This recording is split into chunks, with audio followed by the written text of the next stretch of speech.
Well, for those of you here in the paddock today and for those of you tuning in from live around the world, welcome back to Orlando Kart Center for the ROK Cup USA Florida Winter Tour, the championship weekend, and it is time to get us a whole lot of racing in here on Saturday, Ron John. It's going to be a very busy day today. These guys got a lot of work to do as we're making our way towards Championship Sunday. Our VLR Juniors will be the first ones out this morning. They'll go 11 laps here. Again, Florida Winter Tour right here at the OKC. Great to be back down here in the central part of the state in Florida for the 25th year of the Florida Winter Tour. Getting ready to wrap up tomorrow, Championship Sunday. And we teased it a lot yesterday that the weather was going to be potentially looming here today. That is true. Right now it is dry on the racetrack, but the skies are pretty ominous depending on where you look. There is a big line of storms working its way off the Florida West Coast that will be headed our way here shortly. So we are expecting to see a lot thrown at these drivers, thrown at these mechanics. Potentially, of course, whenever the rain hits, the laps get shortened to try and make sure they're on the racetrack for the same total minutes. But this will be a very, very interesting Saturday overall. 2 rounds of heat races still to go. Pre-finals in the afternoon to run us all the way up till 6 o'clock local time. It's a long day ahead of us here. It sure is. And it begins with VLR Jr. Emma Scarborough got her first career national pole yesterday afternoon in qualifying. Fantastic. Had a solid opening heat race with a first heat race win. She starts alongside her Chad Dawkin Racing Kart Republic teammate in Stephen Miller on row number 1. Leonardo Scorpioni, Salvador de la Vecchia, row number 2. Anthony Martella, Sean Sakaguchi, row 3. Here we go. Oh, nope. Looks like we're going to go ahead and send them back around, so we'll get them to go back around. Yeah, no green that time by, so they will flurry the yellow flags here, and we'll interesting, because it looked like they were really good coming through the tram lanes there, but yeah, apparently Shaggy just saw something he wasn't comfortable with. So well, I mean, to be fair, that outside lane did have a pretty big nose ahead of Emma by the time they got into the start box and right at the acceleration point. So a big point of concern for all head flagmen. Justin Dittrich, Shaggy as we like to call him, no different, is wanting to make sure that the pole sitter who qualified on the pole and earned that top starting spot at least is even, if not nosing ahead, when they get to the box, so they've got the best shot to still be first headed into the first corner. We got some problems here on this pace lap. One of them, the 8:17. If I read that one correctly, there were a couple drivers collected over there. One of them was one of the Goodwood Cartways. I believe the other one was Sebastian Blanchett. Yeah, so Sebastian Blanchett. Might have been Charles Ropke in the 812. So a couple cars collected over in turn 8. They've gotten back going. We'll rejoin the field at some point, and Emma Kate Scarborough will get lined up to lead the field to the green once again with Miller, Scorpioni, De La Vecchia, and Martelli, your top 5. They'll round the final corner here, and we get set for 11 full laps of VLR Jr action. VLR Sr making its way onto the grid right now as we get set for the full day here. And again, heat number 2 of 3, then a pre-final, then the main events tomorrow morning and afternoon. But first, boys and girls on the racetrack this morning got a good taste of what it's like here an hour later, and we're green. Down to turn number 1, and Stephen Miller on the outside gets a good start, slots quickly into second, and they're away over to turn number 3. Man, looking good. Gets going through turns 2 and 3 there. It's still a couple folks in the back there getting a little squirrely. Nice pass right there. Is that Stephen Miller getting around? Yeah, he felt Leonardo Scorpioni looking to go on the inside of him for second. Said, okay, you're going to go on me. I'll go on Emma. And so Stephen Miller leads over Emma Scarborough there in second. Is Scorpioni third. Anthony Martello with a good start is up to 4th. De La Vecchia under fire. He'll lose 1, 2, maybe 3 positions. Shun Sakaguchi goes on by. Oliver Weldon is by. Colin Aitken going Christopher Aitken going as well. And there goes Ernesto Rivera also on Salvador de la Vecchia. So he'll lose about 4 spots there, that long back straightaway. Here's Rivera again. Christopher Aitken through. Ernesto Rivera gets through in turn number 12. And it's interesting to see. Ernesto had to start back down the line there quite a ways. He's making his way up, already up a couple of spots, now sitting in the 7th position. Stephen Miller out in front. Emma Scarborough still solid leader there in second with Leonardo Scorpioni in the 3rd position. Next up is Anthony Martella, still battling going out there on the track. Couldn't tell exactly which number that was. It just got around. That was Christopher Aiken going on De La Vecchia. There is the 8:15 of Chase Buscalia there, and that Gillard for Team GWR. Here comes Victor Day Allen car on the Nash Motorsports EOS kart.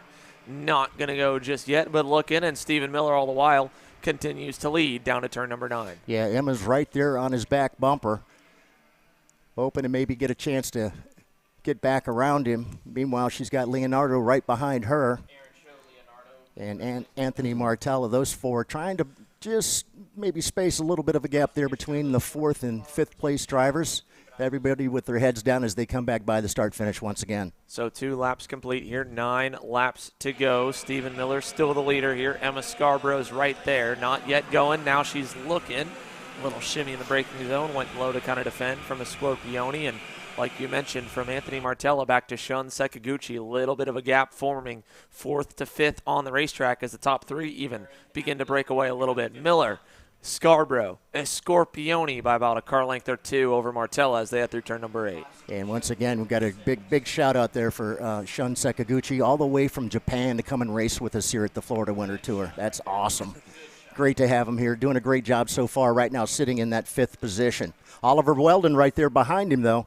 So keep an eye on that 294 as he makes his way up. Oh, excuse me, the 894. Yeah, Oliver Weldon there in that JC karting team, Hot Wheels Lando Norris kart with Ernesto Rivera bearing down on a bad qualifying effort for the Rawlson Performance Group driver from Mexico. Very interesting.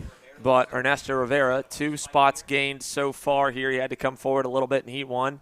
Made up a little ground, not as much as he's doing now.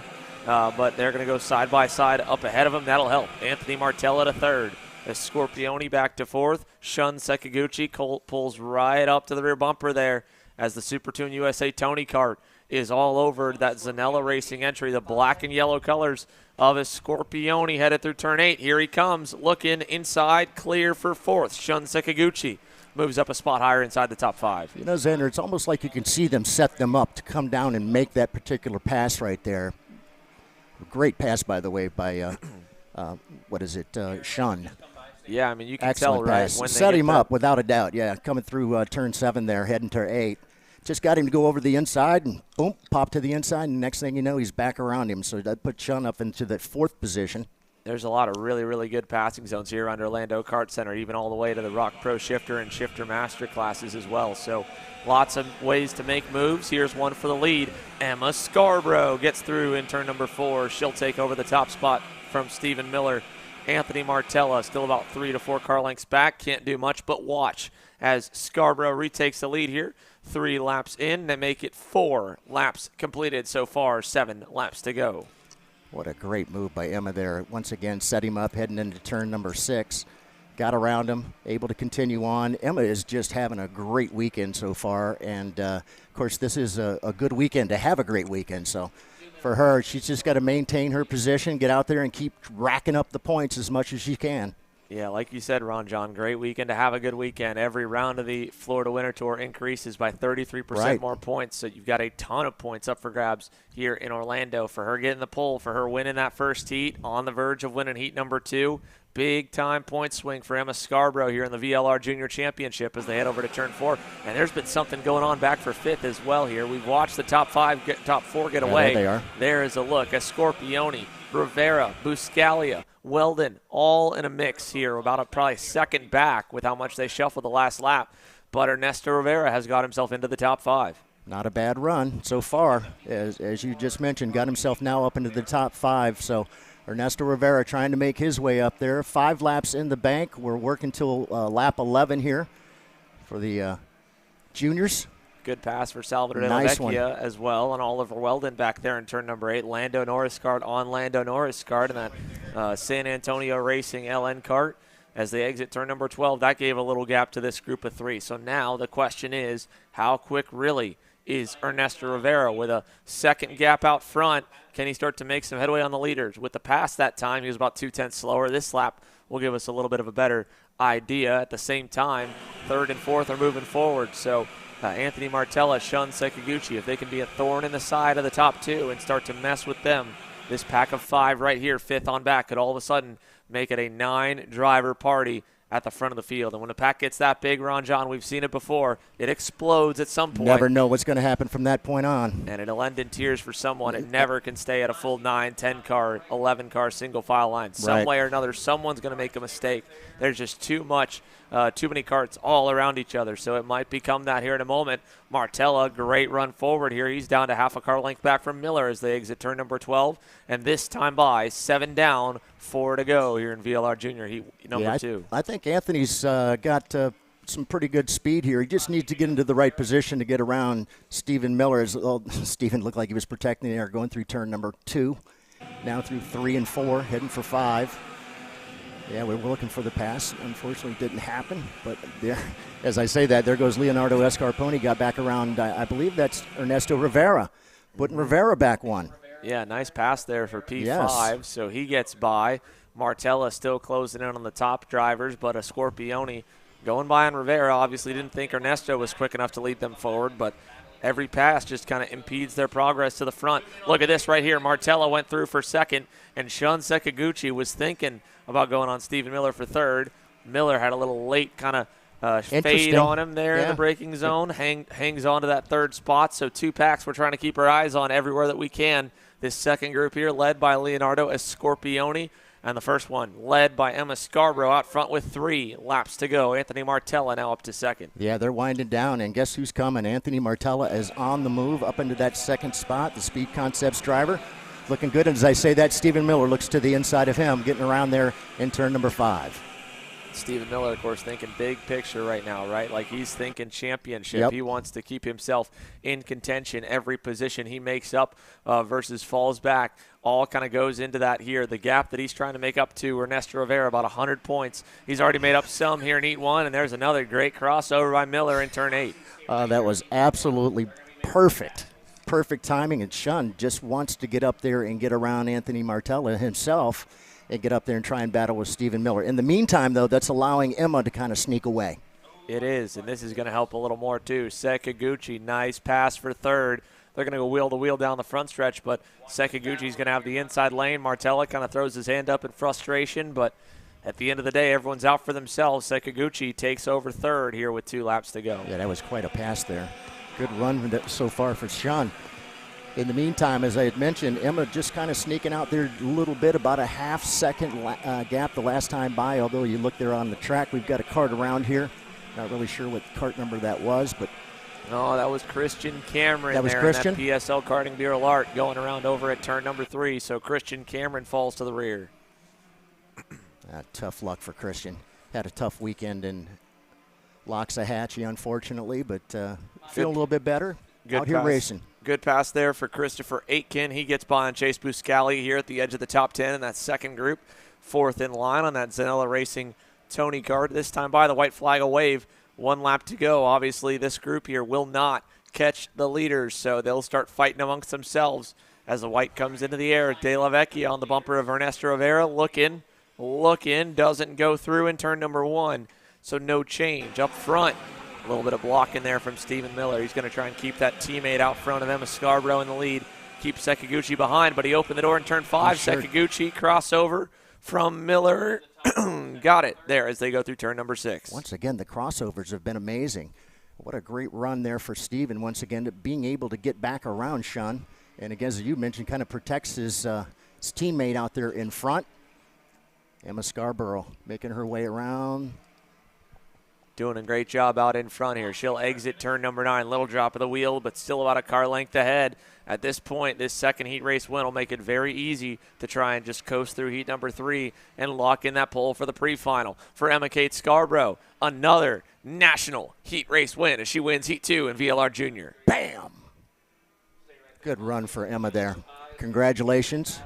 And, of course, everybody else was just trying to get around Rivera. That's all they wanted to do. Just get out there and get in front of him. Ernesto will end up in that 6th coming position. Across the line. John Antonino, 4 wheels across in the dirt as Christian Cameron rebounds to 15th. So Christian Cameron having to start way back. Still net 6 spots, but was up a whole lot higher before that spin. Yeah, another one, too, that had a kind of a rough start to his race was Salvador Della Vecchia. Della Vecchia up 3 positions, ends up in the 7th spot for the 816. Yeah, he nets out OK down in 7th. So your top 10 as they end up: Emma Scarborough, Stephen Miller, Shun Sakaguchi, Anthony Martella, Leo Scorpioni, Ernesto Rivera. Again, your top 6: Della Vecchia, Christopher Aitken, Chase Buscalia, and Oliver Weldon. Up and then down at the end for the JC Karting Lando Norris kart driver. He falls back 3 spots to round off your top 10. But a great run forward for Christian Cameron, up to 6th. And just like that already, 1 heat race in the books here for the 2nd round on through. VLR Seniors coming your way next, live from Orlando Kart Center. You're watching Kart Chasers coverage of the ROK Cup USA Florida Winter Tour. Don't go anywhere.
Welcome back here to Orlando Kart Center. We just got 1 class in for the 2nd round of heat races here. VLR Jr in the books, VLR Sr getting released onto the racetrack, and Wes Duchak right where he left off at PK Race Park in Loxahatchee, Florida, kicking things off solidly here for VLR Sr as they head down to turn number 9.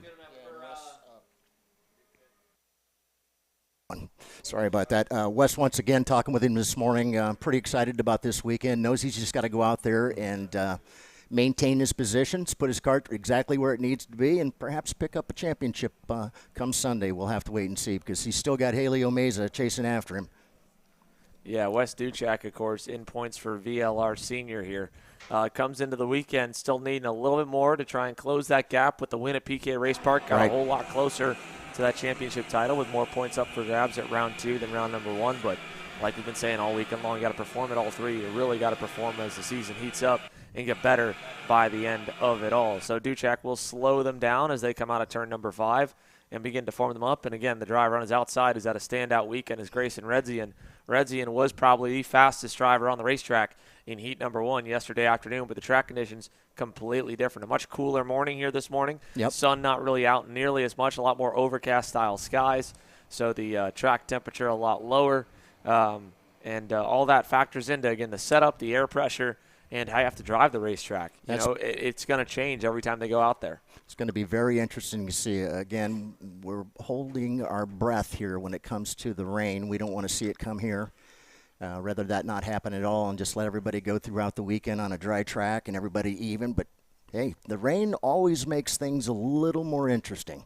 Yes, we want the rain. It's going to spice things up. It'll definitely spice things up. It hits here in Orlando. So something, again, for everyone to keep in mind as the field heads towards the final corner. Dushak, Rezian, Elio Meza, Aiden Shimbashi in that Pro Karting Canada. Charles Leclerc kart rolls on row number 2. Haopeng Zhang from China. In that Super Tune USA Tony kart, P5. Joshua Sumvalas, 6th on the Prime Power Team Bureau Art. And the rest of your VLR seniors will make their way into the tram lines. We go to the lights once again, looking for a green flag here on this time by.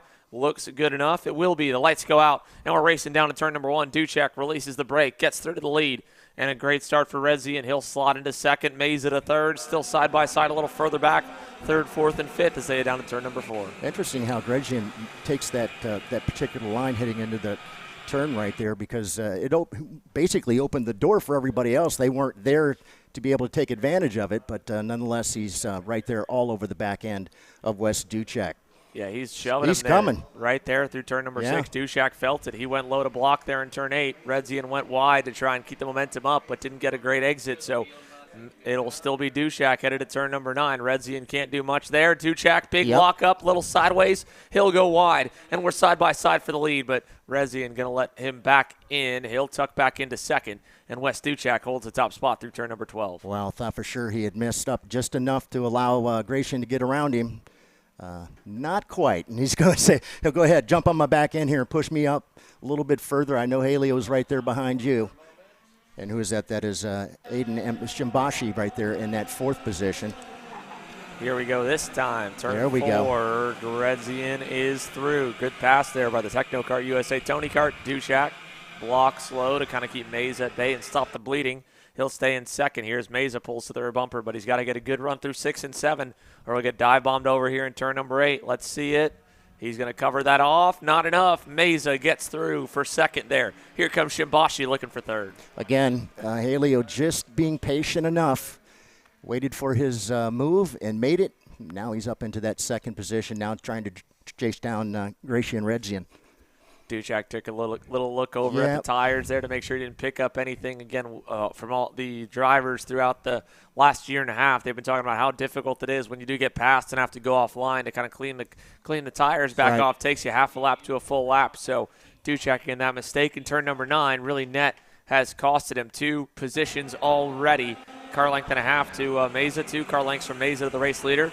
Here's a look further back. Halpeng Zhang leads the mid-pack. It's Zhang over Colin Aitken there, second in line. Joey Botting with a nice move to take over the 7th position from Joshua Sumvalis. And hangs on for now aboard that PK Sports Gillard, headed through turn number 6. Looking good, too. Again, coming through 6. Everybody's still nose to tail there. No change as we look at him out on the back stretch, heading down, getting ready to make that hard right-hander. And back towards the inside part of the track here. Still, though, Gratian Redzian out in front. Haleo Meza right there in 2nd position. Still Hopeng Zhang hanging on right there in 5th. Yeah, Halpeng Zhang doing a good job. Been doing really well. This weekend here especially. He's at a kind of slow progression Florida Winter Tour. Started at St. Petersburg, really struggled to kind of be on the pace this week. A little bit better for the Super Tune Tony Kart driver as they hit turn 4, but he's got Colin Aitken looking. And because Aitken hesitated, Joey Botting's going to get both of them in turn number 4. Nice 2-for-1 pass there in that hairpin. Joey Botting into the top 5. And Aitken around the outside takes back 6th. So Halpeng Zhang, just as we talk about him, commentator's curse goes back to 7th. Absolutely. That seems to happen for sure. So that'll push him back a little bit. Great move, though, for Joseph Botting, able to get in there and take advantage of that particular position. Well, they're continuing to battle here on lap number 4. 3 down. 8 laps to go. Let's go side by side as Grayson Redzian continues to lead here in VLR Sr. Headed on down trackside to Emery Ladd and Alexander Searle for our first couple of reports from the day. Boys? Thanks, Andrea. Here with Ernesto Rivera. Ernesto, this is honestly the first time all weekend, up to your standards at least, where you've shown decent pace in the VLR Junior class. Obviously, the ROK Junior looks really, really good for you. Just walk me through what's been going on all weekend and where have you been struggling so far in VLR Junior? Well, we've been having engine issues and chassis issues, but this time look a little bit better, but we'll fix for the rest of the heats and final. All right, thanks, Ernesto. Great job, Ernesto. He knows he's still got a little work to do, but he's sitting in the catbird seat, so everybody else has got to chase him down and make sure that they do what they need to do, not really care so much about what he's doing. They need to take care of their own business. Yeah, I mean, they're all, again, playing catch-up. Stephen Miller especially, 100 points out. He's done some damage to the Heat so far with the point swing. They should be just about even here at this point in the weekend, if not really close going into Heat 3 in the pre-final. And if Miller can stay top 2, if Rivera can't get going forward, that championship points picture will look a lot different tomorrow morning. Yeah, going to be interesting to see how this day makes its way, as we'll be going to pre-finals a little bit later on today after lunch. Still got a couple of heat races to go. And right now we're working with our VLR seniors. And it's Gratian Redzian, that Technokart USA driver, out there in front. Boy, Mardan's got to be very happy about the fact that his Technokart is out there in front. Yeah, Laurentiu Mardan's got to feel pretty good there for the Technokart really excited, operation yes, to be leading the way here. Grayson Redzian's been a project driver of his. He's been coaching him, developing him over the last couple of seasons. And while he's not on the red and white Technokart colors, he's under the team tent running that Tony kart. He still is representing the brand and the development that they can do in that Technokart USA camp. So he leads that group. Again, this is Joey Botting back in that 5th position, about a second and a half away from Aiden Shimbashi, trying to march forward. Botting that time 57.6, about 2/10 off the leader, Grayson Redzian, who pulls away a little bit further, but he was about on pace to almost quicker than Aiden Shimbashi there in 4th. The top 3 still a bit on their own when it comes to speed, though. Redzian, Meza, Dushak, all right around a 57.4 average, with Dushak going quickest at a 57.35. Yeah, he was a little faster that last time by. Picks up about a 10th, but nonetheless, still Grayson Redzian out there in front. Haley O'Mays sitting there solidly in that 2nd position. The real battle, of course, is between both Duchek and Haley O'Mays. And problems for Alexander Dalbon Jr. The 959 pulls off onto the outside of turn number 8. Yeah, not really sure what happened there, but he's going to have to pull that off. Not going to be able to continue. Looks like he popped a chain over there on that thing from what we can tell, looking at the bottom end of that go-kart. So broken chain for Alexander Dalbon Cologne. Jr., so he'll pull off the racetrack. That'll take him out of contention and drop down to 13th. Grayson Redzian still leads the way here. Elio Meza just kind of riding behind him, trying to maybe find enough speed to get around him. At the same time, just learning, logging laps. Again, he's not really fighting Grayson Redzian for the championship. He's really worried about it, Wes Duchak. So that move he made back early on around laps 2 and 3 to get into 2nd, that's got him in a positive points picture. Sure does. As they head down the back straightaway here with 4 laps to go. And once again, he's right there on that back bumper of Grayson Redzian as they come down just to make the turn. Thought perhaps maybe he'd show him his nose, then thought better of it. Here they come through the interior part of the track. Up and over. And it's no wonder we haven't seen a lot more of the chains come off. As much pounding on these curbs as they do through the OKC here in Orlando. I'm sure for those of you watching on television with us, you can see they are absolutely pounding these curbs. Doing some jumps. Yeah, lots of air time here with 3 laps to go as Elio Meza pulls the trigger for the lead. So there goes the Iron Rock Motorsports Tony kart to the front. Grayson Redzian up and over and outside looking for a way back around him here as Meza takes him over to turn 6. Watch the line for Elio Meza here through turn number 7. I think you'll see him go center track. He does. Blocks there. Redzian a little better on the crossover this time. Big run to the bumper down the back straightaway. Meza feels it. He'll go low to block. Redzian pulls back up late to cross him over coming out of the corner. Not going to be able to do it. Elio Meza holds the lead to turn number 10. It's so important that Elio allows Gretchen to just kind of stay in that 2nd position, keep Wes back there in 3rd, and as I say that, it looks like Haley would open up that gap a little bit. Coming through that turn, going to allow Grayson to run down there side by side, heading into turn number 1. That means Wes Duchek's going to pull right up into that little slot there and find himself sitting in 2nd, looking at the back end of Haley O'Meza. Yeah, here they go down to turn number 4. Now Duchek's got to make sure he doesn't make the same mistake of opening the door up for Redzian to go by. Redzian way wide, crossover, up and over the curbing. Big run, not big enough. Won't be able to get clear on Dushak. He stays in line for 3rd. Elio Meza leads him over through turn number 7. Here they come through turn 7. He looked to the inside, wasn't in a good position there. Allowed Haley to actually get a pretty good run there coming off of turn number 8.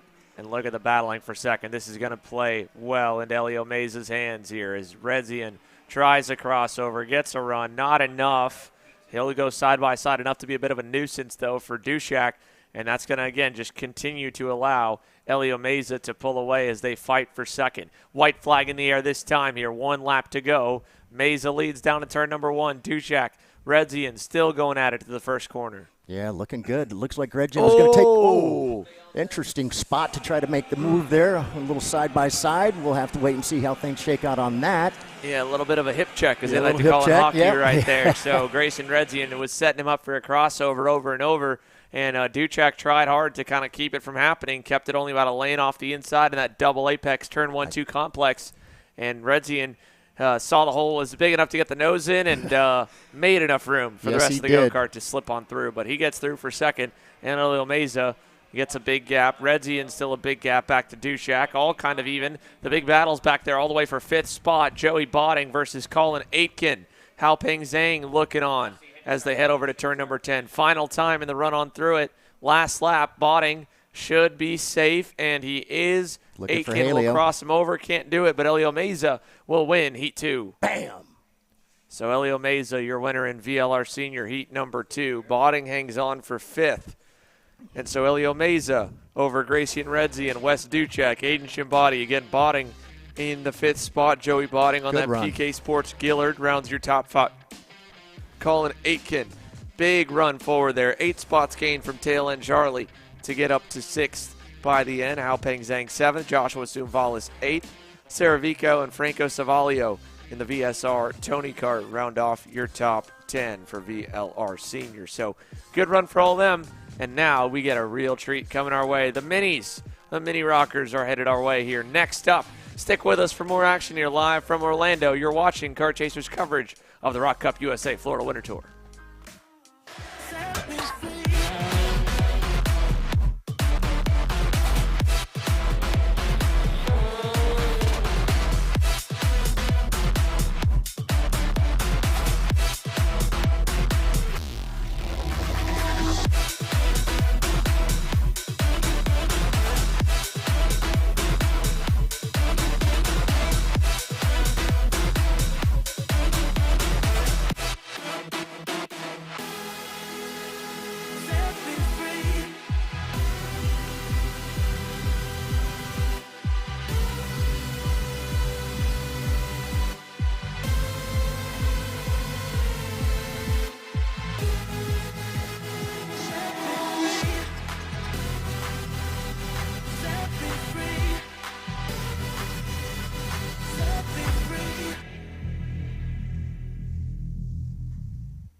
Welcome back here to Orlando Kart Center as the Mini Rockers have hit the racetrack for their warm-up lap. David Zhao, what a great day yesterday for the Goodwood Kartways Formula K drivers. He will begin to form them up. Pole award in qualifying, solid run through heat number 1, and David Zhao will line up once again on the point here for heat number 2. Yeah, David's sitting in the catbird seat himself. He's right there in second position behind Kai Johnson. Kai's actually starting a little bit further back behind him, down in about the 8th position, I believe.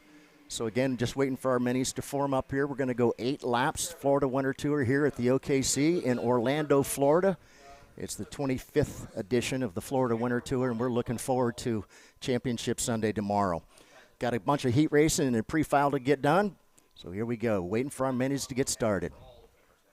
Yeah, so there we Interesting. go. Looked like somebody was way back there, had to make up that room. Yeah, that's Is that the 134? That was 134, Julian Rivera. Rivera Yeah. and the AKT Racing Team Okay. Energy. Was a little bit slow leaving the grid, but he's all good up to second, and we're going to send him around one more time as they're not fully where they all need to be. Wow. So one more warm-up lap here guys. for the mini drivers. Yeah.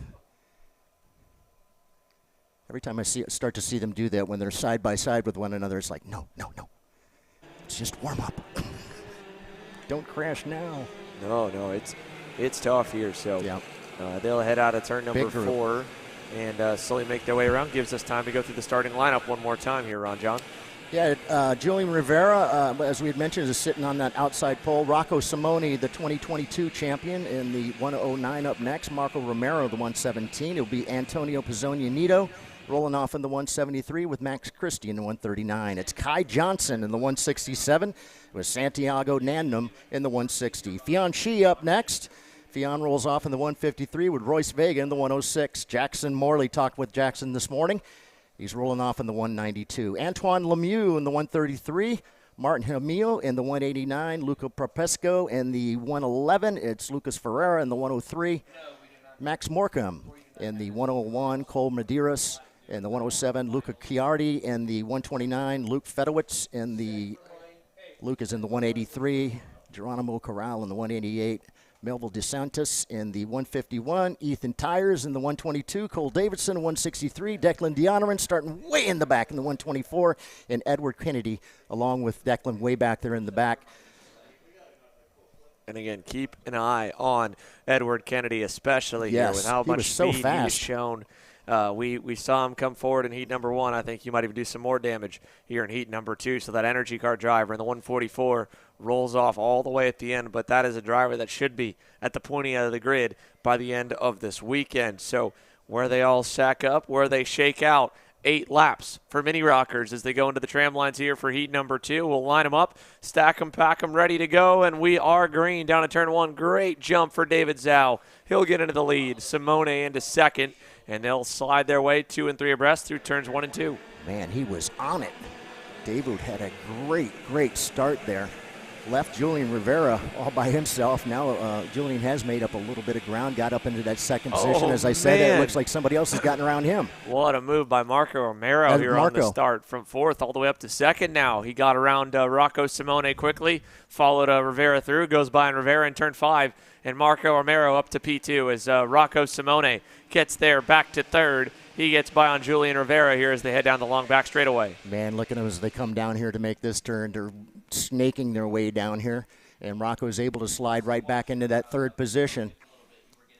Look at this here. A little bit of shimmying as Rivera loses a couple more. So Simone and Pizzonio. There's Kai Johnson. There's a little hip check from Max Christie, I believe, going on by. So Christie gets through as well on that Motaz Sport Paralyn, and he brought one more with him. That was Santiago Namnum also. So Mini Rock leading the way here. It is still David Zhao. It is all to play for from 3rd on back as they head through turns 4 and head over to turn number 5. Big dive bomb there from the Tony Kart driver. That's the 153 of Fion Chi as the, I believe, Japanese driver for Super Tune Tony Karts makes his way up into the 8th position. But up front, still clean for David Zhao, and we'll go side by side while the Mini Rockers make their way out of turn number 8 here this time with a good pass by Max Christie. Following him through is Santiago Namnum in that FLC Racing Paralyn. We've got some more interviews coming your way here with Alexander Searle and Emery Leiter down trackside. Boys? I'm here with Gratian Redzian. Gratian, pretty solid run for you. You're up at the front of the field, and in the end, we're able to get by West for P2. Walk me through your race.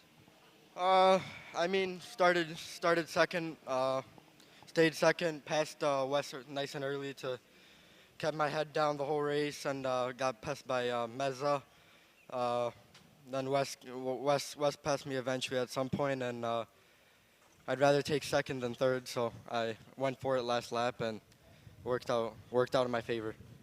Yeah, and talking about your weekend as a whole, I mean, it's been really the 3 of you guys all right there together. We've seen kind of in the earlier races of the championship maybe a little bit less pace from you, but you found clearly something. Talk to me about your weekend and kind of where you've been able to find that pace. Well, the weekend is it's nice because all 3 of us are all fighting for within a 10th, so it's fun racing. It's I struggled a little bit at St. Pete, but slowly worked my way up at PK, and now Orlando. I get the hang of the track, and it's been good. Yeah, one last thing on that note. I mean, last weekend you ran USPKS. You had a lot of pace there in a 58 kart field. You were in the top 10 for a good portion of the weekend. What has that kind of done for you for your confidence? And then also along those lines, like kind of to the racecraft side of things, just having to battle with that many people. Yeah, I mean, I don't have much racecraft. I haven't been racing for very long, but it's definitely a learning curve and learning how to defend and all of this stuff. So I mean, it's the USPKS very helped a lot with finding lines and all of that stuff. So it really helped out with this race. Yeah, well, Gratian Redzian, a solid run. Led a lot of laps in the in heat number 2. He ends up on the 2nd spot. We'll see what he can do in heat number 3. Back to you guys. 3 laps complete here, 5 laps to go. This time by at the halfway marker, David Zhao still shows the way. Marco Romero closed the gap to him, about a 1/10.5 last time by. Rocco Simone trying to get rolling. He had a good lap as well, and the quickest driver all the way back in the middle of that midfield skirmish was Julian Rivera that time by. So the top 3, top 4 separated. Rivera in the just got around Kai Johnson there on the AKT Racing Team Energy the lap before as he runs in 7th. So 4 laps complete, 4 laps to go. Let's go side by side once again here and go back down trackside, boys. Thanks, Andrew. Yeah, here with Wes Duchek. Wes, I mean, started on pole. Kart kind of fell off halfway through. You know, you came back into play there, had a good battle with Gratian with 2 to go. Walk me through your race. Yeah, you know, started on pole. I think, you know, we had a little bit of a different tire pressure, so my kart came in, you know, a couple laps later than they did. You know, they pulled out a gap in the beginning. We're having some engine issues in the warm-up, and, you know, we had to put a different engine on, and it just didn't seem to be able to get there. So, you know, we just got to work on that, and hopefully we'll just be able to clean sweep it the next heat. So. Yeah, I mean, obviously, you come into this weekend with a decent points lead, but with points being awarded for each heat race, obviously triple points this weekend. Your main rival, LEO first, you P3. What's the mindset going into these next, you know, this Heat 3 and pre-final? You know, going into this next heat, you know I just need to keep it clean and consistent. Get a good position for the pre-final, you know, hopefully stick it on pole, you know, finish the pre-final real clean, you know, don't have any DNFs. You know, as long as I finish all the races, you know, I'm first or second, I should be set for the championship. All right, thanks, Wes. Well, Wes Duchek, solid run there. And, again, good to see him in good spirits because, you know, with how him and Grayson Redzian were going at it, that could have gotten a little bit more personal, a little more hurt feelings with that move right there that Grayson pulled off. But, obviously, both drivers happy with how things going. And, again, keeping things in perspective. Hey, we're still second and third. Right. Still a good race. And still just very early in the weekend, heat number 2. Yeah, it's going to be some really, really good racing for those guys throughout the remainder of this weekend. They're just so close to begin with. And then, as he had mentioned, you notice he's mentioned the tires. Took him a little bit to get his tires to come back around. But once they did, he really started to pick up the pace. Rocco Simone's managed to get back around Marco Romero. Put Rocco right now in that second position. Romero go back down into third. Pizzonio Nito right now in the 4th spot. Julian Rivera down in 5th. Kai Johnson up a spot now into 6th. Ooh. Santiago Nandum up next there in that 7th spot. Royce Vega 8th. Max Christie in the 9th position, and his fiancée right now rounding out your top 10. A little bit of defending in turn number 4 from Marco Romero in that black suit, yellow glove, Team Bennick, blue and red machine over Antonio Pizzonio Nito. Oh. Benito's going to find a hole in turn 8. Get by, crossover by Romero. They'll drag race down the long back straightaway here for third. It's going to give Rocco Simone a little more separation, and Romero kind of faded backwards, but he'll release the brake, dive bomb it in, and get back clear for third. Yeah, Antonio was right there. Not sure he's going to be able to get up around him. Nope. Actually ended up having to tuck back in there, but he just needs to be patient. Not to get too crazy here. Points are so important. Yeah, I know they're still looking to go out of here. This is the white flag is out. They got to be careful, too. There is the reason why. Julian Rivera splits them up. He gets through on Marco Romero. Now he'll go to work on Pizzonio Nito into turn number 4. Nito covers off the bottom side there. A little bit of shuffling further back as Max Christie trying to get around Royce Vega's Bennick over in turn 4. Can't quite do it, but Julian Rivera all of a sudden was not a factor in this battle. Now he is through turn number 6. Yeah, Julian slowly but surely able to make his way up. And look at this. As one goes around, there goes 2. Look at that. So interesting watching them as they come down that long back stretch, different angles and ways they want to go into, bumping and banging. And meanwhile, looked like a couple of karts got back around those drivers, one of them being Kai Johnson, waiting for our finishers to come back around. Johnson going to dive another one here. More shuffling on through final lap across the line. David Zhao will win heat number 2. Bam! And along with that, Rocco Simone in second. Good Rivera run. ends in third. Namnum 4th. Kai Johnson tried to get around Santiago Namnum on the final lap. Got crossed up a little bit, so Santiago Namnum hangs on to that 4th spot. Johnson 5th.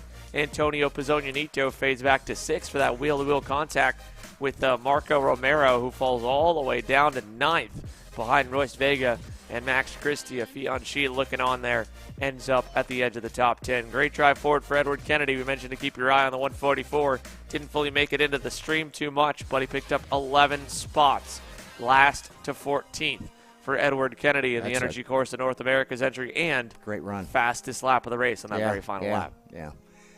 We knew he was fast. He had some issues and ends up having to start from the back of the pack, but what a great run for Edward Kennedy. All the way up to 14th, so he ended up passing 11 guys. Well, ROK Shifter Master getting set to go green here. We'll hear from some of our mini rockers, some of our pro ROK seniors on how they're doing this morning as they make their way onto the grid. And, again, we'll keep our eyes on how things pan out here for the ROK Shifter Masters. 11 laps in total for heat number 2 here coming our way. Yeah, I talked a little bit to Daniel DeBoss, and Daniel's just hoping he can get a jump one time on Antonio and get out there and take a win. It would give him maybe a slight chance of being able to take this victory. But Antonio is just so strong and such a great driver to begin with. Daniel knows he's got his hands full. He's a little sore all the way back from, a couple weeks ago. His ribs are starting to get a little more sore, but he said, I'm fighting through it. I'm going all the way.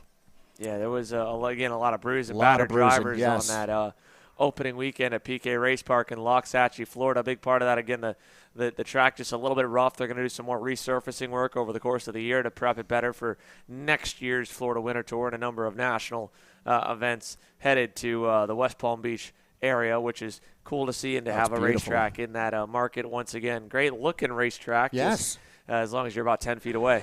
Right. But apparently, a lot of the kids said they really liked the layout and the fact that it was fast and fun, but it was pretty rough on them. But nonetheless, some of the guys said, there were bumps in Loxahatchee. Said, you ever driven Sebring, which we all say all the time, and that's so true. I always tell the kids that, hey, if you think it's bumpy here, wait till you get to Sebring. It's bumpy.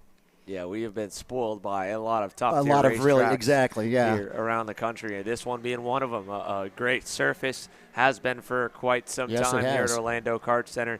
Big curbs that they're jumping, but beyond that, just a really, really nice layout and a really good racing layout regardless here. I mean, there's a lot of places to pass. Great look right there at turn number 9, that hairpin that is so tight here for all these guys to get around. The shifter drivers backing it down to first gear from 6th. All the way down the long back straightaway. So tight opening hairpin. But now we'll get them to pop it into first here for the start. The standing start will line them up. Debos on the clean side of the racetrack, but on the outside, Antonio Pizzonia Jr. on the inside.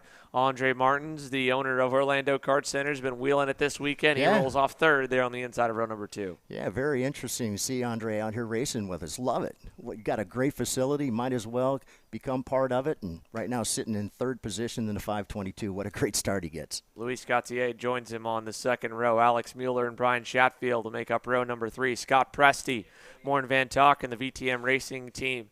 Row 4, Hugh Templeman, Corey Matthews, Farshad Bagari, Martin Jansen, Michelle Grant, Francesco Vasallo, Edgardo Ortiz. As the lights come on, we go in, put them in first gear, rev them up, and hold that clutch back as they jump off the line, and Debos gets a little better jump. Not enough to get through to the lead. Brian Chatfield around the outside from 6th there. Will slot into 4th. Great jump for Brian Chatfield in the Kart Blows Racing Team Maranello. And something's happening to Antonio. Problems for Antonio Pizzonia and Andre Martins. Big benefactor. He dive bombs for second. Turns out to dive bomb for the lead.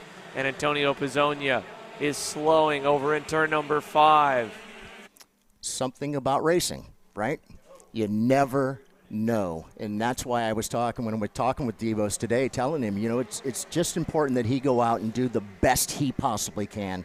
He cannot control what big impact over in the outside retaining wall here at turn number 8. Hugh Templeman has pounded the plastic barriers on the outside of the racetrack with that factory magic cart. Wow. And he'll hop out of the cart here. It looks to be okay, but definitely a little bit shaken up for Hugh Templeman. Wow. Again, rolled off big hit. Mid-grid, and big contact is going to drop him down to the tail end. But all kinds of changes. Andre Martins leads the way. Daniel Debos second. Brian Chatfield third. Alex Mueller fourth. Debos is trying to find a way around the guy who built this place and knows exactly how to make his cart wide enough to take up every inch of the racetrack. I was going to say, I bet Andre knows his way around this track with no problem. And he knows exactly where to put his cart, but Daniel really wants to get out there and take that victory. That's what he wants more than anything. Looks to the inside, looks like it'll go side by side. Debos gets by him, a little side-by-side coming through 8. Yeah, be careful there, Daniel. Don't get yourself an extra parking ticket or get towed no by hip checking the owner as you go by him in turn number 8. But for now, the pass sticks, the pass works, and Brian Chatfield is the next one in line to try and knock on the rear bumper of Andre Martins as they exit turn number 12. Yeah, the 519 is definitely on the move. You can see him as they head down into turn number 1. Still a good move for Debos to get out there and get around Andre. It's allowed him to kind of sneak out a bit. Meanwhile, Brian looks to the inside, thought better of it. Stays right there in that third position. Alexander Mueller right there in fourth. It's Luis Goche in that fifth position. Scotty Presti right now in sixth. Fashad Bagheri. Good to see Fashad back out there. Up 4 spots right now, sitting in the 7th spot with Corey Matthews in 8th. It's Mornay Von Tock in 9th, and right now Michelle Legrand is in that 10th position. Still Debos out in front. It was a purple lap for Brian Chatfield that last time by, 55.401 for Brian. Definitely has the speed. It was a 56.1 for Andre, so definitely about 5/10 faster there is that third place driver. See if he's going to be able to perhaps to get up there. He needs to be right there on that back bumper of Andre as they go through turns 2 and 3.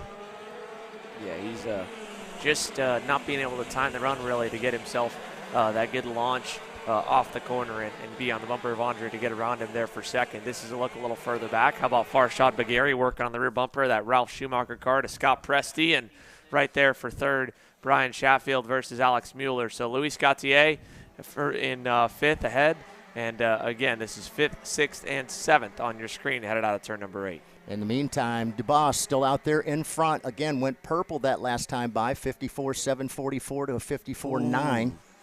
Big dive bomb attempt by Morton Van Tock. He's about 3 car lengths back from making that dive. Tried to make it, couldn't quite do it on Corey Matthews, and nothing will change as they exit turn. Oh, no, Matthews misses a shift, and Van Tock gets by. I didn't think he was going to get anything, and here's a pass looking for 5th on the racetrack. Luis Gautier is under fire from Scott Presti here. Heavy fire for the RS kart driver as they head over to turn number 4. And again, Brian Chatfield continues to hold on to third over Alex Mueller for the moment. Look at this right here, P5 inside turn 5.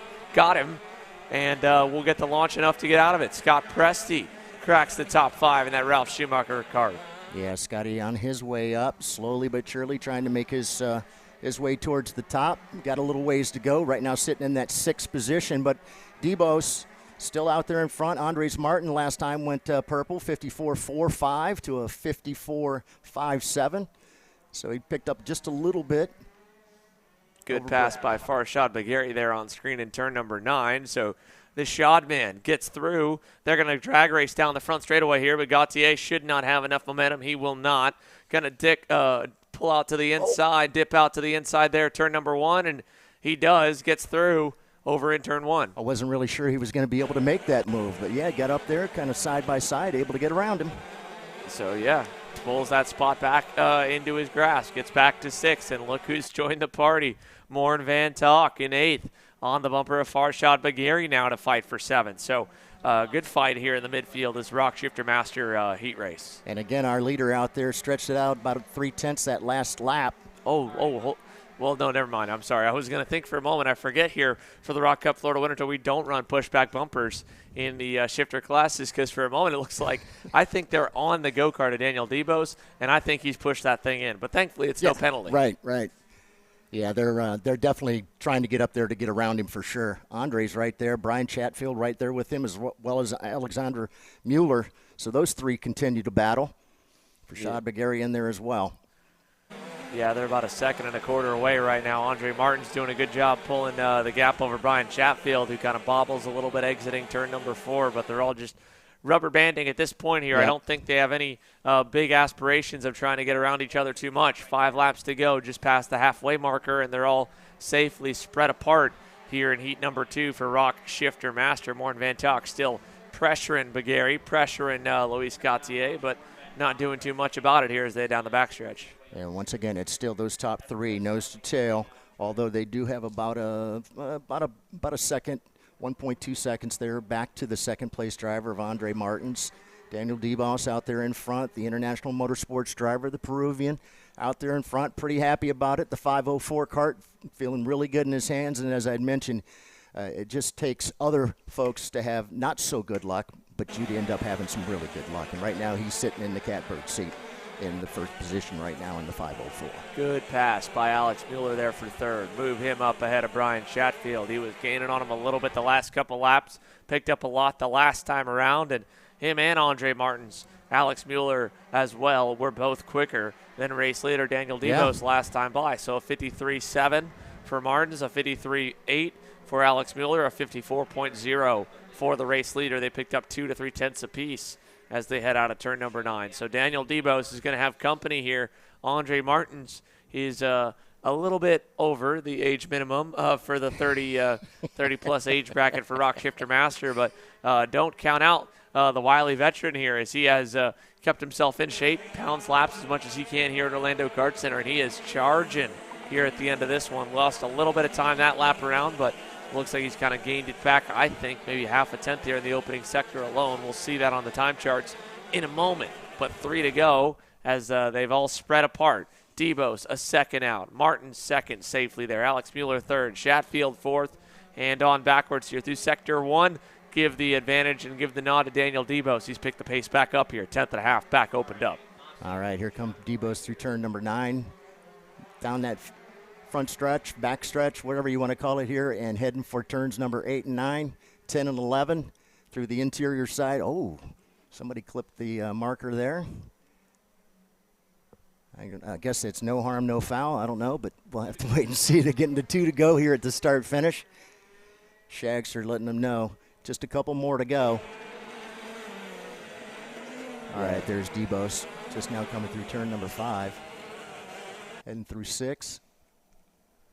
Yeah, he's, again, looked good that last lap. Went purple overall in Sector 2 and hit the best lap of the session as a whole at a 53.6. So right when it looked like the field was going to start bearing down here on Daniel Debos, the International Motorsport driver has pulled that gap back on out. It's now up to 1.3 seconds and growing. Again, that time looked better than Andre Martins. Pulled 3 tenths on him in sector number 1. So Debos will jump the curbs, and this time by, the white flag will wave. 1 lap to go. Debos over Martins, and Alex Mueller, he's not out of the woods yet. He's gotten around Brian Chatfield earlier on in this heat race, but Chatfield getting kind of a second wind. Closed the gap by 2 tenths last time by. I tell you what, I can see it in his eyes as Andre comes ripping by. He wants to catch him. I don't think that's going to happen, but you can see he is definitely wheeling it as best he can, try to get up there and give Debos all he can handle. But don't quite think he's going to have enough time to get around and catch up, not only catch up to him, but then again pass him, especially considering we're on the white lap here. Well, they'll exit turn number 8 here this time. Final time down the backstretch. Like you said, I don't know if he'll get there. I don't think he's close enough. I'd say the same back in that battle for 5th, 6th, and 7th. So final time over the curbs here, cruising to the final corner. Daniel Debos is going to cross the line, and he will score the heat race victory for Heat 2 in ROK Shifter Master. Bam! Daniel Debos again over Andre Martins by about just under a second as he slows the pace down on that final lap. Ending up in 3rd, still Alex Mueller as the privateer Tony Kart driver, does a nice job, and he'll have to suit back up for ROK GP Masters later on here in the rotation. Scott Presti 5th, Luis Gautier 6th, Farshad Bagheri 7th, Morn Van Tok, Corey Matthews, and Michelle Legrand, your top 10 over Francesco Vassallo, Martin Jansen, and Edgardo Ortiz. Issues for Antonio Pizzonia Jr. and Hugh Templeman, again, have them with a DNF and a bad heat result, but 0 laps on the tires, and that can make a big time difference here in your ROK Shifter Masterclass. We're going to take a commercial break. When we come back, more to come here live from Orlando Kart Center. You're watching Kart Chasers coverage of the ROK Cup USA Florida Winter Tour.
you're looking for your first foray into car racing, the Formula Inter F4 Series is for you. It's an arrive and drive championship costing a fraction of the price of the US F4 Series or USF Junior Championships, utilizing a spec fleet of cars that are randomized at every single round.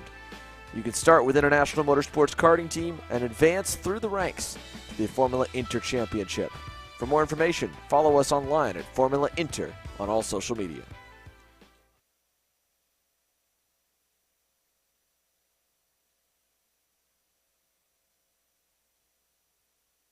Welcome back here to the ROK Cup USA Florida Winter Tour for Pro ROK Sr. Mateus Morgado in that PSL Karting Bureau Art continues his strong run through the Florida Winter Tour so far as he tries to replicate the effort that Danny Formal put together last year with a clean sweep of a Headlines Division's main events.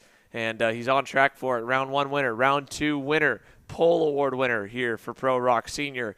And he will lead the field to the green to make one half of an all-Brazilian front row with Diego Ramos to the outside of him. Aiden Ingrata's speed, Concepts Racing Red speed was quick, though. He was able to win heat number 1, and the Canadian will start to the inside of row 2 once again with Blake Nash on that Nash Motorsports EOS kart as the California kid lines up in 4th. Sebastian Blanco with the best qualifying effort he's had so far this season in that Orsilon Racing Tony kart. Lines up in the 5th spot on the inside of row 3. And in the 6th seed, you have Jorge Ortiz on that SCR red speed. Elio Meza lines up here after a solid run and a heat race win already here this morning. And VLR Sr with his Iron Rock Motorsports Tony kart in 7th. And Nolan Bauer will join him on the outside of row 4 in the Prime Power Team Bureau Art. Nayland Shaw on that Racing Edge Motorsports Cosmic rolls off in the 9th spot there in the 375 to his outside. Bernal Valverde's Orsilon Racing Tony kart at the edge of your top 10. It's then Zachary Clayman DeMello rolling off in the 11th seed. Frankie Esposito will join him there as a little bit of hand signals. I think DeMello kind of making some gestures to the mechanic stand about his engine, saying that the motor looked a little bit flat. It looked like kind of that was not a thumbs up there on the outlap, Ron John. So and he had such a great race yesterday. Yeah, what a great start. He's able to make up as many positions today. Let's see it. Can he do it? Green flag in the air. We're racing down to turn number 1. They'll slide to the inside. DeMello trying to get through, and a couple get collected. That is going to be 3 drivers out here in turn 1. DeTulio is out. Meza is – whoa. That got a little personal there, Ron John, as I think Nolan Bauer and Elio Meza collided, and Alessandro DeTulio with heavy damage to the left rear tire there. Not the way Alessandro wanted to start his weekend, or continue his weekend out on the first lap. But Mateus Morgado, great start, and what a start for Sebastian Blanco from 5th up to 2nd. That bright yellow helmet on that green and white Tony kart leads that next group here as DeMello tries to close the door on Frankie Esposito, and he'll hold the outside and keep him at bay, but a little bit of elbows up action there, and Sebastian Blanco keeping a really wide kart, a narrow line. Aiden Ingrata is just desperate to get around him here as they head down to turn number 1. Yeah, here comes Aiden. Again, just a couple spots there to make up, but Aiden yesterday put on a show, showed everybody he's got tremendous speed. As I say that, it looks like he's going to go to the inside there coming through turn number 5, going to get around him, heading for 6.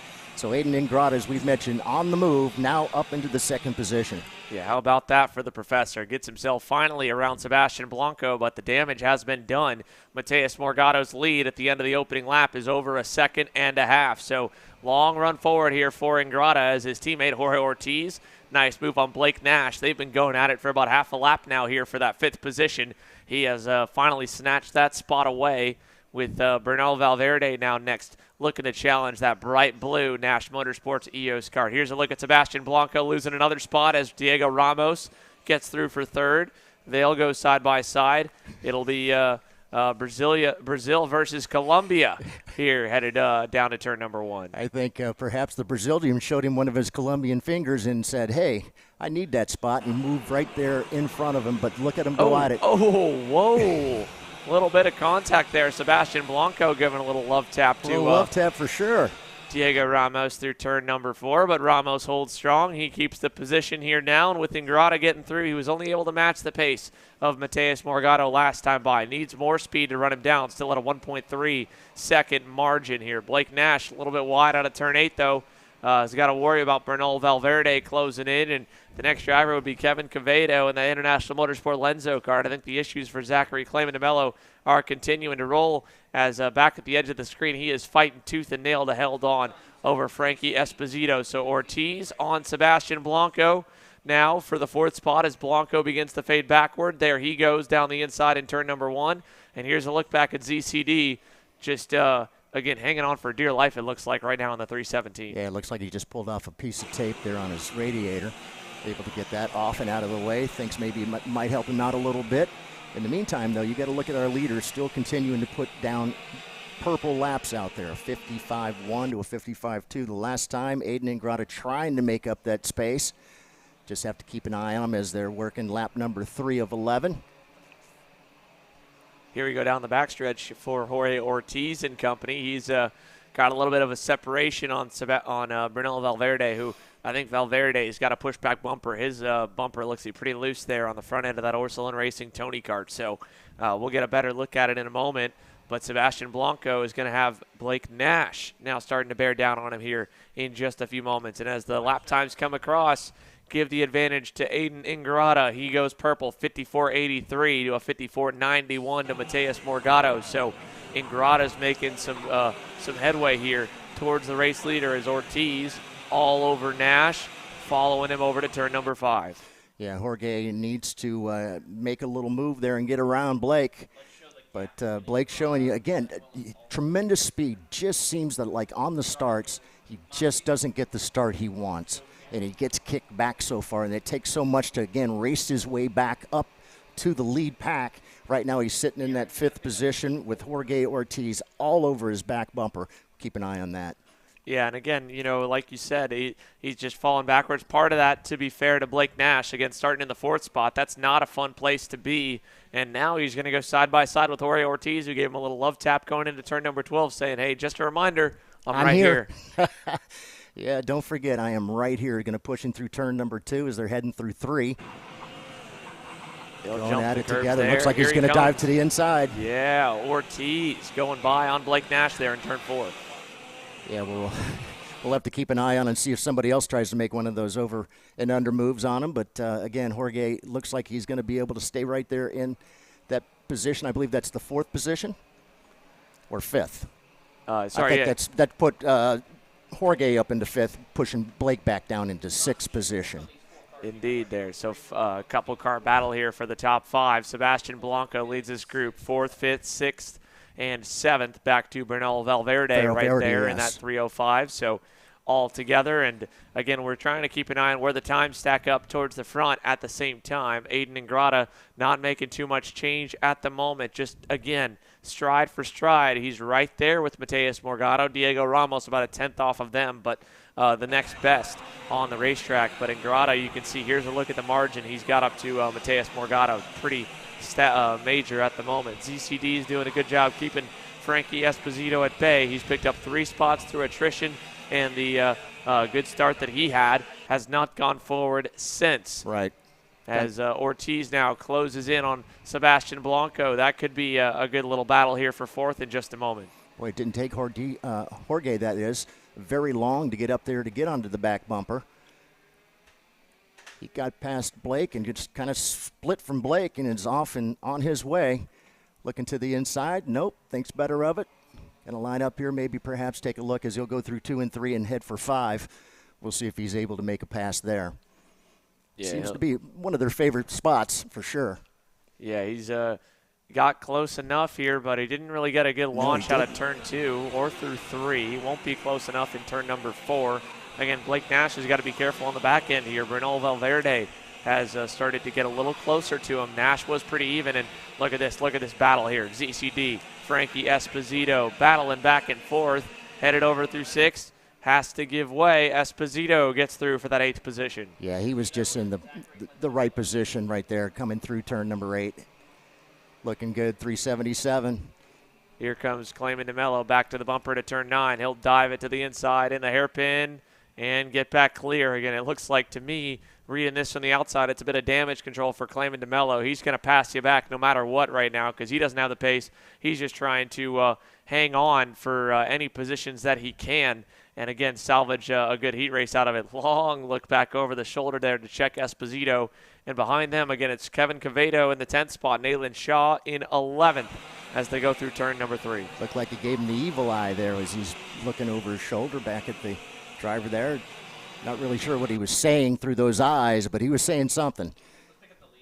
Still not much we missed while going back, though. No, not at all. Here's your leaders. Morgado, 54.607 that time. 54.649 for Aiden Ingrata. The gap remains 1.3 seconds. And then Diego Ramos about another 1.5 seconds away, and then it's almost 2 seconds back to Sebastian Blanco and Jorge Ortiz. This time by 2 to go. Good dive from Ortiz for 4th. He gets through, and Air Ortiz will pick up another spot there as he moves further inside the top 5. Yeah, another great move there for Jorge. Able to get around him with no problem. Now on, got to look up ahead. Got a little ways to go yet to get up there to Ramos. But he definitely made a great pass there to get around Sebastian Blanco. Yeah, nice move there through turn number 5. So Jorge Ortiz here, 2 car lengths out as they head through the sweeping turn number 6 complex. They'll go over to 7 and 8, a lap and a half left. Wow. Big curve hit for Sebastian Blanco. Dive bombs, gonna get crossed up. Ortiz back to 4th. Yeah, that was huge. And I believe Jorge saw it and knew he was going to be able to get in front of him, but he also knew he had the pace coming through that turn, able to get back around him. Quite a battle going on in the back. Every point counts. So important. Making passes. Lucas Nanji in the mix there. Cavedo, Nayland Shaw, Frankie Esposito, all fighting here outside the edge of the top 10. And it's going to go down to the wire for this one as well. White flag in the air. Got a 4-car train for 4th. The top 3 all separated. And a big pack here that's getting sideways through turn number 1. Yeah, just looking for our leaders to come back around. Last lap for them. White flag is out. Of course, our leader, Matheus Morgado, out there in front. Aiden Ingrata still solidly there in that 2nd position. Just waiting for him to come around and make his way. Our leader coming down the back stretch here. They'll come out of turn number 9 now. Has just been, this so reminds me of his Florida Winter Tour from last year. He was just so dominant. It's very, very similar. He'll start today in the same way. Heat 2 winner, Matheus Morgado. Bam! ROK Sr now will even out in the points. Morgado 2nd in Heat 1, 1st in Heat 2. Ingrata 1st in Heat 1, 2nd in Heat number 2. But he gets a good lap on that final lap, goes a little bit quicker than Morgado. Morgado still owns the fast lap of the session at a 54.472, a 10th up on him.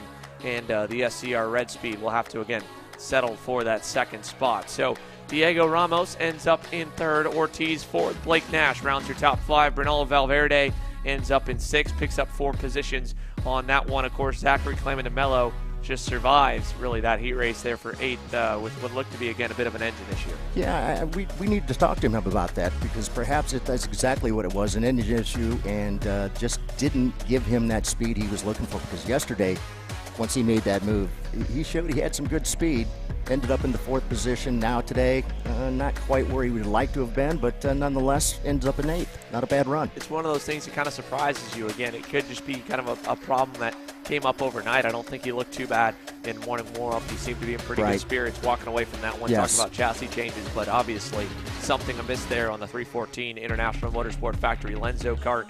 Behind him, again, Frankie Esposito hung on to what I thought was a pretty solid run there for 9th. It was getting pretty wild in that group, to say the least, at the final few laps. And Nayland Shaw able to hang on to that final spot inside the top 10. Well, without a doubt, everybody knows that there's so many extra points available this weekend that they're doing everything they can to try to make as many passes as they possibly can to try and garner a bunch of those points. We shall see. Matheus Morgado, though, he's been the class of the field so far.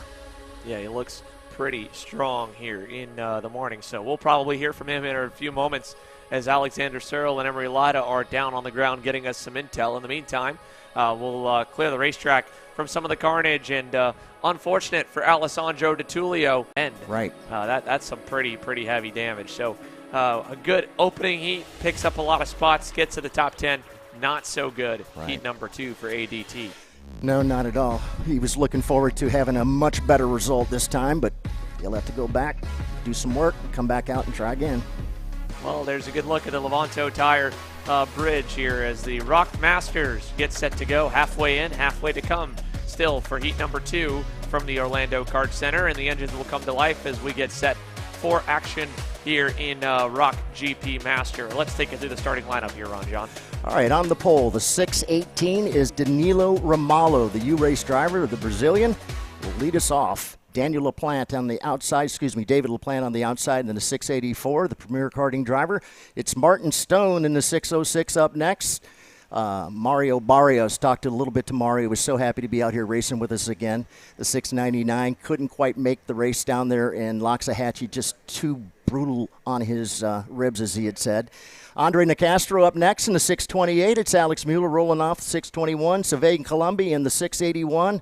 Andres Fonseca Gorales in the 671. Scott Carapalati in the 602. And John Stanescu in the 669. Again, going to go 11 laps here.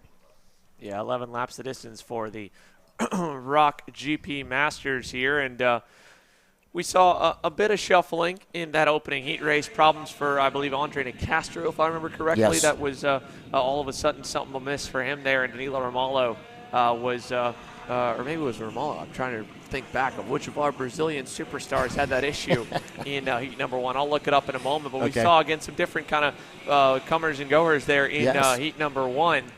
So you look back on where they start or where that goes out. And at the end of the day, you hear from some of the drivers here and there when we get these interviews that, the heat races, they really are just one big test session for them. It's a good dry run, good practice run on through. Obviously, you need to finish at a good point overall.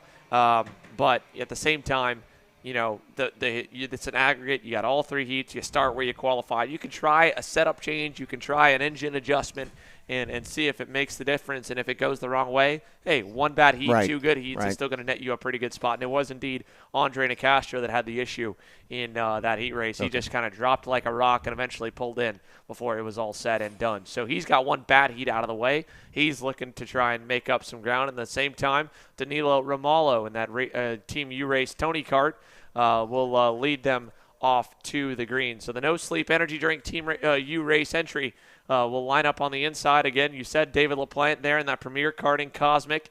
The Canadian to the outside. It's an international front row for ROK GP Masters. As they come down the tram lines here, everybody looks good in the spots where they need to be. They'll hit those orange cones towards the white cones. That sets the start box, and they can accelerate, and we're racing to turn number 1. Here is Nicastro, and Martin Stone try to slot a place in line. Stone nearly gets up to second, drops back, and big contact into the outside wall.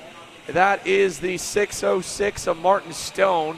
And heavy damage for Martin Stone there to his Racing Edge Motorsports Cosmic. He was kind of wheel to wheel there with David LaPlante, and then they both kind of got like tire hooked almost, wheel hopped each other. And LaPlante somehow is still running in the second position, but that was wild headed to turn number 4. Yeah, very interesting how that ended up happening, but nonetheless, it'd be interesting to see whether or not there was anything bent on Martin Stone's kart. Looks like he's still out there running. Perhaps he went into the pits. I didn't see him go into the pits. He lost a ton of time. Yeah, he did lose a ton. We'll see if he ends up coming on into the pit lane. So 1 down. Let's update you on the order. Danilo Ramalho leads the way here. 3rd, David LaPlante. 4th is Mario Barrios. 5th, Alex Mueller. Scott Carapalati, Andres Fonseca runs 7th. Sylvain Colombe in 8th. John Stanescu in 9th. And Martin Stone is still digging back there in the 10th spot, but a long ways back as Mario Barrios is going to come under fire. Alex Mueller to the inside and clear there as he gets through for the 4th position. Yeah, good move right there. Once again, getting around Mario Barrios. Alex Mueller on the move. Scott Carapalati right there behind Mario now. Yeah, right there on him here as David LaPlante tries to, again, rebound, reset, and start rolling. Here is a pass further back. That is going to be Andres Fonseca on that AKT Racing Team Bureau Art, trying to get around Scott Carapalati. Couldn't quite do it going on through that corner. Now not close enough in the last turn either as Barrios as well. Pretty close to Alex Mueller. Across the line here this time, Danilo Ramalho still your leader, but the quickest is Andre Nicastro, the man in second, 56.560. Picks up 0.2, cuts the gap down to 1.7 seconds. And as we watch the progress for Andre here with the field headed down through turn number 4, let's go side by side and send it on down here to pit lane. Thanks, Sander. I'm here with Diego Ramos. Diego, pretty good race from you there. Ended up in 3rd position. A little bit chaotic off the start, losing position to Sebastian Blanco, but you made it back up. And then over the course of the race, a pretty solid pace for you, running 54.5s or so. Walk me through your race. The race was fine. Just in the beginning, I lost a little bit the contact for the Mateus and Ingrata. But after the middle of the race, I was catching a little bit Ingrata. We had the pace, but let's figure out for we find like one more time. Yeah, one last thing also, talking about the tire degradation, we've now seen qualifying in 2 heat cycles on, or 2 heats on these tires, seeing about 7/10 of a second drop off from where they were at qualifying. How's the kart feeling? The car feel amazing, just the tires, like, you know, getting used too fast, and you need to change a little bit your style. But I think it's the same for everybody. All right, Diego Ramos, 3rd in heat number 2, already in a good position for starting the pre-final. See what he can do in the final heat. Back to you guys. Thanks, Emery. So there we are hearing it again. Diego Ramos missing about a 10th, and that's what the lap charts show as well. Mateus Morgado just has that extra little edge on him, and Aiden Ingrata as well. If Ramos wants to contend for a race win, get himself back on the top step of the podium. It's always great to see our international drivers trying to speak in English when they don't really know it so well.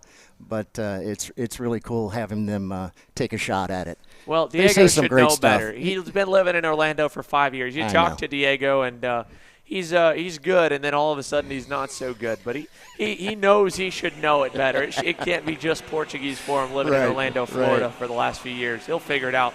Maybe in about 20 more. He might get some decent English going. Yeah, but they sound so good. Even hearing Ernesto trying to speak earlier this morning, same way. Got that accent, sounds so good. Can only say so many words, right? But great to have everybody coming and talking with us. And one of the things I wanted to mention was Antonio Pizzonia. He ended up with that DNF. That's a 0. Yeah, you're right. That's a big miss on the point standings. That's a big miss. But again, he's got such a heavy buildup. You think, even with Tebos's win in St. Petersburg, it should still be close.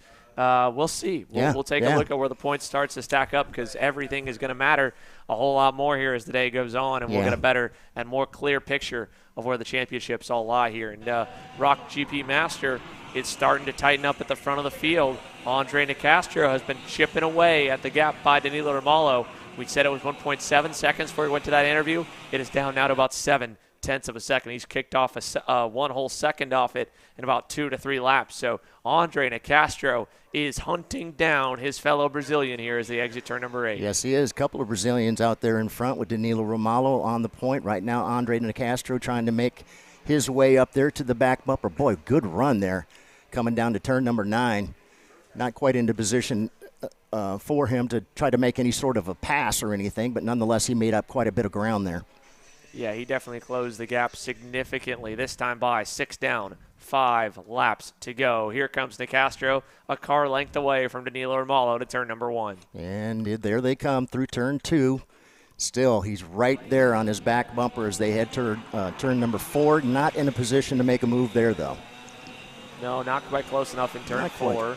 He'll go to turn 5 again, but he's got time on his side, and he knows that. They just saw the cross flags. They know they're halfway in, right. So they're still halfway to go. And Andre Nicastro, it's a cat and mouse game here, and he can ride for a minute, or he could go right to the punch on him here. Sometimes there's a benefit of if you drove pretty hard to run a guy down, you cool the tires off, wait a minute behind him, kind of take it easy. That way that you can heat him back up again to pull away so they can't get right back around you. So Nicastro just, again, hanging on tight there behind. At the same time, he's also getting a really good look at if there's anywhere on the racetrack Danilo Romalo is better than him or where he's going to be a little bit better. Because that's the other half of kind of timing. When and where you pass is you want to pass going into your best section of the racetrack. So the next few corners, you are a rocket ship and pull away. Let's see if he goes in turn 4. This time, looking inside, clear. But they will go side by side, and they make wheel-to-wheel contact there coming out of the hairpin. A little Brazilian love for one another. Yep, come together, but nonetheless, no harm, no foul. They're still running. And that was a great move by Andre Nicastro right there. You could see slowly but surely he had gotten a little bit faster than Danilo and finally able to get around him. We'll have to see if he's able to kind of just check out on him here. Yeah, he was definitely a little bit better than him there. As they exit turn number 9, he's pulled that away. I hope that there's not any damage for either of those guys wheel hopping each other. It's surprising to see both of them want to run each other that tight that they run the chance of contact coming out of turn number 4 here in just a heat race. But, hey, they're getting after it, Ron John. I tell you what, and the other thing, too, I hadn't thought about is bumpers and the fact that we haven't really had any bumper issues so far. But with the pounding they take coming off these curbs, have to keep an eye on that as well. We already talked about chains, obviously. Enough beating and pounding on that and end up with a broken chain. Never a fun way to go out. Yeah, you'll see the bumpers every once in a while just from the vibrations of hitting the curbs. It'll work the rear bumper bolts loose or snap one of them. That's a little more rare, but right. Definitely possible. And, you could lose some front bumper clamps because the front bumper is held on by 2 clamps. They'll tighten down, and I guarantee you those are as tight as possible because the tighter you make those clamps, the harder it is for your pushback bumper to push on in. So you see mechanics all the time nearly snapping their fingers off trying to snap those clamps as tight as possible. Very interesting. So important, I would imagine. Got to keep that front nose piece on there. Here's a look at the fight for third. David LaPlante is coming under pressure from Mario Barrios. Barrios, we saw him go behind Alex Mueller early on, fought his way back around. Now with 2 laps to go, Mario Barrios is on the verge of getting into the top 3 here as they head through turn number 4. Well, here they come, too. They're just now coming through. Who is that? David LaPlante. Good run for David. Up into that 3rd position right now with, as you had mentioned, Mario Barrios right there on his back bumper. And that Premier Karting Canada Cosmic here, he still has about 3 car lengths over Mario Barrios. They'll head through the turn 7 kink, jump the curb, head over to turn number 8, and head down the long back straightaway. Barrios hand over the engine. He's looking down like he's got a problem. Do we have an issue for the RPG Cosmic driver as he gets out of turn number 9? Yeah, very interesting. Obviously something's going on because, again, he's looking down and it seems like it's running, but it's not running to exactly where he wants it to run because he keeps taking a look at it. Now he's kind of stopped doing that. Well, no, as I say that, of course he looks back again as the white flag comes out. One more trip around here at the OKC. Here's a look at Andre Nicastro. His lead has already opened up to 1.3 seconds. He has hit the gas and let it fly out in front after getting around Danilo Romalo. So good rebound. Again, that's again going from 0 to hero from heat number 1 with a DNF down in 10th. Now leads the way and on track to getting a heat race victory here. Half a lap remains for Andre Nicastro, but we'll keep an eye out on, again, what might happen to Mario Barrios. Seems almost as if it's kind of an engine misfire from the low range to mid-range RPMs for him. When it gets up to full song, didn't look too bad at the end of the straightaway, but that kind of power off the corner he's lacking on, so hopefully it doesn't fade too far back. But for this guy, great start to Saturday. Andre Nicastro wins heat 2. Bam! Danilo Romalo ends up in second. David LaPlante survives the fire for third, and Mario Barrios, again, we'll go back to the drawing board and try to open that piece up and figure out what just happened to the 699. Alex Mueller ends up in 5th. Andres Fonseca 6th. Sylvain Colombe 7th.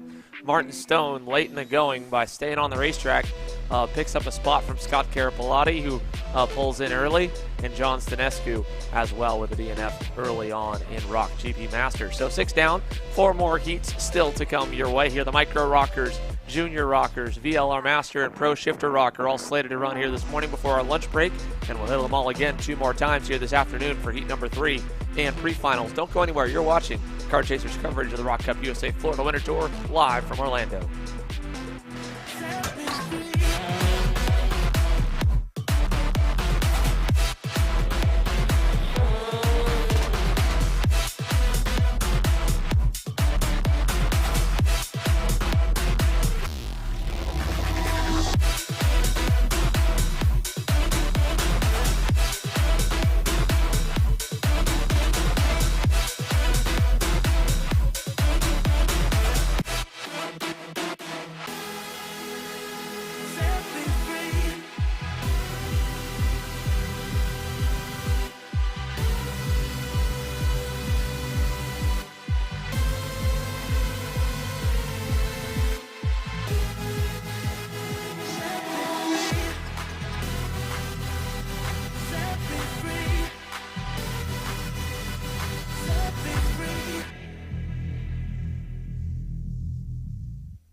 Want to know a crucial part of the magic that's taken A.J. Myers to multiple national championships?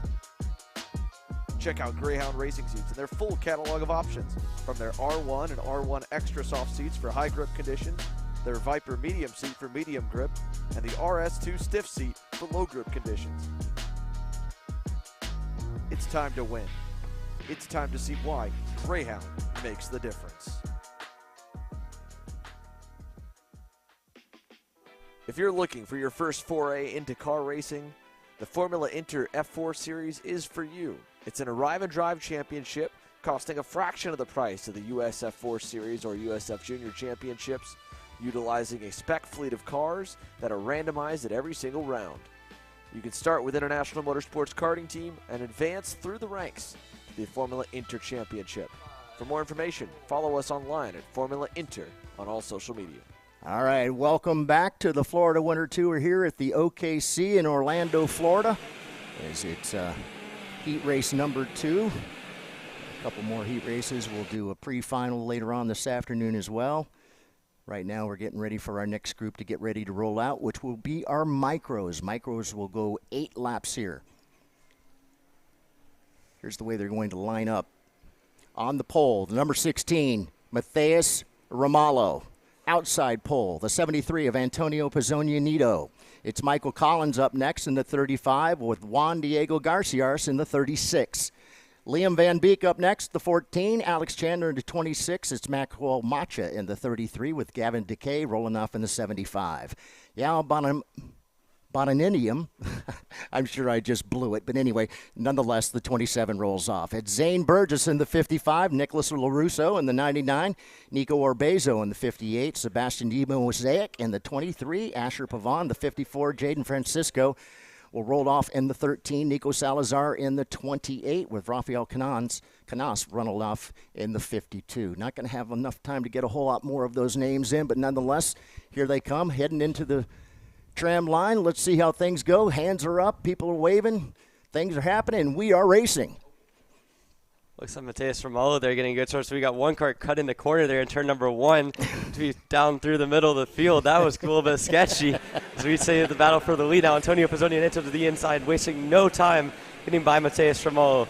Pizzonia Neto's been really fast all season long in the micro category. He leads now coming through the turn 5 hairpin. About 3 carts back. It looks like Juan Diego Garcia de Villa's up to 3rd. So now you see the top 2 in the race lead. Actually, that's the Villa into the lead. Pizzonia's in 3rd. And now, speaking of that, Matheus Ramalho gets the lead coming through the turn 8 kink there. So move Matheus Ramalho back to the front in the U-Race machine as they now go down the back straightaway heading into turn number 9. Battling going on for the 5th position. Now looks to be Nico Orbezo getting past. A lot of battling down the back straightaway. Look at them fanning 3 wide into turn 9. A lot of battling. They stay clean for the moment. And it is now a Orsalon Racing 1-2.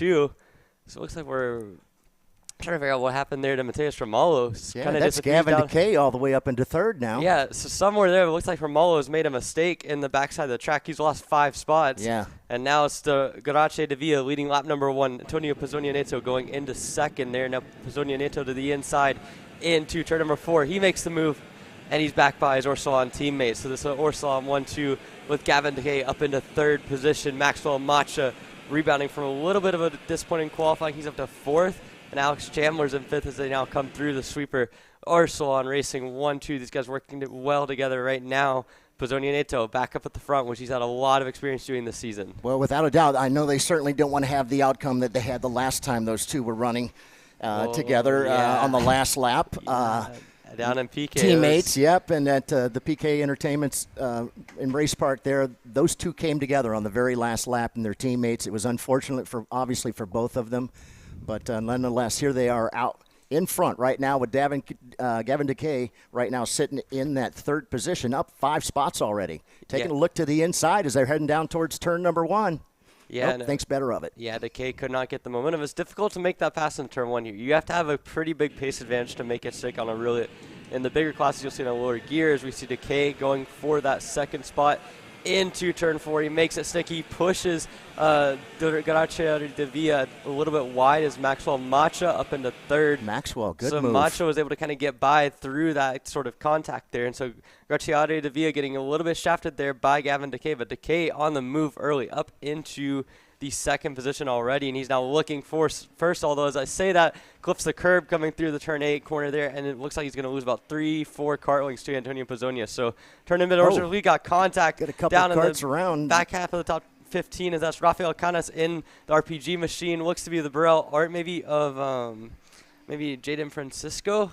Hard to get a number on that exactly, but certainly. I couldn't tell the number Some there. of those guys in the back half of the top 15, and obviously we did see Rafael Canas going around. Right. And speaking of that, going for the race lead, it is Gavin DeKay for the first time this weekend up to the lead. He gets by Antonio Pizzonia Neto, and Maxwell Macha trying to follow through, cannot make it happen, and they now come up into turn number 4. DeKay stays a little bit defensive, keeps Pizzonia from popping back down the inside. Macha's going to be the man on the move here. Will he look to the inside of Pizzonia? Does not make it happen, and we've got a 4-kart train at the front with Juan Diego Gacciare de Villa ending up in that 4th position, only about a kart length back from these 3 now as they come through the sweeper. And you can see, good, too. Yeah, DeKay, first time all weekend he's up in the lead. He's made it happen. Looks a little bit weak through that turn 8 corner, and that's allowing that group behind him to kind of get a good run down the straightaway. Pizzonia not going to make a move, though, as we see further battling back through the rest of the field. That looks to be Zane Burgess maybe going for 6th there. It's Mateus Ramallo trying to catch up to that group, or for 7th, excuse me. It's Mateus Ramallo trying to make a move up into the top 5 as well. He's been running a purple lap time of 102.9 that last time through. So Ramallo, again, made a mistake at the end of the lap number 1, got him way back into the back half of the top 10, and now we're seeing him almost to the edge of that top 5, a 102.8 that time through. He is running a full 0.4 of a second clear of the front 2 as Pizzonia wastes no more time. He's got to get by Gavin DeKay, and does, as we're now halfway through the race. Pizzonia back to the front ahead of DeKay and Maxwell Macha. Looked like perhaps Gavin was going to try and take a shot at him there. Thought better of it. Go ahead and push him up. Keep going forward. The 33 of Maxwell Macha, though, has made his way up there to those top 2. Right there in the back bumper as they head turn number 8. Through 8 and heading down towards 9, down this long back stretch here at the OKC. Guys looking. Looks like everybody's kind of staying in line, yep. Yeah, it looks like DeKay was the only one really close enough to make a move. He kind of pulled out a little bit on the exit, and that stunted his momentum. And when you're going to pull out to try to do a crossover, you've got to plan that out beforehand. As now DeKay onto the back bumper, Pizzonia makes a little bit of contact there. That's going to kind of dislodge him a little bit. Maxwell Macha right up to the scene, and Mateus Ramallo has worked away by Juan Diego Gacciare de Villa into the 4th position. And so Ramallo continuing to pick up positions here. So click off another lap, 3 laps to go. Pizzonia keeps the lead, although as I say that, Gavin DeKay goes back to the front aboard his Zanella Racing OTK here. He's up to the lead ahead of Pizzonia as well as Maxwell Macha. But you had mentioned, look who's coming. Mateus Ramallo, our pole sitter, starting to pick up the pace, making his way up towards the front group. Now we've already banked 5 of the 8 laps, so just a few more laps to go. He's going to look to the inside. He got it.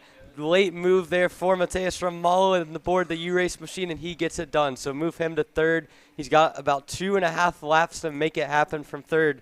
It'd be quite a comeback there. He was in about 7th or 8th there at the end of lap number 1, and Ramallo's put his head down. He's consistently been the quickest kart on the racetrack. Only about 4 karts now back from Antonio Pizzonia for that 2nd position.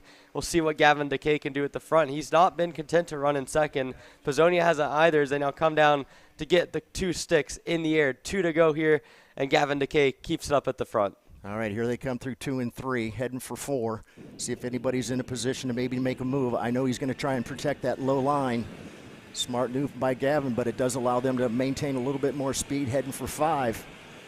Yeah, DeKay's got him covered. I think He's got him covered. It's tough to cross over that turn 4 to 5 hairpin complex, and DeKay did a good job there covering it off, not overrunning the corner. Pizzonia's going to take a little bit of a wider line into the sweeper, try to get that momentum. Now he's going to send it to the inside into 8. Almost makes contact, but Antonio Pizzonia Neto gets the job done, moves up to the race lead. Gavin DeKay in 2nd, and now we have a 4-kart battle for the lead. Yeah, and Mateus Ramallo now was in 3rd. He's now in 2nd. He just got around Gavin DeKay.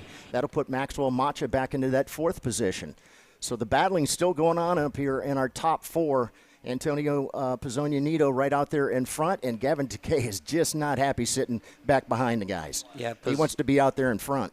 Yeah, Pizzonia really doing a nice job controlling the race here as they hit the white flag. He leads ahead of Mateus Romolo. Romolo has worked his way all the way back up into second. Is that where you want to be, Emery? No. You want to be in that second spot? You want to be out front? Leading. There he comes. Oh, Romolo puts the bumper to him. And Mateus Romolo back to the race lead. Pizzoni is going to go back down the inside. Gets the job done. Decay tries to follow through. Can't make it happen. Mateus Romolo gave Antonio Pizzoni a big shunt, and it did not work out as Pizzoni just simply crossed him back up, got him underneath into turn number 5, and Pizzoni going to go defensive into turn 8, just where he got the pass on last time. This time he does not try to risk that. He covers it off, and now Romolo trying to make something happen, but Antonio Pizzoni has it covered coming into turn number 9, and Romolo's only going to have one more chance as they get down to the last couple corners. Yeah, it's gonna be very interesting to see if he tries to make that shot. Look at the protection. Oh, Romolo around the outside. They're side by side making contact out of the final Gavin corner. Decay is going to get advantage of that. 3 wide. Here going they to the come, line. 3 wide. Still side by side, still banging tires, and Gavin Decay is going to get the victory. Bam!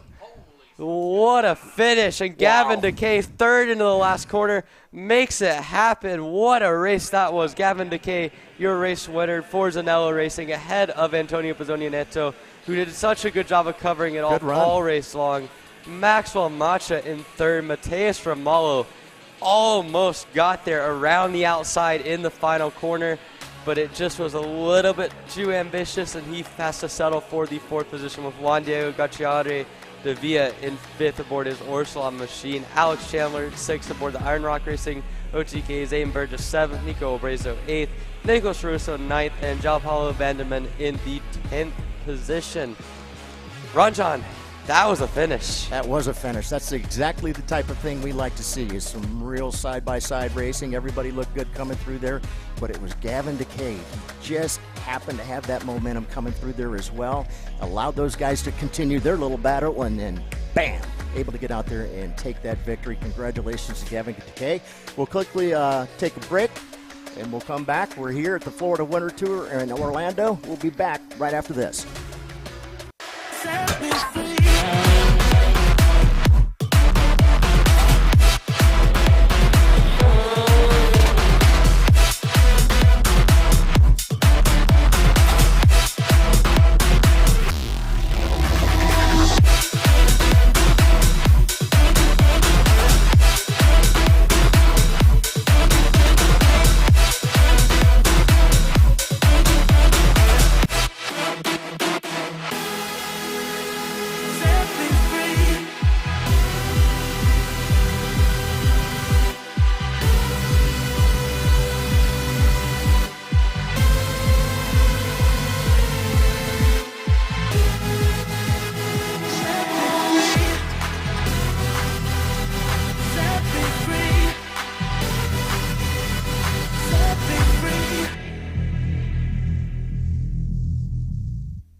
If you're looking for your first foray into car racing, the Formula Inter F4 Series is for you. It's an arrive and drive championship costing a fraction of the price of the US F4 Series or USF Junior Championships, utilizing a spec fleet of cars that are randomized at every single round. You can start with International Motorsports Karting Team and advance through the ranks to the Formula Inter Championship. For more information, follow us online at Formula Inter on all social media.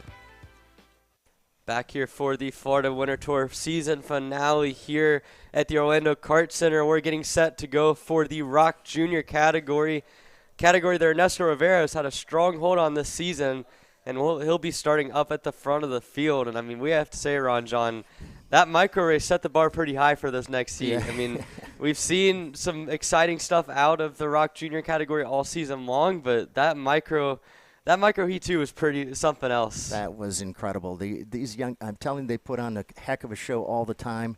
They make passes some places that others don't, but for Gavin Decay, he was happy that the two up ahead of him were going to decide to try to battle it out as they came out of the last turn and heading for the start-finish. And lo and behold, Gavin able to basically out-drag race them as those two were still going at it, heading for the line. Yeah, I mean, I think Romolo trying to pull that move around the outside into the last corner kind of set it up where Decay could afford to do that and kind of cross under. Really the first time we've seen someone from third be able to cut under this weekend. I mean, we saw it a little bit at USPKS last weekend, but certainly really exciting finish there. And heat number 1 for the ROK Jr category yesterday, we saw Stephen Miller kind of find some pace. I mean, I talked to Stephen before ROK Jr yesterday, before the heat, and he kind of seemed a little bit down on himself in terms of the raw pace that kart has had. Right. Chad Duncan Racing, obviously the Kart Republic, he's found a way to get it up to the front here in ROK Jr. We know he's fast on the VLR stuff. We've seen him all season long be up at the front. And he's been up front of ROK Jr. everywhere else, but here he kind of struggled all weekend being in the back half of the top 5, sometimes a little bit lower than that. Moved his way up to the front, won in convincing fashion yesterday. Ernesto Rivera had a pretty good heat, fished off in 3rd. He looked like the fastest car all weekend long up until that heat race. Teddy Masella as well got up to 2nd and then kind of lost a lot of spots throughout the course of the race. So there's a lot of storylines to watch here. Guys like Enzo Vidmontian has kind of been further back than I think you would have expected him to be this weekend, but it's going to be an exciting race. Yeah, without a doubt. We'll look back down here. Ernesto Rivera on the pole. Sebastian Garzon outside pole in the 208 with Teddy Masella rolling off in the 225. It's Christian Cameron in the 209 with Anthony Martella in the 211. Stephen Miller in the 273.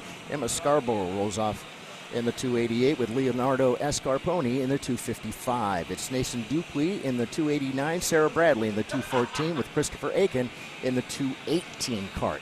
Mayor Dianaran in the 244 with Caleb Campbell in the 295, Lorenzo Castillo in the 232, Enzo Vidmonti in the 287, and Oliver Roldan will roll off in the 298. Joseph Lanai will be in the 221, Amador Martinez the 222, Yao Shimoda in the 277, Anthony Radicano, I believe, in the 268, Ty Fesher 237. Boy, we got a bunch of names here. Major Markovitz will be the driver up there next, and he is in kart number 252, yes. And Ryan Maxwell, the 234. David Martinez Rodriguez in the 250.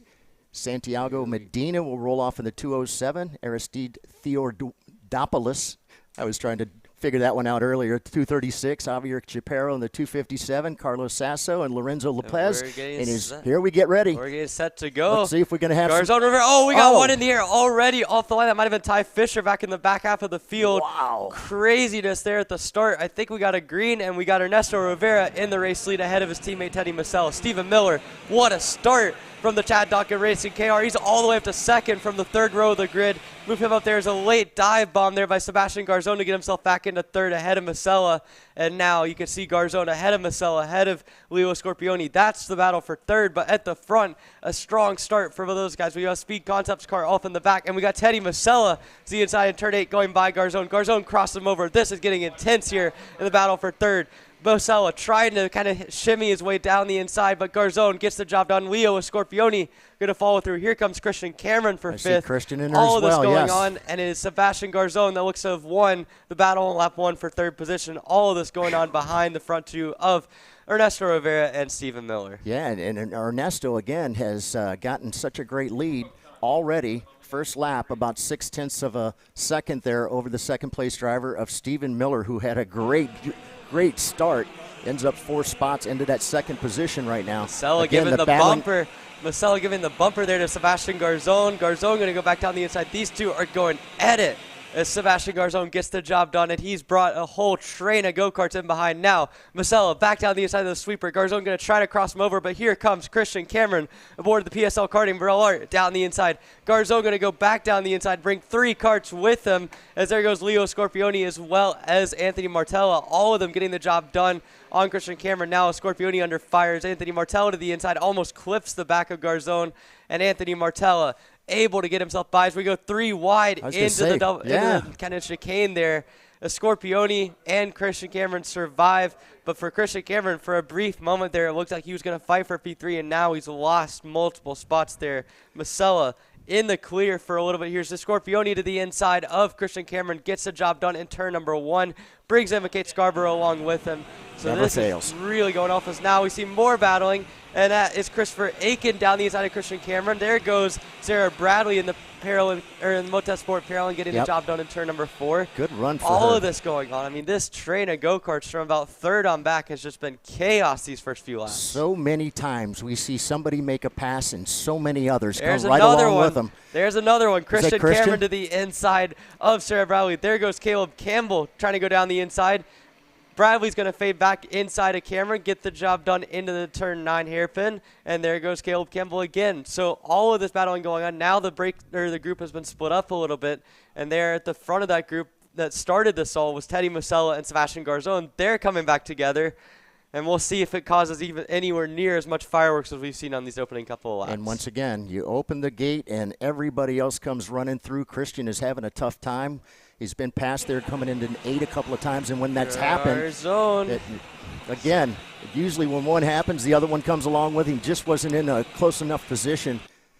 Sebastian Garzon there gets back down the inside of Teddy Musella, goes defensive. He knows Musella is going to go back by him as soon as he gets a chance to, and there goes Anthony Martella yes. onto the scene. Martella's had a lot of good pace this weekend in both categories, and now in ROK Jr able to get himself up in the 5th. Garzon down the straightaway. Musella for once opts to push him. But as I say that, he pushes him wide, and now Musella's going to get the spot. Garzon's going to try to hang into it, into the double right, or into the chicane there.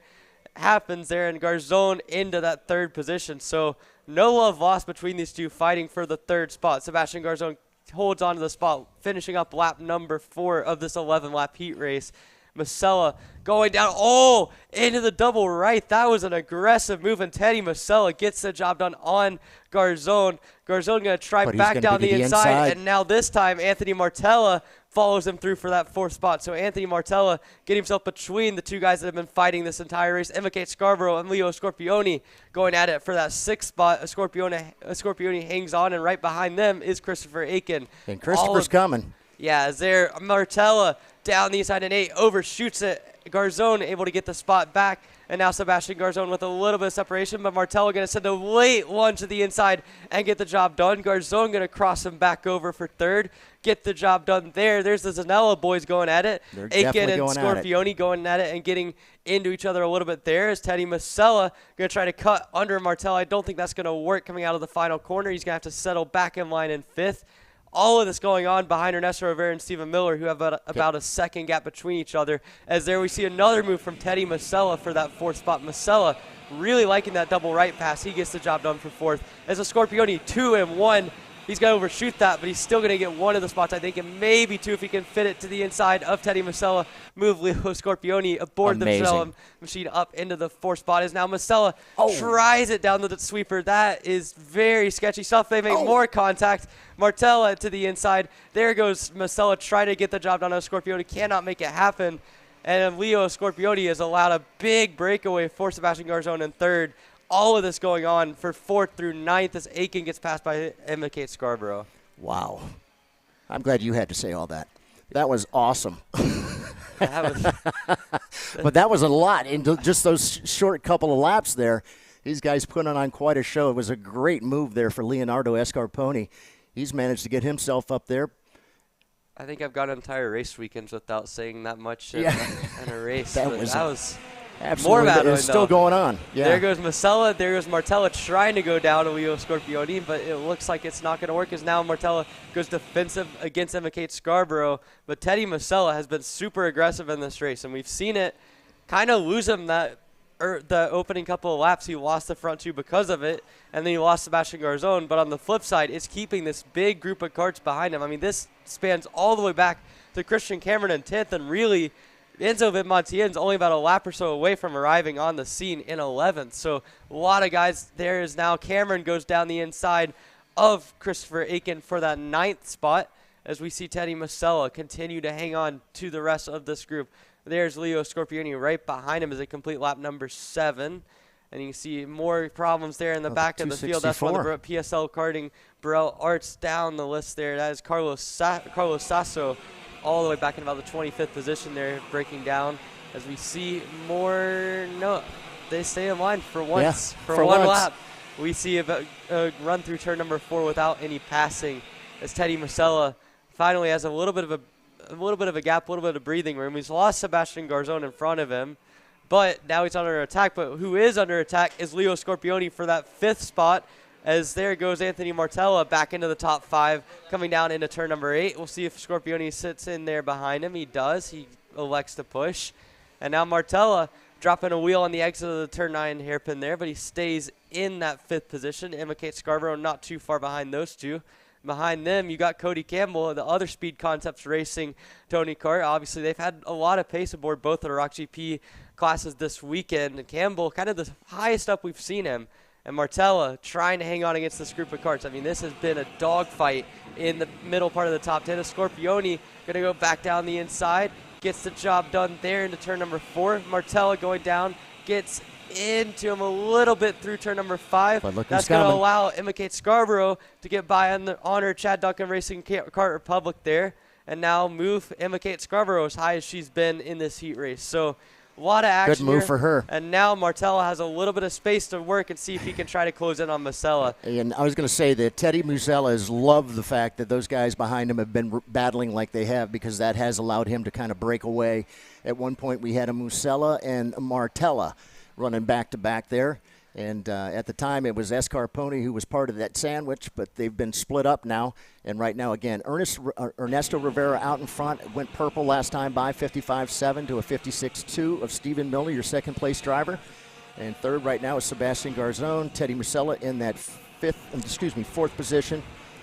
And no changes there. And Anthony Martella right now in 5th. Emma's is in 6th. Leonardo in 7th. Christian Cameron up and down for Christian. Now he's in that 8th spot. Caleb Campbell in 9th, and Enzo Vinbantian up 5 spots now in 10th. And again, Ryan Maxwell, great run for Ryan, now up into that 12th position. He's passed 11 karts out there in the 234. Good run for Ryan. I'll tell you, Ernesto Rivera, while all of this has been going on, while his teammates been kind of instigating a lot of battling in the 4th through 10th, in that 4th through 10th pack, Rivera has been setting a blistering pace at the front. I mean, he's the only kart in the 55-second bracket, and he's doing it every single lap. As we hit the white flag, not a lot of battling going on throughout the top 10 there. Enzo Vinbantian's under fire for that 10th spot. That looks to be the closest thing we've got to a battle in the top 10. Up at the front, you still have Ernesto Rivera ahead of Stephen Miller, Sebastian Garzon, and Teddy Musella. All those guys kind of have their own gaps. So then Martella's a little bit under pressure from M. Kate Scarborough, but not too much as there is Ernesto Rivera. Just a smooth drive. He'll have no idea about all the chaos that's happened behind him. I mean, Rivera, he's been fast all weekend, but this is probably the most dominant we've seen him. He's pulled without a doubt over 2 seconds to Stephen Miller, running high 55s, everyone else on the low 56s, and Rivera, as he hits the final corner, this has been a smooth operation for Ernesto Rivera. He'll come across, take the checkered flag, and win heat number 2 here in ROK GP. Bam! Great run there for good old Ernesto. Stephen Miller there going to come. Stephen taking 2nd. Is that Sebastian Garzon going to hang on to the 3rd spot? Teddy Musella in 4th. Anthony Martella will end up in 5th. Emma in the Scarborough in the 6th spot. Escarpone ends up in 7th. Christian Cameron will end up in the 8th position with Caleb Campbell in the 9th. And Christopher Aiken will round out your top 10 in that 10th position. Yeah, and I mean, a good, exciting race really all the way throughout the top 10. We saw Stephen Miller get up to 2nd at the very start. That kind of protected him from a lot of the chaos. Garzon and Musella going at it, Martella getting into it, Scorpione getting into it, Christian Cameron even going for the action. I mean, a lot of storylines from that ROK Jr category. I'm excited to see the rest of the day, but for now, we're moving on to VLR Master coming up after a break here on Kart Chaser.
back here for the VLR Master category.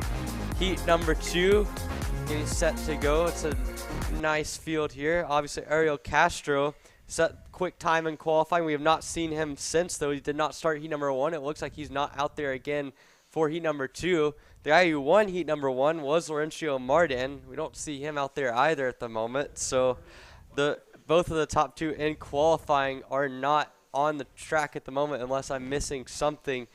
Up front then is Daniel Caldiges Costa, Fernando Rodrigo Zucato on the front row as well aboard the REM cart. Robert Valenzuela in the Goodwood Karting Burrell Art is there as well. Looking for a start here. Looks like we're green. Coming through turn number 1, 3 wide briefly in the back of the field. That looks like that might have been Luis Cunones back in the back part of the section there trying to make a move, cannot make it happen. And Alex, as we head through turn number 4, a lot of the front runners from this weekend not really seeing a lot of action here. Yeah, I mean, that's one of the big storylines here, right? We had, 2 of our top guys in VLR Masters not running, or sorry, Marden, your winner from Heat 1, not running Heat 2. Ariel Castro hasn't ran either of the heats so far. I wonder if he's just going to run the pre-final, final, maybe see if he can go from last to first. And he certainly has shown the pace that he can do that for sure. I believe that's probably what he's going to do, knowing Ariel, right? He's pretty quick. He's been around this racetrack a few times. So he probably feels confident enough to go from last to first. As we're, almost 3 wide here entering the final sector of the racetrack. So good stuff from these guys. Biggest thing that I could take away from the last heat, Alexander Dalbon didn't have the qualifying we would have expected from him. Started P8. He actually made his way up 7 spots into second place. So a pretty good run for him in Heat 1. Look to see him do more of the same here in Heat 2, as he's already up 3 spots in the P6. Yeah, I mean, already Dalbon showing a good bit of pace. We saw, really any VLRK Masters, we see contact there between one of the PSL guys and one of the Goodwood guys. I think it was Michael Legrand going at it for about the 4th position there. A big line of go-karts coming through turn number 5. But one of the things that we've seen really is Alex Dalbon consistently in the KA Master VLR Master category, running up towards the front. We're seeing it no different here. I mean, he might not have the raw pace in qualifying, but certainly in heat number 1, he was the 2nd quickest guy on the track behind only Laurencio Martin. Seeing battling down, that is Legrand trying to make a move there for the 7th position, but it does not stick. And now you can see that battle is one guy going off at the back end of the track. That is the Rhino kart or the Team VSR kart of John Quifo in the 8th spot. A lot of battling going on in this battle from 3rd onwards, but at the front of the field, Daniel Codis Costa continues to set up purple lap time of 59.8 that last time through, ahead of Robert Valenzuela in the 2nd spot. As more battling going on up through the turn 3 king. That's going to lead to one of the cars going off. This might have been Mark Pavon there in the 754. Oh, heavy contact hip check there from Legrand down the inside. That is surely not the cleanest of moves there by Michel Legrand there. He gets by Pavon, but that took quite a bit out of it. That was kind of sketchy. Ambitious, for sure. I mean, he stuck a nose in there, and to be fair to him, the move was there, but the door shut pretty quickly on him, and it ended up being a hip check. Kim Carpoletti was the guy that he hip checked. Yeah, and Carpoletti actually, I believe, our winner from Loxahatchee, a month ago. So solid run for him so far. Dalbon, up 6 spots right now, P3. 2/10 off of Costa's pace so far, but it's a good run for him up from P9 already. Yeah, we were right in the first place. It was Pavon, not Carpoletti. Kind of got mixed up on the shot there, but Pavon, he will not be happy there with what Legrand did coming into turn number 5 or into turn number 4. But at the front of the field, Alex Dalbon not quite showing the pace he had in heat number 1. Not quite as fast as what Rodriguez Costa and Valenzuela was running, but still solid run for him to pick up 6 positions. And right now he's just kind of holding the gap to the field behind him. He's not really as quick as Carpoletti and behind him or Valenzuela in the front, but still he can work with 3rd. A 2nd and a 3rd with Mardan missing the 2nd heat could put him on pole for the final if he keeps this up. Yeah, exactly. Yeah, with the pace he's shown, it might be enough to, even if guys like Mardan and Castro show up for the pre-final. I don't know if they're going to be that much quicker than what Dalbon's able to run. I'm talking about his pace, but obviously he's there. He finally picks up the pace there after 4 laps. It must be on lower tire pressures because the last few laps he's running in the 1 minute 1, 1 minute 2 range once the leaders were mid-59s. Now he's in the high 59s, so almost as quick as your lead last time by. So Daban, his cart's coming into play a little bit. Obviously, Valenzano in second, right there with Costa. I mean, keeping him in check. If Costa, makes a little bit of an error, I expect to see him right there. Yeah, I mean, right now Coach Costa has a little bit of a gap there at the front, but it's certainly not enough to feel completely comfortable as they now head into turn number 9. And again, I mean, the makeup of this class is a little bit awkward in this race because you really have the 2 front runners all weekend long. Rencio Martin and Ariel Castro look to be the fastest. Again, we saw Castro in qualifying only run about 4 laps and then pulled in, had the pole position. We saw Martin dominate heat number 1. So these guys have a lot of raw pace, but they're not out there right now. So Coach Costa is really just turning laps up at the front, but he's not going to know how he stands relative to maybe his main competition come pre-final and final time, because right now it's just hard to really get a gauge on that as Mark Pavan's gotten by Alfonso Santiago Santella in the backside of the track to move himself back up into 7th. About 2 seconds behind Michel Legrand there, and we'll see what he can do to catch up to him. Legrand right now running faster laps than pretty much anyone else on the track, so might be hard to catch up to him, but if he does catch up, you might see some retaliation there. Yeah, it's a bit of a consolation pass there for Pavan, to get that one of the positions back. But obviously, like we were talking about it, a few laps ago, he was pushed off in turn 3, then got pushed off in turn 4. So he's probably driving a bit angry right now. He doesn't seem to have the cart under him anyways, running in the 1:02 range, so he's a few tenths off the pace. So it's a frustrating heat for Pavan so far.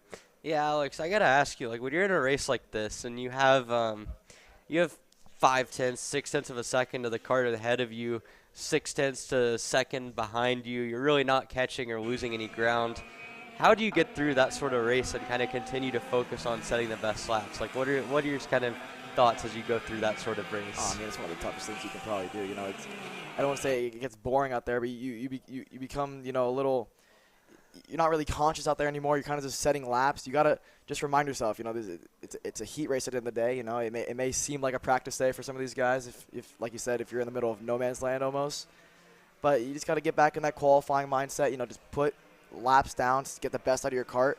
As Legrand's doing right now, at a 59.4 goes purple in P6. So one of the PSL guys, they got those carts rolling. I mean, that whole team this weekend has been flying so far, and clearly same here for Michel Legrand. Yeah, we're about to see Marian Kremer's Hunter Pickett on the front row of the ROK Shifter category coming up next, so that will be exciting for those guys. But Legrand has been running a pace. The last few laps have been equal to the leader. That last time through, though, set the benchmark with a 59.409. That time through only a few tenths off of what he just did. But up at the front, we're seeing Robert Valenzano continuing to close in on Daniel Costa. He's down to about 5 tenths of a second here. It's been a slow burner. He's only been getting about 10 and a half a lap, but that pace has been enough. And now if he gets within about another 10th or so, he's going to start picking up the draft, and it's going to be a lot easier for him to catch up. Yeah, I mean, I'm no mathematician, but a 10th and a half a lap with 4 to go. You're there. That's 5 tenths. Right? That's more than 5 tenths. That's 6 tenths. That's 6 tenths. So, I mean, he should be there on lap 11 according to my math, but it seems to be even closer this lap around. He's only a cart length, maybe even half a cart length now as they close in on the final sector of the racetrack. Yeah, he's going to get a really good suck up down the down the front straightaway to complete lap number 8, and that's going to get him all the way up through the gap. That's the thing about these gaps too. You get down to 4 or 5 tenths, and it really becomes only a 2/10 of a second gap, because once you get that draft, it pulls you all the way up in.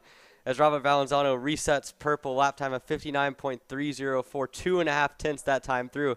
You're right. It looked a lot closer than that 4/10 of a second gap that you hypothesized, and now to head into turn number 5, 3 laps of racing to go. Valenzano almost there on Coach Costa as they're coming out through the sweeper. You can see Costa really kind of having to put a little bit more wheel put, although as I say that, Valenzano got really loose through that sweeper there, and that's going to cost him a cart length or two. Man, he is up on, he's slamming the steering wheel. He knows he made a mistake there.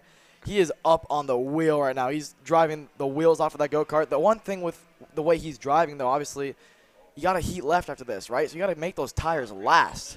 So who knows how much he's overheating his tires right now trying to get this P1, but clearly it means a lot to him right here. So he's right back on the bumper. Considering the mistake he made there in turn 6, I'm surprised he's been able to stick with Costa throughout this lap. Yeah, no, Valenzano is really pushing that guard, and you have to wonder with what everyone's been saying about the tire degradation all weekend long, how will that factor in Heat 3 or pre-final? He might see it as an opportunity to win a race and be like, yeah, I'm going for it regardless. We'll see as now Valenzano continuing to just pound Costa, he's going for it. Inside, turn 5. Crossover attempt there by Costa. They're side by side into the sweeper. Valenzano has the better line. He's going to take over the lead for the first time in this race with only 2 laps to go. Yeah, good move here, but Costa's going to go back to the inside here in turn 7, make that move stick, but Valenzano's going to return the favor. He's going to do a crossover now heading into turn 8. They're side by side under braking. Valenzano's got the preferred line as they enter the brake zone here. Valenzano back to the P1. Costa's now going to try a crossover move, entering the final sector of the racetrack, but again, Valenzano, he's on the inside line here through the S's. He's going to make that move stick, and he's going to hold on to P1. Yeah, Costa there thought about the crossover, had to back out of it there. He'll cross him out of the final corner, head down to the white flag.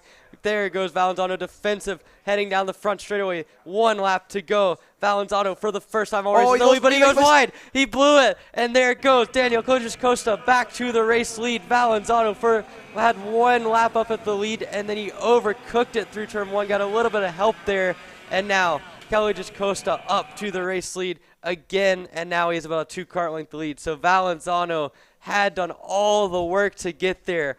Chased him down from a second back, went through a series of crossovers, finally got the lead, and then it just all fell apart. Yeah, I think that error is a result of the drive. Yeah, you see him hit the steering wheel again. He knows he blew it, but it's a result of the way he was driving. I think he really overheated his tires, and I mean, you see he just overshot the brake zone in turn 1, went wide. He went past the rubber he was outside of the racetrack, and it held the kart out there. Wasn't able to hold on to the go-kart, and Costa's going to somehow manage to get a P1 out of this race. Yeah, Daniel Costa, it was not smooth sailing for him, but he'll come across and take the checkered flag for heat number 2 of VLR Masters. Robert Valenzano in 2nd position. Alex Dalbon, a very chill race for him in 3rd. Kevin Carpoletti in 4th. Michelle Legrand rebounds up to 5th position. Luis Quinones. Oh, Legrand lost a spot on the last lap. Must have made a mistake there, but Quinones in 5th. Legrand in 6th. Mark Pavon in 7th. Alfonso Santiago Centella in 8th. And John Quifo rounds out your 9 runners here in the VLR Master category in heat number 2. So an exciting battle there between Daniel Costa and Robert Valenzano, 2 guys that have not been up at the front all weekend. Thanks to a little bit of decisions by guys to not run heat number 2, it's allowed these guys to run up at the front, and they produced an exciting race. No, I mean, for sure. It's definitely the best VLR Master race of the weekend so far that we've gotten. I think the biggest headline before we head into the break here is Dalbon. Those last few laps, he was the quickest car on the racetrack. And like we said, you know, we haven't really done the points yet, but I think Dalbon with a decent finish will be P1 for the pre-final.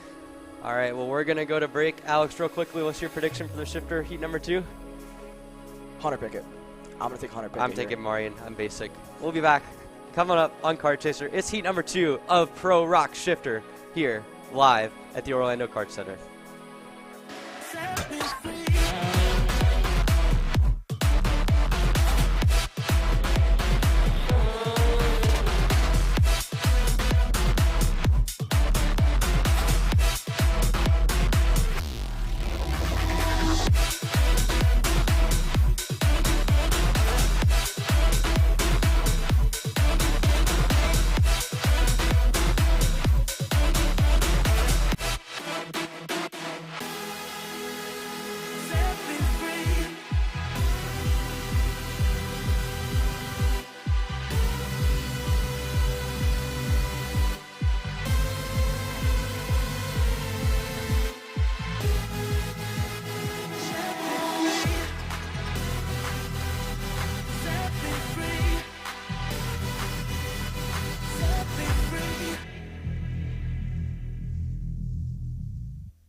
Want to know a crucial part of the magic that's taken AJ Myers to multiple national championships?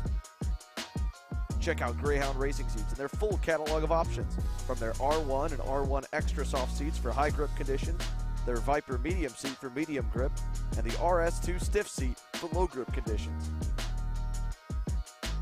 It's time to win. It's time to see why Greyhound makes the difference. If you're looking for your first foray into car racing, the Formula Inter F4 Series is for you. It's an arrive and drive championship costing a fraction of the price of the US F4 Series or USF Junior Championships, utilizing a spec fleet of cars that are randomized at every single round. You can start with International Motorsports Karting Team and advance through the ranks to the Formula Inter Championship. For more information, follow us online at Formula Inter on all social media. Well, welcome back here to the booth. Josh Conker joins us here once again for Pro Shifter ROK. Again, my name is Xander Clements alongside the voice of ROK Cup USA, Ron John Ebersole. Josh, you and I were watching here just a moment ago before the karts fired off. Martin Kremer's very, very late to the grid for his go-kart. He was up here waiting for a long time there before he got underway. Yeah, something you don't typically see. Mechanic was in a rush to get to the grid, so possibly some last-minute changes being made there before the heat. But, you know, for sure that's going to throw a little wrench into his mind.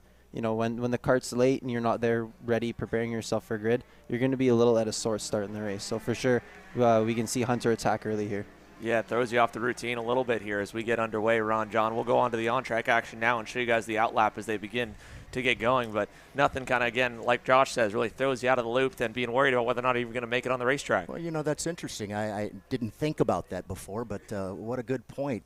Anytime anything kind of with your kart and you get it at such a late time, it's got to make you think a little bit, but we'll just have to wait and see how things shake out. Well, Josh understands as well, right? You Absolutely. have a little bit of kind of a pre-race routine you do. Some guys stand by the go-kart, some put their helmets on early, some wait last second to kind of get suited up, some sit in the kart for 5 minutes just mentally locking in. And when you're just stressed out for a moment and then all of a sudden you have to get in, that whole kind of routine is thrown out the window and you're not in the same mental place. Yeah, exactly. For me, it takes a couple laps just to kind of settle down. For sure, the out lap, you're kind of all jittered and, you know, all the butterflies are there. But, yeah, just for me, it takes a couple laps to settle down. It's really until the adrenaline gets going, right? I mean, I'll go out there on the racetrack and on the out lap, the pace lap, my legs will be shaking. I'll be tweaked out, and then as soon as the green goes, you just kind of go into instinct mode, and then from there you're driving. But it throws it off a little bit when you can't kind of get yourself ready. Maybe it works out all right, so let's see as the drivers get into their spots here, and we'll get set to go to the lights. Marian Kremer's again on the inside of your screen. His teammate Hunter Pickett in that factory beer alert will join him on the outside of row number 1. Kyle Wick was quick in the opening heat race of the weekend. We'll go to the lights once again. Pro Shifter ROK, and away we go down to turn 1. Terrible start for Justin White. He'll lose a couple positions, but look at Hunter Pickett round the outside. Hunter Pickett to the lead to turn number 3. Go ahead, Josh. Yeah, great start there from Hunter Pickett. You see Giorgio popping the curb there, trying to get under Kremer. Be super aggressive here as he knows he needs to be in front of him for the points here. But amazing start for Hunter there around the outside. Not something you totally see is here we see Kyle Wick taking Giorgio back. A little bump and run there, trying to get back by him. Can't make it stick there. But, yeah, Hunter with a great start. Baylor Griffin, everybody over curbs. Carol Paschwitz, I think that was, jumping another curb. Just everybody everywhere right now, for sure, scrambling for positions. Yeah, that was a mad kind of bottleneck here. It's still bottlenecking further back in the field. We talked about Lucio Massini right before we went underway. Lucio Massini had a big-time overhaul on the go-kart last night. The Magic Kart Factory boys are working hard, making a lot of wholesale changes to his go-kart. He had a big aggressive move. The leaders are single file for the top 6. They're battling back behind. Hunter Pickett showing the way here for the first time in the Florida Winter Tour all season. Finally having a good weekend. Had a birthday yesterday, and now trying to get a birthday weekend win as Giorgio Carrara makes the pass finally stick on Kyle Wick, throws the hand in the air. Lots of sign language going on here, Josh. Oh, always sign language. Yeah, Giorgio, I think that was more of a let's go, follow me. I feel like I have some good pace right now. You know, for sure, if you're coming out of the gate a little quicker and you want to kind of catch those front 2, it's going to be a kind of, you know, like a here, work with me. You kind of see that more in the single speed categories as you can bump draft. But in shifter karts, bump drafting doesn't really work too well. No, not too much. And again, you can't really take your hand off the wheel much because then you got to get back to the steering, to the lever. So it's a lot of quick hand in the air. They don't even have time to reach around and touch the back of their helmet. Yeah, exactly. I believe Colin Daly's up a good chunk. He was 7 last time, up 7 spots from the start. Great run so far for Colin. Yeah, phenomenal start for the DRT Racing North America driver. He's at the edge of the top 10. As of now, he's up to 8th here. Hunter Pickett starting to block a little bit for the lead. Marian Kremer's continuing to follow. Not really trying to force the issue right now. He enters the weekend about 100 or so markers up on Giorgio Carrara. He picked up a little bit more yesterday with a heat race win, and Carrara back outside the edge of the top 5. But Hunter Pickett here is happy to lead. And we got problems for Carrara. Giorgio Carrara off to the inside of the racetrack. He's adjusting, reaching down. What is he touching there? Is that more maybe the throttle cable possibly? Yeah, throttle cable, or maybe shift linkage as well. You can see him. Yeah, no, it's definitely throttle cable for sure. He's got no power coming out of turn 9. Looked like he was about to get run over sitting where he was. Just about did there going into the chicane. Wow, so big championship implications for Giorgio Carrara. that'll take another hit in the deficit, and it will grow larger up to Marin Kremers. And Kremers now, he can just ride in second. He doesn't need to fight for the win. He may, but he doesn't need to, as Kyle Wick is coming under fire from Vincenzo Saraceno, who went second fastest in morning warm-up. And even he was a little bit dumbfounded by how fast he was. Yeah, Vincenzo's been working hard at their TB chassis for the last 2 weekends. And, for him to find some good pace this weekend, it's really good to see. With Giorgio being out, Vincenzo was 4th in points behind me. I was sitting 3rd coming into the weekend. So that's going to help Vincenzo for sure, and especially Baylor Griffin. Baylor, I think, was 5th coming into the weekend. So that's going to help both of their bids to push themselves farther up in the points. Yeah, again, there's a lot of prizes, not just for the champion overall. That's what everybody thinks about, and, of course, that's going to get you a ticket to the ROK Cup World Finals. But 2nd and 3rd, I believe, tickets over to ROK Vegas, Levanto Tires, stuff like that up for grabs for those in the championship, as we see pass for the lead. Marin Kremers going around on Hunter Pickett down by turn number 1. Amazing how patient he was. He knew he didn't really have a whole lot to gain, but had a lot to lose, right? Able to make that pass perfectly on Hunter Pickett there going into turn number 1. New leader, Marian Kremers. Especially there with Kremers making the pass. You never want to drive into your teammate. We see that, in other forms of motorsports. Prime example would be Lewis Hamilton, Nico Rosberg. Guys driving into each other, racing hard for championships. Now, these guys aren't racing hard for championship right now, as Hunter's not fully in the championship, but you never want to drive into your teammate. Always want to race him more respectfully. When he was reaching down there into the cart earlier, Giorgio, any idea what you were saying? Perhaps a throttle cable or something? Yeah, perhaps a throttle cable, as Andrew said, maybe a shift linkage. But if you're reaching down there up by your right thigh, it has to be a throttle cable or something in the way of your leg. Left side would have been brake bias, and then we see, I do believe that's the 407. That's Justin White going around over at turn number 9. So big implications for Justin White, Chris Farino. Chris Farino in that Kartworks USA machine. My apologies there, Justin White. In 12th, his teammate Chris Farino in the Kartworks Magic Kart out over here in the hairpin was running outside the top 10, kind of looking on in. Here is a look back at Cullen Daly's progress. He's made up 10 spots to 7th. That's where he ended yesterday. He is all over the GFC karting entry of Jacob Gulick down the backstretch. Look for a move here. Turn number 9 coming for P6. Looking maybe to the inside, just to the right-hand side of the camera. I think we'll get the aftermath. No, not that time. Daly stays behind as they head into the S's. Yeah, really looking for a little more out of Jacob Gulick this weekend. He's had a really strong run out in the West Coast recently. Yes. He's won, I do believe, 3 of the 4 Challenge of the Americas out there. So looking for a little stronger run out of Jacob. Although the GFC team is testing for Scusa, you would like to see a little more pace out of a guy with, Jacob's resume over the course of the winter. Yeah, again, this is, like you said, East versus West Coast. You have the Challenge of the Americas versus the Florida Winter Tour over the last few years. And obviously, the East Coast has been stronger right now, but Jacob Gulick, best of the West, and he is P6 at the moment. His teammate still a little up the road, Kyle Wick, in 3rd. So we know there's good pace out of those black and white GFC machines. But as they exit turn 8 here again, Colin Daly just kind of following him here, running in the wake about a car length away. He's not close enough for a dive bomb outside of a crazy bonsai move. So he's taking his time with it, and as long as Gulick has good pace, he doesn't need to thread the needle here. But he'll be looking to go sooner rather than later, because you can see how close he closes up over the curbing heading into the final sector. This time by 7 down, 4 laps remaining here in Pro ROK Shifter's second heat race of the weekend. Yeah, and speaking about the black and white GFC with pace, Kyle Wick just goes purple with a 52.9. Just about a 10th quicker than Kremers, and Piggott had a really bad lap with a 53.3. So for sure, Kyle and the GFC team finding some pace, although not enough to close up to the lead right now, but pace is pace. Yeah, I mean, he pulled away here from this guy. Vincenzo Saraceno was on his tail a couple laps ago. He is now in no man's land by himself. And Kyle Wick, like you said, is hunting down Hunter Pickett. 4/10 better, like you said, last time by.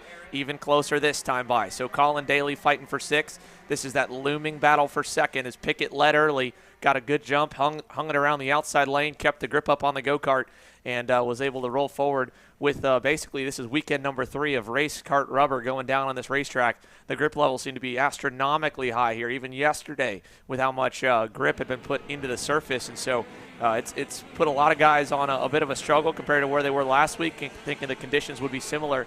In the case here, from what we've heard from many, the track all of a sudden has taken so much more rubber over the last few days of testing. And again, a lot of it stayed from last weekend, even with little bits of rain in the forecast. It's been pretty much dry all the way through. So it's just added on. We've got a very, very gripped up surface here as they exit turn number 8. And it's not even that it's super grippy right now. It's that earlier in the week, we were kind of switching over from that MG yellow and that MG red rubber to the Levanto tire. So the Levanto's been laying down really good rubber this week. You can see it's a lot darker than it was last week. But yeah, for sure, clashing rubber compounds here, making the track definitely a little more difficult to drive. Well, they'll come across the line this time for 2 more laps around it. Kyle Wick was making headway. He hasn't really slowed down whatsoever. However, Hunter Pickett has picked that pace back up, 53.049, his personal best of the session. 1/10 off of his teammate Amarian Kremers. As there's a battle further back, there's Justin White getting around one of the Orlando Kart Center locals, I believe, and Ricardo Escoto Lechuga, sporting the Rock Cup suit on the Orsalone Racing entry down at the edge of the top 10, battling for 10th and 11th. Here come your top 3 down the backstretch. Lap and a half to go. Kremer is still the leader by about a second back to Hunter Pickett. So Marian Kremer's maximum points up for grabs potentially here in heat number 2. And again, this would not necessarily seal that championship off, but it's going to need some catastrophe level events for him to all of a sudden lose the points lead he's building up right now. And I just saw on the camera shot there, I think Giorgio's still on track. Looks like he is with timing, but I guess he's trying to salvage what he can out of the race instead of trying to save the tires for the next heat. The big point Ranjan brought up is, again, you've got to run the full distance to get any kind of points from a heat race. A DNF will score you a 0. So for Giorgio Carrara, understanding the championship, no matter how wounded his kart is, just logging laps here is going to be better than a 0 on the points. It's still going to give him a 16th place result. That's a big hit, but that's a lot better than taking a 0, Ranjan. Absolutely, and that's the last thing you wanted to do, kind of what had happened with Antonio earlier today. Taking a 0 in one of these races is not a good thing. Not going to see any 0s out of these guys up here in front, though. Here comes Marian Kremers. Hunter Pickett, Kyle Wick. Hunter and Kyle actually were teammates last couple of years. Yep, Hunter Pickett, of course, making that switch in the summer of 2022 to the PSL Karting Factory Bureau Art squad from the GFCs, and they'll make their at turns 1 and 2 here, and the checkered flies just at the end of that one. So heat number 2 all wrapped up. Marian Kremers, the winner, over Hunter Pickett and Kyle Wick. They closed up at the end. Kyle Wick going purple, a 52.882, but again, that's going to be typical of any kind of a lead. When you see a guy like Marian Kremers, he'll check back, look the gap, and then realize how slow he can go to conserve his tires, cool them back down, conserve the equipment, and still manage a good result. And that's what he did. He let that gap come down to 4/10, safely still out in front. Yeah, exactly. You know, with the driver Marian's talent and his caliber, he's going to understand where he needs to be, what kind of pace he needs to run, whether you can save the tire here or save the motor here, and he's going to be able to manage that gap. So good race for Marian, good, well-thought-out race, and, you know, hopefully we can see the top 3 close up here heading into the Heat 3 in the Pre Final. Well, that'll take it for us. We're going to take a lunch break here based on the timetable and come back in the afternoon. 2 more heat races slated to 2 more sessions on through everybody slated to come. 1 more final heat race here in the afternoon, and then after that it'll be pre-final action here from Orlando Kart Center. So again, right now 11:41 a.m. local time.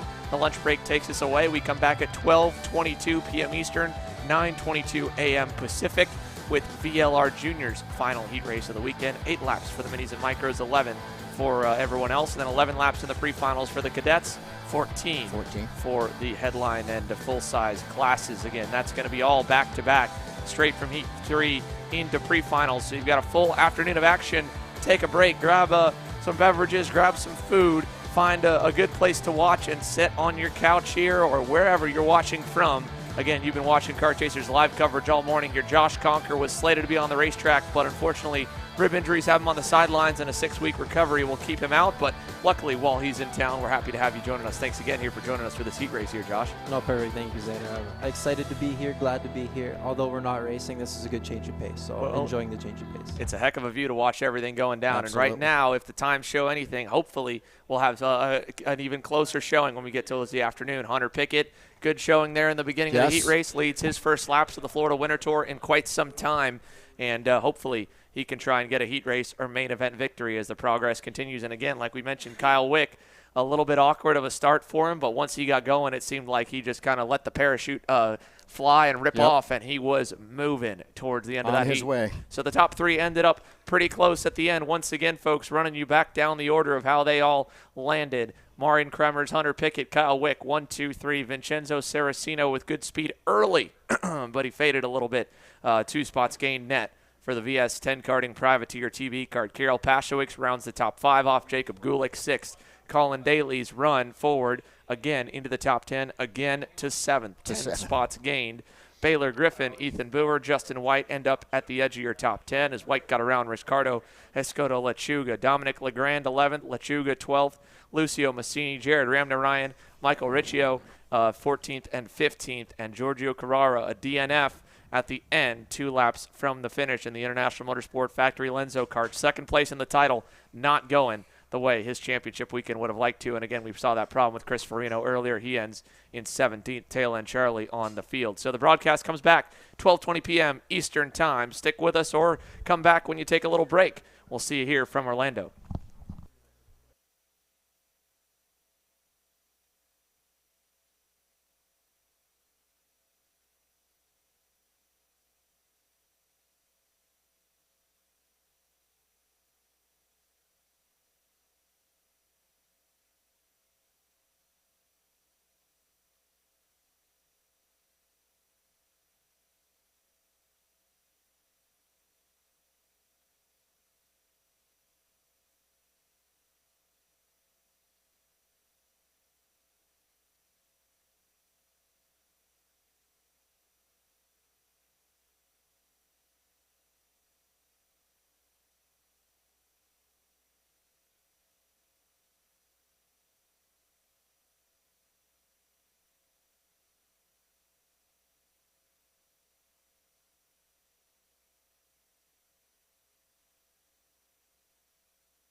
All right, welcome back, folks. Hope everybody enjoyed their lunch break. We are here at the Orlando Karting Center for the third and final leg of the Florida Winter Tour for 2023. I'm Ron John Ebersol, along with Alexander Searle. We'll be talking about our VLR Juniors getting ready to go out here. They'll go out for 11 laps. Yeah, should be a good one. Yeah, it's got to be a good one. Emma Scarborough sitting on the pole, the Chad Dawkin Racing driver, in the 808. Her teammate, also from the Chad Dawkin Racing, is going to be Stephen Miller on the outside pole in the 873. It's Leonardo Escarponi up next in the 855. Salvador Della Vecchia in the 816. Anthony Martella rolls off in the 811 with Shun Sakaguchi in the 858. Oliver Weldon up next in the 894. Christopher Aiken in the 818. It's Ernesto Rivera rolling off in the 804. Chase Biscaglia in the 815. Victor D'Alencar up next. Victor right now sitting in cart number 857. It's Quentin McPherson, the 879. Jordan Leo rolls off in the 890. David Yarbera, the 806. Lillian Scarborough in the 828. Alexander Jacoby in the 827. John Antonino rolls off in the 893. Peyton Westcott up next. Peyton, California driver out here with us at the 898. Max Whelan rolls off the 820. Asen Dromalev in the 877. Christian Cameron, the 819. Landon Cardwell in the 851. Quinn Tyers in the 805. Charles Ropke in the 812. Sebastian Blanchard in the 822. Marthin Ramirez, the 841. And Ty Fisher rounds out our pack in the 837. Again, Emma Scarborough, Stephen Miller on the front row, the Chad Dawkin Racing drivers. Yeah, I mean, already we've seen Emma Scarborough 2 for 2 in the heat races. A good start to the weekend for her. Her first national pole, her first national heat race victories. She's been really confident. But Stephen Miller, I mean, he's been up there at the front every single race, challenging her. They worked well together last heat. We'll see what they can do here. Leonardo Scoprioni's been up there as well. We've seen guys like Anthony Martell with a lot of pace this weekend. And the real story for me is Ernesto Rivera struggling. Yeah, 12th in Heat 1, 6th in Heat 2. Has not had the pace he needs to have. We'll see if they figured anything out of what that RPG Cosmic. Yeah, I mean, I talked to Ernesto, obviously in the interview. They've been improving throughout the weekend. Just they're lost a little bit on where the pace is because obviously ROK Jr. They have a really good go-kart. Yes. I think they're struggling a little bit with the motor, but mainly the chassis. They said they couldn't get it dialed in. You know, either too much rear grip or not enough. So we'll see what happens here in Heat 3. Let's see. Looking for the green here. Yes. We got it. Green flag. Whoa, Scorpioni to the inside. And Leonardo Scorpioni takes the lead in turn number 1 from third to first. To Chad Dawkin Racing Car Republic's going side by side, and Emma Kate Scarborough is going to file into second. I mean, it's a perfectly timed start there from a Scorpioni. Absolutely. Somehow, someway finds himself in P1 from P3 at the start. Emma timed it perfectly, but Leo just was able to get underneath and just get the inside. Not the start Stephen Miller would have wanted, falls back to P3, but obviously we have 2 Chad Dawkin Racing carts, 2 and 3, so I expect them to work together to get past Leo. Yeah, Scorpioni already off to a nice start. He's got about 2 or 3 kart links already on Emma Kate Scarborough. So a good start for the Zanello Racing OTK. Is there you see down the rest of the top 10, some battling coming into the hairpin as they now come out of turn number 9. Big kind of contact in the back half of that top 10 between Christopher Aiken as well as Shun Shiguchi. That was for about 7th there. So as they come on to complete lap number 1, is Scorpioni into the race lead. He's got Emma Scarborough about 2 kart lengths back. Stephen Miller there. Anthony Martell up to 4th. And then in 5th position is Shun Shiguchi, or Salvador Della Vecchia already. Yeah, good run so far for the 816. Salvador Della Vecchia now up into that 5th position. Actually down 1 from the 4th position. Anthony Martella got around him. Now Anthony is in that 4th spot. Oliver Weldon still right now remains in that 7th position. Christopher Aiken in the 8th spot. Ernesto Rivera in 9th. Hasn't made any sort of a move just yet. And it's Victor D'Alencar in the 10th spot in the 857 so far. 1 lap down. 10 more to go here for our VLR Juniors. This is heat race number 3. Oh, teammates. Miller side by side. I'm actually surprised Stephen Miller even went for that move because now it just cost him a spot there to Martella. As there's more contact. That's one of the Car Republic guys. Wow. Oh, and that's the 812. He was trying to sneak through there as well. Let's see if we can get a hold on who those guys are. That's. It looked like that last one maybe did a little damage there. He clipped his wheel. Yeah, we'll try to get a number on the KR. It was Charles Rope that kind of piled in there at the end. Is now for the race lead. Emma Scarborough into turn 4. She gets the top spot back from Leonardo Scorpioni, and now we'll see if they work together. Scorpioni files in the second as there goes Salvador Della Vecchia up to third. Miller's going to try to cross them back over, and they go side by side into the sweeper. Don't often see that, and there is Della Vecchia up into third. Shin Taguchi trying to make a move for fourth, but Stephen Miller's going to beat him to the punch and go back down the inside of Della Vecchia for third. Miller trying to get Della Vecchia to push, and it looks like he's obliging so far, and they come into nines. Martella gets very sideways, side by side with Taguchi. Almost goes off the racetrack, but gathers it back up in sixth position. It was like, whoa, baby, hang on. Yeah. Where's my brakes? Well, I believe he began late on the brakes there from Sakaguchi. Was able to just slow it down in time, but going back to Martella there holding on, he actually began braking there a bit on the grass, and it really almost cost him. Sure did. Yeah, most of the time when you start braking on the grass, it's a death sentence. So Martella pretty fortunate there. Sakaguchi got a whole lot of dirt there. Saves it, but he's going to lose about 4 or 5 spots. Sakaguchi was halfway up in the air there out of the dirt coming out of turn number 3. Hangs on to it, but he's down in the back half of the top 10 Looks like there's like a little bit of a dip right there coming out of 3. And, boy, when he hit it, he hit it. Man, welcome to motocross, I guess. He found exactly where that spot is. A good recovery for him, though. I thought for a moment there he was going completely around. Well, I mean, if he would have gone around, it would have been tears for Absolutely. four other people as well. So I bet a lot of the drivers around him was glad he held on to that one. No doubt. Yeah, and he's recovered pretty nicely. He's ahead of Oliver Weldon now, so that looks to be in the 8th position. Anthony Martella's rolled up to the back of Salvador Della Vecchia for the 4th spot, as well as Anthony Martella there. And we'll see up at the front, Scarborough and Scorpioni continuing to run good pace at the front, but at the mid part of the field, Chase Muscaglia from 7th just went purple. That group from about 3rd on back, they're running pace that's equal to maybe a little bit quicker, as we saw Martella to the inside on Della Vecchia. Lost a lot of time doing it, but he gets the spot, and into 4th goes defensive, keeps the position. So Martella there making a move is going to allow Stephen Miller to have a little bit of breathing room, and it also kind of slowed down that group from 4th on back, and it's interesting to me to watch that because guys like Ernesto Rivera, Chase Muscaglia, they're running pace that's good enough to maybe catch up to Scorpioni and Scarborough if they all work together, but the more these guys battle, the more it's going to allow the top 2 and the Chad Duncan Racing Kart Republic and the Zanello Racing OTK to continue to pull away. Well, that's what I kind of thought. I figured if you get out there and start doing some running together, not necessarily racing together, but get out there and just start working together, try to make your way up there to the front pack. That's where you really want to be. So let's see what happens here. We'll see. But, I mean, I can guarantee you, obviously, with that move from Martella, it costs, him and Della Vecchia some ground to Stephen Miller, but it really helps Buscaglia and Rivera, who right now are 2 of the quickest guys on the racetrack. Buscaglia again goes purple to 57.5. He's up 4 spots in the P6. This is a really good run from Chase. I mean, just going from momentum that he had last week, USPKS, one of the better runs I've seen from him, and just carrying it on into this weekend to run P6, be purple in a grid like this is incredible. And for him to be, I mean, he's on the bumper here. He might have pace for P3 or 6 to go. Yeah, we've seen Buscaglia run up at the front almost every heat race. Like, he's run pace that's quicker than some of the guys that are ahead of him right now, and I think that that's something that last week we saw a decent bit of good track position from him, maybe not as much raw pace, but here, I mean, it's hard to argue with him being one of the quickest karts out there in the VLR Junior category. Looks like he's actually a little bit taller than a lot of them as well. As you look at him in his kart, looks like he tends to stand up a little bit higher in there, but he's coming along. Meanwhile, it's Emma Scarborough and Leonardo Scarponi out in front, and Stephen Miller trying to make up that gap to get up there and battle with him. In the meantime, Anthony Martella is still there in the 4th position. Yeah, wow. I mean, as we've seen Sakaguchi go around Rivera.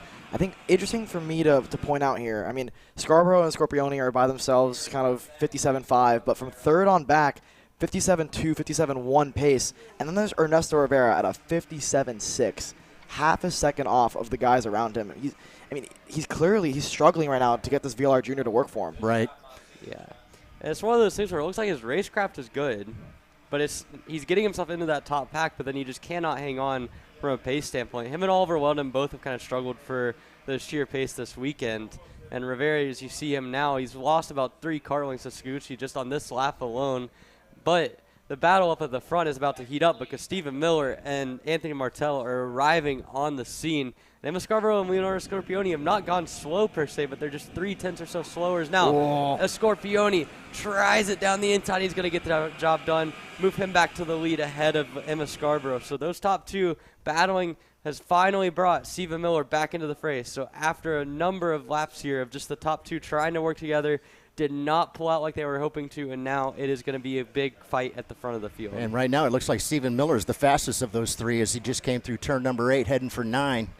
Got a great exit coming out of 8. Not quite close enough there to try to make him sort of move on Emma, but we've got some company brewing here. A lot. I mean, the last few laps, the top two, you know, Leo and Emma K. Scarborough, they've been a few tenths off of the guys behind them, and I mean, it's showing right now because it used to be a 2-kart race for the lead. Now we have 6, maybe 7 about to join in. Absolutely. Doesn't take long, and once they get all nose to tail, who knows, we'll see by the end of this race. We're like, here we go. There goes Steven. Oh, 2 for 1. He's going to make a stick. He's got it. And Steven Miller up to the race lead. They all go defensive into 5. Emma Kate Scarborough trying to go down the inside of Scorpione. Yeah, but now here comes Martella. And now that's going to open the door for Anthony Martella. And at the front of the field, Steven Miller, a 2-in-1 combo move. He gets the job done into turn number 4. And now Miller, for the first time all race, is your race leader with a pack of 7 karts behind him all the way down to Chase Buscaglia in 6th and Skinchushi right at the tail end of it as well in 7th. So Miller got really aggressive there, and it paid off for him as he goes from 3rd to 1st in one corner. Yeah, I mean, turn 4 is one of those corners. It's such a wide entry, such a narrow exit. It's not the first time we've seen a 2-for-1 there, and I mean, I'm sure it's not the last we'll see it either this weekend because, like I said, it's such a wide entry to the corner. You can go 3, 4, 5 wide even if you really wanted to, but really only enough for 3 on the exit. So you can kind of defend on the exit, and it works out for you. As Emma Scarborough's going to go out the inside of Leo. She's going to make that move stick. So now teammate 1-2 here for Chad Dawkins Racing. Yeah, and Martella tried to fade to the inside of Leo to follow her through. Could not quite get it done. And that's allowed Steven Miller to have, again, some breathing space. He's got about 4 kart lengths now on Emma Scarborough coming through the sweeper. It's going to be tough to make up that gap as they come into turn number 8. Martella tried it, but he did not have the gap. Somebody slammed the door. Yeah, did not have the gap to get down the inside of Leo Scorpione. Now Martella's going to have to go a little bit defensive into the braking zone. And as we see the group kind of accordion back together, Martella, he's had a couple good runs through the heat races. He's in position to start in the top 3 in the final. This is very much, or pre-final. It's very much a risk versus reward situation here. Guys like a Scorpione kind of need those extra couple of spots to get themselves further up the grid. But someone like Martella or Emma Scarborough is in good position to start the pre-final in top 3. So as we hit the white flag, worth monitoring that just to see how the risk versus reward factor comes into play. Yeah, I mean, the biggest thing I'm noticing right now, I mean, the 2 teammates, Steven Miller and Emma Scarborough, they do their quickest lap of the race here on lap 10, while everybody else was doing, you know, a few tenths off of what they're normally doing. So they've set up this kart for late race, and it's working out for them. It's looking good, too. Yeah, Emma's been strong, obviously. You know, she was the pole sitter. Obviously showed a lot of speed this weekend. She's been having some great battles with Leonardo Escarponi, that's for sure, in this particular race. Now Chase looks to the inside, goes outside. Looks like Salvador De La Vecchia going to try and protect down on the inside. Will Chase be able to cut back in? Looks like he's got Not it. just quite, but look how it held him back coming off that turn. Wow. Yeah, and there you see in the background Ernesto Rivera going in. Sakaguchi's going to go wide. He's going to overcook it just a little bit. His bumper's a little loose there, too. Yeah, should be fine there. But Steven Miller going to win the heat number 3 here in VLR Jr. Bam! You see, did Rivera hold on to that position? He did into 8th position. So damage limitation here, but they have got to get the RPG Cosmic figured out, or else Steven Miller is going to win the championship because he has continued to crank out good heat results here. He wins VLR Jr. Emma Scarborough, a 2nd place result for her. She'll start on pole for the pre-final. Leo Scorpione finishes up in 3rd position. Anthony Martella in 4th. And Salvador De La Vecchia rounds out your top 5. Yeah, I mean, if you would have asked me before the weekend, you know, expectations, I mean, I would have definitely said, you know, Steven Miller, Ernesto Rivera, you know, Emma Scarborough, Leo, top of the VLR Jr. class. But for Ernesto Rivera to be, you know, 8th place on raw pace, and even a few guys behind him were actually faster in that race. So it's really surprising for me. Like you said, he's gotta get that kart figured out, or even though he's leading the points coming to the weekend, it's looking good for Steven Miller so far.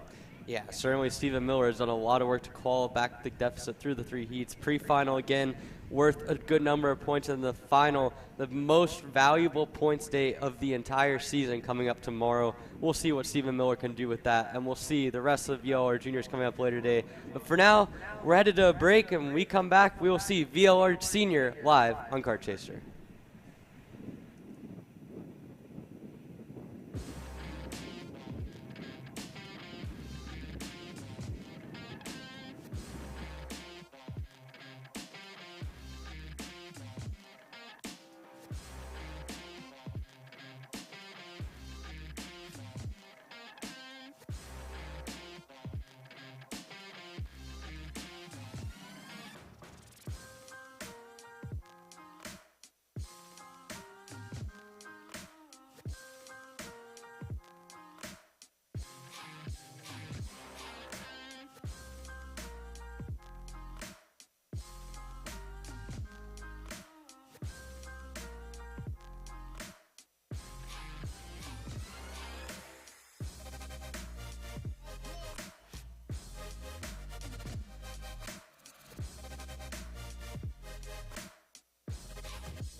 All right, we are back here from the Orlando Kart Center, round 3 of the 4-to-1 tour.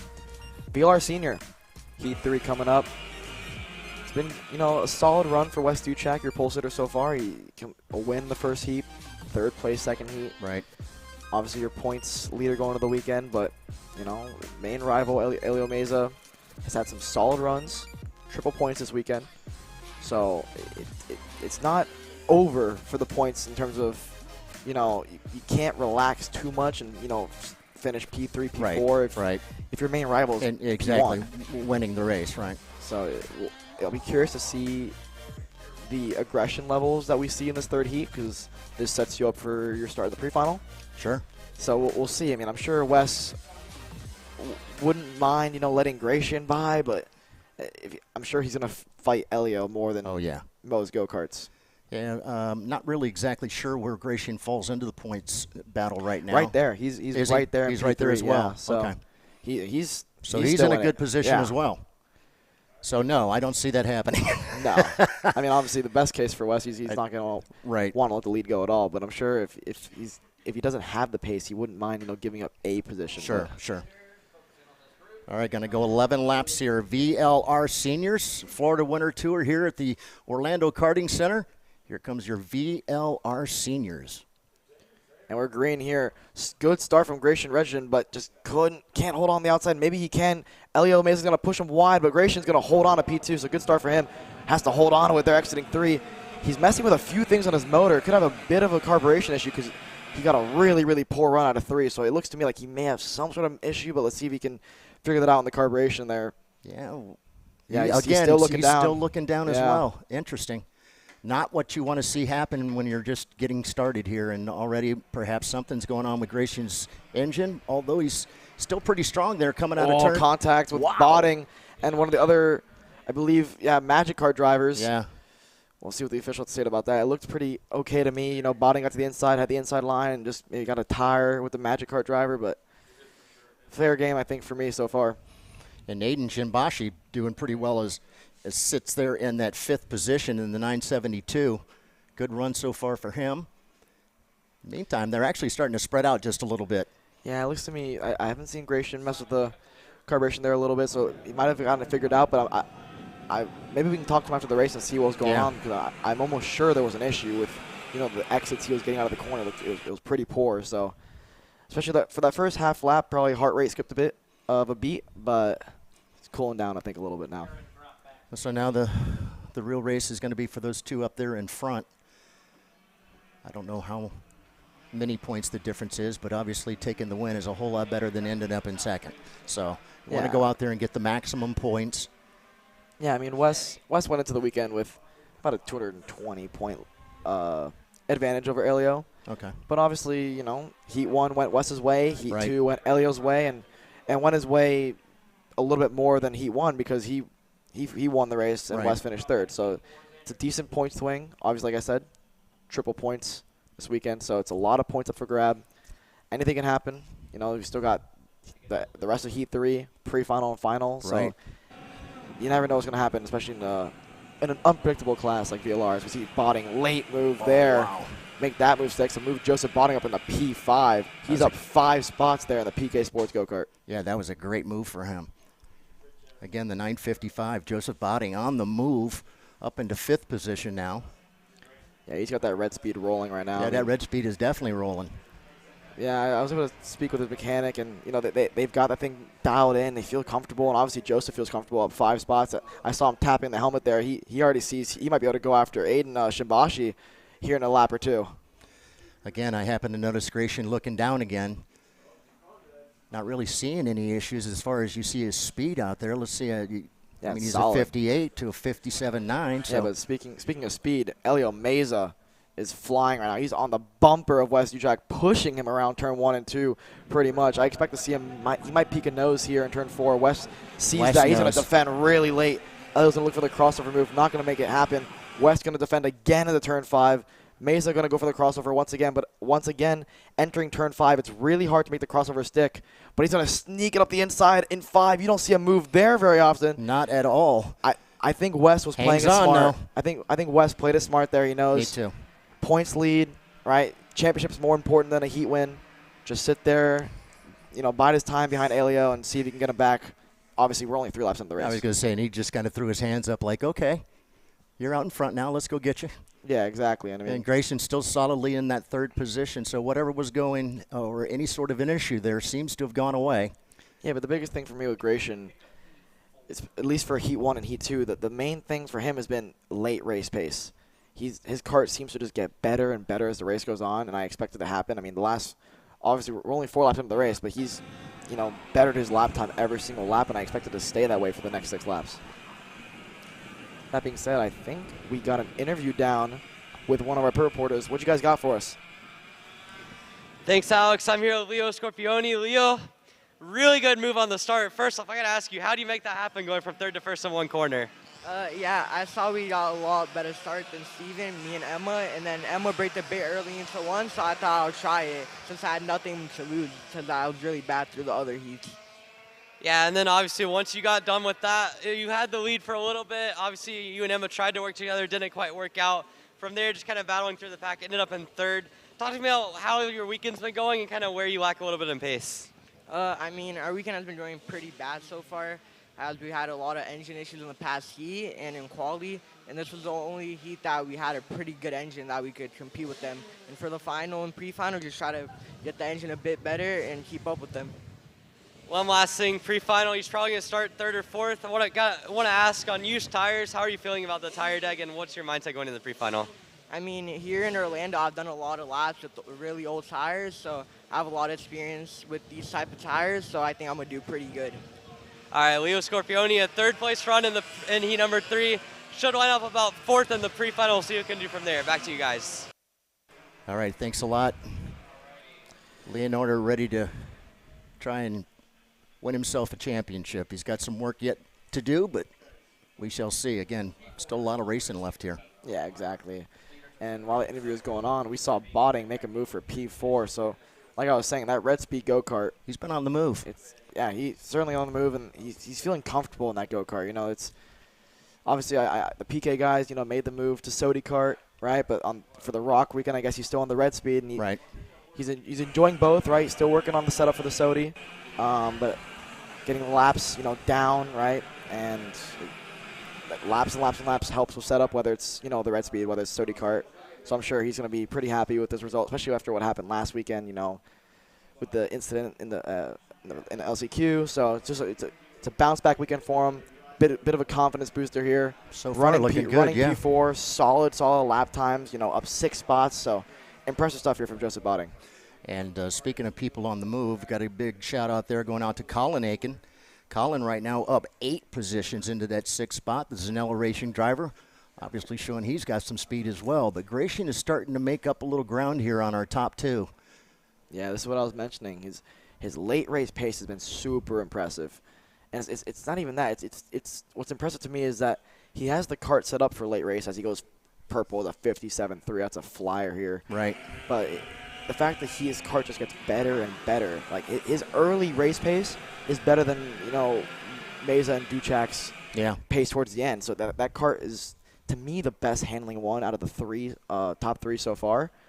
And we're going to see. He might be able to go after Wes Duchak here in the next lap or 2 at the pace he's going. Yeah, they still have 4 laps to go. We're working 7 in the bank. We've got 3 more to go. So Elio just down coming out of turn number 9, heading through the little complex, the 10, 11, and 12, and then he'll head for the start-finish once again. Yeah, and obviously, I mean, Meza's had good pace this weekend, but really for me, it's Gratian Redzium, like you mentioned, Alex. His long-run pace aboard the Technokart USA OTK has been super fast really throughout. I mean, this is a breakout weekend for Redzium. We saw last weekend at USPKS, he was up in the top 10. I had a chance to talk to him, obviously, after the last heat race, and you mentioned how much of a confidence booster it was to be able to run consistently inside that top 10, just gain more racecraft. He's a guy that's only ran for a couple of years. The Technokart guys have worked with him a lot as we see a battle down the order. A couple of the Prime Power Team guys going at it, as well as helping Zhang down in the 7th spot. I believe that was Joshua Salmanis going for the 7th position there, got the job done. But, yeah, I mean, Redzian's improved a lot, and I think we're seeing it now. Yeah, and I mean, as you were saying that, Colin Aitken makes up another spot. So move Colin Aiken up with the P4, up 10 positions for the Zanella driver. He's got that OTK flying right now. Definitely on the move for sure, although Joseph Botting's trying to get up there to maybe get back around him. And as I say that, he dives down to the inside. Wow. Yeah. Great move, but hey, he pulled it off with no problem. Yeah, Aiken's not going to fight it too much. No. I mean, right now they're so far behind P3 that they know right now the battle's for P4, and obviously they can't race too hard because they can't afford a wreck. Right. Because, DNF here. Not a good idea. Not great for your starting spot in the pre-final, of course. Yeah, and it's interesting. I mean, Botting had a lot of struggles in qualified outside the top 10, but then once he got to the heat race, it really was just down to his racecraft and expertise kind of getting him up into the top 5. We've seen now 2 heats in a row. He's been sort of in that best of the rest mix, and he should start pretty far up pending the result of this heat number 3. But, I mean, like you mentioned, Aiken has done a really nice job moving through as we see him go for the inside, fade to the inside, but does not make it. Yeah, although having said that, Botting goes wide, locks up the brakes, and that is going to allow Colin Aiken to get back into the 4th spot. Aiden Shimbashi trying to get by into 5th. He's been in the top 4 for a lot of this weekend, trying to get back by Botting for that 5th spot as they hit the white flag. It's going to be a drag race down to the turn number 1 between Botting and Shimbashi, with Botting able to hang on through into the last lap. Yeah, I mean, I think these drivers are feeling the track progression, this slick racetrack. Right. Shimbashi, late move there on Joseph Botting. He just holds on to that one in the brake zone. But again, I'm watching all these guys on the braking, and they're all sliding the rears like crazy. Obviously, 3rd heat, pretty much these tires are crying right now. Yep. The sun's out. This track is notorious for getting greasy around this time. So that's pretty much what we're seeing right now. Battling up in front. We're just waiting for Halio and them to come back around and take that checkered flag. Yeah. They're getting close. Just a couple of more turns right now, and Wes Duchek definitely has made up some of that ground, although he doesn't have any more time to make up any more. But nonetheless, congratulations. Give it out. The 927 Halio Meza. Bam! Yeah, Meza takes the checkered. That was a great win. Meza takes the checkered flag. Important. Very important, Ron John. I mean, that was critical. That basically sets the lineup for the start because Meza and Duchek were level on points coming into that race. So Meza with the victory, he will start on pole position for the pre-final pending any penalties. Meza, again, a lot of raw pace this weekend that he's found over the course of the weekend. Did not seem comfortable early on Friday, but he gets it together and wins heat number 3 ahead of Wes Duchek, Gresham, Regin. Those have been your main 3 all weekend long. But in 4th, Colin Aiken gets that Zanella Kart entry going, finished up in 4th. Aiden Shimbashi aboard the Burrell Art in 5th, Joseph Botting in 6th, Alexander Delbon in 7th, Joseph Savalas in 8th, Halpeng Zhang in 9th, and Max Hewitt aboard the Toro Raceworks CRG rounds out your top 10. And we're going to go into a commercial break, but when we come back, is the Mini Swift getting set, or Mini Rock getting set to go here on Kart Center.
Want to know a crucial part of the magic that's taken AJ Myers to multiple national championships?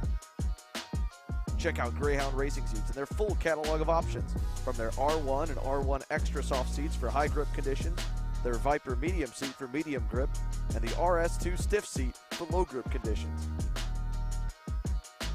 It's time to win. It's time to see why Greyhound makes the difference.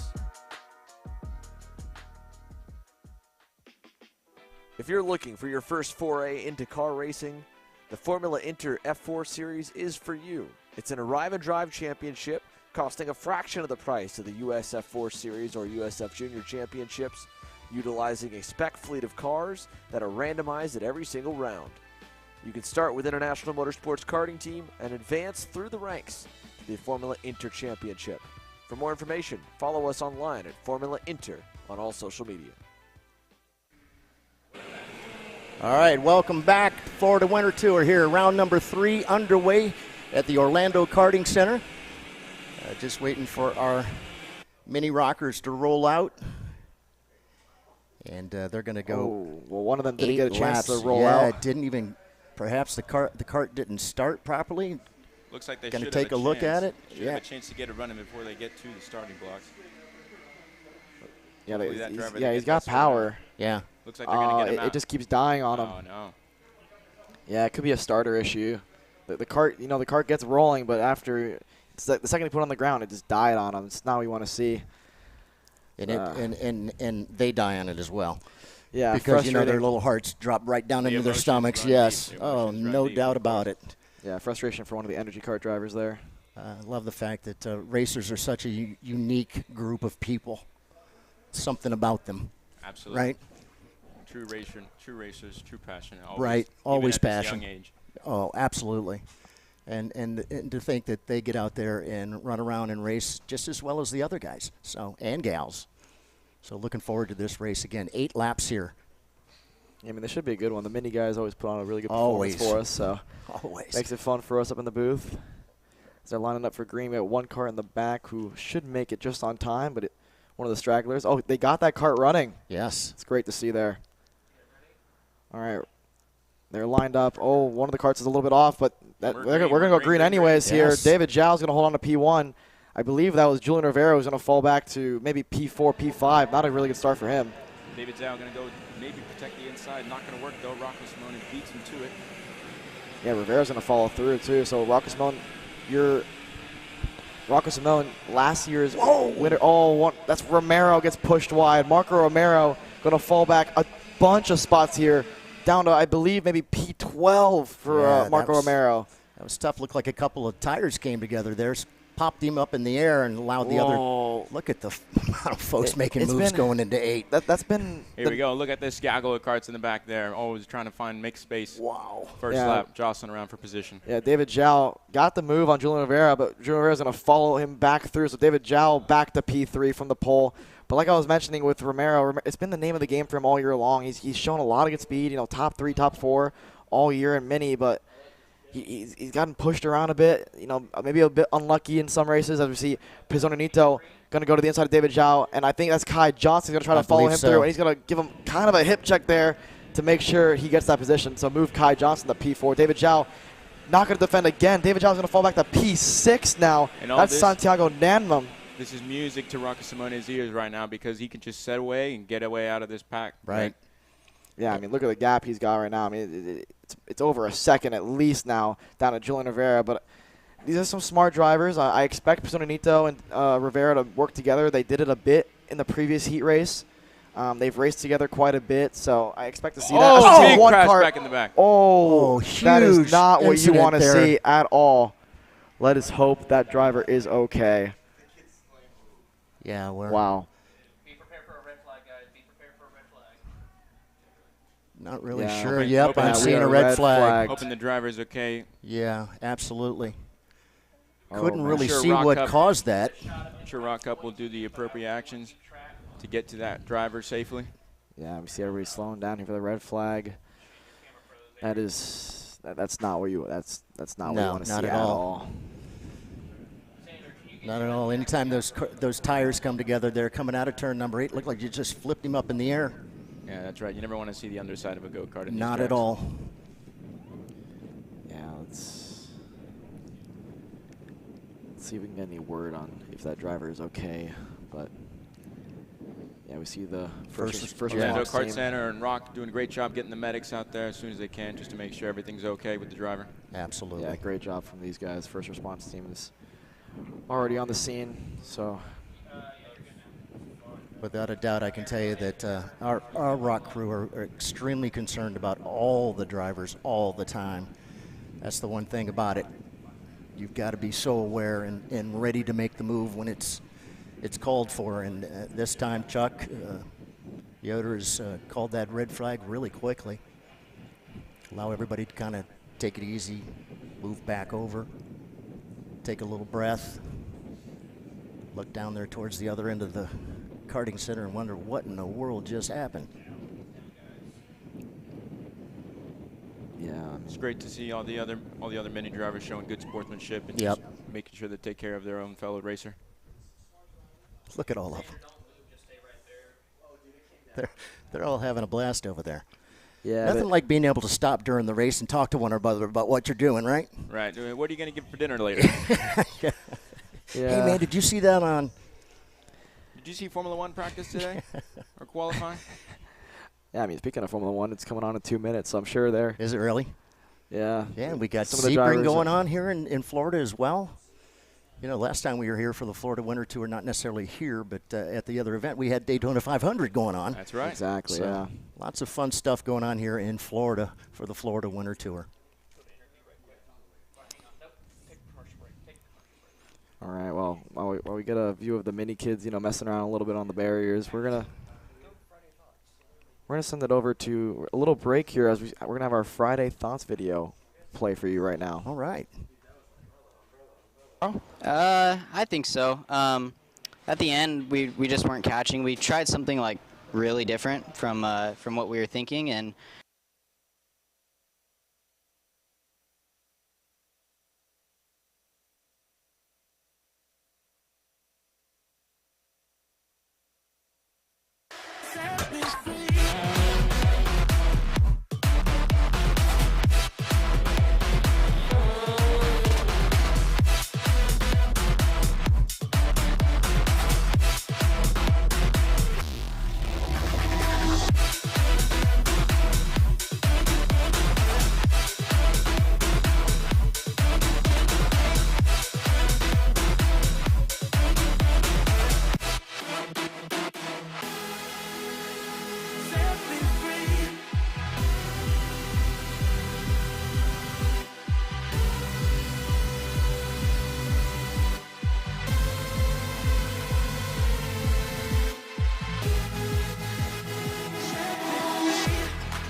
Want to know a crucial part of the magic that's taken AJ Myers to multiple national championships?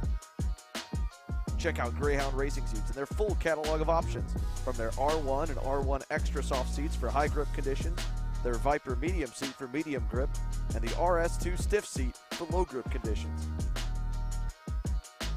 It's time to win. It's time to see why Greyhound makes the difference. If you're looking for your first foray into car racing, the Formula Inter F4 Series is for you. It's an arrive and drive championship costing a fraction of the price of the US F4 Series or USF Junior Championships, utilizing a spec fleet of cars that are randomized at every single round. You can start with International Motorsports Karting Team and advance through the ranks to the Formula Inter Championship. For more information, follow us online at Formula Inter on all social media.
All right, we are back here at Orlando Kart Center, live from Kart Chaser, round 3 of the Florida Winter Tour. Mini ROK getting ready to restart the race after the red flag with the incident on the 101 U-Race machine, Max McCarron. He was alert. That's all we really know so far. We're going to wait to hear more updates and then update you guys as soon as we can. That's about all we've got. I was going to say, most of the folks here could see that he was put into the ambulance and taken off, waiting for an ambulance to come back in here and replace them. So then we can make sure we've got medical folks here at the facilities. Right now our minis are all lined up. Maybe looks like most of them now have made their way over to the whole entire group. Yep, our thoughts with the whole U-Race crew and the family and friends of Max McCarron. Hopefully we'll hear soon back. Absolutely. Yeah, for sure. I mean, it's never what you want to see. I mean, a red flag is one of certainly not. Red flag is one of the rare things you see in karting, and one of the things that when it happens, it's not what you ever want to see in any form of racing, but especially in go-karting. You know, I think it is a lot of times, too. We've all seen incidents, right? Yeah. But sometimes you see one and you go, wow, that. Yeah. And we could see from our distant view at the last second as that kart came in, the way it went over and into the railing. That's when we knew we got to stop this. This looked pretty bad from our view. But nonetheless, it's good to hear that he was actually moving around and everything. I know he was obviously in some pain, but he's going to be well taken care of for sure. Great job by the ROK crew and the Orlando officials to get the medics out there and get attention to him as soon as possible. And you know, thanks to the advances in safety in karting and the personnel we have here with the ROK family, it's been a situation under control, and I think it's going to be okay. That's what it's all about. You know, when it comes right down to it, we're all, well, not all of us, but for the most part, some of us are obviously dads, moms and stuff, and we all have feelings for our kids, so even other kids as well. So just great to see everybody. I'm looking at the monitor here as I'm seeing one of the drivers walking down, just kind of giving everybody a dap as he's getting into his cart. Well, I mean, yeah. When it comes right down to these kids, they like one another. Yeah, no. But they also like to race one another. If you notice, even in most classes, right? Racing's a family. I mean, even you see it all the way up to ROK Shifter, ROK Sr. These guys, you know, they're ultra competitive. Oh, extremely. But at the end of the day, you know, 6 p.m., 7 p.m. comes around, and they're at each other's tents, you know, and having a good time overall. You know, maybe they'll have, you know, they'll hold a grudge for a day or two over some guy, but you know, Monday comes around and they're fine with each other. So you never want to see that happen, because you know, certainly not. The way I mean, I've been in races where an incident's happened, and it's one of those where it's like that could be me. Of course, right? So absolutely, you got to look out for your fellow racers, and these kids especially. You saw them all standing on the barrier at one point, you know, trying to see if their fellow racer was okay, and you know, then they got to messing around a little bit, because at the end of the day, they are kids and they're full of energy. But I mean, yeah, they have to prepare their minds, you know. Right. Fresh race, you know, they scratched it, so now we're going back from zero. Lap, you know, where they started and where they qualified is where they're going to regrid for Heat 3. So I mean, I guess the one guy who is going to like this whole situation, I guess, is Marco Romero. Sure. Because he had a really rough first 3 laps. Started getting roughed around. He was down in P14 at one point. So getting back underway soon. He'll be back at P4. So good for him. I hadn't noticed whether or not they'd actually moved anybody around here. Yeah, no, they did. They move everybody around? Everyone's back to where they originally started? Yep. Okay. So that was another question that was being asked of me when I was downstairs, whether or not they would go back to their I believe we had qualifying. Yeah, I believe we had Rocco Simone up into the lead after the first lap or so. And now it looks like we're back to the original starting grid with David Zhao. Yeah, David Zhao was down in P8, I believe, when the incident happened. So he's sigh of relief for him. Rocco's sitting there going, that was the best move I've made all weekend. Yeah. We'll see. It's good to see them all out there soon. I know they had to, you know, swap the ambulances. Of course, the ambulance, as of a few minutes ago, was making its way here. It was, I was told, at the facility, just getting getting in its spot again. Right. So we can get back going under green. Don't really have an update on how long it should be, but I mean, the officials told the drivers to get their helmets on and get in carts, so it should be pretty soon. I mean, yeah, a minute or two, hopefully. Yeah, these boys will soon start cooking in their suits if they don't get going. But once the officials tell them, okay, it's time to get suited up, get suited and booted, put it in the seat. Speaking of, should be pretty soon. Yeah, speaking of cooking, I mean, I don't think I saw Royce Vega leave his go-kart. He was in that thing for the last 25 minutes. He has to be sweating in there for sure. Yeah. Well, those kart seats are pretty comfortable, man. They're extremely ergonomic, and they're nice to sit in. I've fallen asleep in a kart before for sure. I can say that I have too. On the grid, it gets cozy. So we'll see. Yeah, a couple of the drivers looking around, seeing what the officials have to say. Yeah, because when it comes right down to it, once those little guys slap that visor down, they become a racer.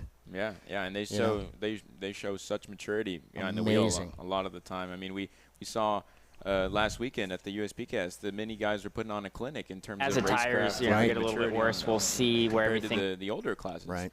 And as soon as they take the visor off and you see them messing around in the grid and stuff, you realize, okay, these guys are kids. But when they put the helmet on, it's game time. It's a whole different world. And that being said, we're going to see if we can get an update for you guys on when we're going to go green here. Should be shortly, but that being said, we're going to go to a quick, just silent break for now, and we'll be back in a few minutes' time.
All right, we are back here at the Orlando Kart Center, round 3 of the Florida Winter Tour.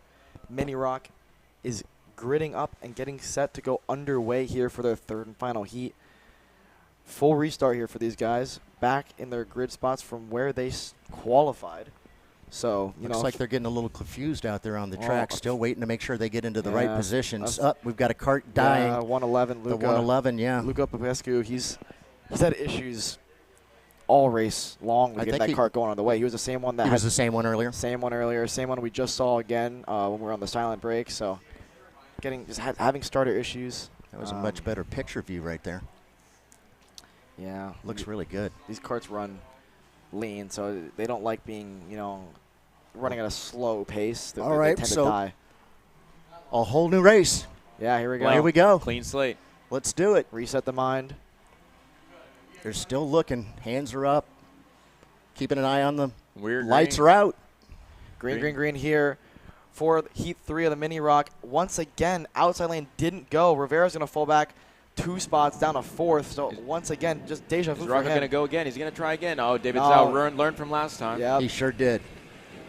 He definitely knew he was coming, too. Yeah, absolutely. He got a second chance. He said, I'm not going to make the same mistake again. Yeah, here comes Kai Johnson looking for 4th on his teammate there. Rivera's not going to let it happen. So Rocco putting the bumper to David Zhao through the corner there. Yeah, I mean, the other thing we got to talk about. Here we go, coming in eight. There it is, a little bit of a send there. Rocco gets him on the exit. Looks like a couple of the other karts came right along with him. Yeah. As you had mentioned, it looks like that's Kai Johnson out there. David Zhao late on the brakes, going to go for the move. Yes, gets it done. Wow. Oh, one car. That's Romero. Romero's around in turn 8. And that car seems to have died on him. He's going to get it back going. But nightmare start for him. I mean, got a lot of work to do now. The first rendition of Heat 3 didn't go his way. Second one not going his way once again. So just nightmare stuff for him as we see Rivera on the inside of Pizzonito make that move stick. He's going to push Pizzonio wide there. This brings Rock Simone back into the mix again. Sure does. Yeah, Rocco lost a few spots there. Pizzonio's going to go back to P2. He doesn't want to sit there for much longer. Pushing him wide. Is Rocco going to take a sniff here at the inside? Thinks about it. Thinks otherwise. Yeah, I mean, one thing we have to talk about, though, is long red flag. What does that do to the tire pressures? I mean, they sat in the baking sun for 25, 30 minutes. They haven't touched their pressures. Rivera's going to go back to the inside. Simone's going to follow Pizzonio through. There it is. Oh, give each other. And now Pizzonio's going to have to throw a block there on, I believe, Max Christie. Pizzonio looked left. Christie went right. He's going to go through. So Pizzonio from P2 to P5 in 2 corners. It seemed like all of a sudden Antonio kind of looked at his engine like something's up. All of a sudden I fell back. He's able to recover, although Max Christie gotten around him. Among the jostling now, though, David Zhao moved out of picture, actually, getting a good lead.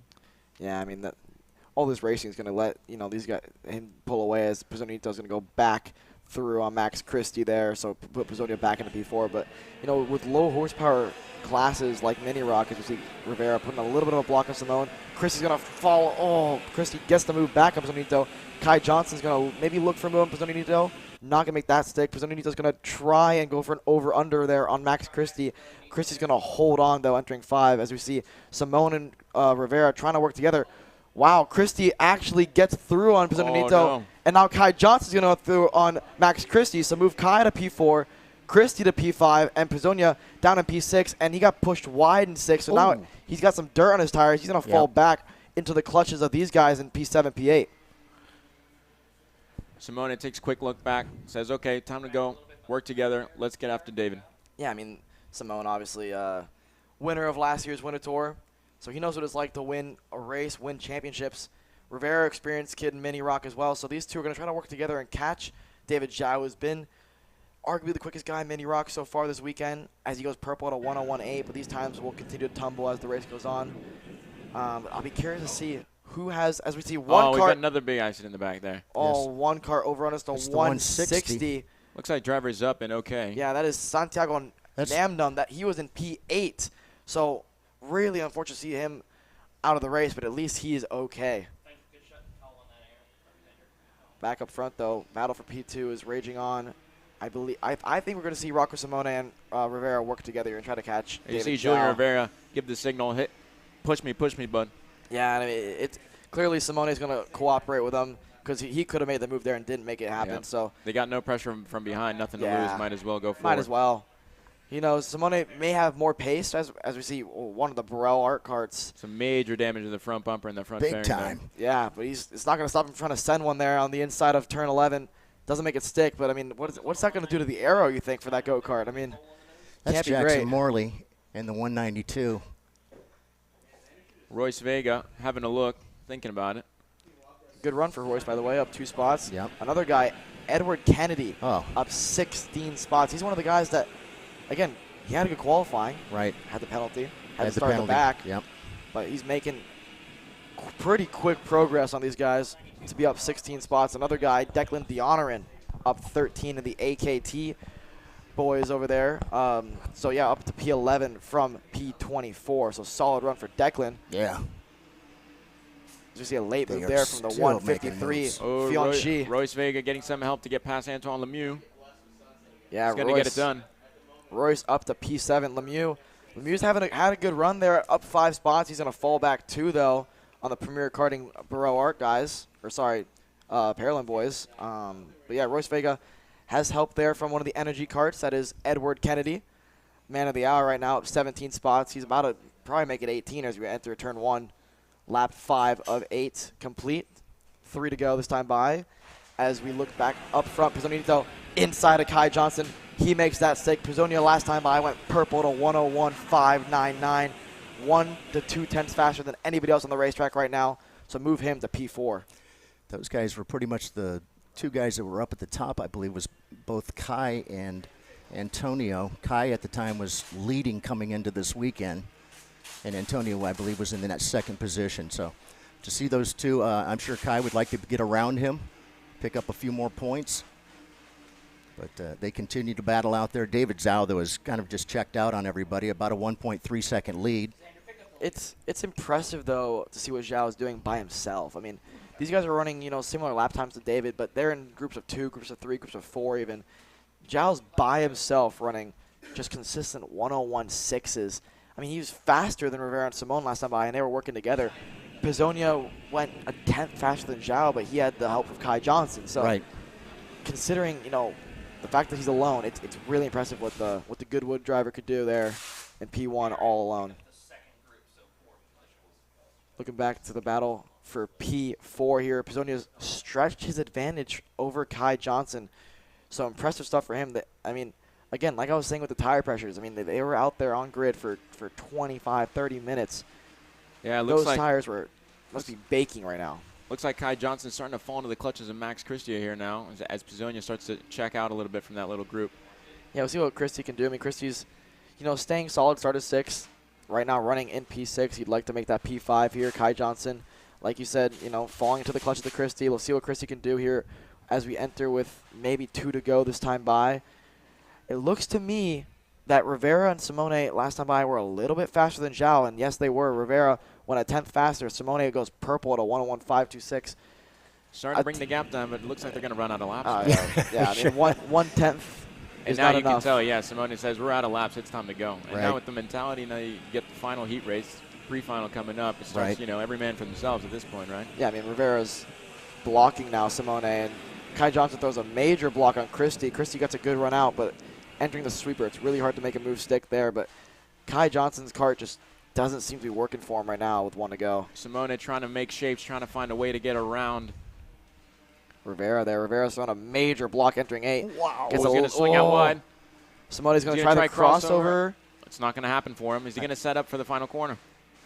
Yeah, let's see. Rivera looking over his shoulder every 3 seconds there to see if he can hold off Simone. Simone's going to... Oh, he stuck the nose in. Didn't work out, though. Puts the bumper to him there a little bit. Waiting on David Zhao to come across the line here. Your winner. Bam! What a great run there for David Zhao, the Goodwood driver. Excellent performance from Pole David to Zhao. pole. How about that last lap? I mean, David Zhao at a 101.484 goes purple on lap 8 of 8 there as we see jostling for position there. I believe that was Declan Deonarin just holding off one of the Super Tune guys, Fianchy. So how about that? Shout out to Edward Kennedy up 17 spots to finish P8 and Declan Deonarin up 15 to finish P9 there for the AKT driver. So good run from both the Canadian drivers there at Mini ROK. Congratulations to David Zhao. great run there for David. Obviously some unfortunate instances for some of the other drivers out there, but looking good. We'll get ready to go on to our next group as we're heading towards pre-finals here in just a little while, the Florida Winter Tour. It is the 25th year of the Florida Winter Tour. That's pretty amazing. And of course, looking out there and seeing all the flags, want to make sure we mention all of our sponsors. We greatly appreciate them all. Levanto Kart Tires, OMP, of course, Rock Cup USA, Eni Oil, bunch of great folks. So what we're going to do here real quickly is take ourselves a quick little break. We'll come back. We are live here at the Orlando Karting Center for the Florida Winter Tour, live on Kart Chaser.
We're back here live from the Orlando Kart Center, Round 3 Florida Winter Tour.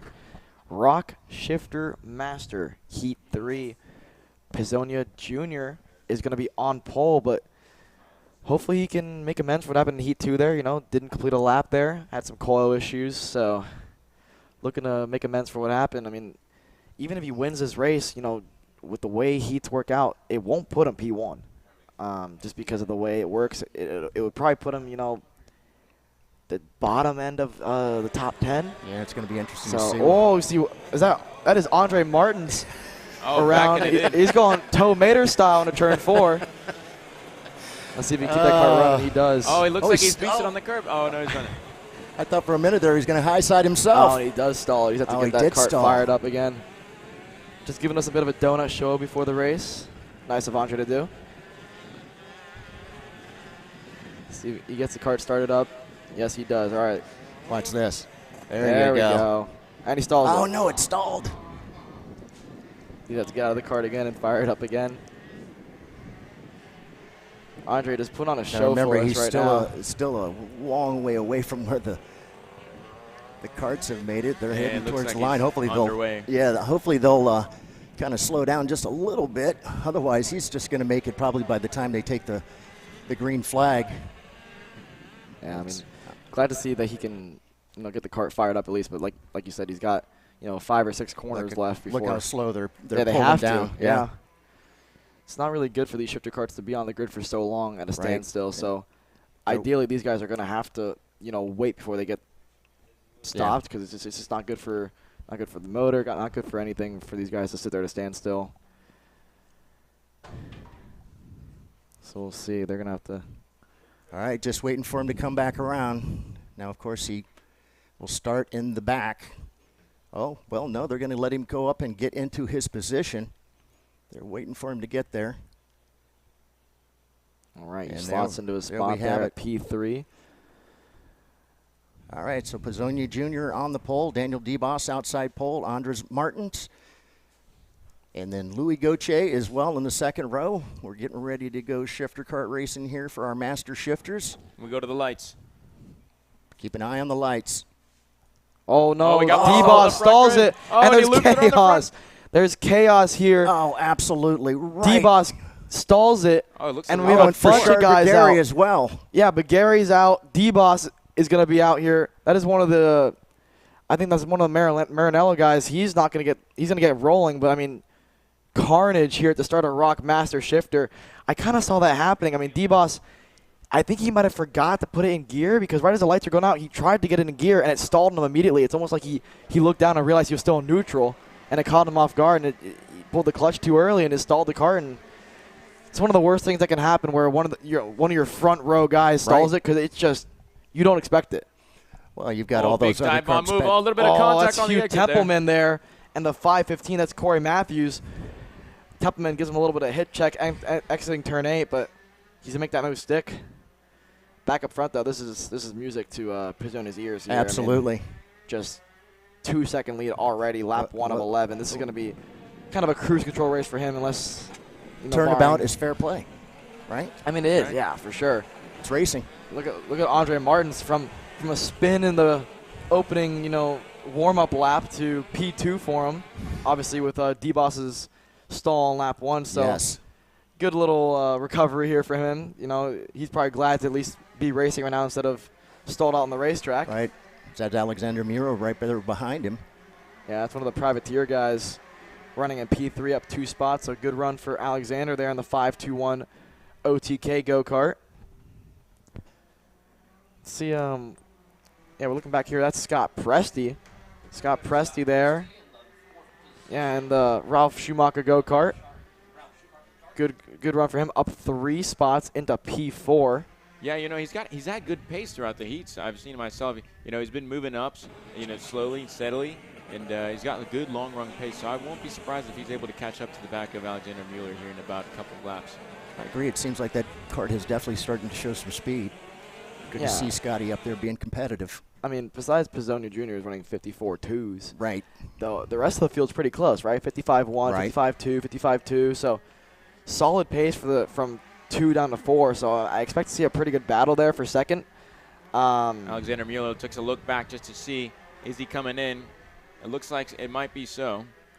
Yeah, he's closing the gap there to the Orlando native there, Andre Martins. So yeah, Francesco Vassallo has made it up already 8 positions.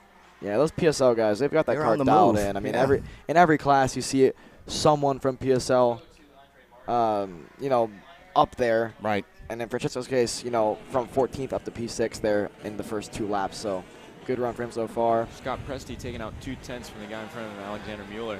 Looked like that gap is going to come down, and at this rate, it might be towards the end that he gets right there in the mix. Yeah, I mean, there's still 9 laps to go, right? So 2/10 of a lap, a second back.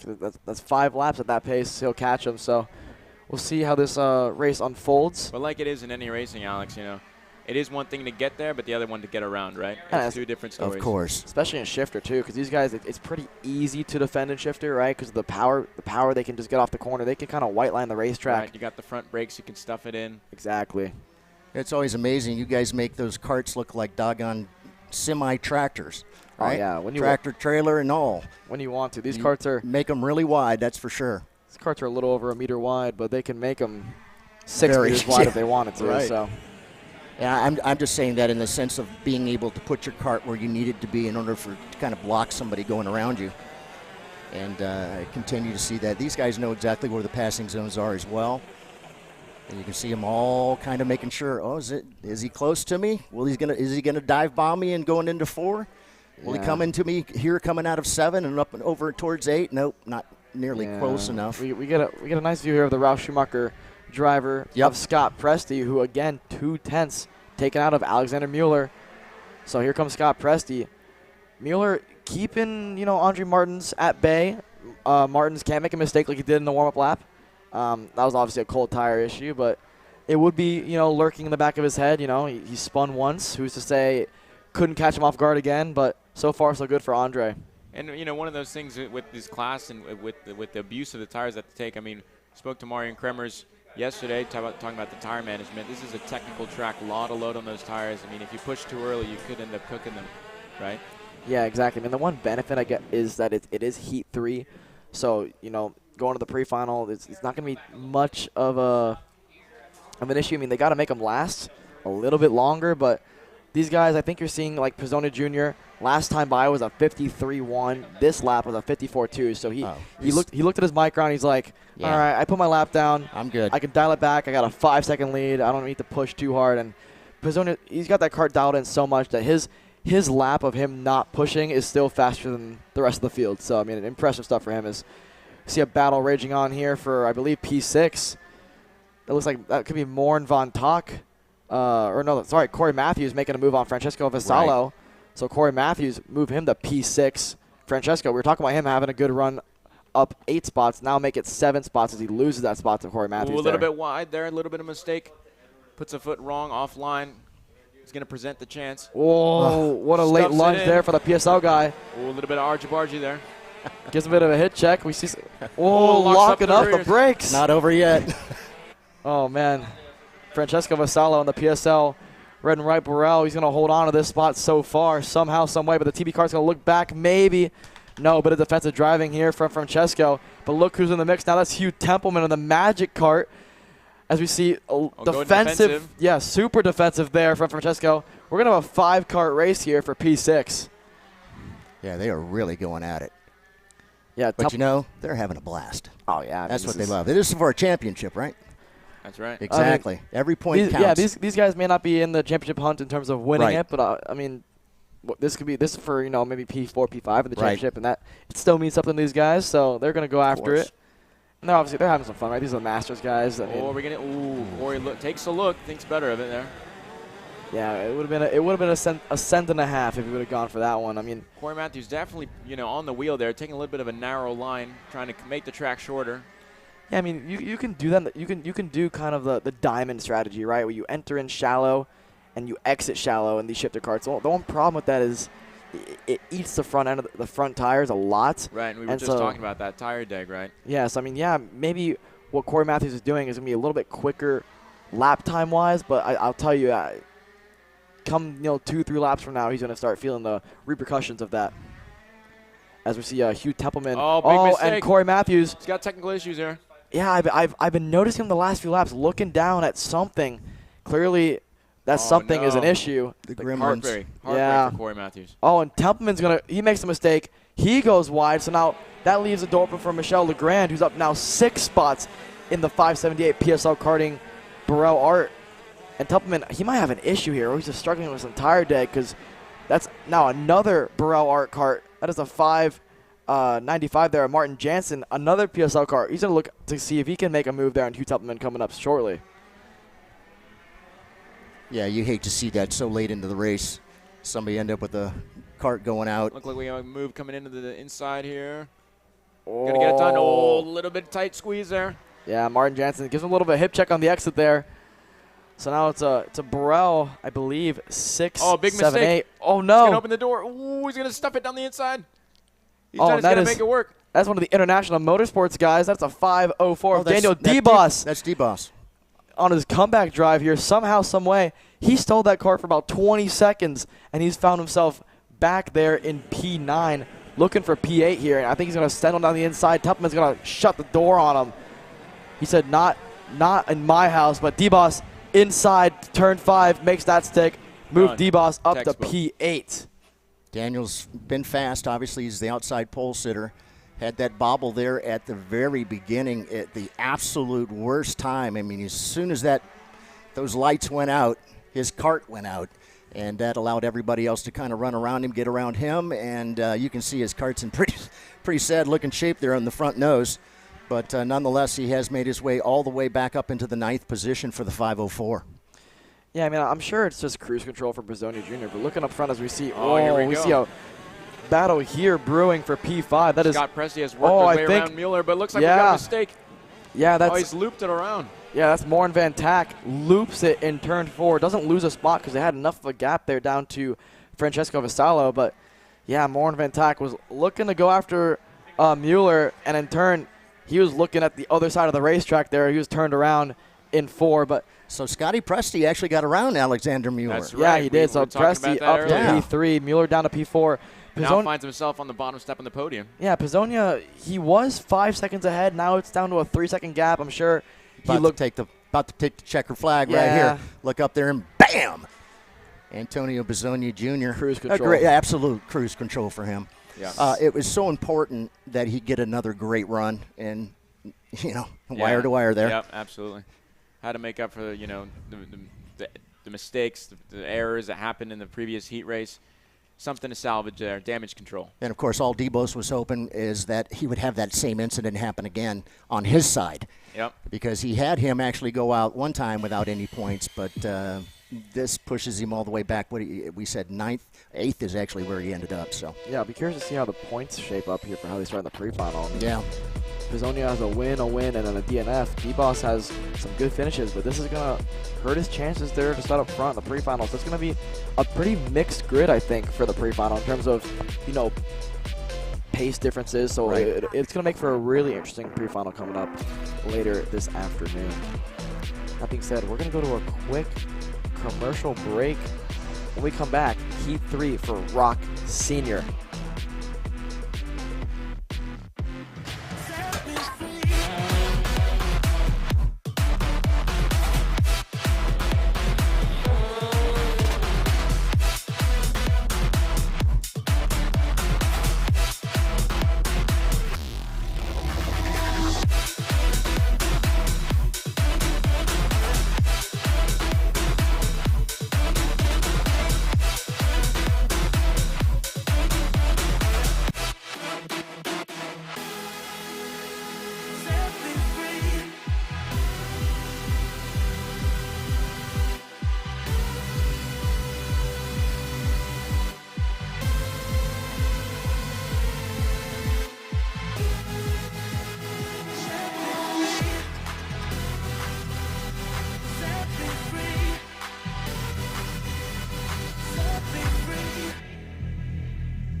Want to know a crucial part of the magic that's taken AJ Myers to multiple national championships? Check out Greyhound Racing Seats and their full catalog of options, from their R1 and R1 Extra Soft seats for high grip conditions, their Viper Medium seat for medium grip, and the RS2 Stiff seat for low grip conditions. It's time to win. It's time to see why Greyhound makes the difference. If you're looking for your first foray into car racing, the Formula Inter F4 Series is for you. It's an arrive and drive championship costing a fraction of the price of the US F4 Series or USF Junior Championships, utilizing a spec fleet of cars that are randomized at every single round. You can start with International Motorsports Karting Team and advance through the ranks to the Formula Inter Championship. For more information, follow us online at Formula Inter on all social media. And we're back here at the Orlando Kart Center, round 3, Florida Winter Tour. About to get really interesting here. ROK Sr action coming up. Yeah, last heat, first heat we saw Ingrata put on a pretty dominant performance. Heat 2, we saw Morgado come right down and emulate put that, what Ingrata did in Heat 1. Let's see what we can get in Heat 3. I mean, I expect a bit of a closer race. I mean, we had some mayhem at the start of Heat 2, with the Tullio backing into wall pretty hard. Yep. Bowers was out, and I believe Meza was involved in that too. So we're gonna see if they can keep it clean this race. I mean, poor Alessandro's having to actually start at the total back end of the field there. So, not ideal. What do you think? Well, going to be a great race. It'll be a good race, and we're a little bit later than we would normally, right? Because of that red flag situation. So with track conditions, it coming up, our hottest conditions of the day so far right now, it's going to be interesting to see how this track develops and how the line changes for these guys and who can manage it the best. All right, we're green here for ROK Sr Racing. Ramos. Wow, somebody around in the back there. That is a 375. 375 there of Nalin Shah in the REM go-kart. Morgado ultra defensive there in turn 1 as we got a bit of contact there with Ortiz and one other driver. He's going to just hold on there to the position. That was Meza and Ortiz getting together just a little bit in 4, but they both hold on. Good start, though, or ideal start, should I say, for Morgado as he holds on to the lead. Ramos holds on to second, and Grata in third. Nash goes defensive there on Sebastian Blanco on the Orsalon Racing Team go-kart. So, again, we saw Sebastian Blanco had a good run there as we see Grata poke to the inside of Ramos. Ramos going to shut the door a little bit, but Grata's going to bully his way through. As Looks we see. like Ortiz gives a head check to Sebastian Blanco on the exit of that corner, puts Sebastian Blanco behind Meza. And there's DeMello. DeMello to capitalize on the DeMello situation. from P11, I believe, all the way up to P6 already. Wow, good run so the far. The master of the starts. He's back at it as we see something falling off the go-kart there. Morgado, it's probably tape. But, I mean. Looks like Blake Nash stuffs it on the inside of Diego Ramos on turn 1. Yeah, Ramos, opening a few laps, struggling here for grip at least. I mean, I know, as we see, that's one cart around. That's a Tulio. No, that's the 377. That's Francesco Esposito on the Prime Power Team cart. Not what you want to see from him there. I mean, yeah, it's unfortunate there. It spun around in turn 4. Back up front, though, like I was saying about Ramos, he's been setting up the cart for late race. The only issue is if you don't have any early race pace, you get pushed around a lot. As we see, he's falling back to P4, and he's under fire here from Ortiz. And Ortiz, really aggressive driver, trying to make amends for what happened to him in the first heat with the cart not starting. And he had a decent heat too, so he's going to look to see if he can, make up any ground at all in heat 3. So far, up to a pretty good start for him, up a spot in P5. Speaking of great starts, Clement DeMello up 4 spots in the first couple of laps here. How about the Tulio up 10 spots? Up 10 positions already just in the first couple of laps. Alessandro is coming. There it is. Like Ortiz to the inside of Ramos. Ramos points him by a little bit. I think Ramos knows he has no grip right now. I suspect the cart to come into play for him later in this race. I mean, obviously we're only on lap 2, but it's not what we want to see for the guy who started on the front row of the grid to already be back down in P5. And here comes DeTulio already on the bumper of DeMello. DeTulio, I expect to see him make a move here. He is to the inside of DeMello. DeTulio, that move sticks. P7 for DeTulio, up 11 positions. We're only 2 laps into this race. Meza in a little bit of a no man's land right now as DeTulio and Clement DeMello might work together to get through. But Elio doesn't look like he's got the there's pace been a to catch contact the back of happening that. there for battle for P9 brewing. That's Ortiz. Sends it in late. And Ramos capitalizes. Go right with him, right around, I believe that's Blake Nash, right? Yeah, this is just classic. It's classic ROK Sr Racing, right? It's pass or pass. Right. As we see defensive driving there from one of the Kart Republic guys. Nose to tail as they go throughout. Got to go all the way down. It looked like to Alessandro to be the purple lap that last time, a 55.698 to a 55.96. Yeah. No surprise. The pace he's showing. He's already in the bumper of Ameza here in the next lap. There he is. Here comes DeTulio. Good job from the power guys and DeTulio to get that thing rolling. Yeah, he's driving frustrated, right? I mean, the first heat, he moved up to P6, had the bumper penalty. He didn't really agree with it. He said, it was a really light contact, and it just pushed all the way in. So unfortunate for him. Heat 2 obviously ended with him not making turn 1. Right. His axle was 90 degrees in the air, so he's driving angry, driving frustrated. Once again, purple at a 55.108. So just and look at that. He might go for a move here, and he does indeed. Goes to the inside. Textbook done. DeTulio up to P6. That was as high as he got in Heat 1. This is 4 laps into this race. Who knows how far he can get? I think he's a little too far to catch Morgado at the pace he's going, but he might have something for P3 or P2 even right now. Yeah, no doubt. He I wouldn't be surprised definitely moving. It looks like Ortiz isn't too far up the road. No, and obviously with this group inevitably going to start racing, with how close they are, and obviously points being huge, they don't want to.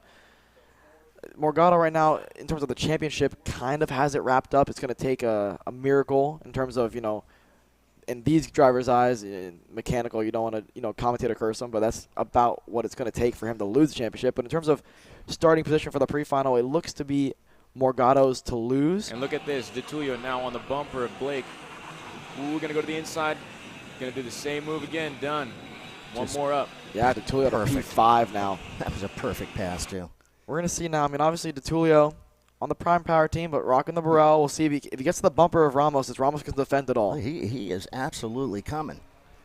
Yeah, that car just looks to have a lot more grip than everybody else's. I mean, Yes. they set that up perfectly for the temperature. I mean, obviously, they've been here for quite a while, right? They were here last week, USPKS. So they adapted to what to expect in terms of track evolution, right? But still, you never really know what it's going to be like until you're out there, and they've got it right. Any chance maybe his tires are just a little bit better, considering he didn't run that That whole is a entire possibility. race? Definitely a possibility. Yeah, didn't run Heat 2. That's a good And point then you all make of a there. sudden, he's really on the move. Yeah, it goes purple again, 55.075. No, it's a great point you make, because he might make a peek here to Ramos, and he is. DeTullio to P4. Impressive stuff here. Ramos going to let him through. Let's see if Ramos can try to work with him. But Ramos, so far this race, hasn't shown the pace that we would have maybe expected out of the Burrell Arc guy, especially when his teammate up the road, Mateus Morgado, running 55.1s all alone. Meanwhile, Ortiz on that Speed Concepts OTK Red Speed has been able to pull away a little bit from this group, so he's given him some breathing room as he tries to catch up to his teammate Aiden Grada. So far, though, but Tulio obviously in hot pursuit. Yeah, I mean, I expected the pace that Tulio is showing right now at 0.3 a lap faster than some of the guys out front, a tenth or two faster than the Speed Concept guys right now.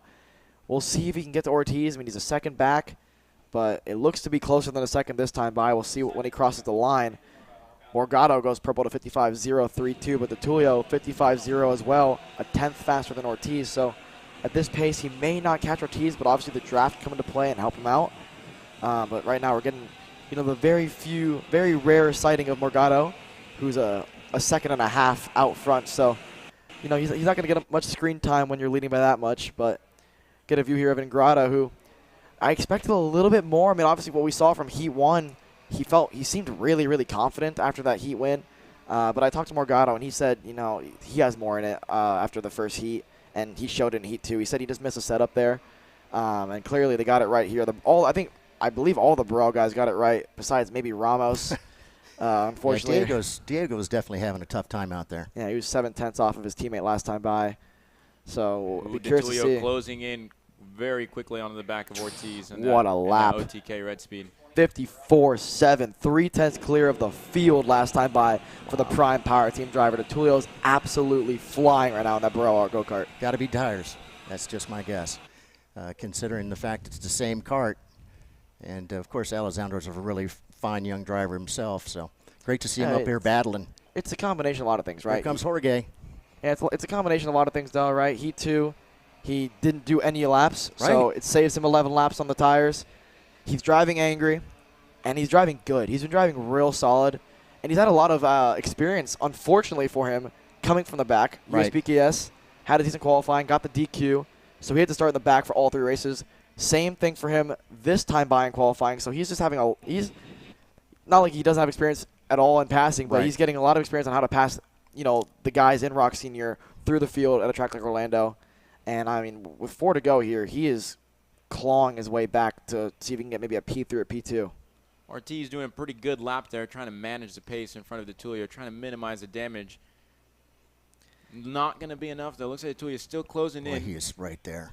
Yeah, Ortiz. He's coming. Like you said, Masi, he needs a good finish. Yeah. Heat 1 didn't finish. Heat 2 was mediocre for his standards, right? So far, so good for him in P3, but DeTullio looks to may make a move here entering turn 8. Let's see if he peeks a nose.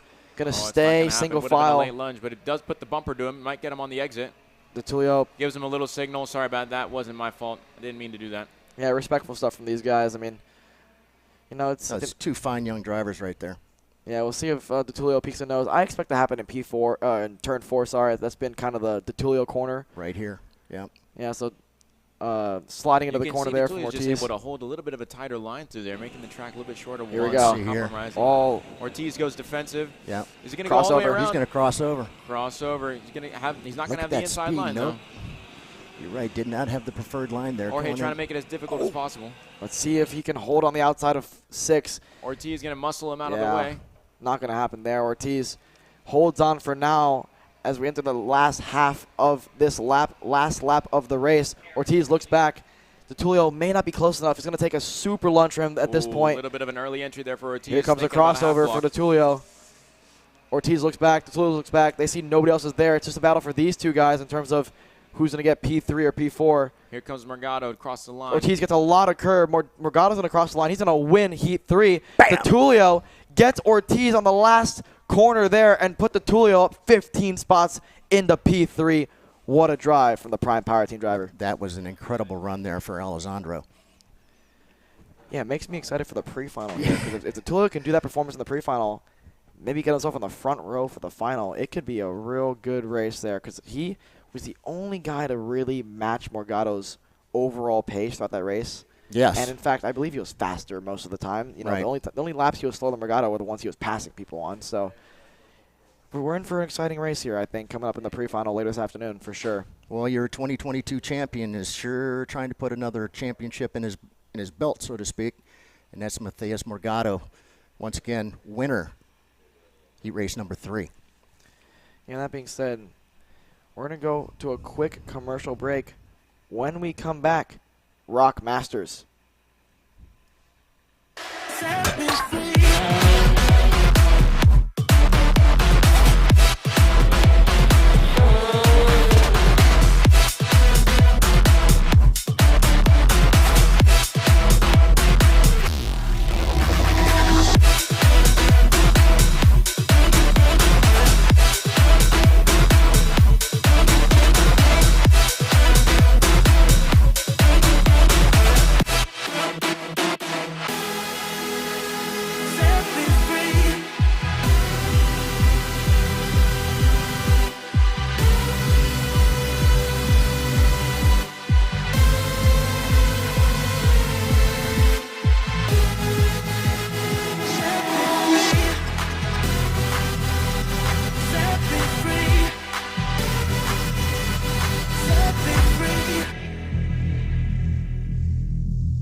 If you're looking for your first foray into car racing, the Formula Inter F4 Series is for you. It's an arrive and drive championship costing a fraction of the price of the US F4 Series or USF Junior Championships, utilizing a spec fleet of cars that are randomized at every single round. You can start with International Motorsports Karting Team and advance through the ranks to the Formula Inter Championship. For more information, follow us online at Formula Inter on all social media. All right, welcome back to the Orlando Karting Center. It's the Florida Winter Tour here, round 3 well underway. Getting ready to go heat racing here with our ROK Master seniors. Just our ROK Masters. We all know they're seniors. But anyway, getting ready to go off with our ROK Masters. And on the pole will be the 618 of Danilo Romalo. Outside of the pole, the 684 of David LaPlante. It'll be Martin Stone up next in the 606, Mario Barrios in the 699 with Andre Nicastro in the 628. It's Alex Mueller in the 621, Sylvain Colombi in the 681, Andres Fonseca in the 671, Scott Carapolati in the 602, and John Stanescu in the 669. Again, our Master's going to go 11 quick laps around the Orlando Karting Center layout, and we're just waiting in to come into the tram lines here. Hopefully we'll get a good start here. We'll be looking at the lights. Keep an eye out. The lights went right out, yeah. Lights, I'm sorry, I must have pushed the wrong one there. Are you on now? Am I? Try that one. Are we on? There you go. There it is. I just pushed the wrong one. Gotcha. All right, myself and Massimo up here getting ready to do the Masters here as they're underway. Danilo Romano to a textbook start, trying to get a nice 2-3 kart gap. Martin Stone, hard on his heels, though, is trying to stay in hot pursuit and within striking distance, hopefully. Yeah, and we'll look back down the order here, see where Andre Nicastro is as well. The like REM P4. drivers, yeah, about P4 now. Yeah, that's about right, yeah. Don't count out Mario Barrios. He's had a good couple heat races. He's made some positions, capitalized on some situations with the DNFs of other drivers, so he might be looking at a decent pace and a good, solid starting position for the free final and the final. Yeah, he was a 21, I believe, Florida Winter champion. So congratulations to Mario. That was a lot of fun giving him the trophy a couple of years ago. It's great to see him back here, out here racing with us. In the meantime, though, Nicastro going to look to the inside, and he's done it on that REM Cosmic. Is that David LaPlante? I believe he had gotten around. I believe you're right. Yes, that was David LaPlante. So, again, Andre Nicastro now up into the 3rd position. Still Martin Stone and Danilo Romalo out there in front. Martin Stone able to close the gap quite a bit from the last lap. And then Romalo maybe now having to face a little bit of pressure. Yeah. It's been a little while. We stay single file. These guys are experienced. They know not to waste time and only go for the move. It's 100%, right? Right, right. That's a good point. Good point. They probably have been doing this long enough to know that, you know, it's still early in the game here. Right. And we are racing for a championship. Points are important. The most important thing is to get out there and finish. Nicastro being able to really close the gap after being able to pass David LaPlante, still with that traffic, able to get right back on the bumper of Martin Stone. Yeah, and he went purpled as well. Looks like Martin Stone's going to look to the inside. He gets pinched down over the curb. That allows Nicastro to capitalize. Big loss for Martin Stone. Yeah, Martin just was not in the exact right position there to try to make that pass. Forced him to the inside as you'd mentioned, up and over the curbs. Uncharacteristic for Martin Stone. Yeah. Normally you have those 100% moves where he's committed fully, and that one was just kind of one of those where it was a half move, and Marmajo was able to cover that pretty easily. Yeah, it just seemed like he just was not exactly where he needed to be, and he knew it. Looks like Barrios' deep send on David LaPlante pushes him a little bit out of the way. LaPlante didn't like that very much. No, he did not. He was like, I wonder where that came from, right? Where did that guy come from? In the meantime, Andre Nicastro is coming. Danilo's going to have. Yeah, Danilo's got some friends. Trying to make his way up there. Danilo. Is he going to take a look early? Is he going to take a look into turn 1? Boy, now through turn. There we go. Look, he did take a quick look. Ooh, thought better of it. Thought better of it for sure. That was the wise move, not to try to make it. Still just 3 laps into the 11 lap. Yeah, I didn't see what that number was. It may have been the 669. I have to wait till we make it. Castro biding his time. Might be looking into a move here at the end of the straightaway in the hairpin. Wouldn't be surprised if he sticks the nose in there, thinks better of it. Holding patient. Like we said, these experienced guys, they know they still got a lot of laps to do. It's a heat race. Why risk it all? Make sure that the pass is, secured and get it done. Yeah, you can see that he's definitely a little bit faster through a couple of the sections here.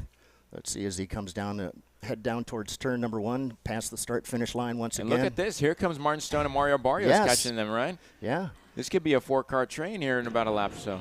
And a lot of times that's another thing that always seems to happen. You start battling up in front, and lo and behold, you end up with a bunch of extra neighbors. That's right. Not the folks you were wanting to invite, but here they come. Right now, that's Martin Stone sitting in that 3rd position with Mario Barrios right behind him, trying to make their way up under the back bumper of Andre Nicastro. Andre Nicastro looking to make shapes. I saw a little bit of an outside look there. Has another half look. Really applying the pressure hard. And all this time while they're kind of arguing about who goes to lead, Martin Stone catching up the entire Oh, big contact down the straightaway. Wow. Oh, that could have been a lot worse. Nicastro. No doubt. Definitely the loss there. He just, he went left and he thought he was going right, and unfortunate there.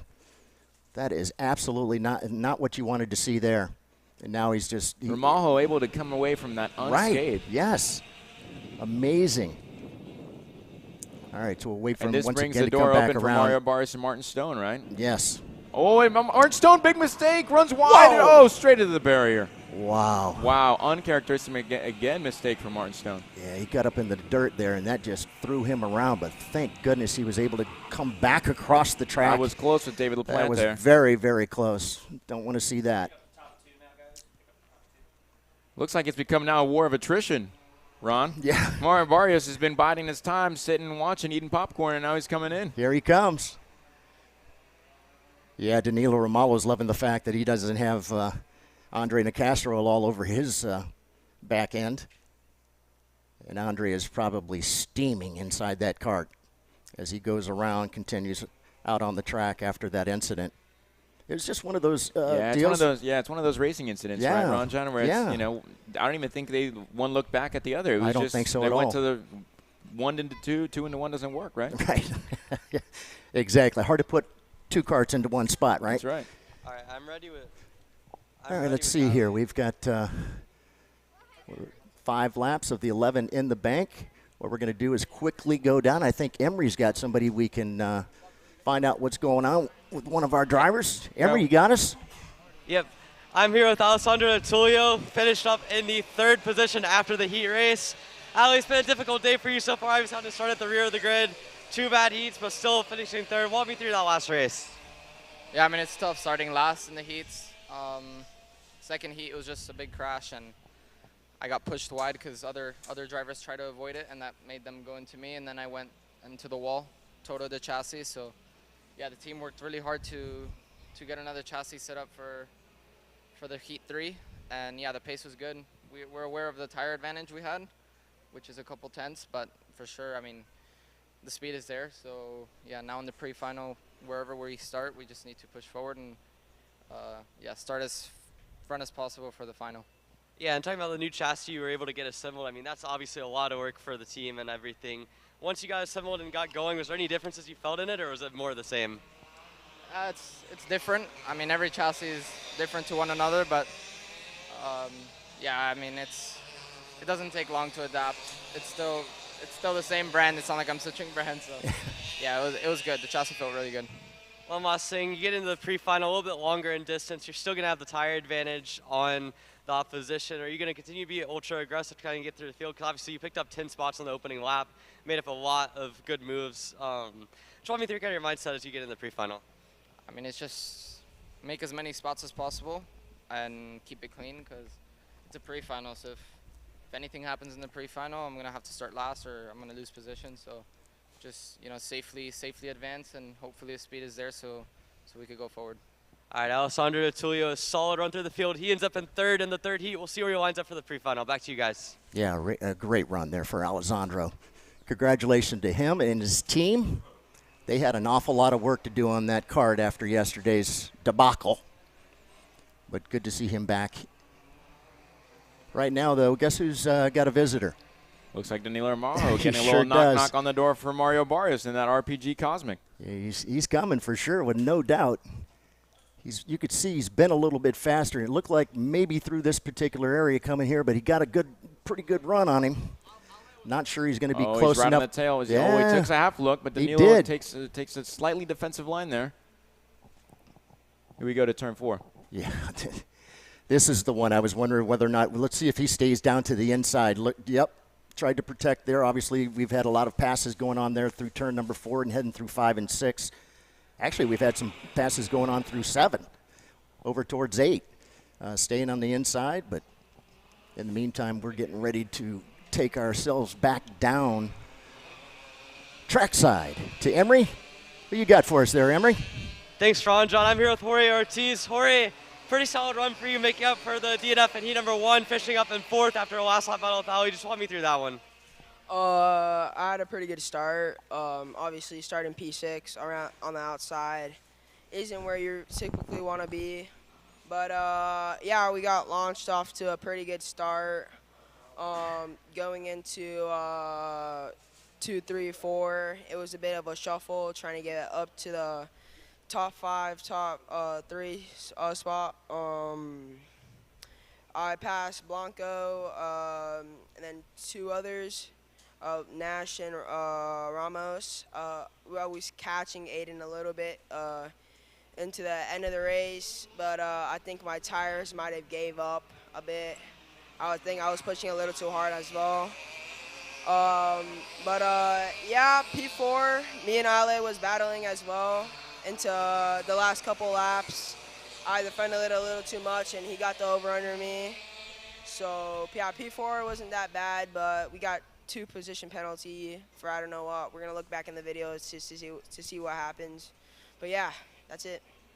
All right, Jorge Ortiz got the speed concepts racing machine powering up pretty good. He ends up in 4th, but 6th after penalty. Back to you guys. Thank you so much, Emery, and congratulations to Danilo Romano. Bam! Takes that victory there, and Mario Barrios ends up in 2nd spot. It's David LaPlante in 3rd, Alex Mueller in the 4th position with Sylvain Colombi in 5th.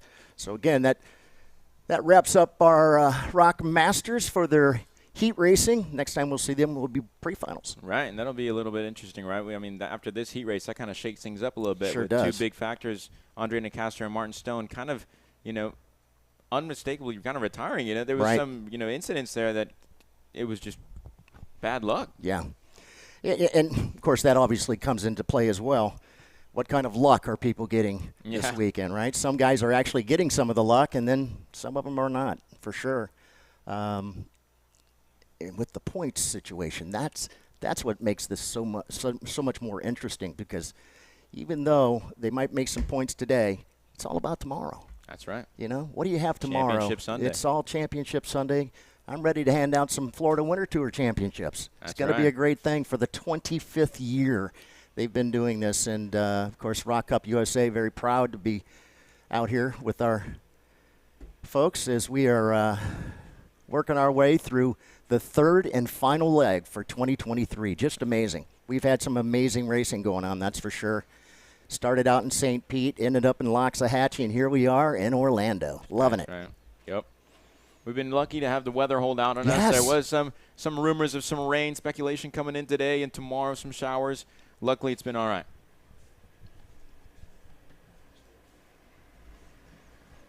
Yeah, it has. Again, we'll just be waiting for our next group getting ready to roll out. That's going to be our ROK Micros.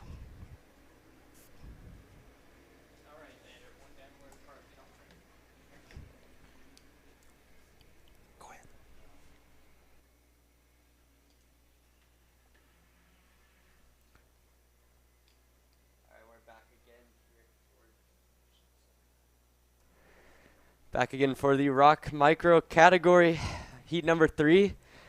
Last heat, very exciting Masi. We had Mateus Ramola and Antonio Pizzonia fighting for the win, but at the end of the day, it was Gavin Decay going from 3rd to 1st on the final corner and taking up heat number 2. Yeah, man, we got a huge field in this class, right? They've been doing great racing overall in these past heat races from today and yesterday, and it's just a good show. Yeah, it's been extremely exciting so far. And Ramola has had probably the best raw pace of anyone this weekend. Antonio Pizzonia leading the championship coming in. He's looked strong as always. He's going to be joined on row number 2 by Michael Collins and Juan Diego Garache de Villas. We now take a look at one of the carts. It looks like the number 13. Yeah, 13. That's Jaden Francisco, one of the Goodwood guys on the Xpree chassis, spinning around on the formation laps. Not ideal for him. But those guys are row number 2. Liam Van Beek and Alex Chandler make up row number 3. Maxwell Macha, Gavin Decay, row 4, and Jal Baldeman and Jane Burgess rounding out your top 10. It's getting set to go here for heat number 3 of Micros with the final heat for these young kids getting set to go racing here. Final heat for them of the entire Florida Winter Tour Series.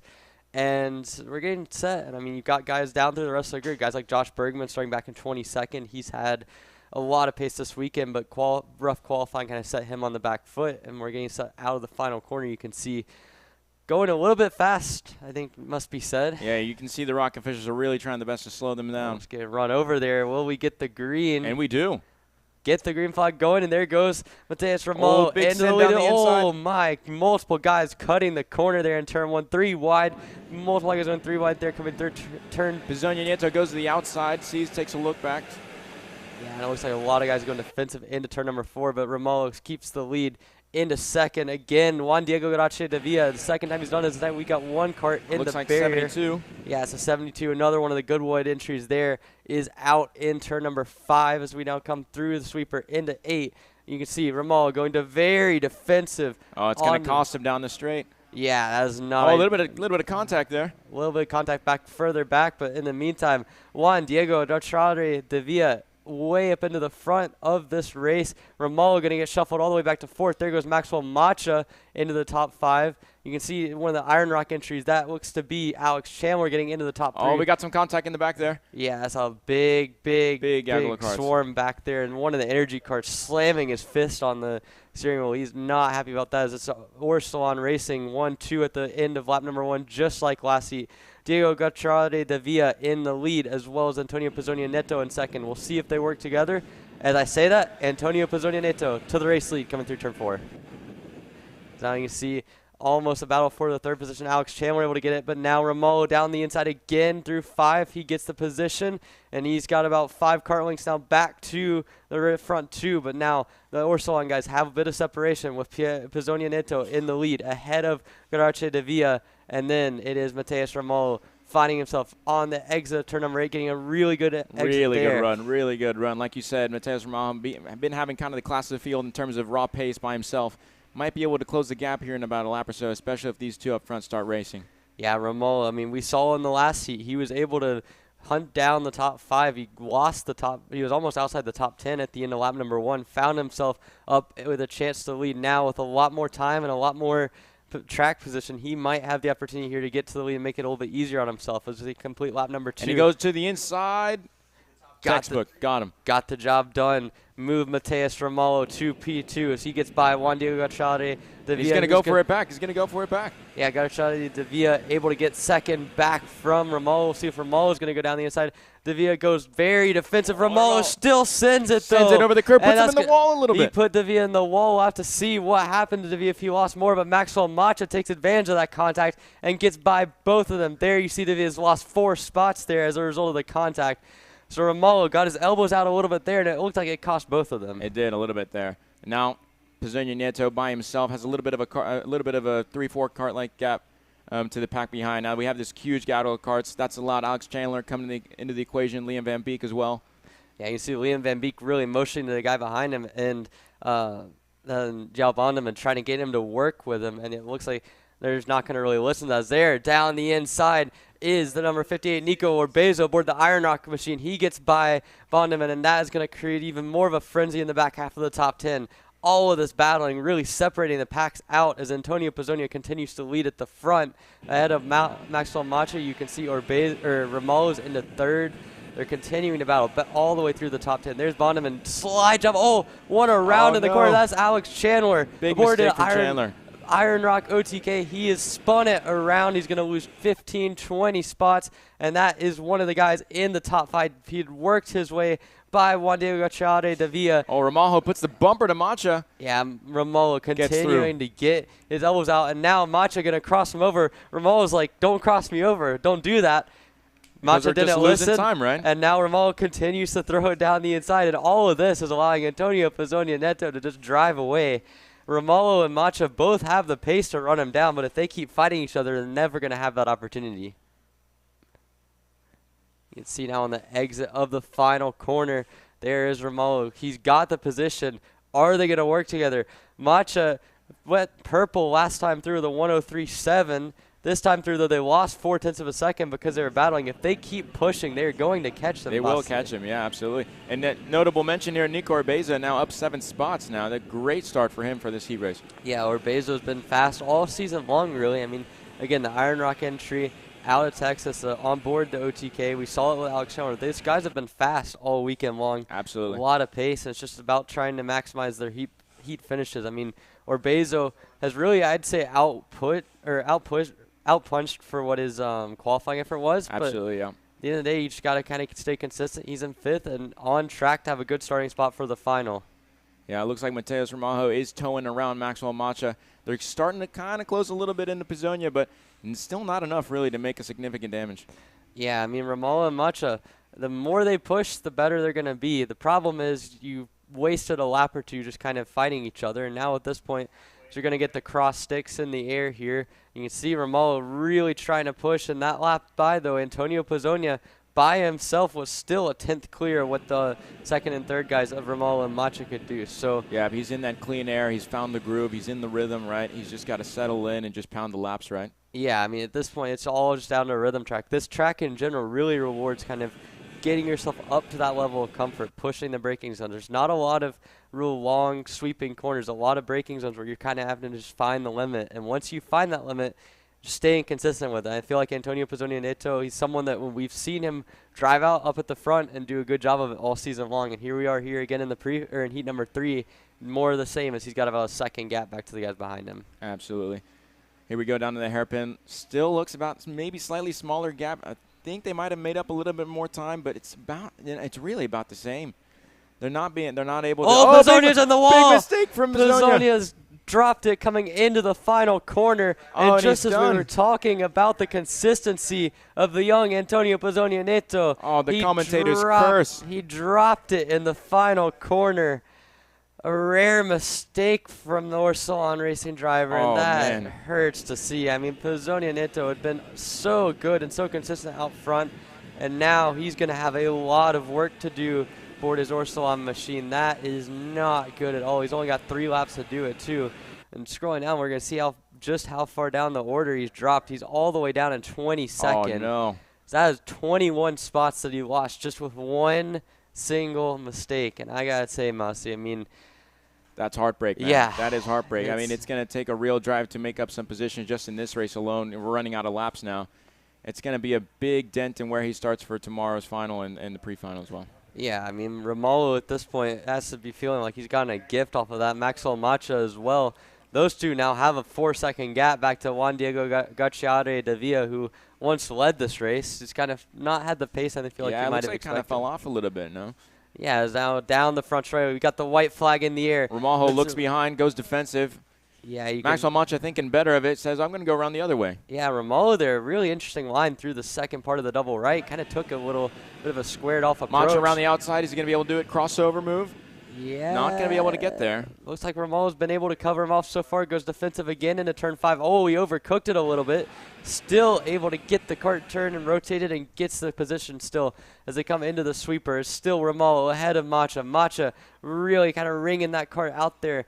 Romalo goes defensive again through the turn 8 kink there, and as they come onto the back straightaway, it is going to be neck and neck. There is Maxwell Macha able to find a gap underneath. A little bit of argy-bargy there. Wheel-to-wheel contact, and Maxwell Macha has gone through in the back hairpin, and they come down. We'll see if Romajo can respond here. They come down towards the final 3 corners. Macha now has a cart length. He should be good. Romalo is too far back. As they come out of the final corner, Maxwell Macha with a sensational move found his way underneath Romalo, and he will take the Heat 3 victory in Micro ROK. Bam!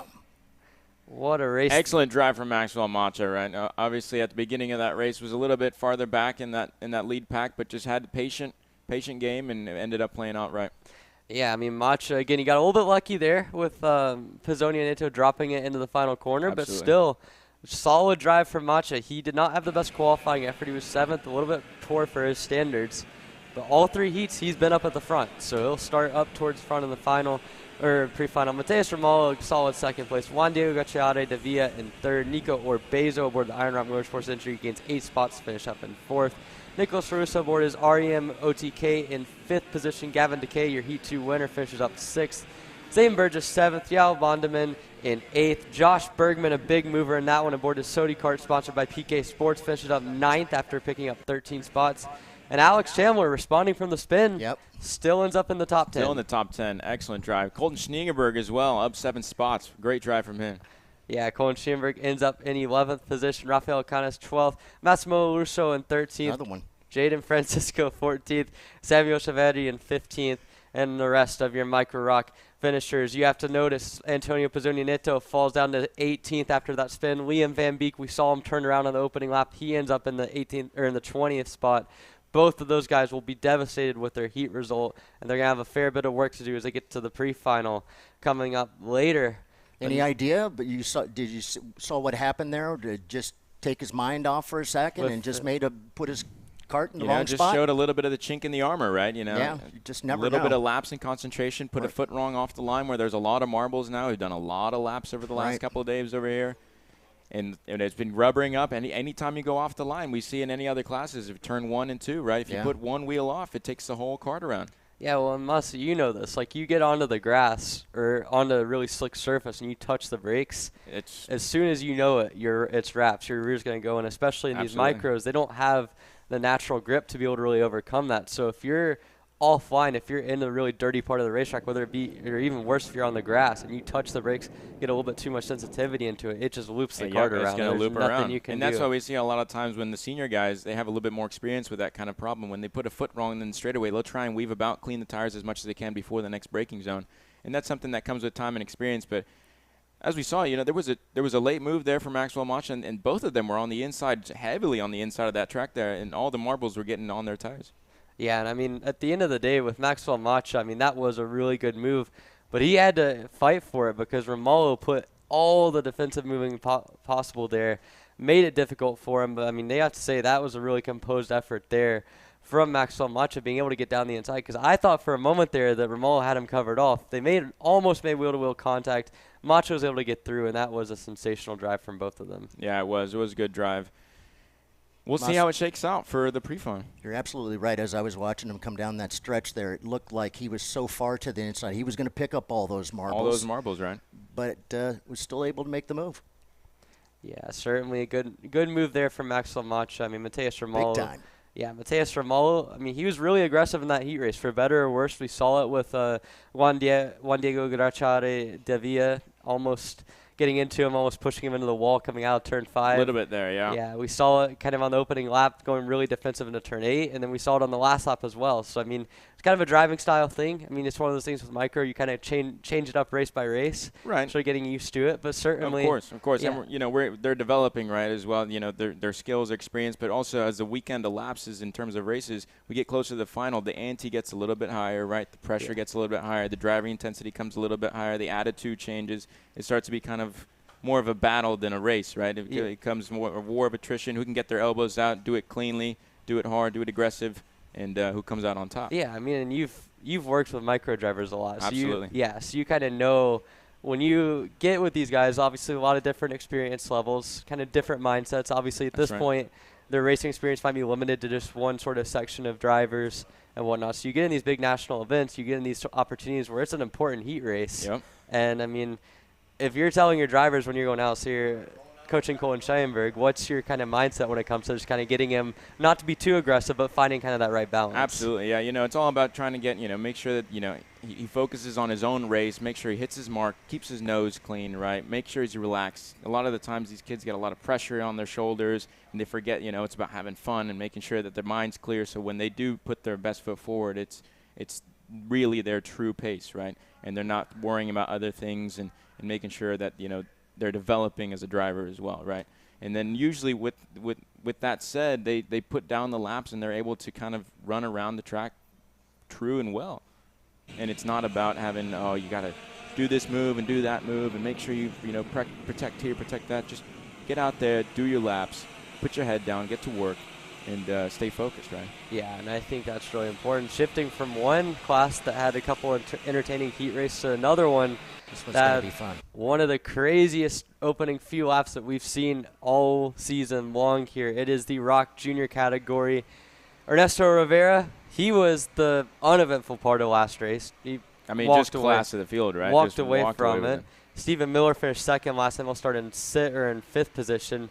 The rest of the field, though, Teddy Masella, I mean, he and Sebastian Garzon really got into it. Oh, they were having a battle, weren't they? And all the way down to 10th. It was an exciting battle. But anyways, on the front row for this one, you've got Ernesto Rivera as well as Teddy Masella. That will make up your row number 1. Sebastian Garzon and Christian Cameron, row 2. Row number 3 consists of Stephen Miller as well as Anthony Martella, Emma Kate Scarborough, and Leonardo Scorpioni in row number 4. Nathan Dupas and Sarah Bradley will round out your top 10 in the stacked ROK Jr field. Here's where you get set to go on the formation lap coming around. Looks like we might get them stacked up and ready to go. Ernesto and Sebastian making up row number 1. They get set in the tram lines. And we go to the lights. We're going to the lights, and we're green. We got it. And we are rolling. Ernesto Rivera, in the lead. Garzon and Masella again make contact, and it's going to make it worse off for Sebastian Garzon as he's going to lose about 10 spots. And we got one in the grass coming down. That's one of the TB card entries. He's off as we see more battling up through the top 10. There's Teddy Masella going down the inside of Christian Cameron. Leonardo Scorpioni follows through on Cameron, and you've got as well as that Sarah Bradley found her way through as well. So that all going on in the middle part of the top 10. Sebastian Garzon, though, lost a lot, is now Masella going to get back by Leo Scorpioni. They make wheel-to-wheel contact on exit there. Scorpioni going to try to go back down the inside or go defensive, and now Enzo Benmontien whips it out and goes down the inside. He gets by Sebastian Garzon coming into turn number 9. Cameron putting a little bit of wheel to him there. They're all going back and forth to swipe and swipe. And now Cameron and Garzon, this might end up in tears. Garzon gets through barely. And now Cody Campbell. Wheel action there. Yeah, Cody Campbell's going to follow him through. But Garzon, a nightmare first lap for him. He falls all the way down to the back half of the top 10 as they're still side by side through turn number 1. So we got one in the wall. We've got one in the wall. 277, oh, looks like the and he's got a bumper. Yeah, 277 there. That's Yalis Shimoda aboard the REM OTK. And we've got some contact big crash in the middle of the field in turn number 4. And one of the Orsolon guys, and I believe that might have been Christopher Aiken there, down in the middle part of the top 10, or in the middle part of the top 15. Yes, indeed, Christopher Aiken aboard the Zanella OTK off in turn number 4. So now down the main straightaway, Emma Kate Scarborough's found her way all the way up into 2nd. She started this race in 7th. That's so an right. outstanding start for her. She's been doing great in the VLR class and doing better and better every time in the ROK class. Yeah, Emma Scarborough, really good, solid start to this race. She'll start on pole position for the Xers. There's the guy that spun out earlier. That's a 277 again. Zhao Shimoda lost the rear bumper. That's going to be hard to handle. Yeah, it's going to be one of those. They're going to probably get the meatball flag, and it'll be a day's done for this heat race for them. We'll see if Stephen Miller can close the gap up here to Emma, see if they can work together to put those Chad Donkin Car Republics onto the top 2 steps here for this heat race and catch up to Rivera. Yeah, a little bit of a hip check going on there down through the rest of the top 10. You think? Nathan Dupius kind of got a little bit shafted there by Teddy Masella there, and got the job done. But Ernesto Rivera continues to just be out at the front. It's interesting to watch to see what these Chad Donkin Racing Car Republics can do. As Stephen Miller down the inside for the 2nd spot, he gets the job done on Emma Scarborough for 2nd.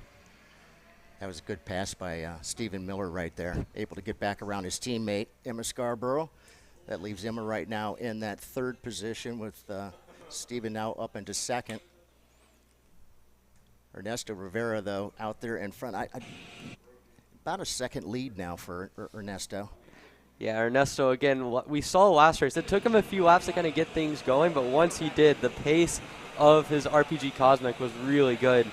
But the bigger storyline for me right now is you've got the 2 Chad Donkin Racing Kart Republics, but you've got a big group of karts closing in from behind. That's right. So Anthony Martello aboard that Speed Concept Red Speed, as well as Teddy Musella on that RPG Cosmic, are bringing along Leonardo Scarpioni, and they're going to get close. Well, they're going to start battling now. Never mind. Yeah, Teddy Musella decides it's time to send it. He gets by Martella coming down into turn number 8.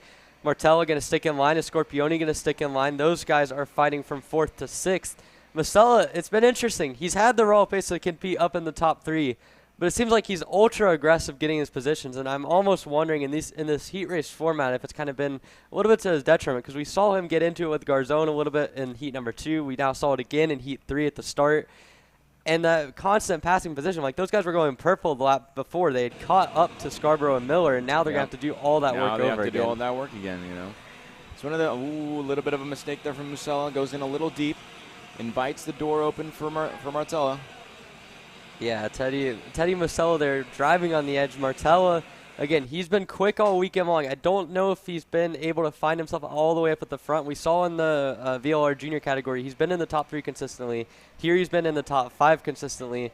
And I really do think, I mean, they've got the Speed Concepts Racing Red Speed going very well. I mean, he's had a lot of consistency in the class. It's just down to getting that last couple of positions. And it's like he's had the pace to run up there in the top 3, and he's just got to kind of find his way by Musella and get himself into position there. Yeah, it's just a little bit of racecraft, a little bit of patience has to, you know, come in and be set. But when these guys start racing, like you said, they end up losing time, and all the work that they've done gets all destroyed, right? And it's one of the things that in the heat races kind of want to set up for a good pre-final start, you know, and it's not really worth it to battle so hard up at the front. Yeah, speaking of battling, Leo Scorpioni down the inside of Martello. Martello going to cross him back over into turn 5, get the spot back. That gives Teddy Musella a little bit of breathing room there in 4th position. And Martello content to continue to battle with Leo Scorpioni. Scorpioni aboard the Zanella OTK. Going to try it down the inside, hits the curb, clips it, and gets the 5th position coming through turn number 8. So Scorpioni got his elbows out a little bit there. He struggled for pace here aboard the ROK GP. I had a chance to talk to him earlier after the VLR Jr Heat race, and he was kind of adamant that they're just struggling a little bit for engine power in both classes. And here, I mean, you're seeing he's really having to fight. He's got 2 of the Speed Concepts boys behind him, whether it be Anthony Martella or Nathan Dupius battling for that 5th spot. And then Enzo Vidmontian, another guy who struggled some for pace this weekend, is not too far behind. And if they keep fighting, he'll be up there in that battle for 5th. Yeah, Enzo's up, I believe, 7 positions already. Right now sitting in the 8th spot, so a good run so far for Enzo Vidmontian, the Motaz Motorsports driver. Yeah, when all this racing and only 4 laps down, I wouldn't be surprised if he's able to catch the back of this train. Yeah, I mean, Enzo, we've seen all weekend. He's had a little bit of struggles with pace, but racecraft-wise, I mean, he's fought his way in the top 10 on both of the previous heats, so he's in good position to get a decent starting spot. And for Enzo, I mean, he's shown good pace throughout the season aboard his Motorsport Parallel entry. It's just about kind of finding that last bit of raw pace here, because once he gets up there, we know he has the racecraft to compete with those guys. See a battle down in the back half of the top 10 and into a little bit lower than that between Christian Cameron and Sebastian Garzón.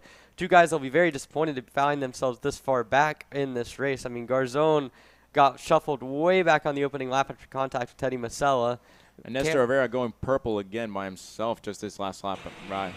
Yeah, I mean, Rivera continues to just slowly but surely pull away the gap to second as we got the 2 Speed Concepts racing carts, Nathan Dupius and Anthony Martella going at it coming through turn number 4. Martella goes on the defensive as we see Ernesto Rivera, and they're back at it again. Anthony Martella, Nathan Dupius. This is as high up as we've seen Dupuis all weekend long. He has been consistently kind of in the back half of the top 10 here, though he's not too far away from a top 5.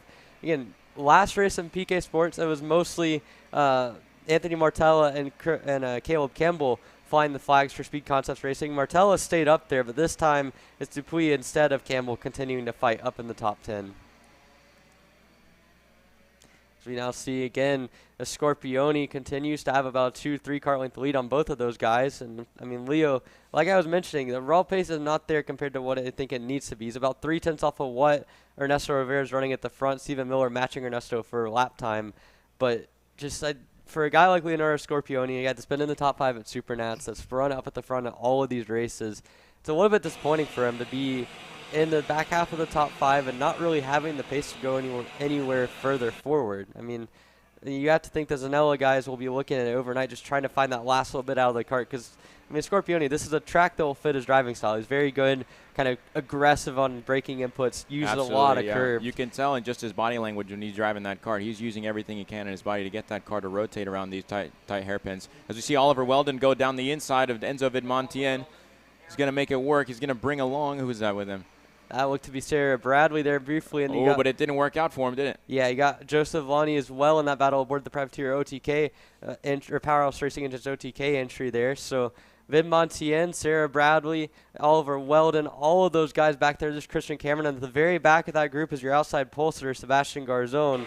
All of them got to be trying to get as many spots as you can, because this is the area where you can gain 2 or 3 spots, and it can put you. Vidmontien goes defensive there.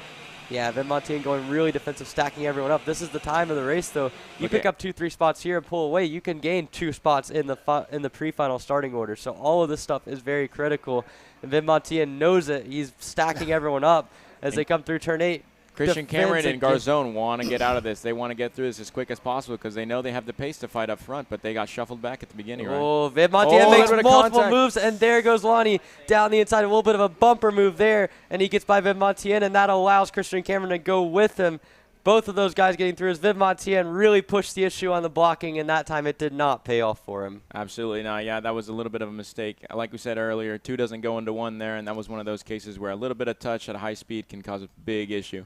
As I believe we have the white flag here, 1 lap of racing to go. So this is very intense up in the back half of the top 10. At the front, Ernesto Rivera is all chill. But this is not very chill at all, as Vidmontien really on the verge of teammates. Motorsport Parallel entries. Sarah Bradley and Enzo Vidmontien make contact, and all of that's going to allow for Sebastian Garzón to try to go around the outside.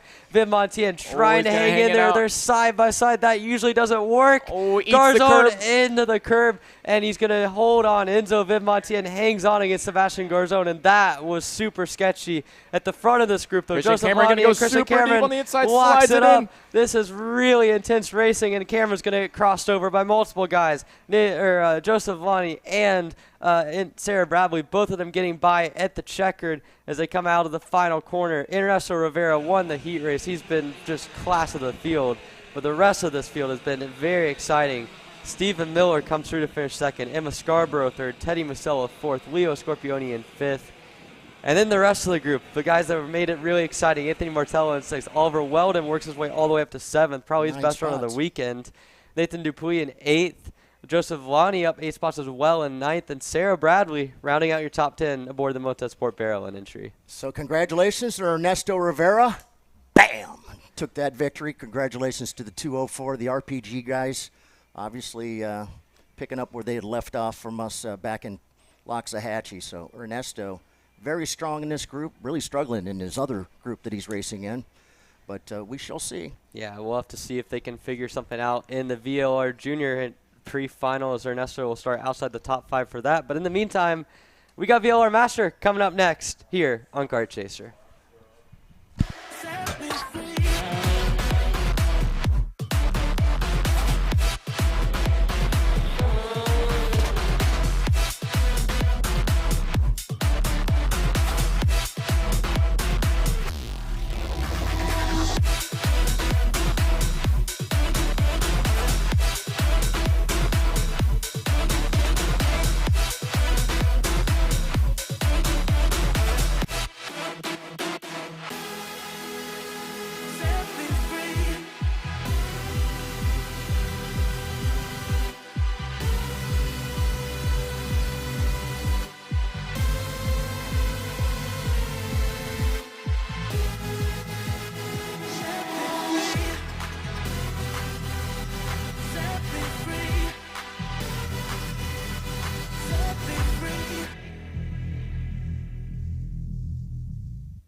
Want to know a crucial part of the magic that's taken AJ Myers to multiple national championships?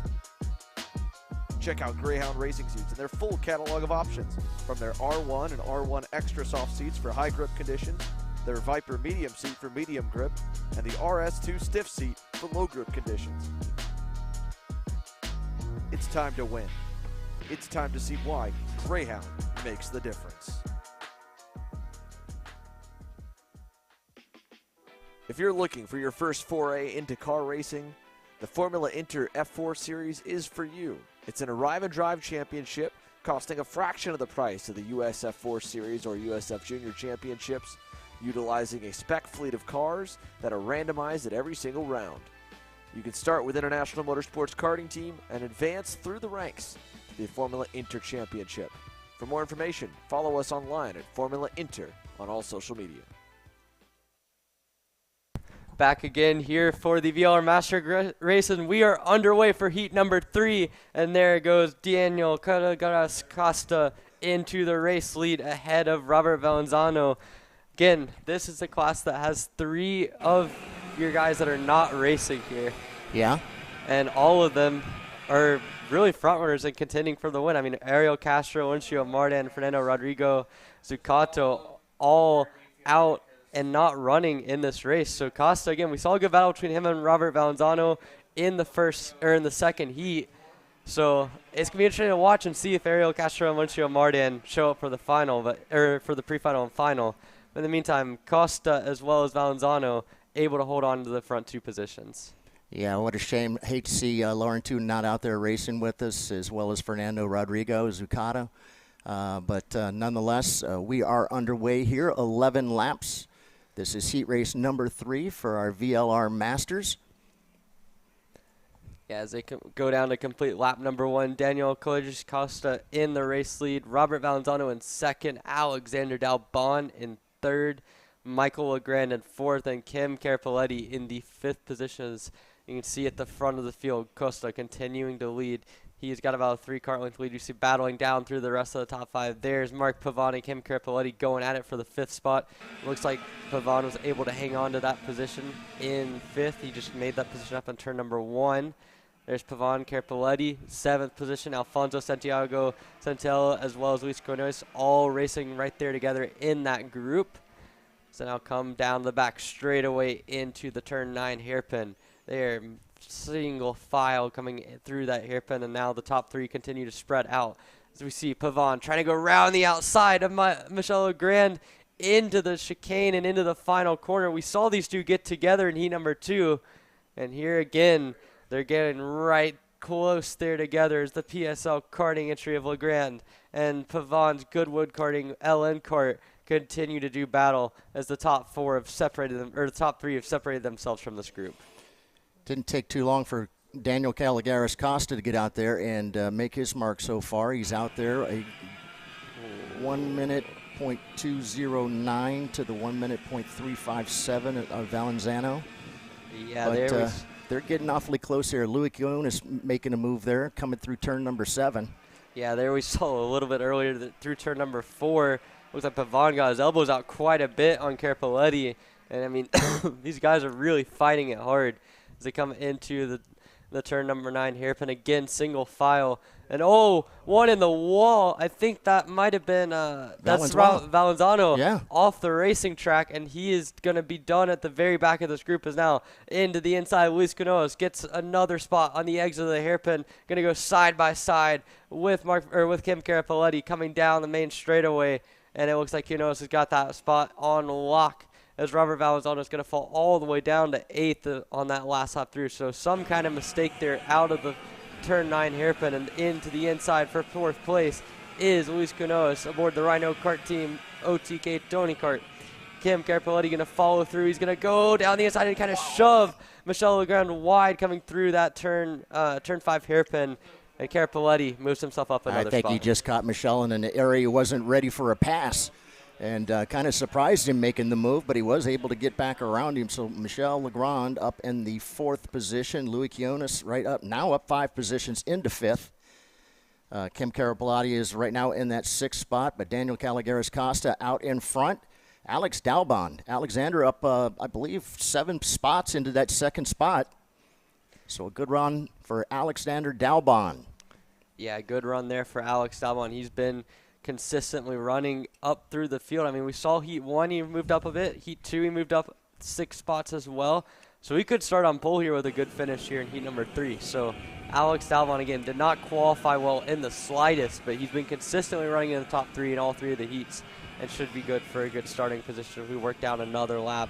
The Caligaris Costa with a good lead, and we got another cart that's off. That's Michel Legrand. He looks like he might have broken down on the exit of turn number 4. He's waiting, looking over his shoulder. I think he's going to pull off into the grass here, and that will be his Heat 3 done. The PSL karting Burrell Art is done for Heat number 3. And so Legrand will have to start a little ways back into the pre-final. Yeah, that's not what he wanted to have happen here. Yeah. You know, end up with a DNF. No points, not good. Yeah, certainly not ideal for Legrand. He's had decent. Certainly not. He's been having some decent races, and you know, with it being a smaller group here, the points they're all so very, very important. Every single spot. Yeah, I mean Legrand's pace, all things considered, I feel like has been consistent. Obviously, a small field like this is not the end of the world to have a DNF. I mean, that's elephant in the room here. That's probably a large reason why Ariel Castro and Mauricio Martin decided not to run any of the last 2 heats, just because you're going to start 10th or 11th. You could save a set of tires. There's real benefits of not putting too many laps on the tires. But, I mean, the flip side of it is you've got other things going on. I mean, you never know when the first lap happens. Someone could lose it in front of you. You could hit a wall, or they could spin out right in front of you. You could hit them, and then suddenly your race is over. No fault of your own. And that's a risky run. So Legrand, mechanical DNF means he's going to have to start a little bit further back than he would have liked and kind of put himself in harm's way. But again, there's one class this weekend where you would be okay with that happening. I guess it would be this one. Certainly. It still puts him out there on the track and with an opportunity to go out there and battle himself up to the top. But Daniel Caligaris Costa right now on his own. The 753 was last time by, I think it was about a 1.3 second lead. Coming into just finished lap number 6, heading for lap number 7 of 11 here for the heat race number 3. Next time we'll see these guys, it'll be pre-final. Yeah, there you saw Robert Valenzuela getting another spot up again. Whatever happened to him on the exit of turn 9, it lost him a lot, but ever since then he's been able to kind of regroup and find his pace back again. So good effort there from Valenzuela. He almost made him run for the win in heat number 2. Now in heat 3, he's got some work to do to get back up towards the front, as his running mate Clarice Costa, who won heat number 2, is again out in front in heat 3 with a 1.3 second gap, as we see Kim Carpoletti trying to close back up to Luis Canoas. He picked up 2 tenths last time through. Now he's about 6 tenths back, and it looks to be a bit closer to that, coming down to the line to complete another lap 7 in the books as they continue to run. There's your look at your race leader. Yeah, he definitely picked up some spot. Yeah. Or excuse me, some room there on Daniel Caligaris. Alexander Dalbon, he's trying to make his way up there. Yeah, Alexander Dalbon there, another 3 tenths, up on the race lead. There you can see Carapoletti picking up a couple tenths on Quinones as well. So both of those guys, both of those battles heating up. And it's one of those things where the more they get closer, the better the draft impact is going to be, and the closer they can get up and continue to get closer to the front and make that pass. So what looks like a 4 or 5 tenth gap, once you get to the end of the straightaway, you get the full benefit of that draft, especially down that back straightaway with a bit of a tailwind, could end up being up into, and with a bit of a headwind, could make it about a 2 or 3 tenth difference from the draft. So it's a big deal, and I think you're seeing with Albon, the closer he gets, the more confident he's going to get. He's got about a second to pick up. That time 3 matched what Kaligas Costa was able to do on lap time. Down through the rest of the grid, though, you see Carapoletti continue to pick up another tenth. And again, I mean, these battles should be heating up here as we get down to about 3 laps to go and continuing to run here. I mean, you're seeing Carapoletti just slowly but surely close in on Quinones. That's the closest battle on the track right now. Again, these two fought each other early on in the race and now continuing to fight each other here as we get set with only about 2.5 laps to go here in this Masters race. Laps winding down. Daniel Calagaris Costa still out in front, maintaining that little bit of a lead. Not quite what he had earlier, but nonetheless still trying to make his way up there and perhaps take a shot at the victory for Alex Dalbon. Right now in that second spot, Mark Pavon still solidly in the 3rd position with Louis Quinones in the 4th, and Kim Carapoletti right now in 5th. Yeah, I mean, just a couple more laps to go. Yeah, I mean, at the moment, Costa looks to be very well set in the lead. He's got about a second gap. Costa has about a second gap back to Dalbon, and he's just running smoothly. And that gives us the opportunity to go side by side and see who Alex Stroll has got from the aftermath of the ROK Jr class. Alex? Thanks, Emery. Yeah, here with Stephen Miller. Stephen, it's kind of been the name of the game for you all weekend so far in ROK Jr., just P2 to Ernesto. What is it that you're lacking there just to get that extra, tenth or 2 that you need to catch Ernesto? I just need to focus on being smoother so I don't overheat my tires quicker. When I'm going into the corner, I'm sliding a little bit, and that's causing me to lose grip, obviously, and Ernesto pulls away from that. And obviously what you've learned from, track evolution throughout last week into this week, pre-final is going to be pretty late in the afternoon. It's going to be a little bit cooler, right, cloudy. What do you expect in terms of grip levels around the racetrack? I think the track's going to be a little bit slick. I just got to be smooth and keep my head up. All right, thanks, Steven. All right, thank you very much. Alex, is Stephen Miller. He's got some work to do as well as he's trying to fight really hard to win himself a Florida Winter Tour Championship for 2023. Right now, though, Daniel Calagaris Costa just continues to kind of hang out there in front. He's about 8 tenths ahead of Alexander Dalbon. They're going to be coming by the next time to pick up the white flag as he heads down towards turn number 9. Yeah, this looks to be good for Calagaris Costa. Again, he lost a little bit of the last couple of laps. Dalbon got close, but I don't think he's going to be close enough. Alex Dalbon going to have to settle for second year. We'll see where that puts both of them for the final, or for the pre-final. I'd imagine they're going to be right there level on points. But as they come across the checkered flag, Daniel Calagaris Costa picks up heat to win number 3 here in VLR Master. Bam! Alexander Dalbon in 2nd, Mark Pavon 3rd. Luis Quinones hangs on against Kim Carapoletti at the line for 4th and 5th. Robert Valenzano in 6th. Alfonso Santiago Santella in 7th. John Quifo in 8th. Michelle Legrand off after the mechanical DNF in 9th. And then Ariel Castro, Rencio Mardan, and Fernando Rodrigo Zacato yet again not showing up for the main event, or for heat number 3. We'll see if they show up for the pre-final and the main event.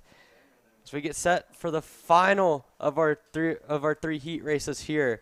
It is the Pro ROK Shifter category. Again, this is 11 laps the distance to set the grid for the pre-final. Pro ROK Shifter, one of the best categories all weekend long. Again, you've seen guys like Marian Kremers winning both of the heat races. Hunter Pickett's been up there. But in the meantime, we've got another one of our interviews down on the grid, lined up with Alex to talk about the ROK Jr category. Alex? Thanks, Emery. Yeah, here at Teddy Musella. Teddy, P4 for you in Heat 3. It seems to me like every time we see you on the racetrack, you're fighting with somebody, right? It's been the name of the game for you. You constantly, in the action for P3, P4, maybe not where you'd like to be in terms of your teammate Ernesto in P1. First of all, what are you lacking to Ernesto in terms of, you're able to share the data and video with him?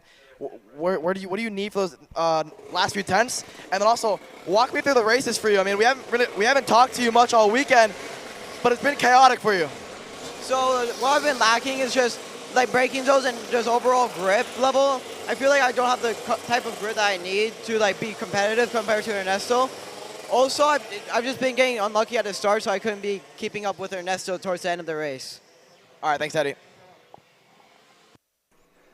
Thank you, Alex. As again, we get set to go for the Pro Shifter category. I'm joined in the booth not only by Ron John, but by someone who's got a lot of experience in this class, Josh Conker. Josh, it's a shame that you're not out there racing, but still, I mean, what have you seen so far from this weekend?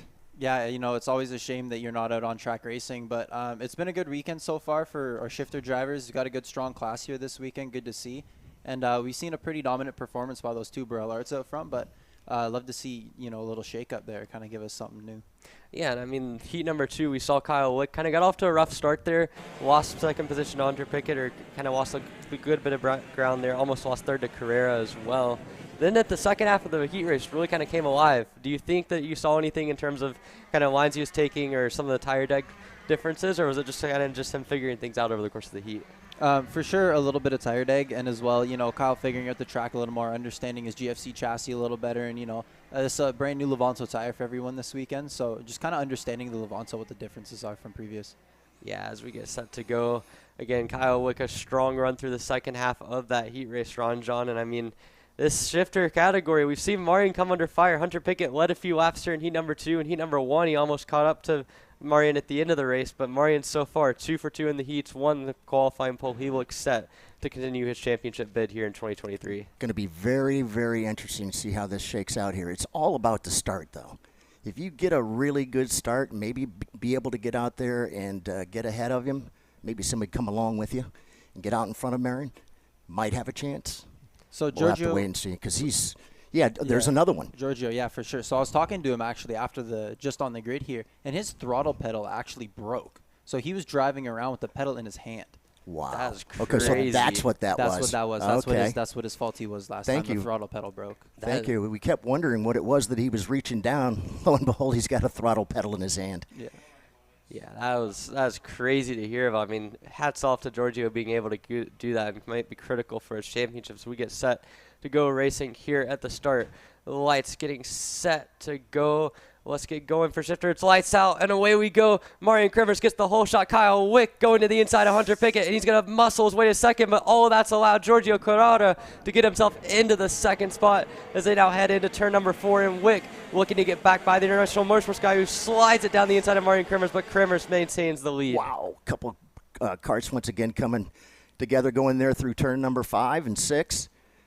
But again, that start, so important, and look at exactly what happened. In the meantime, that kind of left Hunter, lo and behold, now in the 4th position already. Yeah, exactly. Kremers had a perfect start, locked up well. You know, rear tires grip went. Hunter, lots of wheel spin off that outside lane. You saw he was really struggling for the rear grip off the line there, and that allowed Kyle Wick to jump down the inside. And as he was trying to force Hunter a little wide, Giorgio was able to slide himself into second there and take, you know, what could possibly be a better control of trying to catch Marion in the championship. Yeah, we saw it in Loxahatchee. I mean, the inside line kind of had a little bit of a disadvantage on the starts. This time, though, with Orlando with the curvature on the straight, it almost seems like the rubber, maybe even not quite on the natural racing line to be on the inside, but certainly not as much of a disadvantage as in some other races. Yeah, for sure. It's not as much of a disadvantage right now as we'd seen at the first 2 races, for sure.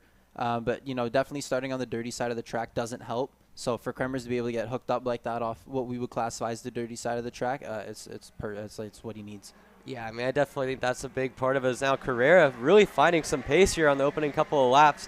He's right there behind Marion, only about a car length or so. They've gapped Kyle Wick by 3 or 4 car lengths, which is not a ton, but certainly notable. But Giorgio Carrera, this is the best he's looked all weekend long, right on the tail of Marion Kremers coming into the final corner. Kremers has been really good on the edge of this final hairpin all weekend long. You can see him pull a little bit of that gap as they come to complete lap number 2. Kremers, again, with about a 2 car length gap, back to Carrera, 2 more car lengths back to Kyle Wick, and the rest of the field here in Pro Shifter. But Giorgio Carrara right there that time was the fastest kart out there on the track, just by a couple of tenths, but nonetheless, a good lap there for Giorgio in the 4:43. Josh? Yeah. This is getting good. It's going to get good, better. Getting really good. I was talking to Giorgio before the race, and he said he wasn't too confident with his pace. Really? But he said he goes, at the start of last heat, I felt really good until the throttle pedal snapped. So hopefully this is, kind of we're seeing that pace that Giorgio thought that he might have at the start of last heat, and, trying to apply it here to put some pressure on Marian. Well, it's interesting not seeing Marian pull away from him, right? He's still right there, so. Yeah, it's interesting, too, because Marian, we've seen kind of a couple different approaches. In heat number 1, his tires fell off a little bit. Maybe he's went a little bit high on pressure. In heat number 2, kind of the opposite. He kind of picked it up over the course of the race compared to Hunter. And now, again, heat 3, he's matching Carrera for pace behind him, but still not able to discard Giorgio Carrera. And, again, we've seen Giorgio Carrera aboard the International Motorsport Orlando Kart. He's been fast all year long, but certainly this seems to be maybe the most composed effort he's had at Marian all season. Yeah, Giorgio was super quick at Rock Vegas and as well as Super Nats. I raced through both weekends with him. He was with International Motorsports on the Tony kart, and him bringing the Lenzo kart over here to North America, I feel like it's really helped his pace. And yeah, I've raced alongside Giorgio since Vegas. He's a great guy. Very competitive racer, but a good clean racer. Here we see Colin Daly and Jacob Gulick going at it. We're 3 laps in, and Colin Daly's already up 8 spots. Yeah, I had a chance to talk to Colin after yesterday. He had a really good run through the field in heat number 1. Heat number 2, again, also made up a number of spots aboard his DRT Racing DR kart. And Colin, he had a lot of roll pace early on in the weekend. Unfortunately, a little bit wide on the rear width in qualifying, set him to the back of the grid. But he's in line to start inside the top 6, especially with Carrera's issue in heat number 2, as well as Jacob Gulick having an issue and Justin White going to the barriers. Now we see Vincenzo Saraceno's had an issue coming into the final hairpin, and that puts him all the way back. So again, that's another guy that finished ahead of Daly having issues. So Saraceno, your guy that finished in 4th position in heat number 2, all the way to the back of the field. Not sure what happened there, but really unfortunate stuff for the privateer aboard the TV kart. Certainly not what Vincenzo wanted to have happen for sure. Yeah, no, not at all. Vincenzo's been, slowly starting to find some pace here. He's been working with my engine builder, Carlos, a little bit, trying to get him, a little more tuned in there. And they've been feeling pretty good about it. They went back. They struggled with a change they made this morning, accidentally grabbed the wrong axle, and, they went back the way that they wanted to go, and it was starting to work for them, as you saw in the heat there. But, unfortunate for for Vincenzo, but as we see here, Kyle Wick pressuring Giorgio. Man, Kyle is really coming on him. Yeah, seems like that car is starting to catch grip here. Yeah, Kyle's had a lot of pace all weekend long. I wanted to ask about that because we keep talking about the grip and everything. We haven't had any of that liquid sunshine to wash off any of this rubber. How do you like your track?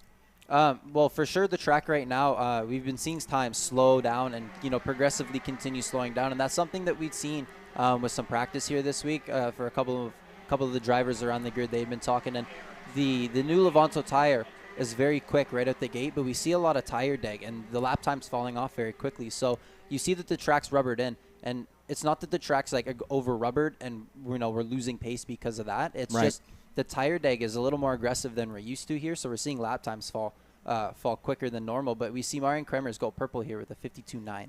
Yeah, and that's kind of indicative of the tire fall off in general.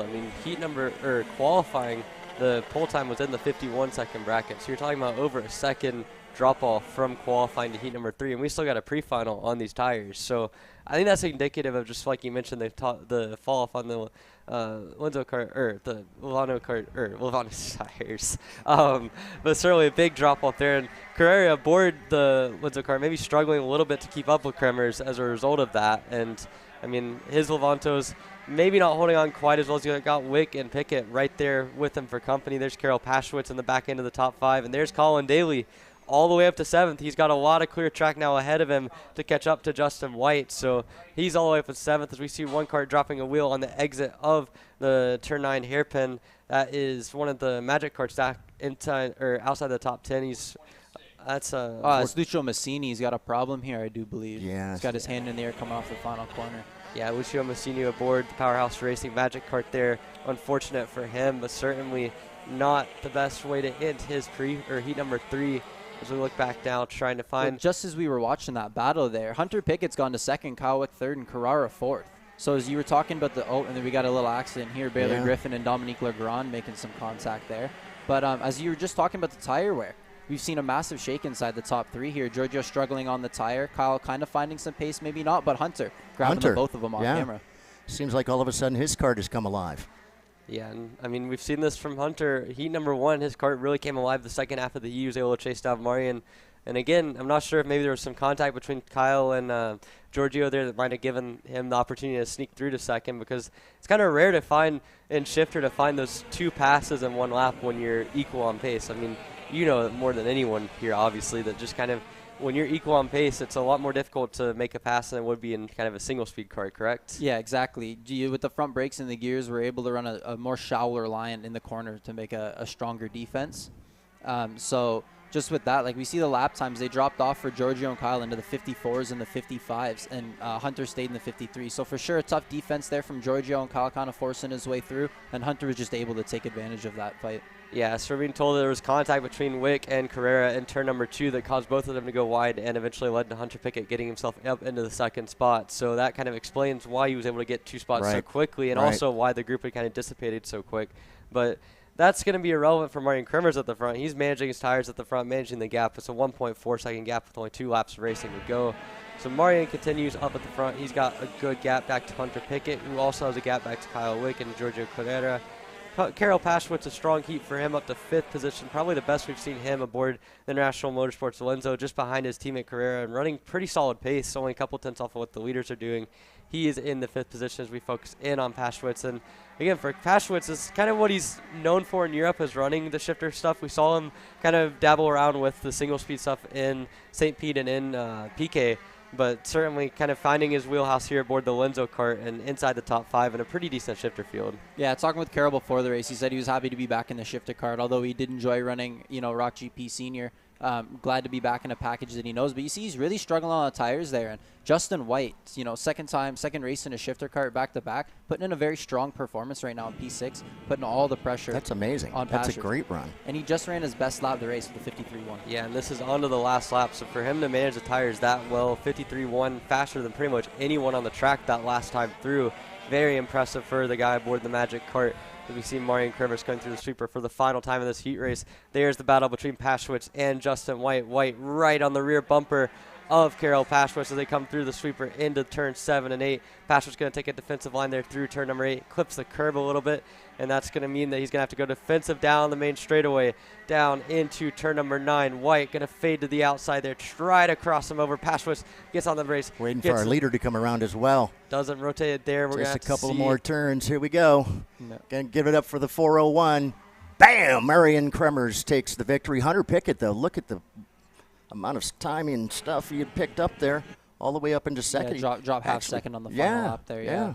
Yeah, Marian Kremers ahead of Hunter Pickett, Kyle Wick in 3rd, Carrera 4th, and Karel Paschwitz hangs on against Justin White for 5th position. White finishes 6th. Colin Daly, again, up 10 spots. He's set to start pretty high up there for the pre-final after 3 great runs for the field after unfortunate DQ in qualifying. Jacob Gulick responds from a DNF in heat number 2 to finish in 8th. Ethan Boer in 9th. And rounding out your top 10 is Baylor Griffin. And Josh, what are your takeaways from this race? I'm excited to see what Colin Daly can do here coming into the pre-final. He's put 3 solid heat races together from the back of the grid. So I'm excited to see what kind of pace he can provide us, starting inside the top 10. If he finished 7th all races, I'd say that's pretty good. Starting inside the top 10, he's thereabouts within shooting range for sure. If he can get a couple more spots in the pre-final, put some new tires on for the final, I'm excited to see what Colin can do. Going to be exciting. I agree with you. I think that Colin has been extremely fast, and it's just been so unfortunate that he's had to start from so far back. And now that has happened and he's showing that speed, who knows? Maybe he gets up in that top 7 start. We might end up seeing him up at the top. Yeah, as we get set to go for the first pre-final action, I want to thank Josh Conker for being on. Josh. Thanks, Josh. It was a great race there. Seeing you, we'll see you back for the pre-final, man. Yeah, I'll be back for the pre-final. Thank you guys very much. Absolutely. As we now get set to go for pre-final number 1. First one is getting set to go 14 laps the distance here for VLR Jr. Emma Scarborough on the front row with Stephen Miller. Both Chad Duncan Racing KRs have looked very strong here. 1, 2, and all 3 of the heat races. They lead you to the green flag here as we get set to go. Anthony Martella, again, another guy that's been in the top 5 all 3 heats. He'll start 3rd. Leo Scorpioni in 4th. Salvador Della Vecchia in 5th. And Chris Aiken, another one of those Nella OTKs, in 6th. Chase Buscaglia has had some of the best pace all weekend aboard his Gary Willis Racing OTK. He'll start in the 7th position alongside Ernesto Rivera, a guy who has not had a lot of good pace in struggled 8. in the VLR Jr. Yeah, very surprising to see. Victor DeAlenstar in 9th, and Oliver Weldon rounds out your top 10 with Christian Cameron, Shin Chiguchi, David Ybarra, Quentin McPherson, John Antonino, and the rest of your VLR Jr category getting set to go as Oliver Weldon reportedly not out on track, although I think wait and see. Yeah, feel like I see him out there. Okay. We'll see if we can get. Yeah, Weldon's on track. There's something going on with scoring there, all but as we get set to go, all in a line. This is critical. I think at this track, with the amount of marbles on it, would explain why they're just staying in a single file line here on the warm-up lap. You do not want to get marbles on your tires when you don't have to. Emma Kate Scarborough running a very slow pace here, just a snail crawl up to the main straightaway. You can see they're going to fan out here. Miller to the outside. Then you've got Scorpioni going to the outside. Chris Aiken going to the outside. Just Ernesto Rivera going out to the outside. And everyone else getting set and lined up for this 14-lap pre-final here. Your first of the day here in VLR Jr. Getting set to go racing here. We got it. Green flag in the air. There goes Emma Scarborough. There's Stephen Miller on the outside. He's going to get the jump. And Miller around the outside to the race lead. They're clean through turn 1 and 2. And it's a Chad Duncan racing 1-2. But it's the guy on the outside and Stephen Miller getting the lead. That was an amazing jump there for Stephen. Able to get a good explosion right off the start there and get out there and get in front of Emma. Pre-final, the first one of the day, underway here as we're working our way towards Championship Sunday. It's the VLR Jr Pre Final. Yeah, already seeing a lot of action here in the middle part of the top 10. Obviously, Leo Scorpioni there in 3rd ahead of Anthony Martella. See if they do any battle, but as down the inside goes Martella into turn number 9. Cannot make the move happen. So we got one out of the barrier. We could just about see it. I can't see what the number is. I believe that's the 885 machine, one of the Goodwood Xpree cats. 805. Yeah, one of the Goodwood Xpree carts. Quinn Tires down, and there's Max Weiland aboard the Magic cart. He's a disastrous weekend for the young driver. We had so much pace last weekend, but just struggling around this one, and then wrecking the pre-final is not going to help his cause at all. But that back at the front, there's the 2 Chad Duncan Racing Kart Republics up 1 and 2. There's Chase Pascaglio getting as high as he's been all weekend long into 4th, but Anthony Martella does not want to lose that spot. He gets back by the Gary Willis Racing OTK entry and into the 4th spot aboard his Speed Concepts Racing OTK there. So Martella continuing to fight at the front. There's that group of guys from 3rd on back. Martella trying to get Pascaglio to work with him in 4th.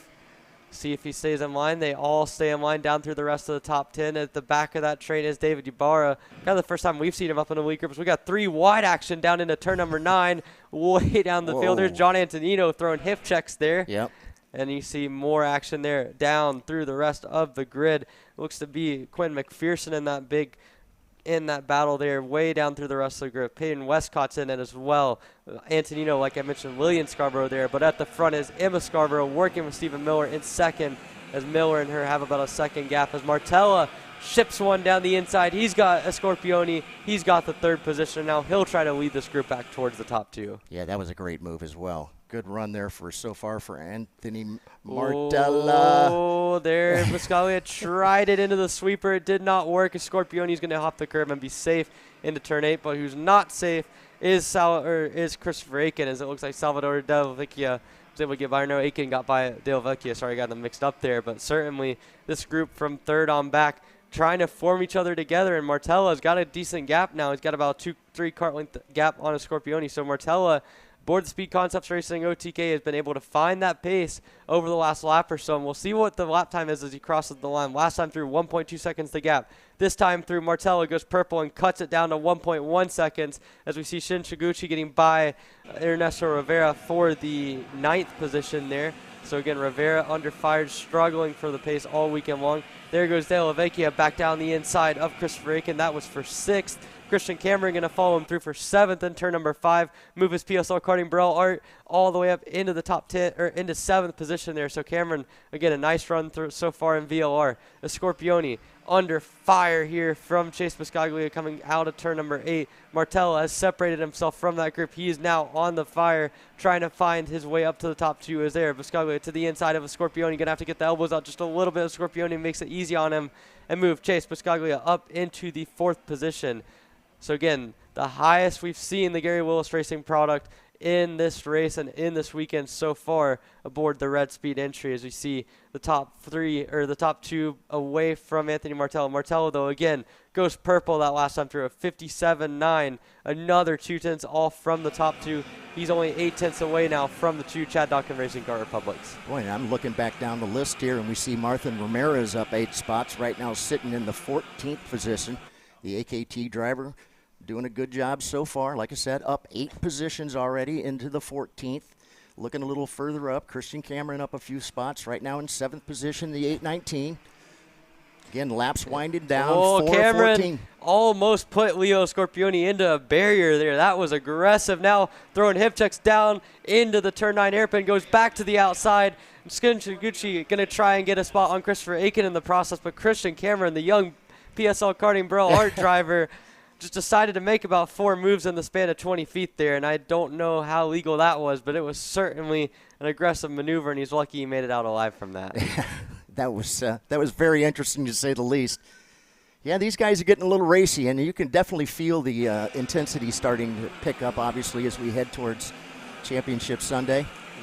There are some folks out there that are trying to do everything they possibly can to pick up every single spot. Speaking of which, there goes the 804, Ernesto Rivera. There's Ernesto. I mean, he is trying to get as much as he can out of this car. At this point, every single lap that Stephen Miller leads and Rivera's mired back in the back half of the top 10 is a lap in which his championship hopes are dwindling. You see the RPG Cosmic really just struggling to hang on. It looks like his car just does not want to grip compared to the rest of these guys throughout the top 10. As Christian Cameron down the inside again on Leo Scorpione. Again, shuffles him a little bit wide. Sekaguchi trying to make him move as well for the 8th position, and it's all kicking off here in the back half of the top 10. But at the front of the field, Anthony Martella continuing to work his way up towards the front. Again, we've seen Stephen Miller, we've seen Emma Scarborough work together tirelessly, but Anthony Martella in just 6 laps has found himself right on the rear bumper of those 2 Chad Dawkins Racing Kart Republics. And now Scarborough realizes she has to go, and she does such. She gets by Miller, but right there now is Anthony Martella right on the rear bumper of the 873 of Stephen Miller. So Martella has closed the gap down from 1.2 seconds at the end of lap number 2 all the way down to just 1/10 of a second now to the rear bumper of the 873 is now Martella trying to go to work. It's one thing to catch up to them, but it's another thing to try to pass them. Absolutely. But I tell you what, you can see out on the track, he looks a little faster, right? As he's made his way up there to the back end of these 2 karts, even though they had that little bit of a gap. But now those 2 together, we shall see. Yeah, and we're going to send it down side by side as the top 3 battle heats up. We're going to go and see what Alex has from the Pro Shifter category. Back to you guys on the grid. Thanks, Emery. Yeah, here with Kyle Witt. Kyle, P3 and Heat 3. You seem to have solid pace throughout the whole race. Had a bit of contact, with a few laps to go. Just walk me through how the race went for you. I felt like the start didn't go ideal. We ended up touching with Hunter a little bit and got moved back. And then we had good pace and was able to move forward again, but just didn't work out that well. Yeah, I mean, obviously, talk to me about, because, first time here. Obviously, a lot of these guys went to USPKS. They've had a lot of testing here. They know how the track evolves. From your eyes and how your car handles in cooler temperatures, which is what you're going to see in the pre-final coming up later this afternoon, how do you think your car's going to handle? I don't think we're going to have any problems with the cooler temperatures and the older tires. I think we practiced it in practice on the old tires, and I think our pace is really good. All right, thanks, Kyle.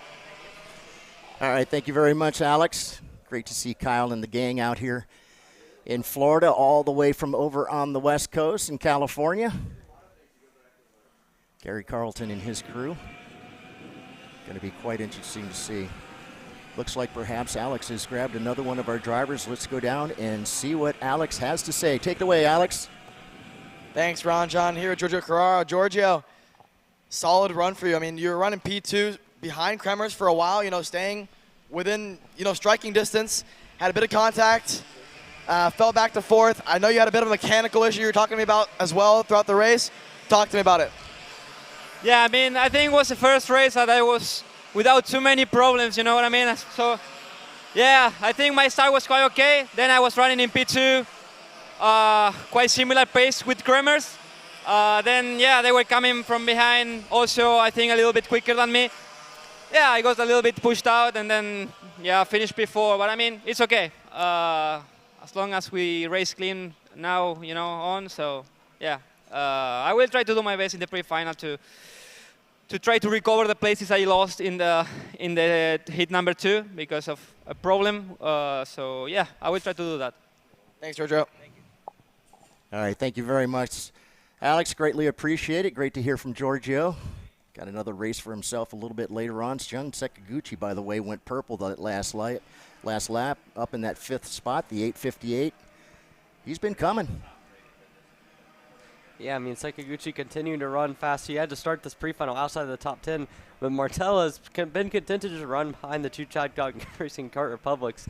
It's a little bit surprising to me. I mean, I think we've seen him have the pace to close in from a 2nd plus down as he makes a mistake coming through the final hairpin there. So a little bit surprising to see Martella stay behind him. I feel like he has the pace to be able to get by and at least split them and make it easier on himself later down the line.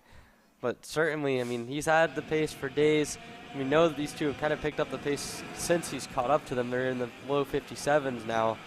And, I mean, there's no threat from behind. I can understand why he's being patient, but certainly maybe a little bit surprising. You would have expected Martella to maybe try to go a little bit earlier. Especially with only 4 laps to go here.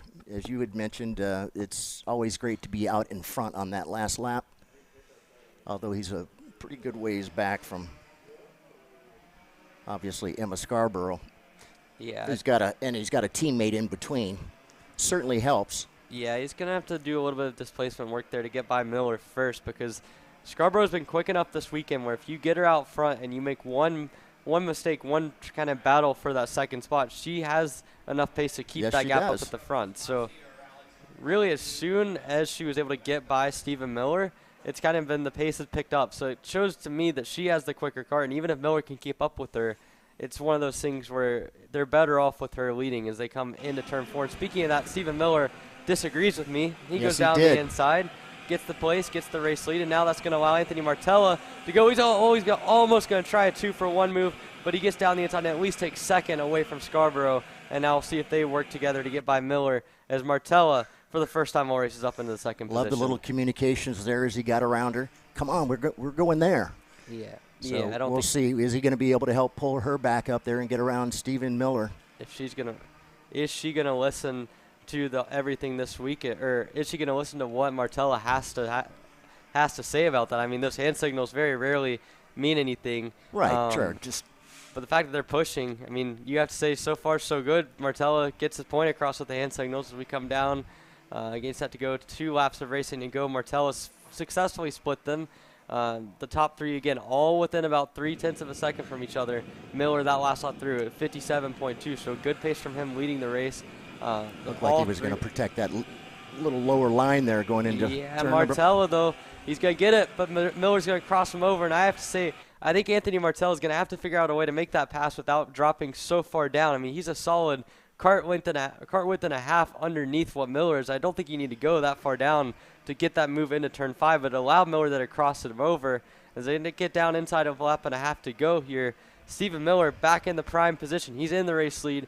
All 3 of those guys, I don't think that Buscaglia and Shun Sakaguchi is going to be close enough to make anything happen. So it's really going to come down to these top 3. Martella tries, and he goes over the top of Stephen Miller. Martella there a little bit over ambitious, trying to find the gap. Cannot make it happen. And with 1 lap to go, is back to being a Chad Ducker Racing 1-2 with Martella in 3rd. Miller's rear bumper is a little bit dislodged there as a result of it, but he should be fine as they now come into the hairpin. Miller on the defensive ahead of his teammate Emma Scarborough. Again, she has been perfect all weekend long.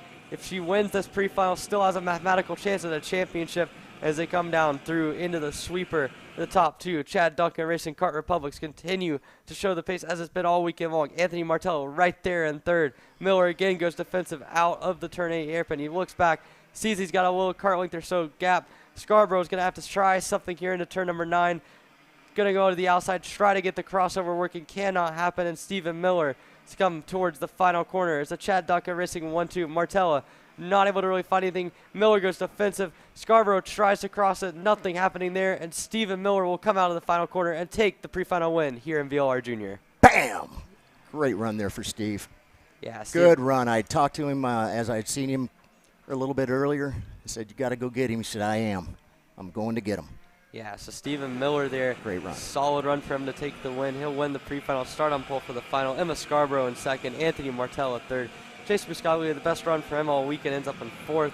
Shun Sakaguchi ends up in fifth with the fast time of the race. Christian Cameron in sixth. Christopher Aiken seventh. Ernesto Rivera able to pull out at eighth despite having not a lot of pace. Leonardo Scorpioni aboard the Zanello Racing OTK fell out quite a ways, and Victor Dallenstar rounds out your top 10 aboard the National Motorsports OTK entry. But that wraps up the first pre-final. Still 9 more to go. Coming up next, we got VLR Sr live on Kart Chaser.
Want to know a crucial part of the magic that's taken AJ Myers to multiple national championships?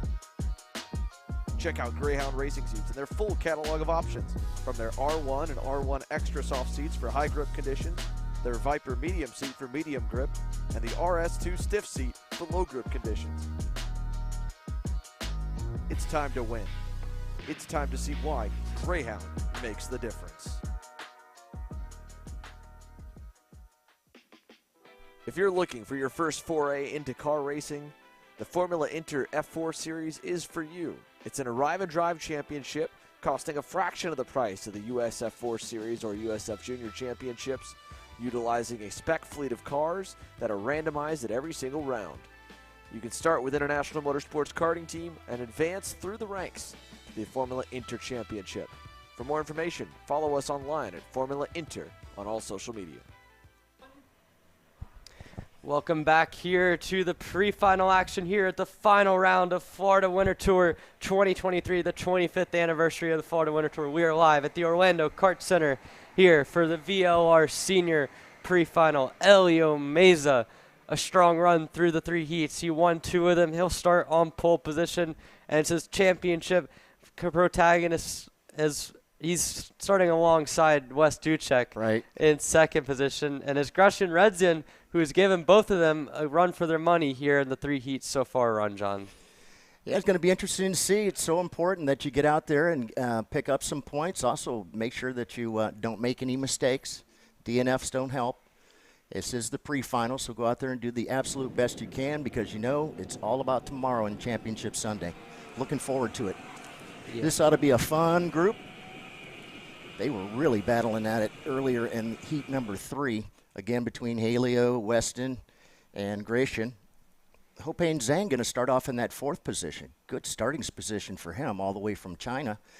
Aiden Shimbashi right now, the 972, will be up next. Colin Aiken, that is, in the 919. Joshua Smallus in the 969. Miles Hewitt, the 917. Sarah Vico. Nice to see Sarah out there racing with us as well. The 921, Joseph Botting, who had a great run the last time. Starting pretty far down the list here, the 955, Alexander Dalbon Colon in the 959, James Brissell, and the 913 in Franco Savaglio will roll off in the 999. Yeah, Elio Meza there getting everyone set to go for the 14-lap pre-final. Again, slowly making their way towards the final corner. Meza, he's had a good, solid start to his senior rookie campaign. Again, round number 1 in St. Pete, DNF round 2. We saw ROK GP had a strong run down at Loxahatchee. finishing on the podium there as we get set in the lines. Meza talked to him earlier. He said he was confident about these races, but he did sort of start on the back foot this weekend. Did not have enough sets of tires to get going and get a lot of testing on the new tires. As we get set going for the green. Lights are out. We got it. And it's green flag action here. Elio Meza gets a good start. Grecian Redzian follows him through for the second spot. Then Wes Duchek slots into third. We got one car out in the grass back in the back half of the field. Might be one of the privateer OTKs back there is now Grecian Redzian looking for the lead on Meza coming through turn number 5. Not going to happen there. Meza goes defensive into both 5. Now into the turn 6 sweeper. Continues to lead ahead of Redzian as well as Wes Duchek. Again, the top 3 all weekend long slotting into the first 3 positions. There is the 9:59. Alexander Dalmbog-Cullen unable to finish here. He's going to pull off to the side. He was the guy we saw going way out in the dirt there on the opening lap. There, a battle for 4th position there. There is Aiden Shibashi down the inside of Hopeng Zhang. Zhang going to cross him over. And Zhang trying to go around the outside, coming through the chicane. Not going to happen there. I think Shibashi's got that covered in the 4th position. But at the front, the 3 protagonists, Meza, Redzian, and Duchek across for lap number 1. Yeah, here he comes. I thought maybe Gratian was going to take a look to the inside there of Elio, but no, thinks better. Tucks back in behind him, heading for turn number 4 here. And that time, Elio actually protects that inside line. But again, he's going to stay to the inside here and protect that line as well. Still the top 3, nose to tail here. Yeah, I was talking with Elio again kind of after the heat number 3 during the red flag. And one of the things he mentioned to me was that last weekend he really never got the chance to run up at the front and execute a strategy, kind of get used to that in that 58 car field at USPKS.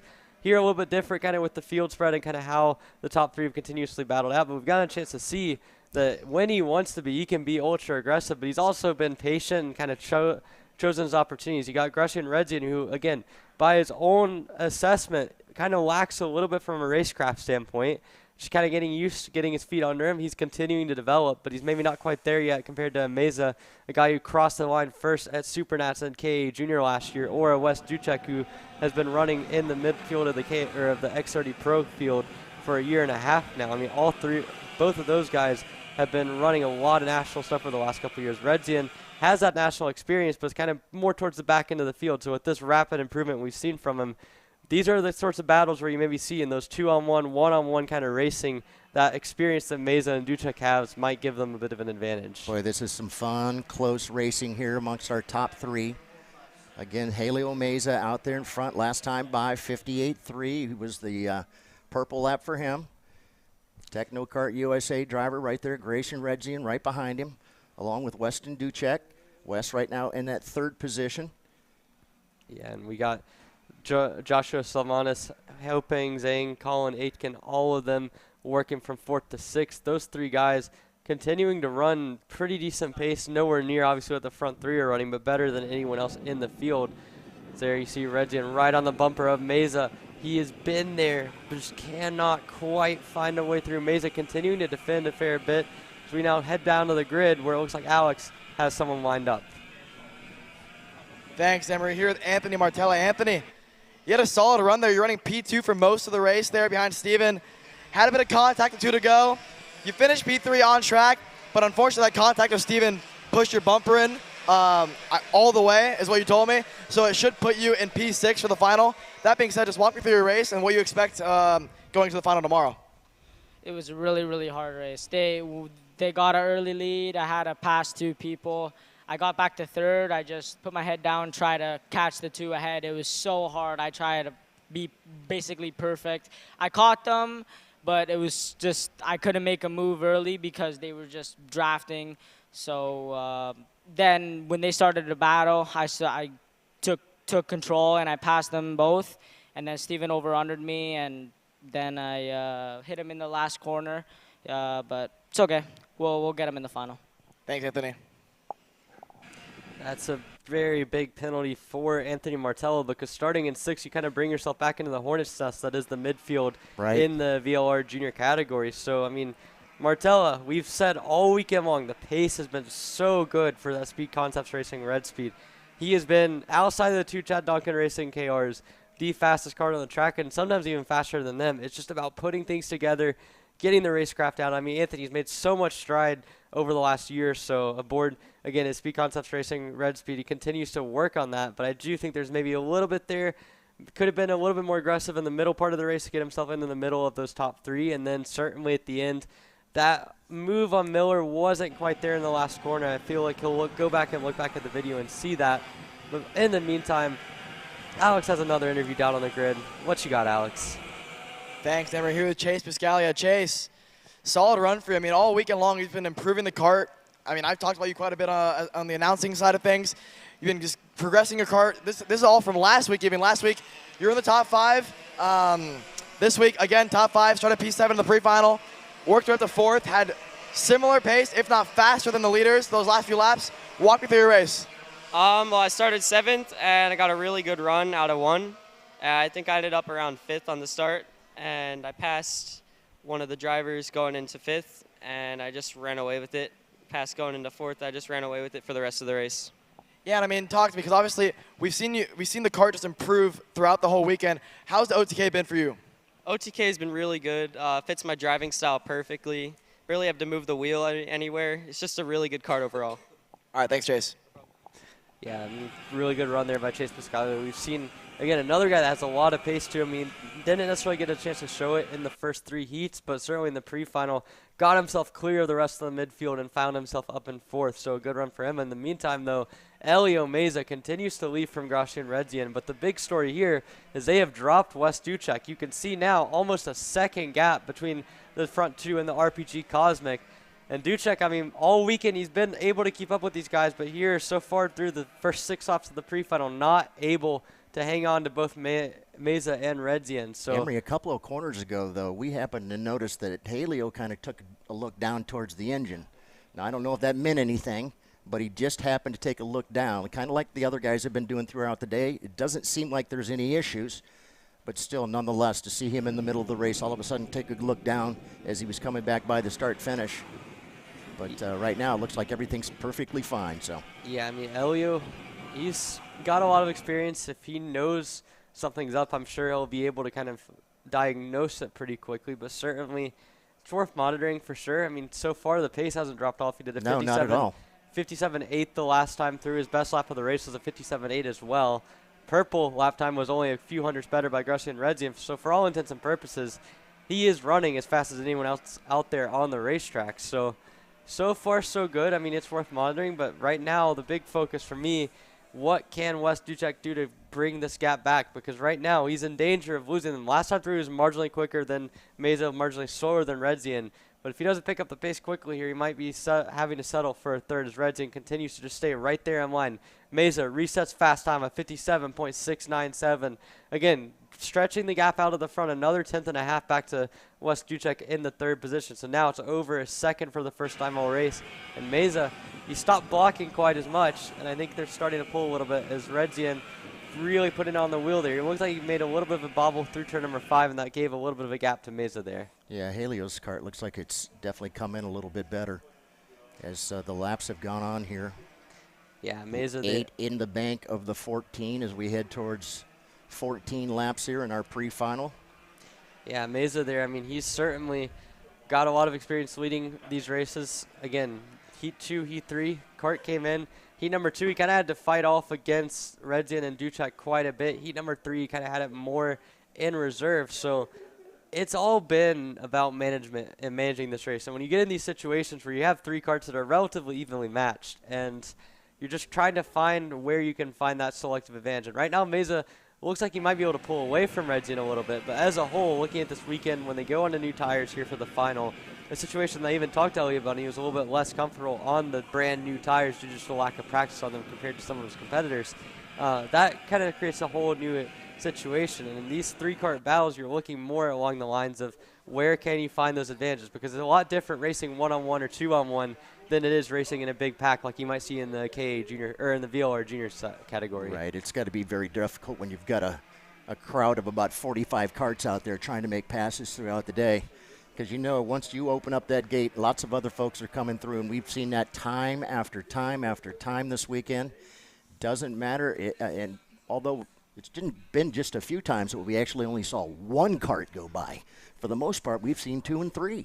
Yeah, I mean, it really is just it's all down to kind of understanding what sort of racecraft situation you're in. I mean, we see it all the time in the junior category where one guy makes a move, he thinks it's a good move, but it puts him offline for the next corner, and you just brought 3 other guys in, and they all 3 pass you. Suddenly, you go from running 4th to running 8th, and so it's just looking at the bigger picture. I feel like there's guys that do a really good job about it. Here in this race, I don't know how relevant the bigger picture is. Obviously, Redzi and Meza, both of them have a pace advantage over Wes Duchek in this one, and obviously the rest of the field just a little bit too far back from a pace standpoint to really be able to keep up with any of the top 3.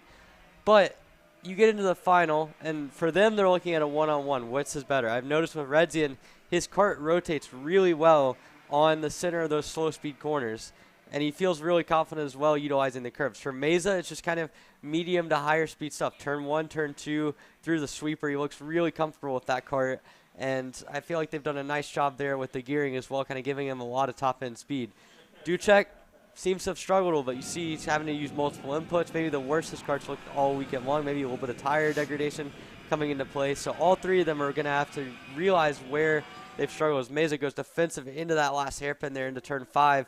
He can feel Redzi on him at this point. So he knows with 3 laps to go, he's got to kind of be defensive. And even though these two have been up at the front all weekend, you still want to maintain that prime position, get the pole. A little bit more points for Meza in the bag as well. He's closed up on Duchek.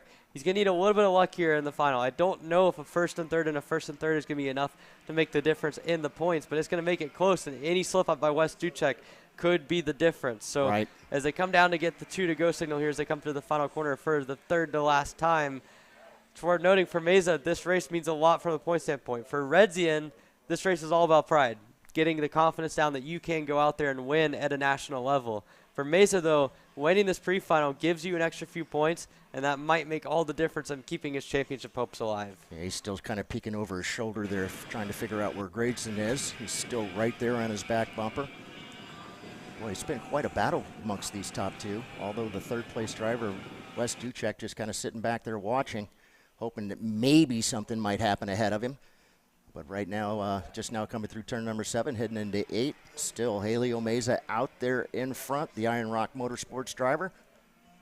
Yeah, Meza continuing to just sort of be comfortable at the front of the field. He's not necessarily running the fastest pace that he's been running all race long. Just continuing to get his head down, coming out of the turn 9 hairpin towards the final few corners, just running a comfortable, smooth line. If you look at his wheel inputs, there's hardly any counter steer there. That kart looks dialed in as they come down to get the 1 to go signal. He's not pushed too hard. We'll see what the lap times are this time around. Meza goes purple, gets a little bit of a gap for himself. Redzi a little bobble through the double left or through the double rights as well. That is not ideal for him at all. Meza goes a little bit defensive there. Don't know if he needed to. Certainly wouldn't have looked back to see that Redzi had made a mistake through the first 2 corners. And even with that, blocking is still going to be enough for Meza as they come through the sweeper. He's got about 3 kart links in hand on Gresham and Redzi, and the Techno Kart USA OTK pilot is going to have to do a lot of work here in the last half a lap to get things done. It's going to take a whole lot. As we already say, one thing to catch him, another thing to pass him, and Helio, he's really strong when he's out there in front. He's very Very comfortable, and it looks it. Yeah. Right? When you look out there in the kart, it doesn't seem like he's wrestling with the kart. It just looks like he's putting himself in the right position. Yeah. Getting ready to pick up the checkered flag here. Helio Meza, bam! Yeah, and he goes purple in the process of 57.418. Helio Meza stretches those tires for all they're worth, and he wins the pre-final here for VLR Sr. So Meza, an impressive run to the line. Ahead of Gratian and Redzi in second. Wes Duchek's going to have to find some pace here for the final coming up tomorrow. Colin Aiken in 4th. Joshua Salvanis with his best run of the weekend in 5th. Halpeng Zane 6th. James Brassel 7th. Just Joey Botting in 8th. Sarah Vico 9th. And Aiden Shimbashi fades all the way back to 10th as that rounds out the top 10 here for the 14-lap VLR Sr Pre Final. Coming up next, though, we've got ROK Mini, a class that has seen a lot of exciting racing and chaos here so far this weekend. They'll get set for their pre-final coming up next here on Kart Chaser.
If you're looking for your first foray into car racing, the Formula Inter F4 Series is for you. It's an arrive and drive championship costing a fraction of the price of the US F4 Series or USF Junior Championships, utilizing a spec fleet of cars that are randomized at every single round.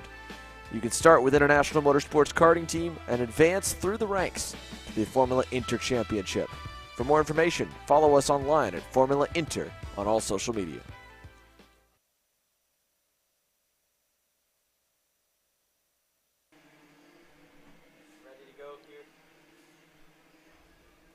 Ready to go here for the ROK Mini Pre Final class with a lot of chaos, but a lot of exciting racing so far through the heats. David Zhao has looked in control of his Goodwood kart entry there in the 127 machine. He starts on pole position alongside Rocco Simone in the 109 Motorsport Parallel entry. Julian Rivera, your round 2 winner from Waxahachie, starts on 3rd position alongside Kai Johnson in the Team Bennett kart in 4th. Max Garcia in 5th alongside Royce Vega aboard the Bennett machine in the 6th position. Antonio Pizzonia Neto trying to rebound from a rough wreck in his micro category incident. He starts alongside Fion Chi. Edward Kennedy, Marco Romero rounds out the top 10, and the rest of your mini rockers getting set to go here for their 11-lap pre-final.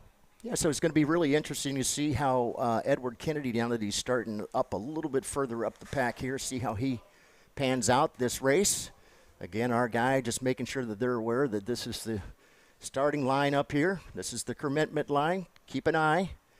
Take it nice and smooth. Hopefully we're going to get a start here going pre-final racing, 11 laps, minis. They're underway, and David Zhao gets the lead into turn number 1. Rocco Simone going to try to hang it around the outside there for 2nd position. I believe that's Kai Johnson trying to go from 4th to 2nd there at the start. He's going to have to instead defend against Julian Rivera into 3rd. Rivera gets the job done. There goes Max Garcia. They're all over the place there.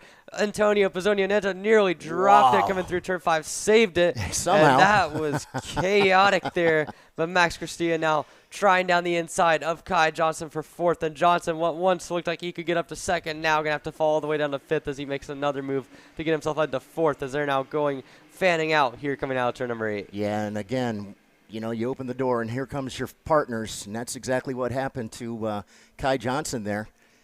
He actually just kicked it out just a little bit high, and the other guy said, okay, fine, I'll take that spot. Although he has been able to get back around there. Last time by, we'll have to wait and see as they come back by the start-finish for the first time. Past the timing loop here. Let's see. It's going to be David Zhao out in front. Is that Rocco Simone right there in 2nd? Stays in 2nd. Julian Rivera 3rd. Kai Johnson 4th. And it's Royce Vega to 5th. Royce. But Marco Romero, again, we saw in heat number 3 with the contact is now. We see a battle for the lead. There goes Rocco Simone, the mini ROK rookie, up into the race lead. He gets by David Zhao on the entrance to turn number 4. He's into the lead. Zhao to 2nd, and now Julian Rivera enters the picture in the 3rd position as those top 3 have a big gap back to Kai Johnson and Royce Vega aboard the Benix as Julian Rivera going to hip check David Zhao to the outside coming through turn number 8. Move Julian Rivera up into the 2nd spot as he now tries to chase down Rocco Simone at the front. So a little bit of aggressive move there from Julian Rivera, but he gets the job done, moves himself into the 2nd position. Yeah, that pushes David Zhao back into 3rd. Yeah, I mean, that is not what David Zhao wanted to go through. He's going to have to find a little bit of work as you see the 2 Benix behind him working together, try to put him up in, or put themselves up into the top 3. There's Johnson and Vega working together, but at the front of the field, Julian Rivera going purple, 101.8. That last time through as he got to the lead ahead of Rocco Simone. Those guys, we'll see if they work together. Zhao's going to have to find a little bit more pace there. So he got discarded on that last lap. So a good start to the race so far from Rivera. Rocco Simone as well, slotting into 2nd. And while we're watching this, we're going to go side by side and take a look at an interview. We'll see what Alex has down on the grid. Thanks, Emery. Here with Elio Meza. Elio, P1, VLR Sr Pre Final there. Wasn't easy. Obviously, Gracian was there on your bumper most of the session. But you seem to be holding it just a little bit. I mean, last lap you went purple, so clearly the cart was still underneath you a little bit. Walk me through your race and then what you expect how the final to go tomorrow. Yeah, I mean, we had a really good start. We've had good finishes throughout the heats to put us on the pole. And then from there, I just Just put my head down, trying to put consistent laps down. Also, you know, just staying in the front, kind of conserving the tire for tomorrow because we only get one side for the VLR. So just keeping that in mind. I did make a little bobble with 3 to go. Had to clear my tires off a little bit, but after that we put our head down. I try and go quicker at the very end, and yeah. Yeah, and I mean, obviously, going into this weekend, you were down, you know, over 200 points to Wes here in the point standings, but you've had consistent heats. You've outperformed him just a little bit throughout the heats. In the pre-final, you won. He's third. What's your mindset going to the final? I mean, the points are pretty close now. I'm just gonna treat it like a regular race. You know, I've had these situations before, and I just treat it like every other race. So I'm gonna go out there and try and get the best result I can, and whatever happens, happens. All right, thanks, Elio. Elio Meza, man, I mean, one of the most mature young drivers we have on the grid, especially in senior, and so far so good for him. He's got. It's hard to believe he just got out of the kart after that too. Yeah. You get out of the kart, sometimes it takes 15, 20 minutes to give a composed answer. Get the mind back together, right there together, and I mean, he's got to have a little bit of luck on his side in the final to win the championship, but still, I mean, regardless, I mean, Florida Winter Tour, his first ever senior championship to finish in second will be pretty impressive, but while we've got Meza and his impressive run, let's take a look at another one of your VLR Senior frontrunners. He's up with Alex. Thanks, Emery. Here with Wes Duchak. Wes, you're still the points leader as of right now, but not by a lot. You've been struggling a little bit for pace throughout the week. You won the first heat. That was more due to some defensive driving, right? Heat 2 and Heat 3 didn't really go your way. Pre-final, you're pretty frustrated, obviously. You're mixing a few tenths there to your championship rival, Elio. Walk me through your race, and then maybe what do you need right now for those extra tenth or two? You know, the chassis is really good. I feel real comfortable in the chassis, but we just need to work out a few things with the motor. You know, we had a motor issue in warm-up this morning. We had to go to the backup, and the backup's not the greatest, so, you know, working through that. Hopefully we'll have it good for the final tomorrow. And, you know, I didn't get the jump in the race. Gracian, you know, did me on the inside. I was in third off the line. So, and then they just kind of pulled away. And I kind of just sat there in third for the whole race. So, that's about it. Yeah, I mean, I'm going to sound like a broken record here, but I'm asking you the same question I asked Elio. Obviously, mindset-wise, right? You lose your race motor this morning. You're on a backup motor. You're still figuring it out. You're going into tomorrow, points lead, but not by a lot. You know, how do you handle that type of pressure? You know, I just need to keep my head focused, you know, keep myself in the game, make sure I don't DNF, make sure I finish the race. You know, if I finish, you know, P1, P2, I think I'll be okay for the championship. So I just need to make sure I'm still right there tomorrow. Thanks, Wes. All right, thank you very much, Alex. Greatly appreciate that. In the meantime, Julian Rivera out there in front. Rocco Simone right there in that second spot. Kai Johnson now up into third. Royce Vega going right along with him in fourth. But look at the run that Santiago Nandum's having. Up 8 positions right now, sitting in fifth. Yeah, Nandum's had a lot of roll pace here in the 5th position. We see a pass for the 6th spot or 7th spot with Antonio Pizzonia Neto getting down the inside of David Zhao. And Zhao, I mean, kind of in a free fall now. He's lost a couple spots originally, then continued to fall up through the field, and he's now down in the 8th position.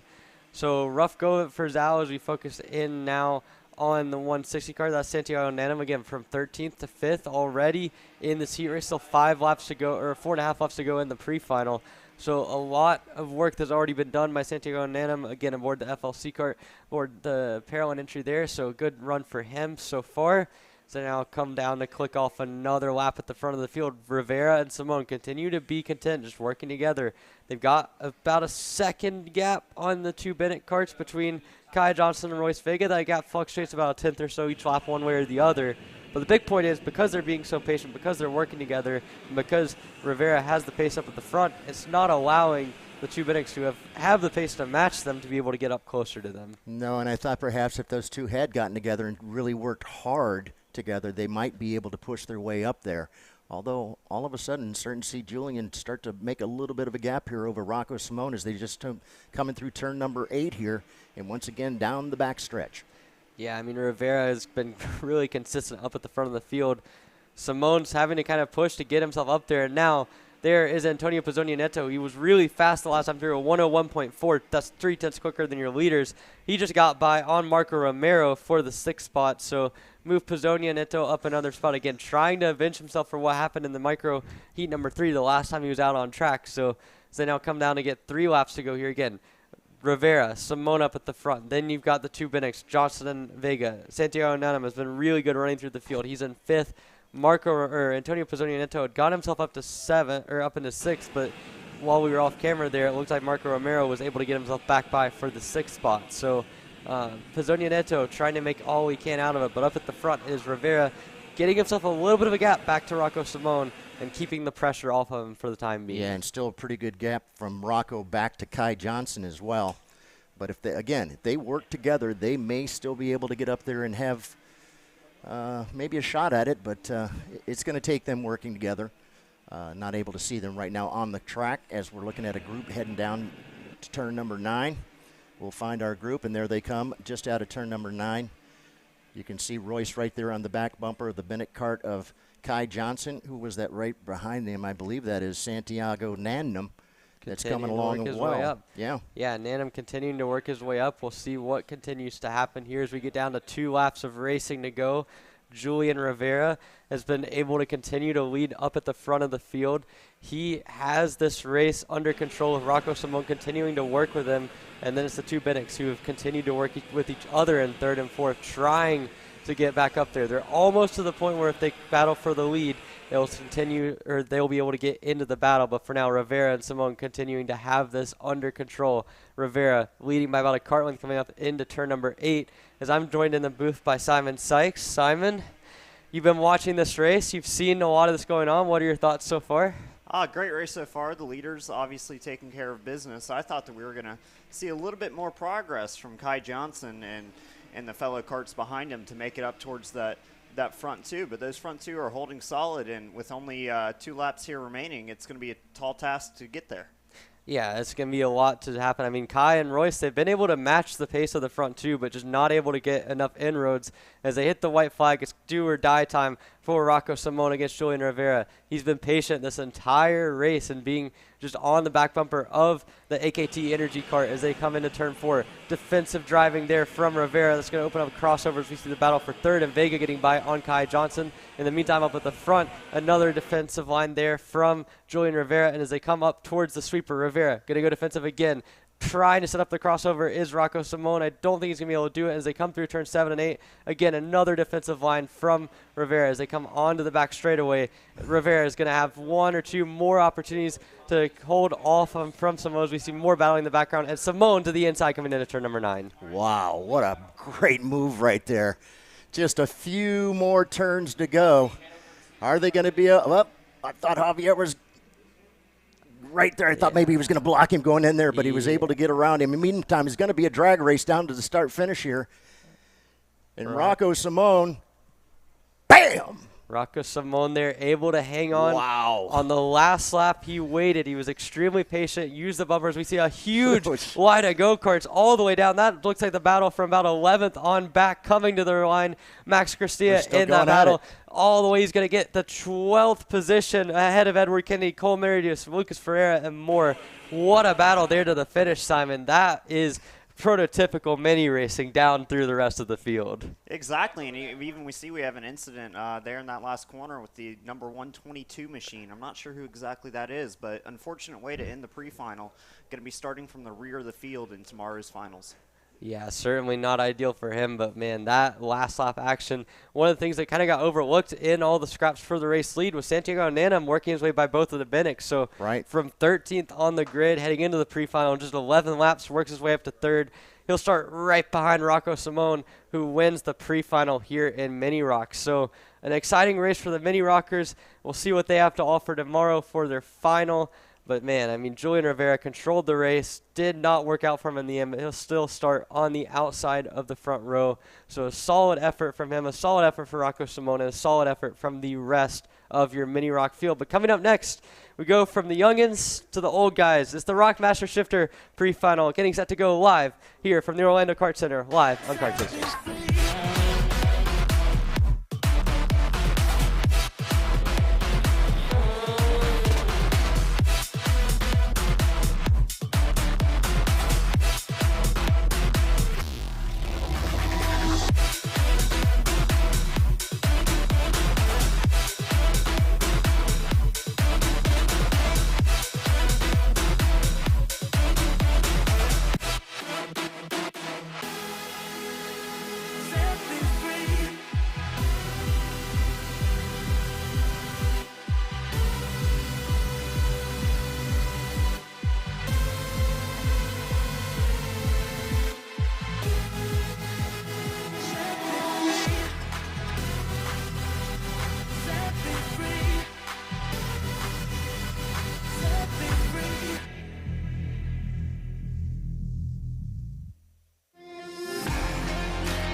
Back again here at the Orlando Kart Center. It's the final round of the Florida Winter Tour here for ROK Cup USA. We've got Master Shifter getting set to go for their pre-final here, 14 laps the distance.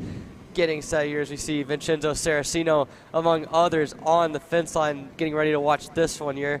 Again, he'll get set to go in the Pro Shifter category. An unfortunate event for him in the Pro Shifter Heat, or in Heat number 3 for the Pro Shifter, kind of costing him a top 5 position. So we get set to go here for Master Shifter. It's been an interesting weekend, obviously.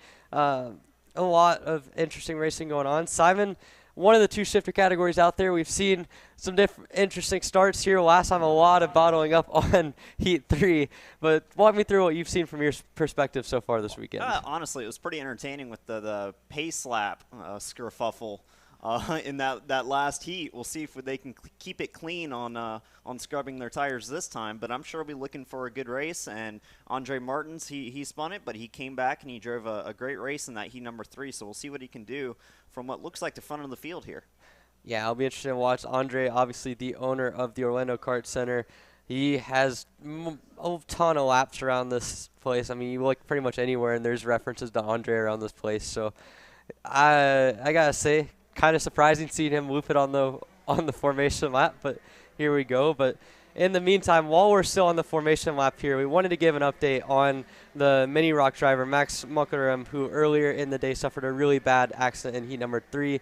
This is an update directly from his dad that he had neck and spin scans that came back okay, no broken bones, but he did dislocate his knee, currently on pain meds and asleep. So good to hear at least some positive news there from Max. We'll continue to keep him in our thoughts as we continue to move onwards with the weekend. Just want to give you an update there as we had just wrapped up the pre-final for Mini ROK, and we get set to go for Master Shifter for their 14-lap pre-final. It's Andre Martins on the front row alongside Daniel Dubois, Scott Presti, and Antonio Pizzonia on row number 2, Alexander Miller and Luis Gauter in row 3, Morten Vatak and Francesco Vassallo in row 4, and Brian Chatfield and Corey Matthews rounding out your top 10.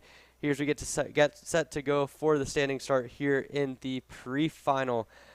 Andre lined up on the inside alongside Daniel Dubois aboard the International Motorsport OTK there.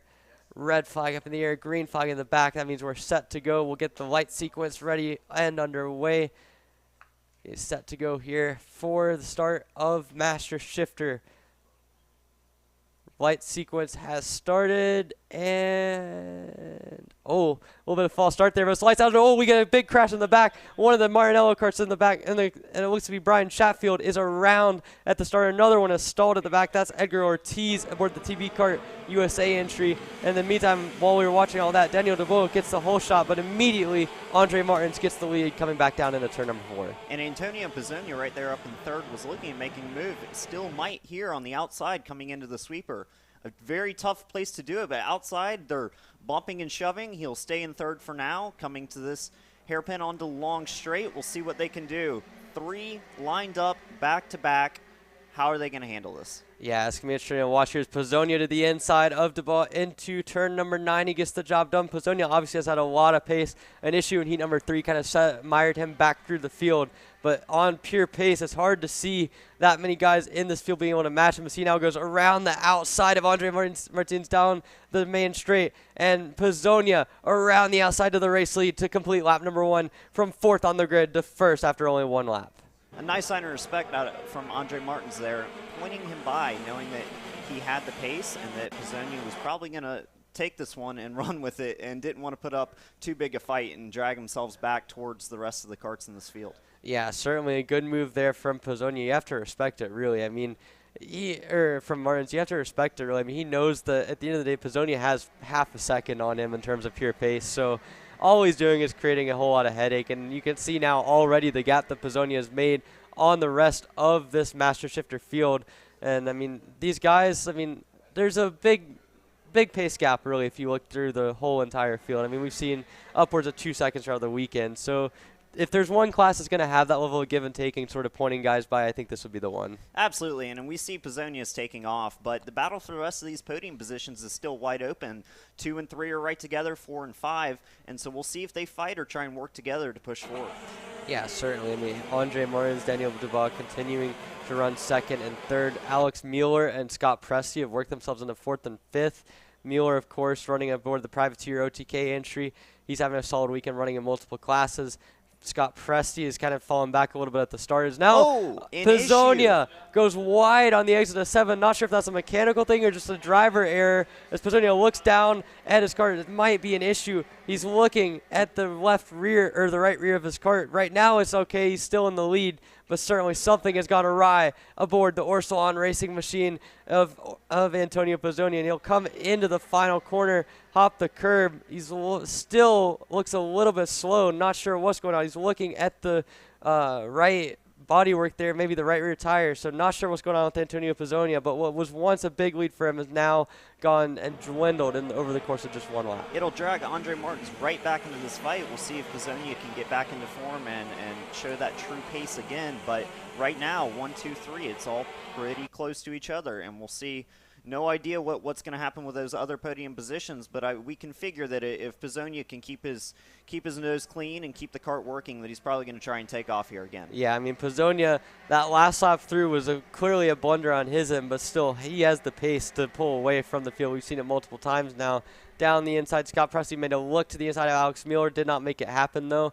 And then meanwhile, on the outside of the corner, Daniel DeBow dropped a wheel there on the exit. That's going to allow Mueller and Presti to gain quite a bit of time there as they exit the final corner. I mean, this 2nd through 5th battle is kind of heating up here. And again, you're ready to see them continue to battle. But as we get through on lap number 4, we're going to send it down to the grid where Alex is caught up with one of your many finishers. Alex? Thanks, Emery. Here with Mateus Morgado. Mateus, starting P1, I mean, it's almost been a perfect weekend for you, right? On pole, 1 Heat 2, 1 Heat 3. Starting on pole for the pre-final. How do you expect this race to go? Obviously, you know, with the track evolution, it's cooled down a little bit. Has the track been gripping up a little bit, or what's going on? Yeah, for sure. Being a very good week so far. Really happy. This is helping me a lot for the championship. So, yeah, really excited for the race. The track is difficult, especially with the tires. I think everyone have a bad condition with the tires right now. I see I have a driver with new tires, so for sure my goal is to win, but if I will not fight with him if he's close to me. So yeah, we see how it goes. All right, good luck, Mateus. Thank you. Thanks. Obviously, Mateus Morgado is not a mini driver, but still interesting to hear his perspective starting from pole position of the ROK Senior category coming up next. And I'm even sure to see who was the guy that was on the new tires, because that seems like an interesting strategy on going out there for the pre-final. I mean, you're going to have to run 14 laps on them, then turn around for the final and be at a pretty big disadvantage compared to the rest of the field. Meanwhile, though, it looks like we got another one of our ROK Senior drivers down on the grid with Alex. Thanks, Emery. Here is Zachary Clement Mello. Zach, it wasn't really the qualifying you would have wanted, but you put some good heats together. You're on the 3rd row of the grid in P5. I mean, talk to me. Can I expect another really good start out of you? Yeah, I'm going to see what happens. We put new for this one, which is a big risk, obviously. We should have really strong pace, so I'm not in a rush to make up any spots. I'm going to pray to God it rains tomorrow, but on the old tire, I'm struggling for pace. So let's go new, hopefully get a pre-final win, and then either white line for 20 laps tomorrow or hopefully it rains. But my thought process of the new was just like my hat says, abso-fucking-lutely. Let's go for it, boys. Thanks, Zach. All right. Zachary Clement de Mello. Apologies for the language there, but you heard it from the man himself. He will be starting on a fresh set of sticker tires for this pre-final. Now, if you're starting a little bit farther back, there is validity to this decision to go on to these sticker tires, try and make up as many positions as possible in this pre-final so that you don't have to do that in tomorrow's final, and then you can just focus on trying to control the race from the front. So we'll see if it works out, but it's going to be a tough ask to go against Morgado with the pace he's shown so far. Yeah, I mean, it's a little bit surprising that ZCD feels the need to go for that gamble from the 3rd row of the grid. Like, I would think if he started like 9th or 10th, I could see it. But, man, from 5th, that's pretty crazy. But, hey, if it works out, there is nobody in this field that is better at white lining a racetrack than ZCD. Absolutely. We've seen it before, and I'm sure we'll see it again. Currently, on-track action's heating up in these P2, 3, and 4 spots as Andre Martins, Daniel Debo, and Alexander Mueller are fighting hard, closing up the gaps and putting pressure on one another for these final podium positions. Yeah, and you can add Scott Presti into that mix in 5th position. And really, it's just been DeBow kind of, he seems to have the raw pace to be able to keep up with Andre, but in terms of the consistency, maybe not quite there. Certainly, it's allowed Alex Mueller and Scott Presti to stay alive in that battle. Mueller running 55.1s, but at the front of the field, to give you a comparison of what Antonio Pizzonia is doing, his last lap was a 53.5, and we're going to see what everyone else comes across the line to do. No one else is within 1.2 seconds of what the Orsolon Racing driver is doing. I mean, this is insane to see from Antonio Pizzonia. He had the one hiccup with the issue on lap number 3, but ever since then, I mean, he has just been putting down laps, putting a second plus on the field every single time around, and this looks easy. I mean, a dominant performance so far, to be sure, but what's interesting is that throughout the rest of the field, it seems to be closer than we've seen in the past few heat races, where this field is actually not spreading out to the lengths we thought it might, and there is some battling going on where in the previous races there might not have been. Yeah, certainly. It bodes well to see some good battling for the podium in the final. Meantime, though, let's send it back down to Alex on the grid, who's caught up with yet another one of your ROK Senior drivers. Alex? Thanks, Emery. Here with your outside pole sitter, Aiden Ingrata. Aiden, starting P2, you've shown good pace all weekend, right? I mean, Heat 1, you walked over the win. Heat 2 and Heat 3 didn't show quite the pace that we saw in the first heat. What can we expect from you in the pre-final? I mean, we've been trying stuff for all the heat races. I think we got it. I think we got a go-kart that could keep up with Magano. Magano is really quick, keeping his tires way better than mine. So I think it'll be closer. I don't know if I have enough to beat him in this pre-final, but it'll be closer for the final. All right, thanks, Aiden. Thank you, Alex. And again, I mean, you look at a guy like Aiden Ingrata, it's his first year in senior, you're probably going to see maybe some of that experience coming into play when you see the tires getting older and older and older. And I mean, Mateus Morgado, more experienced than most of the other drivers here we see him battling down through the rest of the field and Master Shifter. But Simon, I mean, I have to say, regardless of how this ends up, Aiden Ingrata, the last 2 weekends have been super impressive around the Orlando Kart Center. Absolutely one of the most impressive up-and-coming drivers in this senior field this year, with some impressive results, some really, really strong pace. So if he can keep up that racecraft, he's going to be solid. Yeah, certainly. I mean, Aiden, he'll start on the front row in this final or in this pre-final, so we'll see what he can do. Again, on used tires, doesn't feel overly confident, but still a lot going on there. But in the meantime, on this Master Shifter race, they're 10 laps down. Antonio Pizzonia is in an entire different county at this point. I mean, he might as well be racing at the old Ocala Grand Prix. He's up at the front running 53.3s, rest of the field running mid-54s.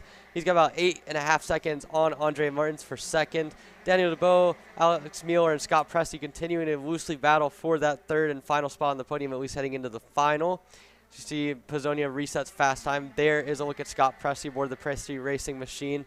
He heads into the final corner, about a second or so behind Alex Mueller. He's got Morten Ventak behind him, about a second or half a second back on his own right. So this battle from about third to sixth has been pretty impressive so far in this race. It certainly has. It's been fairly strong, but what we're seeing out front is really, really impressive in my opinion, with what I think have been the past 4 laps for Pizzonia have been purple best of the race laps, while the rest of the field is stuck over a second a lap slower. He's gapped it out to 10 seconds now, which the gap from P1 to P2 is now equaling the gap from P2 to P11. So what we're seeing here is really, really strong performance, even after that slight hiccup in the start of the race by Antonio Pizzonia. Yeah, I mean, Antonio Pizzonia doing an insane job just continuing to stretch out the race. And one of the things that I think is really going to be interesting to look at is if you look at the lap times in Senior Shifter, the lap times Antonio Pizzonia is running in the lead of the Master Shifter race is not that different from the midfield of the Senior Shifter category. I mean, you look at a guy like Karol Paswich, his best lap in the pre-final or in heat number 3 was a 53.2. So like Pizzonia is matching what these guys are running more or less within 2 or 3 tenths. And he's got significantly more weight on the kart, is an older driver, and obviously no real motivation to go overly fast here in the pre-final. So for him to be doing this lap after lap after lap is insane. It's impressive, and for a driver with a pedigree as long as his, with experience such as in Formula One, I'd expect nothing less than him to get the most out of the kart, which is what we were seeing here. Yeah, Antonio Pizzonia, again, veteran in Formula One almost 20 years ago at this point, but still a lot of pace and a lot of pedigree aboard the Orsalon racing machine out at the front. It's 11.5 seconds the gap as they go into the last lap. There's battle between 3 PSL carts as well as Corey Matthews aboard the VTM Racing TB cart at the back of that group as we see Luis Gother and Martin Jansen going at it for the 9th position there. And on the last lap, there's a look at Andre Martins. Kind of a bit of a lonely race for him after the first couple of laps as Pizzonia's pulled way ahead. And he's kind of been able to gap the rest of that group of 1.5 seconds. He's lost a little bit the last couple of laps, but still comfortably in that 2nd spot as they get down to the end of this race. And we see Antonio Pizzonia comfortably running it through as they hit the last corner. Pizzonia is going to come out of the final corner. It's been a great, solid drive for him. 1 hiccup, but a second lap clear of the field. He'll win your pre-final here in Master Shifter. Bam! They now wait for the rest of the field to come through the final corners. They're still waiting and waiting and waiting. A long wait to be sure, but I'm sure we'll see some good fights here coming in the checkered. Into this last corner, looks like 2 of these Braille Art machines close enough to make a move almost, but not quite. They'll stay in line and come across to finish out this last 14.7 seconds, final margin of victory. Antonio Pizzonia put on a clinic in the Master Shifter category, and Andre Martins finishes the 2nd, Daniel DeBoe 3rd, Alex Mueller in 4th position, Scott Presti 5th, Morventek 6th, Rashad Bagheri in 7th, Francisco Vassallo in 8th, Martin Jensen in 9th, and Louis Gother in the 10th position. That rounds out your Master Shifter field.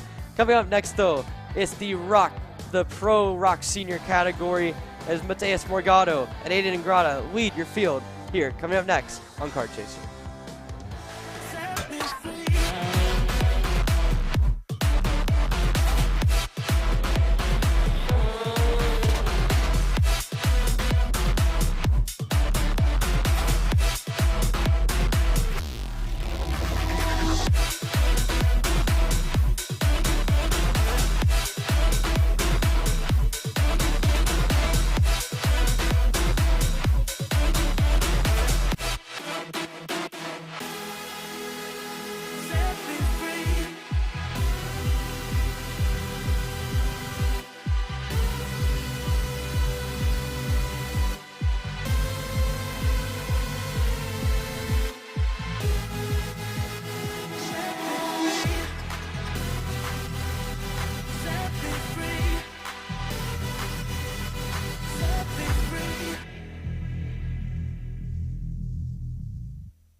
Back here for pre-final action at the ROK Cup USA Florida Winter Tour, the 25th anniversary, as we see some work going on the cones surrounding the curbs at turn number 10.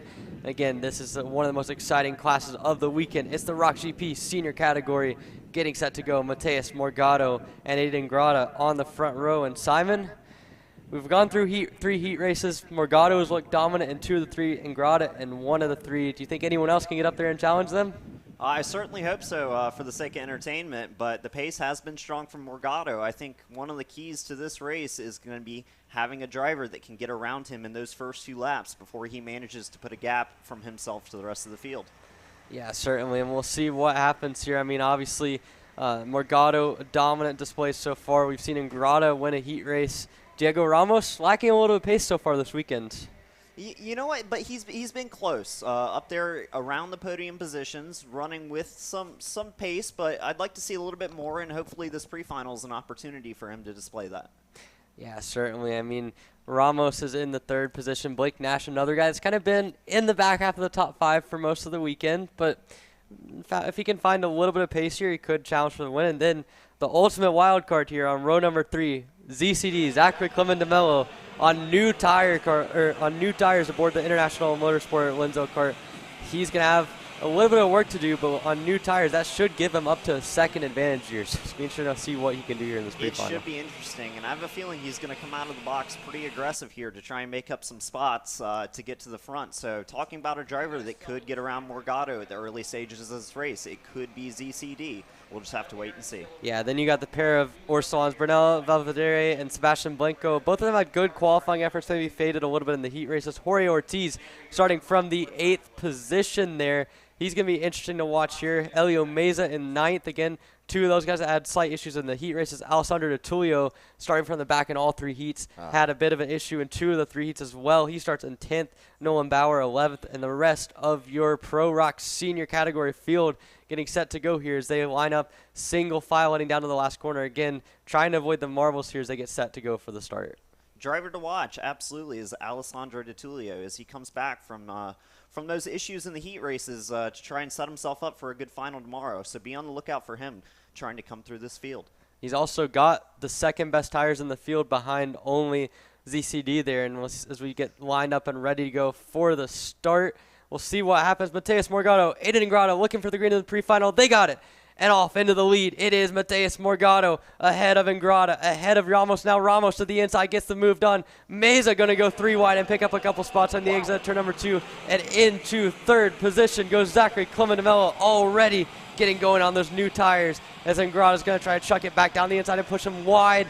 And now Ingrata's got that 3rd spot back, but it's a Burrell Art 1-2 as Mateus Morgado leads ahead of Diego Ramos. Zachary Clementemelo absolutely firing off on those brand new sticker tires. We'll see, does he have them up to temperature where he can go ahead and start to make some moves on these guys in front. Driving up to 4th, already a solid performance. We'll look at him to go for the 3rd place move, and he will make it. Oh, Nash. Oh, Jorge Ortiz is up and over, or no, not up and over, but one of the Prime Power Team carts is up and over and made contact with Ortiz in the exit of the hairpin there in turn number 9. We'll get a number on that as soon as we can, but that looked very scary there in the middle part of the top 10, waiting to get a number on that flip.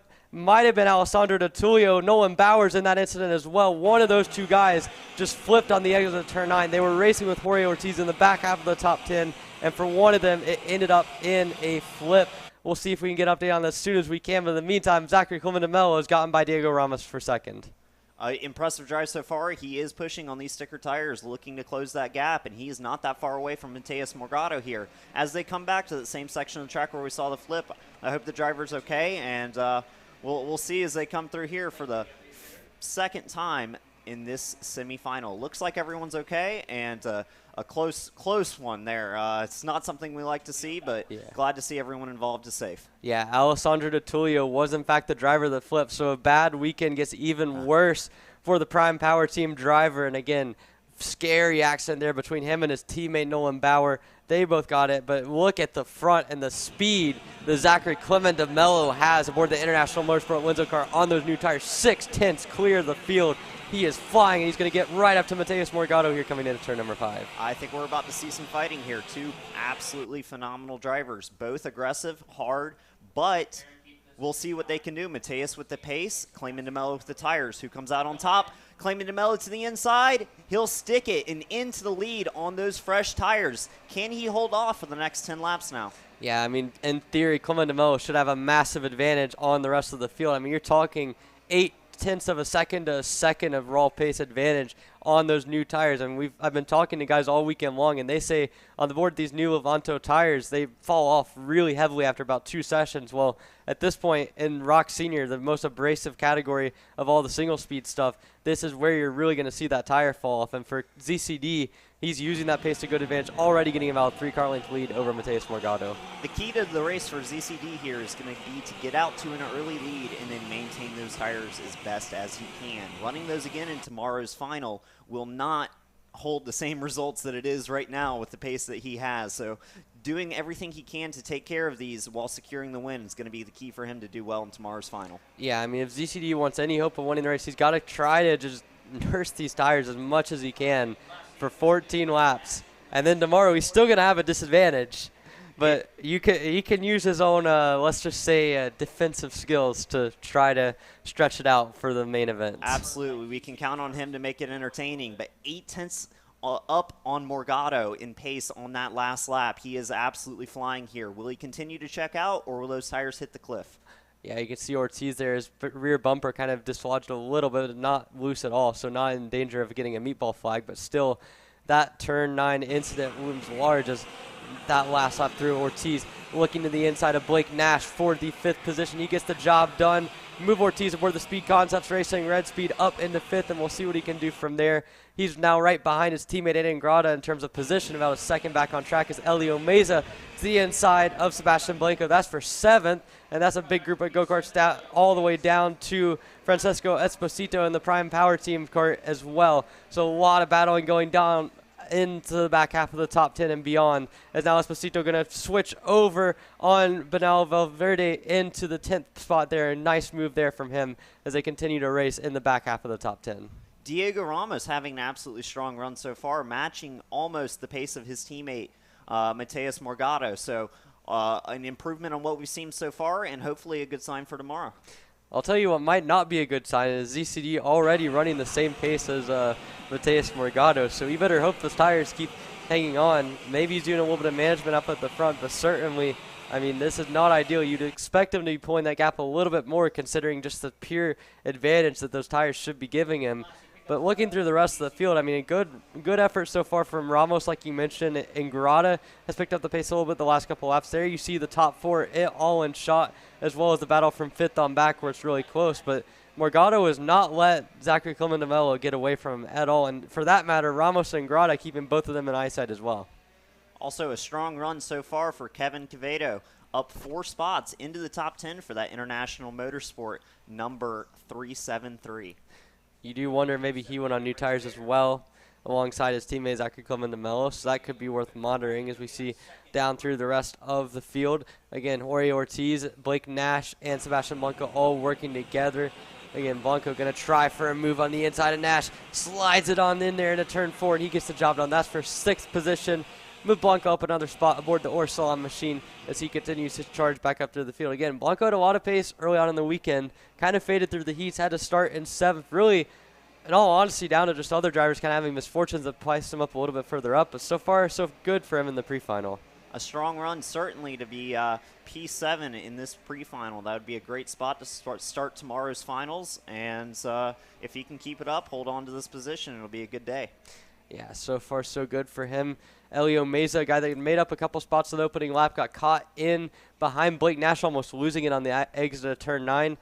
Interesting to see him. He's shown decent pace this weekend. Maybe not the greatest, maybe not what he had down at West Palm in round number 2, but still for the senior rookie, for him to be running in the top 10 and gaining valuable experience in ROK GP is pretty important as we focus back in on the battle for the lead as Zach Clementomelo continues to extend his margin just barely, but he's got the lead over Morgado almost a second at this point, and they've started to drop Diego Ramos in 3rd. The margin being only 0.8, that leads me to believe that he might be taking care of these tires, trying to manage that gap. If he pushes too hard, he can certainly win the race, but that'll wreak disaster for tomorrow's final. Yeah, certainly, and if he pushes too hard for a gap that really doesn't matter. If you win by 1/10 of a second or 25 seconds, it's the same end result. You're starting the race on pole position. So for ZCD, I mean, this could very well just be trying to drive as smooth as possible and not lose the lead. And, I mean, certainly a 55.0 on new tires is not fast at all. I mean, you're talking about upwards of a 1.5 seconds off of what the pole time was. So absolutely. This is absolutely going to have to be an Alan Prost-style race of winning by the smallest margin possible from ZCD if he wants a solid shot at tomorrow's final. But 55.06 to 55.08, he and Mateus Morgado are dead even on pace, still 0.8 of a second between the two of them. Yeah, I mean, one thing's for sure. This has been a really interesting strategy because if nothing else, Zachary Clementomelo has not had the pace all weekend long to really run in the top 3 at all. And now he's flipped that on his head. He has the track position. Will he be able to white line it for every single lap or even better, keep it up there on pace? Who knows? But certainly he's kind of flipped the script of this race, all things considered. So a lot going on here in terms of strategic benefits, but certainly Zachary Clemente-Mello off to a good start. He again matches what Morgado's doing in second, and they're about 0.2 of a second clear of what anyone else is running, that being Diego Ramos in third position doing a 55.2, about a second, 1.8 seconds back from his teammate. A great shot here on the backside of the top 10 with Elio Meza chugging on and in close competition with those around him. We'll see if he can put on some moves here, but strong run so far for the young driver.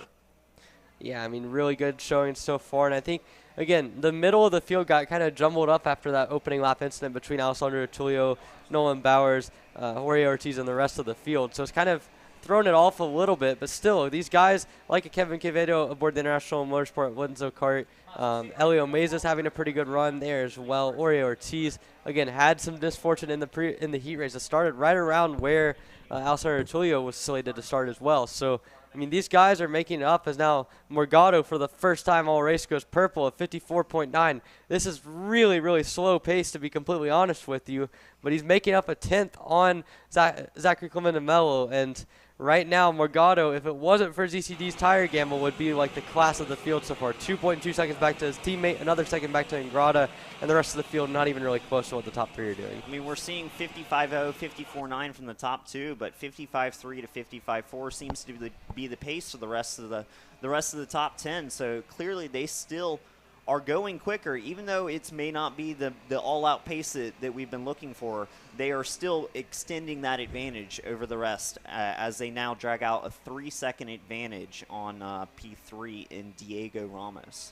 Yeah, certainly. And I mean, obviously, you drive the kart, you drive the tires, you drive the track as best you can. And if that means a 53.5, if that means quali lap, absolute full send, that is what it is. If it means 55.5s, that's also the fast pace. All that matters is trying to beat the opponents that are out there. And so far, I mean, obviously, Zachary Clemente-Mello, we could have expected him to run at the front. But Mateus Morgado, even though the lap times don't look great, if you compare what he's done the rest of the weekend, clearly he's doing something right, because he's 2 to 3 tenths clear of what anyone else is doing under the same circumstances. And I think it also speaks to just tire degradation in general, that, A, you're seeing kind of this driver gap where you're seeing Mateus Morgado kind of extend the gap from what we've seen all weekend long, and B, just the amount of the time fall off is incredible to see. I mean, these were guys that earlier in the weekend, mid-53s were good lap times. Now, a 55 flat by Morgado, lap after lap, is an elite time that continues to extend the gap up at the front. It's an interesting thing to look at, especially because we've had different conditions prior to this race. It has cooled down. It is overcast now. We've been hot and sunny all week.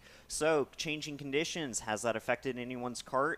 Have they made setup changes to accommodate for this? Because I think we're going to get some of the same weather tomorrow. This will be a great measure to see how they look for tomorrow's final. Yeah, certainly. I mean, obviously, guys like PSL, they have enough data, enough people under the tent to really get a good gauge on the setup before these guys even hit the track.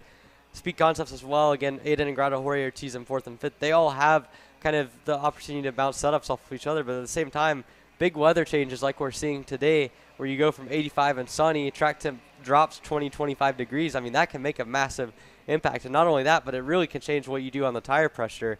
And, I mean, as we come down to hit one lap of racing to go, I mean, this has turned into a really enthralling race. And, I mean, right now, it's just overcast. But later in the day, possibility for some rain. We see how that might impact the Pro Shifter category later on. It certainly could. We've been looking at it all week. The chances have been changing, have been pushed back later in the day, so we might get through the rest of this day without rain. But it certainly would be an interesting thing to see, as these drivers, I'm sure they would love it, but not so much for everyone that has to stand around and get wet. Yeah, certainly. I mean, it's fun if you're out there driving. If you're working on the rest of the cart, rest of the tent, it might not be so fun as we see battling through the top 10. It looks like Sebastian Blanco's gotten back by Jorge Ortiz. Now Blake Nash to the inside. Now there it goes. Kevin Quevedo getting by both of them. And Quevedo's going to get up to 6th in the span on one corner. Ortiz trying to fight back. They're going side by side, hip checking. And now Ortiz spins in turn number 9. And in turn on lap 1, he was off. In lap 14, he's off as well, and Ortiz has all of his hard work undone in this pre-final. A lot of contact, a lot of moving under braking in that last corner, and it ends in tears for multiple of your ROK Sr drivers as they're at the finish. Clemente-Mello and Morgado round out your top 2, but some chaos in the middle of the top 10 on that last lap. We'll have to see what the race officials think about that, but from our head-on angle, it certainly looked like some late blocking, some moving, and certainly an incident that probably could have been avoided. Yeah, I mean, Ori Ortiz caught the wrong end of the stick there. He ends up all the way down in 13th position, as there you get a look at the two Prime Power Team boys. Alessandro DeTullio flipped on the opening lap. Nolan Bauer got caught up in it as well, with DeTullio going over, or having his cart land on him. So we'll see if we can get interviews with both of those guys coming up next. But in the meantime, we're going to go to a quick commercial break and come back with the aftermath from ROK Sr, as well as a look ahead to the rest of your schedule, starting with ROK Masters, live on Kart Chaser.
Want to know a crucial part of the magic that's taken AJ Myers to multiple national championships? Check out Greyhound Racing Seats and their full catalog of options, from their R1 and R1 Extra Soft seats for high grip conditions, their Viper Medium seat for medium grip, and the RS2 Stiff seat for low grip conditions. It's time to win. It's time to see why Greyhound makes the difference. If you're looking for your first foray into car racing, the Formula Inter F4 Series is for you. It's an arrive and drive championship costing a fraction of the price of the US F4 Series or USF Junior Championships, utilizing a spec fleet of cars that are randomized at every single round. You can start with International Motorsports Karting Team and advance through the ranks to the Formula Inter Championship. For more information, follow us online at Formula Inter on all social media.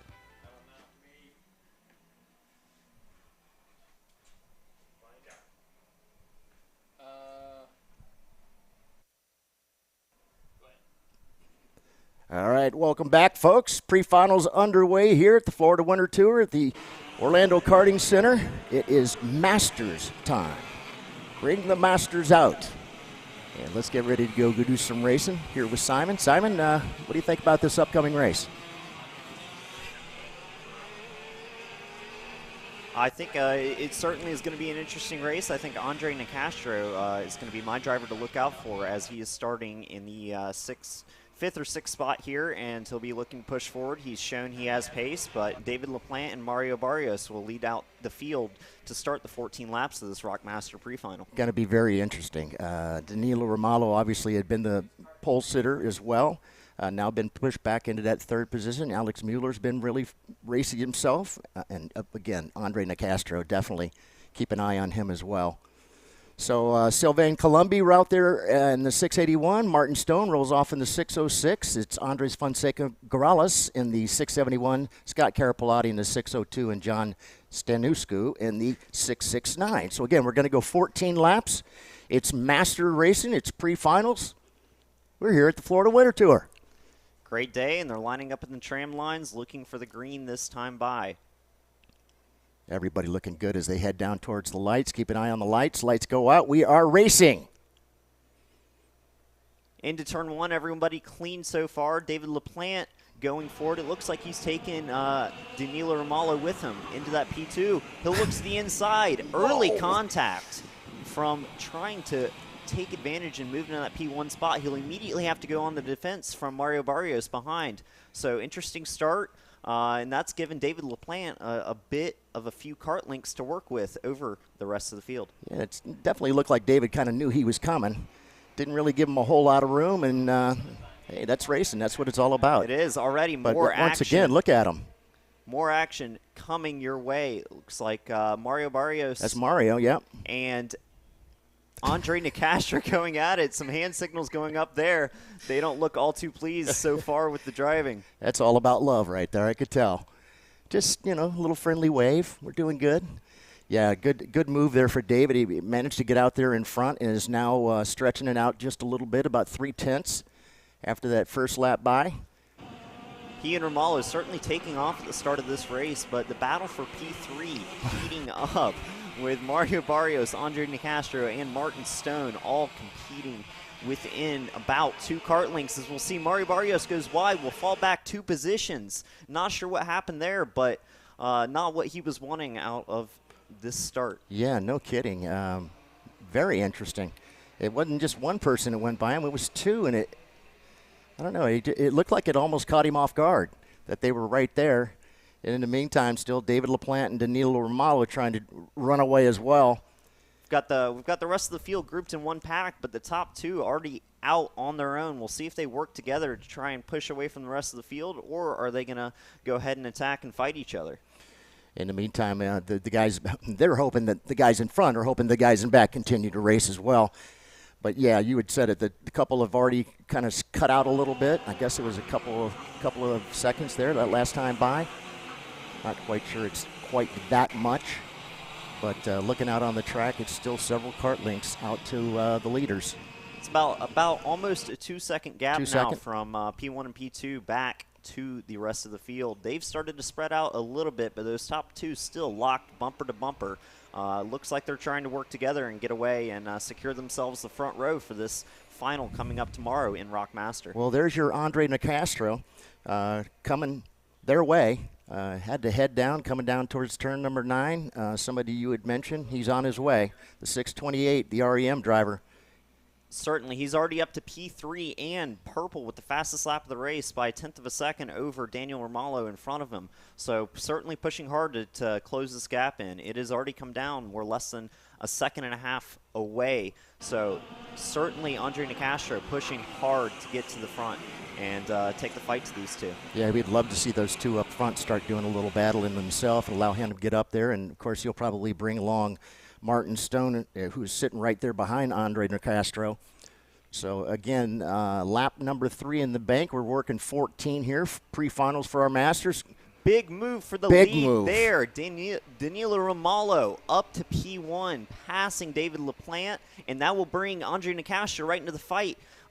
Immediately has to go defensive. Nicastro looking for the crossover that will go side by side into the last corner here. And Nicastro, it looks like he cleared it. I believe he did. He is up into P2 already, closing that gap in. He's still the fastest kart on track. Yeah, and meantime, guess what? Here comes somebody else trying to make their way through. I believe that is Martin Stone trying to get around as well. Martin Stone, I mean, the entire P2 back, it seems like they have the pace to take the fight to Danilo Romalo up front. Andre Nicastro still P2. He is 1/2 a second quicker on that last lap, bringing that gap down to 6/10 from him to P1.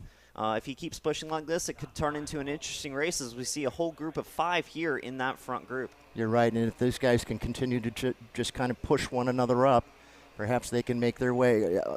It's about a second gap there back to from second to third, that is, back to the 4th place driver.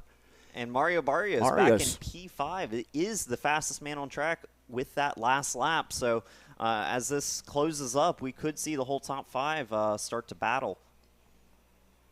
Coming through, cross the line, Danilo Romalo still P1, but 3/10 disadvantage to Andre Nicastro there in P2, and that will bring the overall gap down to 3/10 of a second. So only about a kart length there. He is bringing the pressure. Simon, you were a good pick there, my friend, because you had mentioned Andre Nicastro right off the bat, and lo and behold, look where he is. He's right now on the back bumper of Danilo Romalo as they come through that long little sweeping turn. They're into 7, heading for 8. Wasn't in the What's funny is he and Mario Barrios are both 56.6 on the lap time. The next best I'm seeing is a 56.9. So the two fastest men on track currently, P2 and P5. I'm thinking that's going to start to bring this group tighter, closer together. It looks like we've got a battle for P1 and a battle for P3 currently. Andre Nicastro has gotten there. He is behind Danilo Romalo. All over his rear bumper. Is he going to look to make a move? He's staying in line currently, heading into turn 1. A little bit of locked rears for Danilo Romalo. And Nicastro all over that rear bumper. As we look back to P3 fight, they all in line, trying to push hard. Defensive from Danilo Romalo. Andre Nicastro is going to go wide, set him up. And that looks like the fight for P4 and P5. And that will be Mario Barrios and Martin Stone going at it. We'll see how much that affects the pace to the front, but with the front fighting as hard as it is, we've got a 3-kart fight for the lead right now. To the inside, Nicastro over the curb, and we'll get into the side of Danilo Romalo. That'll hand the lead back to David LaPlante as they go 3 wide almost down this next straight into the hairpin. And that'll knock... Who is that? Nicastro all the way back all the way back. P5. Yes. Looking for that move to P1. Unfortunately, didn't work, and he will have to fall all the way back down this field and work his way back up again. Just didn't look like he was in the right spot to make that pass. It might have been a little eager, but yes. he caught him, and he went for it. Didn't quite work out. I'm sure he'll remember that for the next time he comes up. No doubt. He still has pace, and it's still a tight top 5 here. Yeah, those guys have definitely, all of a sudden went from 2 to 5 quickly. Halfway into this race, and you can still throw a blanket over the entire top 5. We're seeing some great racing out of these drivers. David LaPlante currently still leading this race ahead of Mario Barrios, Martin Stone, Danilo Romalo, and Andre Nicastro are your top 5, all grouped together, all in one shot on frame. And we're only halfway home, too, so we still have another 7 laps to go here. Anybody's ball game right here. Mario Barrios having pace earlier. Now that he's worked his way up to P2, can he take the fight to David LaPlante? A few kart links separate them, but as always, it's still close, and I have no idea who's going to come out on top of this one with the way they're racing right now. Yeah, this is far from over, no doubt about it. It's still Martin Stone sitting right there in that 3rd position. Been a tough weekend so far from Martin. Looks like we're going to have Nicastro once again. Turn 4, he'll get crossed over on the exit. He's fighting hard, and he'll make the move up into P4 over Danilo Romalo. Side by side into the sweeper. That's going to knock him back a bit from the top 3, but the top 3 looks like they're about to start fighting as well. Change. It looks like Barrios has gotten around David LaPlante. To the lead. But in the meantime, Martin Stone trying to ease his way into the game here. Andre Nicastro to the inside. He'll make that move back into P4. They're dicing it out back and forth. And in the meantime, we're going to send you down to pit lane with Emery Lida to recap one of our races. Emery, you got me? Yeah, I'm here with Zachary Clemente-Mello. Zach, first off, I got to ask you, what went into the decision to go on new tires? Rain. We hope it rains tomorrow. If it doesn't, I mean, we know we have a good starting spot now, and I'm pretty good at making people's life difficult, so I've seen crazier things happen in all my years racing, but I'm going to try to white line it for 20 laps if it's dry, and if it's not dry, then we have a good shot at the win tomorrow. So, let's see how things play out, and it's going to be exciting, that's for sure. And obviously, 14 laps, you had enough time to work your way through on only 2 or 3 of those. The last 11 laps when you pulled away from Mateus, were you doing any tire saving or just continuing to go full send? I wish I was tire saving. I was pushing the whole time. Mateus made it extremely hard. That guy doesn't make a freaking mistake, so it's crazy. He's a world champion for a reason, and I wish he was on new. It's crazy that he wasn't, so good job to him too, and it's going to be a tough race tomorrow. All right, one last thing. 20 laps of white lining. Are we up for it? Oh, I love that. That's what I live for. I live for a fight, so don't want to say it, but I live for that. So I'm going to make it absolutely hell for everyone as long as I don't get pushed off and make it a crazy race. I mean, anyone could win tomorrow if I'm at the front on old tires, so it's going to be a fun race to watch. All right, well, no apologies needed for us on the broadcast. Zachary Clemente-Mello gets the win in the pre-final. He'll start up front in the final tomorrow. Back to you guys. Yeah, congratulations, Zach. And by the way, I didn't get to do it when he came past the line, but bam! Congratulations to that win. What a great run for him. And in the meantime, that's a racer. Barrios out to a strong advantage with a goodness. second lead over P2, running 0.3 faster on that last lap over David LaPlante. So extending his advantage with only 3 laps to go. Can he hold on, or is the rest of the top 5 going to make a charge back towards him? And it's going to be interesting to see. He has gapped a little bit. It's going to take a little while. We're already 11 laps into the 14 lap of pre-final here, so doesn't have but just a few more laps to go. And I think perhaps he's gotten himself far enough out there in front. We'll have to wait and see. In the meantime, let's go back down trackside and see who Emery has for us this time. Go ahead, Emery. Thanks, Ron John. I'm here with Nolan Bauer. Nolan, difficult first lap of the race, to say the least. Looked like you got caught up in an instant with your teammate. Walk me through it.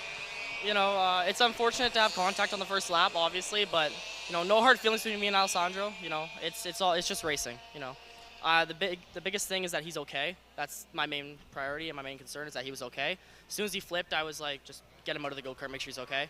That's the biggest thing. We can fight from the back tomorrow. I mean, it is what it is. You know, we know the go-kart's strong. Just get it in a good situation and hope stuff happens at the front. I know with Zach, it's gonna be interesting for a final, but we'll make it work. All right, Nolan Bauer, an unfortunate end to his pre-final after only half a lap. He'll start from the rear of the field in the final. Back to you guys. All right, thank you, Emery. Yeah, what a tough way to start their pre-final today. I'm glad that he said that Alessandro was doing okay. I couldn't help notice, but it looked like that cart was over and he was already off and trying to lift that thing up off of him. So that's great to see. Great. But that's teammates. They don't want to come together during the race. You know that. But it happens. It's it hard does. racing, but Sure. it's great sportsmanship. Absolutely. And at the end of the day, we want to see everyone have a good time and go home happy.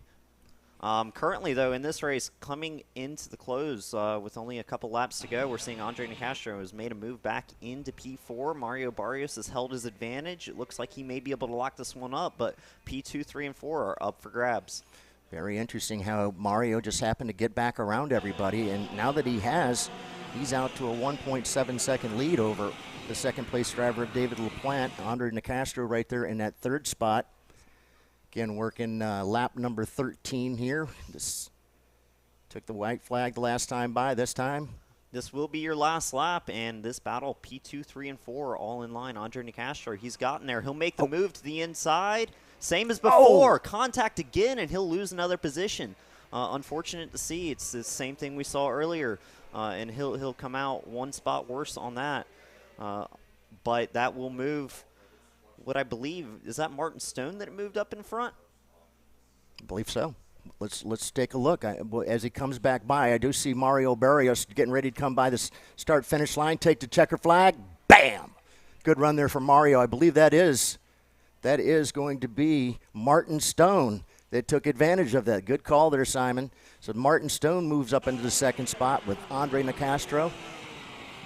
Very good run for him. Thought maybe he'd have a little bit more for us, but just nonetheless. Couldn't quite make that move stick in that turn. Unfortunately happened twice, but he'll learn from that. He'll come back tomorrow, and at any point, it felt like any of the top 5 from Danilo Malo, David LaPlante, Nicastro, Martin Stone, or Mario Barrios could have won that race. Right.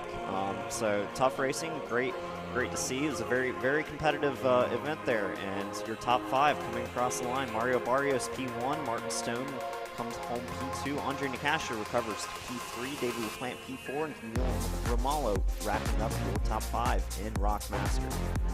All right, what we'll do is we'll go ahead and take a quick break here from the Florida Winter Tour here in Orlando. Great to be here and live along with our friends from Kart Chaser. Be right back.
If you're looking for your first foray into car racing, the Formula Inter F4 Series is for you. It's an arrive and drive championship costing a fraction of the price of the US F4 Series or USF Junior Championships, utilizing a spec fleet of cars that are randomized at every single round.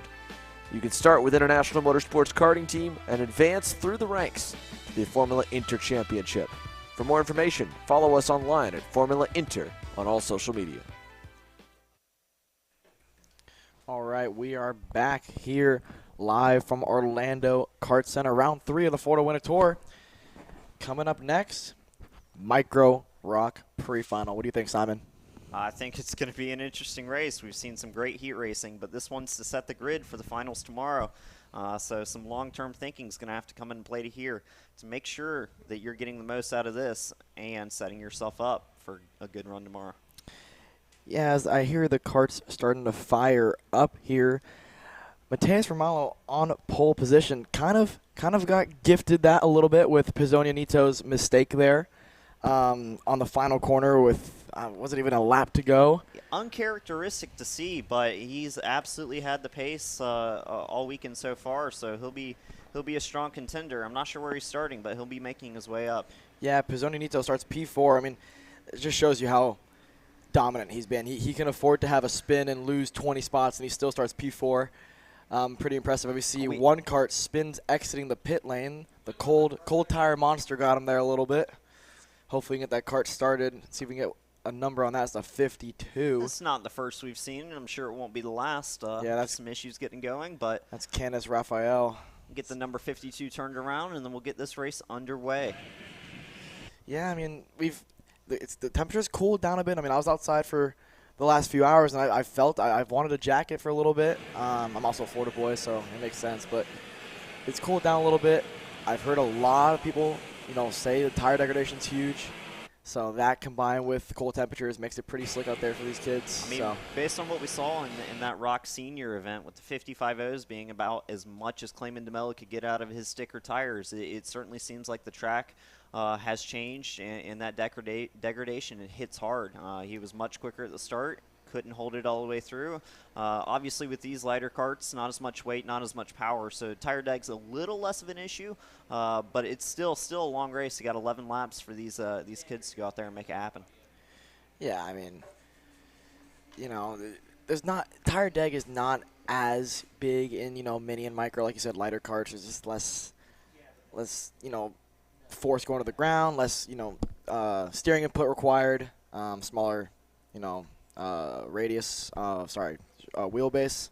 So just like I said, tire deck not as big, but still, it is a thing.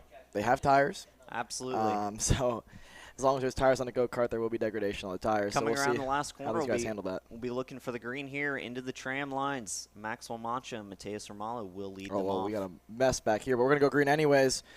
Romalo's going to get a good start. Just what he would have wanted there. We have a couple karts going over the curbing and one. They hold on to it. We're 4 wide exiting 2 as one kart I saw ramping onto somebody else there. We'll see if clean through they 3 can corners hold so on far. to it. A couple moves outside the top 10, but so far so good. A little defensive move. Oh, we got an issue. 2 drivers. Not sure. Yeah, that was Michael Collins in the U-Race kart, and then the 66 of Brandon Shore in the DRT Racing go-kart. So unfortunate start to their day. Unfortunately, this does set the grid for tomorrow, so they'll have to work their way from the back. But up front, we're seeing some good fighting. Defending low, looks like from Gavin Decay. Gavin Decay. Is he all the way up in P1? Decay's in P2. Romalo's P1 right now, but man, they're all turning their heads back quite a bit there. Pizzonia Nito throws it in there. Macha's going to follow him through. That's a 22. Man, they're dropping like flies right now. That's Hero Zuluaga on the San Antonio team, sorry.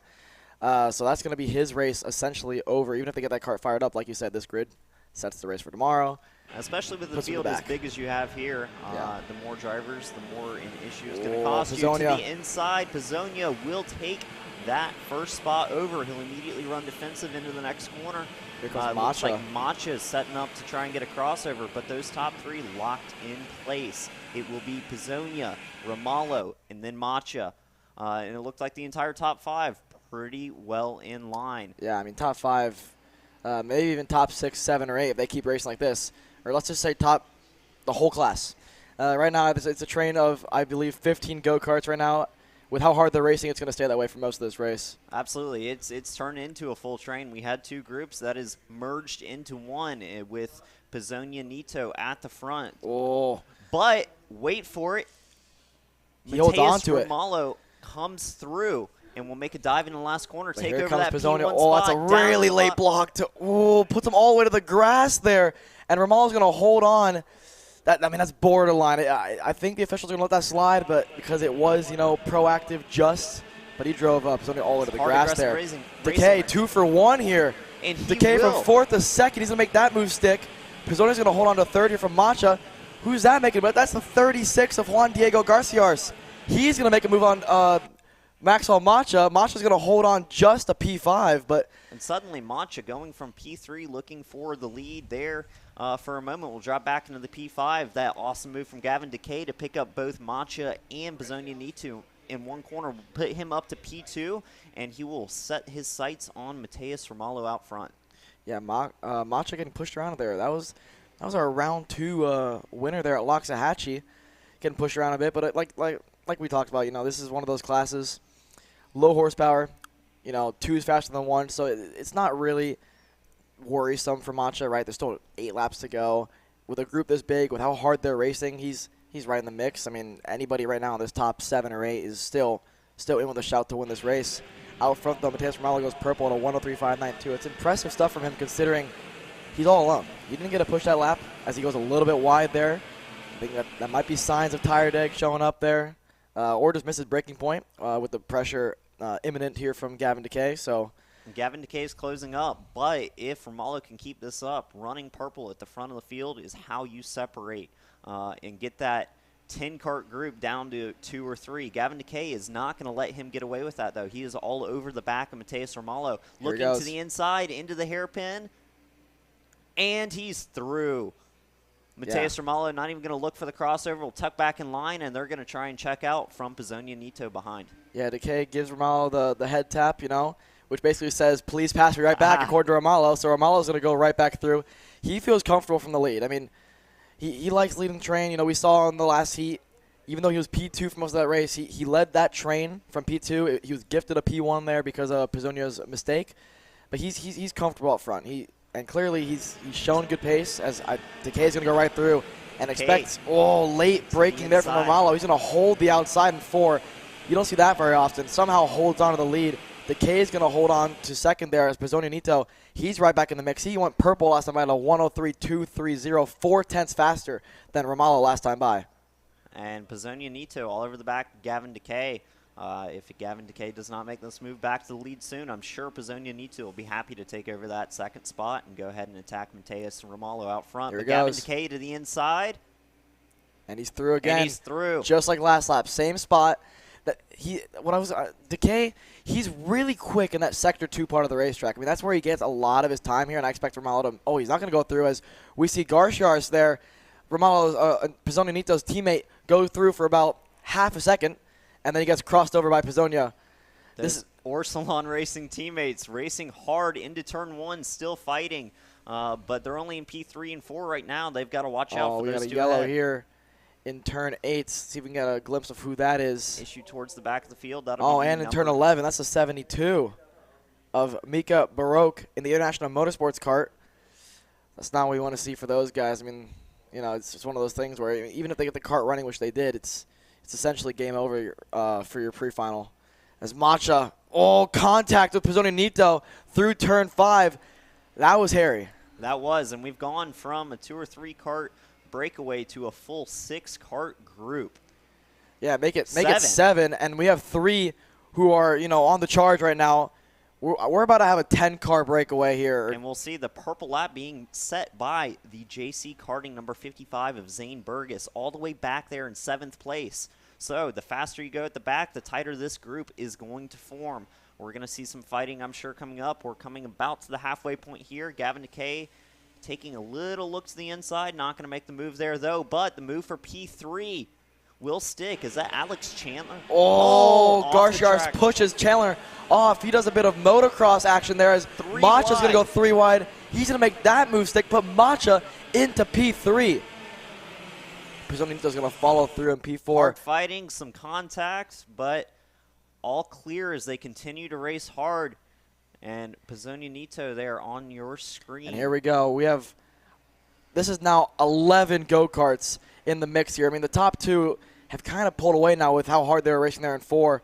But if they can settle down, they might be able to catch up to the leaders. I mean, Pizzonito and Macha, they've been quick all weekend long. And Pizzonito, I believe, in my opinion, is the fast car on the racetrack right now when given some clean air. And so right now, his chances now. Him and Macha can work together and see if they can get up to Decay and Romalo. But at the same time, Gavin Decay, I'm sure, has seen the chaos behind him, and he's chosen to tuck in line and push Mateus Romalo and try and get away. They will go purple on that lap, 103.1 for both of them, putting them 0.8 of a second ahead on that last lap of P3 and P4 of Maxwell Macha and Antonio Pizzonito.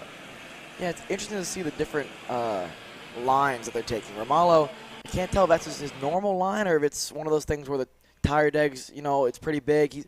He tends to take a wider line everywhere compared to Decay. Decay takes a tighter line. It could just be a sign of his cart's handling better. It could just, the cart's better over the long run with the degradation of the tires. As we have move here, that's the 35 of, the 36 of Garciarsh.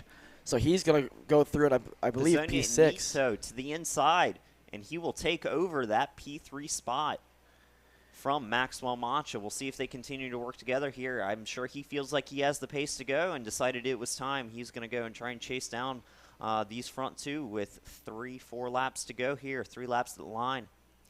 Yeah, I mean, Simon, you're a racer yourself, right? So it's if you're in Decay's spot, right, he seems to be the faster of the 2, just barely, with the way that I'm seeing with the kart handling. Are you going to sit there and, sit in P2? Obviously, you're on that as he goes to P1. So he answered my question. Gavin Decay goes to P1, but Romalo's going to go back to P1. Decay's going to go for the crossover move here. It's not going to work out. Romalo's giving him the please push me because he knows that Pizzonito and Macha aren't too far behind. If they keep racing like this, they will be there. And like Ron John always says, the tap on the back of the helmet, that's the biggest sign to just pass someone instead of push them. But fighting is not going to be conducive to getting out in front for Gavin Decay and Mateus Romalo. Gavin Decay decided that he had the pace he wanted to lead, and I'm sure he did have the pace, but Mateus Romalo didn't want to put up with that. He wanted to lead from the front. So now I think if they're smart, they're going to sit in line, push till they get to lap 10, lap 11, and on that last lap's where we're going to see them dice it out. To try and get away from Pizzonito and Maxwell Macha in P3 and P4 respectively. 2 to go at the line here. Yeah, last time by, Pizzonito and Macha were only a 10th faster than your leaders last time by, so it's at this pace not going to be enough to get these guys. As Decay's going to go to the inside of Romalo here. Let's see if he can actually make a stick. He didn't defend last time in 5. He learned his lesson. He's going to defend here in 5. Romalo's going to go for the crossover move. Not going to make a stick. Gavin Decay, your new leader with 2 to go. 2 to go is still a 1.8 second gap to the carts behind. So with 2 laps, I'm not sure if that's going to be enough for P3 and P4 to get there. So it should be elbows out for Gavin Decay and Mateus Romalo to fight it to the end. Yeah, as they enter towards turn 8, look in the background there. That is, I believe, Liam Van Beek on Juan Diego Garciarsh. That is Juan Diego defending from Liam Van Beek. He's going to go wide, exiting the hairpin.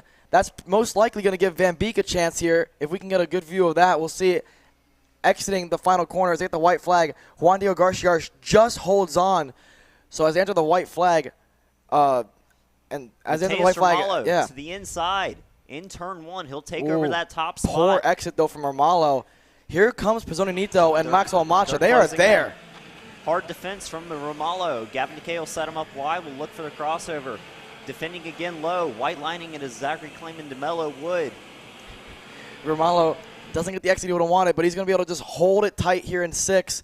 Let's see if Decay can get any run whatsoever. But here comes Pizzonito and Maxwell Macha. I mean, if these 2 leaders keep defending the way they are, let's see if Decay can get a crossover move. He's got it. Oh, late defense there from Romalo. Pizzoni is going to try to go 3 wide here. Decay's in the middle. Decay on the outside. Pizzoni on the inside. Romalo is going to lock the brakes up. Decay's going to get a crossover move. Gavin Decay, can he get to the lead here? Pizzonito's going to push Romalo through. And there's contact. Romalo to the lead, position at P2. Macho almost gets the move done on Decay. So Decay from first to third now. Romalo to the line. It's a drag race to Pizzonito. Decay's going to push him through. Some maybe oh my contact gosh, coming to the line. Romalo somehow holds on to win that one. Pizzonito out of nowhere to P2. Gavin Decay P3. Maxwell Macha P4. The battling and defending up front from Mateus Romalo absolutely dragged P3 and P4 back into that, and that gave the opportunity to Antonio Pizzonito to capitalize and take over that P2 spot from Gavin Decay on that last lap. I mean, that is not a young man that doesn't mind putting his nose somewhere, right? He Yeah, definitely is willing to get in there and put Elbows up out. a fight. Yeah, Elbows no doubt about were it. out there. And that's just the pre-final. And to see the guys kind of lose it in a couple of the spots, but yet able to get the cart back under control. Great. Congratulations, Mateus Romalo. Bam! Well done to him. Antonio Pizzonito comes home P2. Gavin Decay P3. Maxwell Macha P4. And Liam Van Beek with that late charge to close out your top 5 here in Micro. That being said, coming up next, ROK Jr action. Don't go anywhere.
Want to know a crucial part of the magic that's taken AJ Myers to multiple national championships?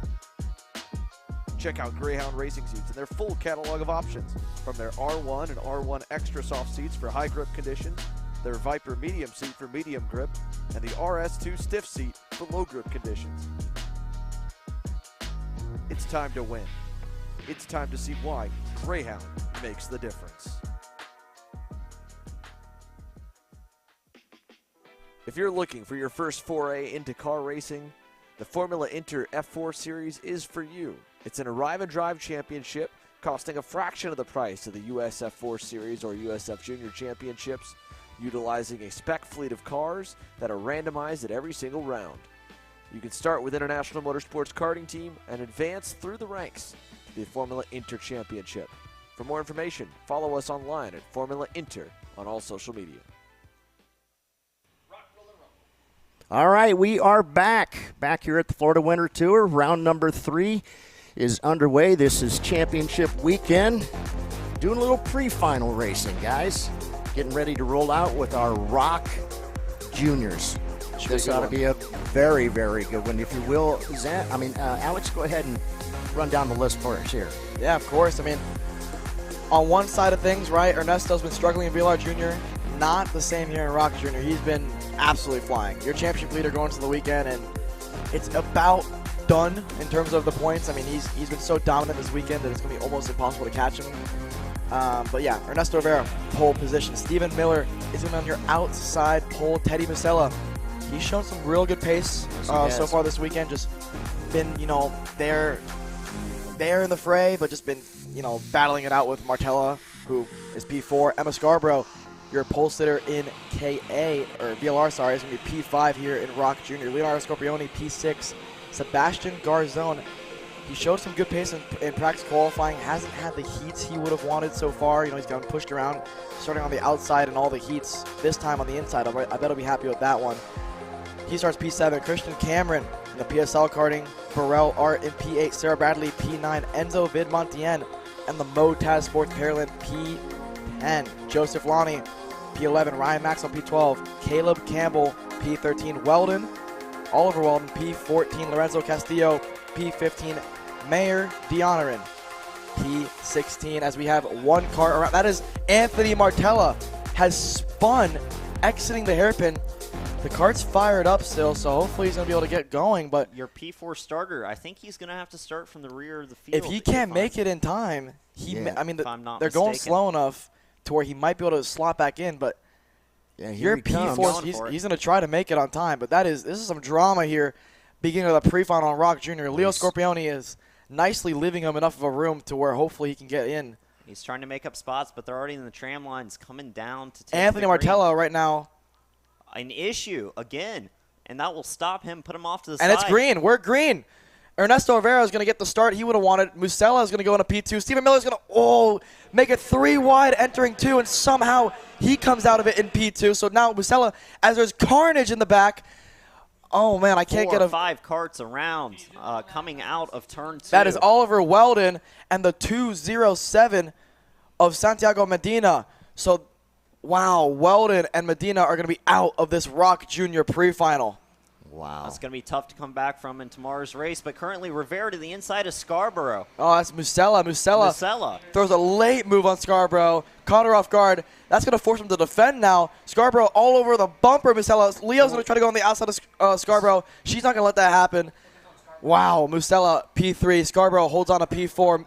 Scorpione at P5, and there's Garzone in P6, but he's going to throw it on the inside of Scorpione. Scorpione's going to shut the door on him.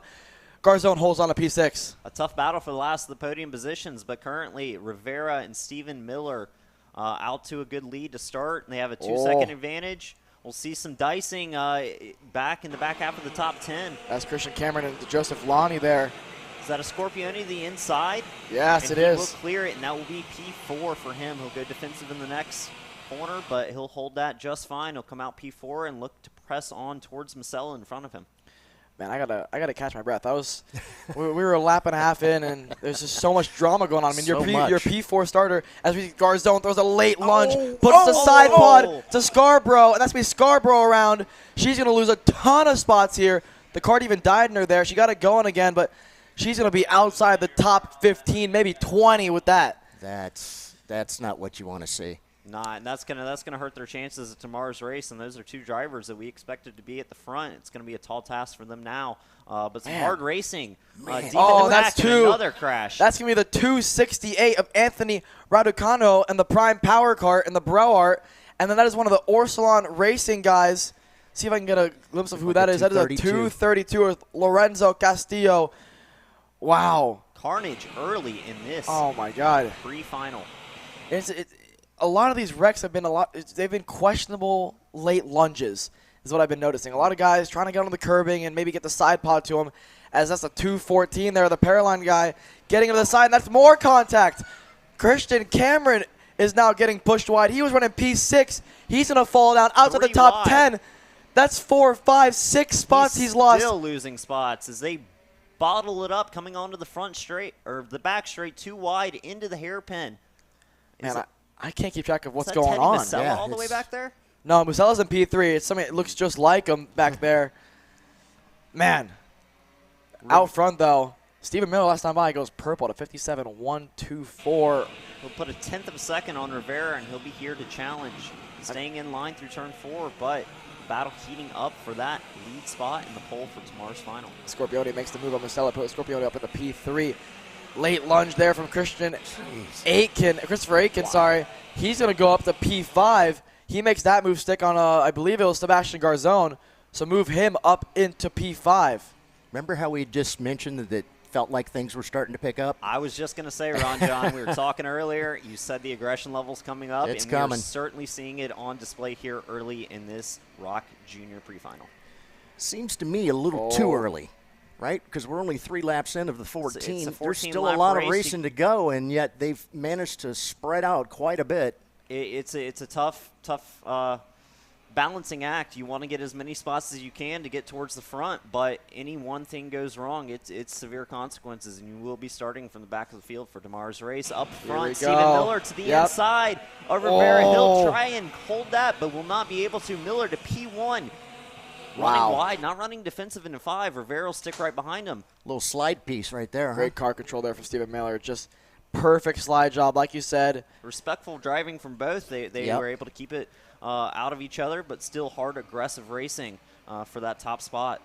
Yeah, Miller, this is a move that we've been waiting to see all weekend long. As Aiken's going to go to the inside of Caleb Campbell. He's going to make that move stick so far. Last lap, he actually did the same move, and Campbell got him back to see if he can hold on this time. Out front, though, Miller trying to extend this advantage over Ernesto Rivera because it's one of those things where all weekend long so far in the ROK Jr class, Ernesto's been able to get out to a decent enough lead, and Stephen Miller hasn't had anything late race. Rivera will throw a look to the inside, not going to choose to go there into turn 1, but still right up behind Stephen Miller as they head turn 4. Last lap, Stephen Miller purple by 3/10 over Ernesto Rivera. Scorpioni also fast behind them in P3, so if they continue fighting, look for Scorpioni to take the fight and turn it into a 3-car battle. Yeah, like you said, I mean, Scorpioni is 2.5 seconds back, but he is running the same pace as your leaders. So if Miller and Rivera do start battling, which I don't expect them to because they know they've been the class of the field in ROK Jr., I'd be very surprised if they raced, especially if they just watched the race that just happened in Mini there where, you know, a lap and a half to go is 2-second gap, and then they ended up catching them. So I would not be surprised, though, after the aggression we've seen early in this race to see them battle and dice it out to not let the other one get away. So far, though, Rivera to the inside into turn 1, and he's through into that top spot for the RPG driver. Yeah, I mean, the biggest thing is these two guys, like I said, class of the field in ROK Jr., they're really racing for who's going to start on the outside of row 1. Right. And you don't want to do that because most of the races this weekend, they've ended up P4 or worse. So these guys want to start on pole. They know how important it is in this class. They'll play it smart, but looking back, Leonardo Scorpioni with another purple lap. He'll put 2/10 on the leader there and still a 2-second here comes advantage. Miller. What a run. They're fighting up front. Let's see. Miller, he's close enough to make a move. He is going to make a move. Look to the inside of the hairpin. Side by side. Rivera's going to look for the crossover, not going to be there. And Stephen Miller, your new leader, swapping back and forth. This will bring Scorpioni into the conversation if they keep it up. Yeah, I mean, 8 to go. That's plenty of time for Scorpioni. These two, if they keep racing this way, as Ernesto Rivera, good run exiting turn 11. Oh, he thought about it, but thought better of it last time by. Scorpioni purple again, a 56.707, almost 3/10 faster than he was last time by. He's cut the gap to less than 2 seconds as Ernesto Rivera back to the inside. Rivera's going to take the lead from Stephen Miller. Throws a little bit of a block. Miller's going to go for the crossover move. Not going to make it happen. Every time they run inside, every time they block, that is time lost. Leonardo Scorpioni will be gaining by running. Starting to hear that him knocking on the door, aren't we? He's going to be knocking And Ernesto soon. throws a bit of a block there. Yeah. That's going to give Miller another good run entering turn 8. Don't be surprised if he throws a move here. He's going to peek to the inside. Late braking. Miller back to the lead on Ernesto Rivera. It's deja vu over and over again. I mean, every lap they pass in the same, 3 corners. It's not helping him that for sure. Oh, wow. Sideways Ernesto. from Rivera. Nice Yeehaw. catch to keep it on track. But he will stay right tucked up behind Stephen Miller. Still fighting hard. Here he comes. Ernesto Rivera. He's going to look for the lead. He's going to take it back from Stephen Miller. Gives him a little bit of a hip check entering turn 1 there. Ernesto takes your lead. Last time by, Scorpioni 4/10 faster than your leader. Here comes the Scorpioni. And all the while, Ernesto Rivera is blocking Stephen Miller. This is going to make it even easier for Scorpioni to get back to the lead too, as there's still 6 laps remaining. We see him fight hard enough. We might even see Teddy Masella wind up in this conversation. Yes. Go from 2 karts out front to 4. I just want to do a quick shout out to Christopher Aiken, up 14 spots in the P6, goes purple at a 56.523. What a run from the Zanella driver there. And it's surprising. This is one of the first races we've seen this weekend out of ROK Jr. where the leaders are not your pace of the field. They've been quick all weekend, but fighting as hard as they have, they're losing time. And it's dragging other players in the conversation. Like we said, we see 56.5s pretty well in P5 and P6 there. So the pace is quicker behind them. They're going to have to work together if they want to keep this locked up. Here comes a Scorpioni at a 56.512, goes purple. The gap is almost less than a second of Stephen Miller. He's almost within drafting range. Stephen Miller goes a little bit wide there in 4. That's going to give a little bit of breathing room for Ernesto Rivera. He's not going to have to defend as much. It's going to put a little less pressure on him, but Ernesto Rivera, he's pretty good at handling pressure, I'd say. And we have to acknowledge that was a quick last lap for Ernesto Rivera. Coming through at a 56.5, he'll match the pace. But some pace farther back in the field, Christopher Aiken and Joseph Lonnie running 56.3 and 56.1 respectively. That's over 2/10 faster than your leader. So anything could happen at this point. We're seeing like it could be a 2 or 3 kart race to the end. Scorpione still a second and a half back. But if they keep fighting, I'm sure we'll see him in the conversation. Yeah, Leonardo would love for them to start doing what they were just doing, and that is battling one another. It'll allow him to maybe make up a little bit more of that ground. Right now it looks like he's pretty much about even with the rest of them. Actually, there we go. That's what we've been waiting to see out of Ernesto Rivera at a 56.134. Miller just a little bit slower than a 56.202, but Joseph Lonnie once again goes purple, 56.055. They're almost in the 55s here in ROK Jr. That's almost the pace of our ROK Sr event earlier. Yep. They are certainly pushing as hard as they can, and the pace we've seen from Rivera is coming out now, going from those mid-56s down to the bottom, running 56.1, 56.2 with Stephen Miller, extending their advantage over Scorpione. And if they run like this, then they'll separate out, and they can secure themselves the front row for tomorrow's final. Yeah, I think we're seeing, you know, the what happens when, you know, tire deg meets a go-kart. For Scorpione there. He had pace for the first few laps, but I think that's about all he has. You know, 56.6 last time by. One of the slowest of the top 10. That hard fighting is going to put wear on those tires. And no we're doubt. Seeing Stephen Miller struggling to keep up now. 2 kart links back from Rivera as they continue to push the pace. Yeah, Ernesto's just super smooth. They've had that go-kart on rails all weekend long, and you can see in his hands. You don't see him move the wheel at all. And you can see, I mean, he's up on that wheel. He's throwing this go-kart around. It's responding for him. But I don't see that kart slide at all mid-corner. But if you watch Steven just a little bit, yeah, it slides on exit there. It can't get the power down as much as he'd want to. And Ernesto just extends the advantage over Stephen Miller there as they enter turn 8. Still a close fight. We've got probably 2 to go at the line, I want to say. We'll keep you updated on that. 2 to go at the line this time by Miller. Slowing down a bit. He's not going to fall into the clutches of a Scorpione. No. But it's one of those things where he just doesn't have the pace that he would like. I mean, he's still quick. It's probably smiles under that helmet, to be honest with you, from where the pace has been. Considering, you know, he 1, 2, and 3, he was a few tenths behind Rivera. Now he's right there. As Musella throws a really late block on Sebastian Garzon. Garzon's going to go for the crossover move. Not going to make a stick. Garzon's going to think better of throwing it on the inside of 5, almost pushing Musella around the corner. Musella knows he's there. He turns back. He knows Garzon's there. Garzon's, he's got to play it smart, right? Because obviously that incident that he had earlier with Emma Scarborough, right? That was a result of him being maybe a little too eager, a little too ambitious to make a move. And who knows, he could get a penalty for it. We may have to see what the officials have to say about that one. But hard scrap for P4 and P5 on track currently. P1 and P2 seem to be pretty well locked up with a half-second advantage to Rivera. And Scorpione seems to have third. Here comes Stephen Miller, though.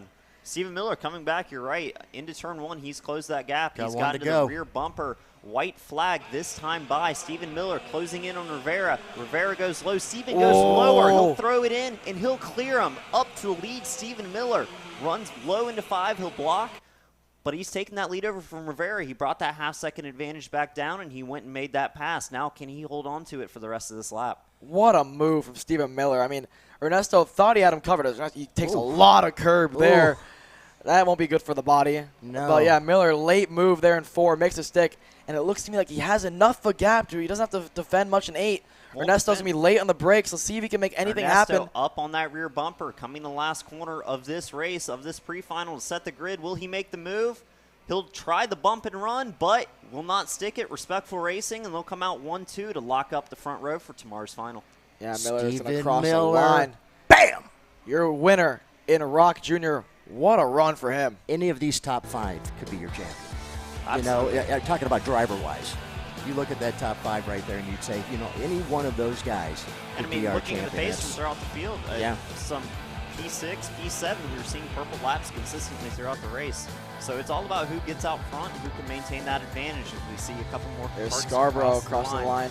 It was kind of a recovery drive for her. Finds her way back in P13, so solid, you know, recovery for her considering she was outside the top 20 after lap 1. And that's absolutely a driver I thought we were going to see in conversation for a top 5, possibly a podium finish in this pre-final. She'll look to make it up tomorrow. She's got her work cut out for her starting in 13th. As we took a look at the 298 kart sitting off to the side from an incident earlier. That's Oliver Weldon. Yeah, unfortunate for him. Absolutely. Also, Enzo Vidmontien, a couple fast drivers we're seeing at the back of the field. They're going to have their work cut out. It's going to be a hard day tomorrow. They'll have to make up as many spots as they can. Yeah, I mean, with all those DNFs, we had a few guys, take advantage of it. A lot of guys making a lot of positions. We had Christopher Aiken up 13, Carlos Sasso up 17, David Rodriguez up 14, and Ty Fisher up 15. So a bunch of guys making up double-digit go-kart. I mean, I have to say, wild and chaotic race. We've seen a lot of improved positions, up, like you said, up 13, up 14 spots. A lot from that chaos we saw in those opening laps with a lot of contact, a lot of questionable decisions. But at the end of the day, it's Stephen Miller and Ernesto Rivera that come away with the front row for tomorrow's final. Yeah, that being said, we're going to send it to a quick commercial break. When we come back, VLR Masters. Don't go anywhere.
And we're back here at Orlando Kart Center, round 3 of the Florida Winter Tour VLR Master Pre Final coming up.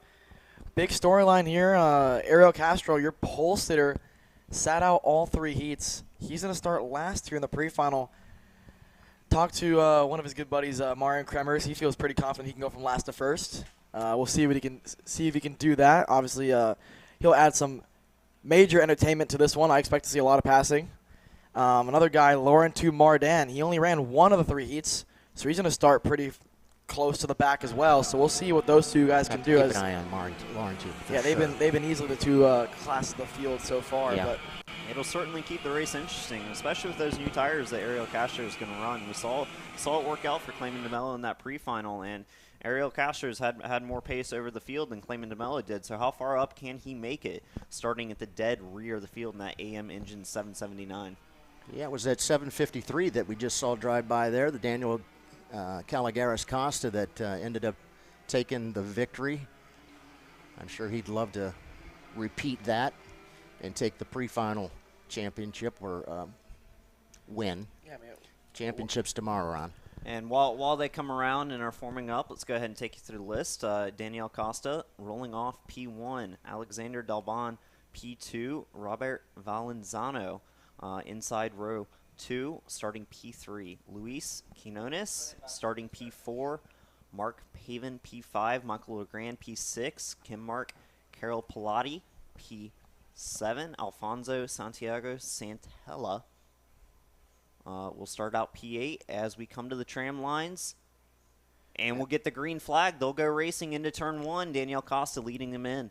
Yeah, Dalbon's going to slide into second place. He was one of the guys I wanted to mention there before the race. Dalbon, he's shown some real good pace throughout all the heats. I mean, he was making his way through the field, got good enough finishes to where he puts in P2. In Heat 3, at least, he was quicker than Costa those last few laps and thought he was going to have a chance to get the win. Couldn't make it happen, but Dalbon already on the bumper of Costa. There's Laurent Martin putting the bumper to Carapoletti. Let's see if we can get him here entering 7. He's going to, stuck a nose and couldn't make it stick. As we see Castro, Ariel Castro already up 3 positions here in VLR Masters. In a tight group, 4 at the front. There goes Laurent on Carapoletti. Right behind them. Martin from second to last row on the grid to P5 already. Here comes Laurent Martin on the Techno Racing go-kart. Ariel, super aggressive move there. They'll throw it in. They'll go side by side. He won't eventually get it done, but I'm sure he'll look again here coming into turn 4 this next time by. He's trying to make up as many spots as possible, as quick as possible before the front of this field. A couple times looked like he was doing the buddy hop. It's like, come on. There goes Castro. He'll launch it, he'll stick it, and he'll have to go defensive. Into turn 5, he'll hold it, and he'll continue making his way forward. Ariel Castro up 4 spots already.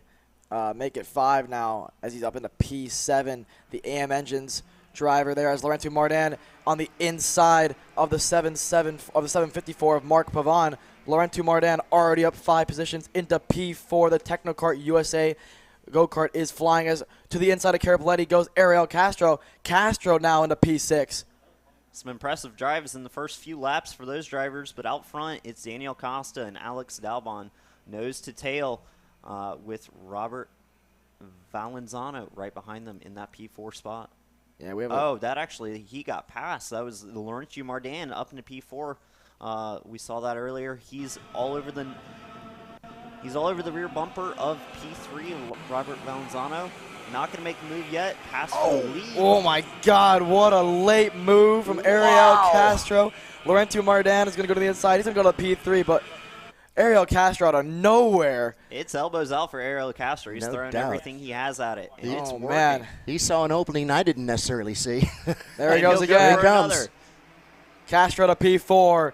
Ariel Castro goes to 4th position. He's already got his sights set on Laurent Martin. Now as Pavon's going to go to the inside. He's going to make it 6. So Mark Pavon on the Lando Norris kart, he's going to go to P5. But unbelievable stuff here from Martin and Ariel Castro, providing some incredible entertainment for us up in the booth. Out front, still nose to tail.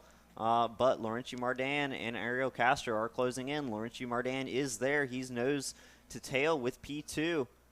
They haven't made a pass so far for the front, but coming through here, he's going to stay wide as they go defensive into turn 4.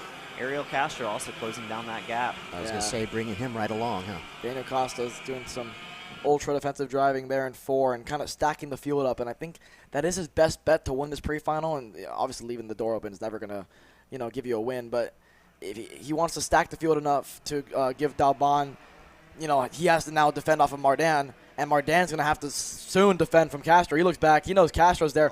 Martin's going to – Castro's in the grass. How does he hold on to that one? And he somehow turned a late block into a pass. I have no idea how that happened, but way to make the best of a bad situation. Unbelievable. No room on the outside there. He'll go in the grass. He'll take it deep, probably deeper than he thought he could go, and it works out around the outside. Giving Martin, the please push me sign. All right, let's go. Unbelievable. How did he turn a a bad thing into, you know, a move. I don't know how he did it. P2, P3, and P4 all stacked up. Dalbon down the inside. Defensive. Oh my what God. a slider from Ariel Castro to throw it in. Side by side. They're 3 wide into turn 5. Dalbon's not going to give it up yet. Laurentiu Mardan, he'll come past both of them to take over that P2 spot. Oh my God. Ariel Castro thinks he's in a sprint car right now, the way he threw that go-kart in. He went for the slide job of the year, and it almost stuck. There it is. There he Still takes a going lot for of him. curve there. Castro saying, please, I want to go to the front. Oh, my God. Ariel Castro, this is incredible stuff.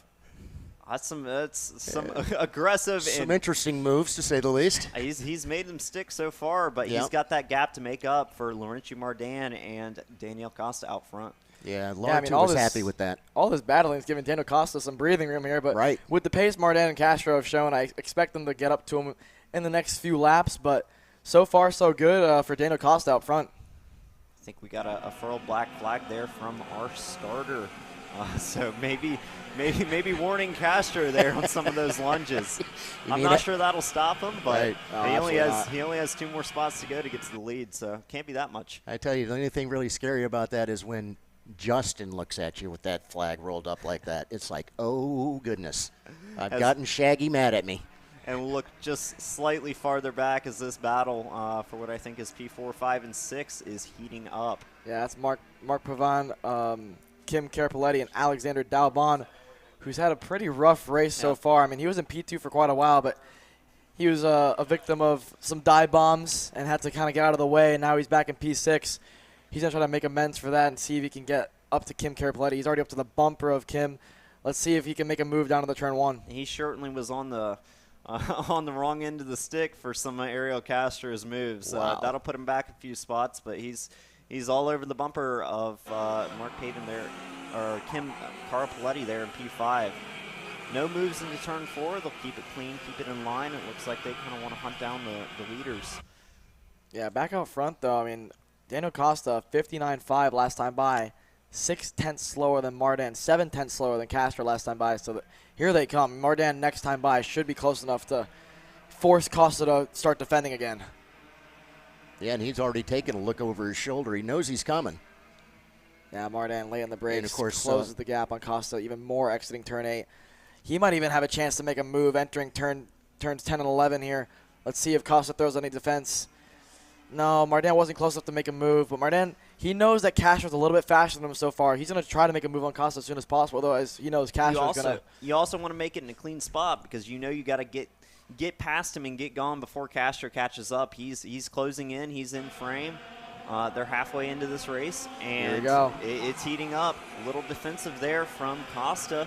Battle back, Laurentiu Mardan up to Ariel Castro. P3 catching up. He's almost to the back bumper of Mardan in that Technocart number 782. They are up 7 and 9 spots respectively so far in this race, only halfway in. Can they close it out for the win? Castro's Here comes there. Ariel Castro, though. Rut-row. I can't wait to see what He's kind going, of move. let's go. He's pointing at the guys ahead of him. Oh, man. With how late Ariel's able this contact whoa. with Mardan and Costa. Mardan somehow gets away with it. Costa's cart has shut off. Wow, drama at the front of VLR Masters. Mardan's going to get away with one there against Costa, but that's going to cost Costa a chance at a victory here. Not sure exactly what happened coming out of that corner, but certainly not what Costa wanted running so well in that race. That'll bring Laurentiu Mardan and Ariel Castro out to the front by themselves. Castro all over the back of him. He's there. I mean, if I'm Mardan, I've seen the moves that Ariel's been able to make. I would start defending now. We'll see what he does. They certainly have a 3.5 second gap to the carts behind, so they're free to do as they please with only 5-6 laps remaining in this pre-final. So here we go. Let's see if Ariel's going to make a move. He is. Inside. Mardan's going to go for the crossover. He's going to make it stick most likely as they have a drag race into 8.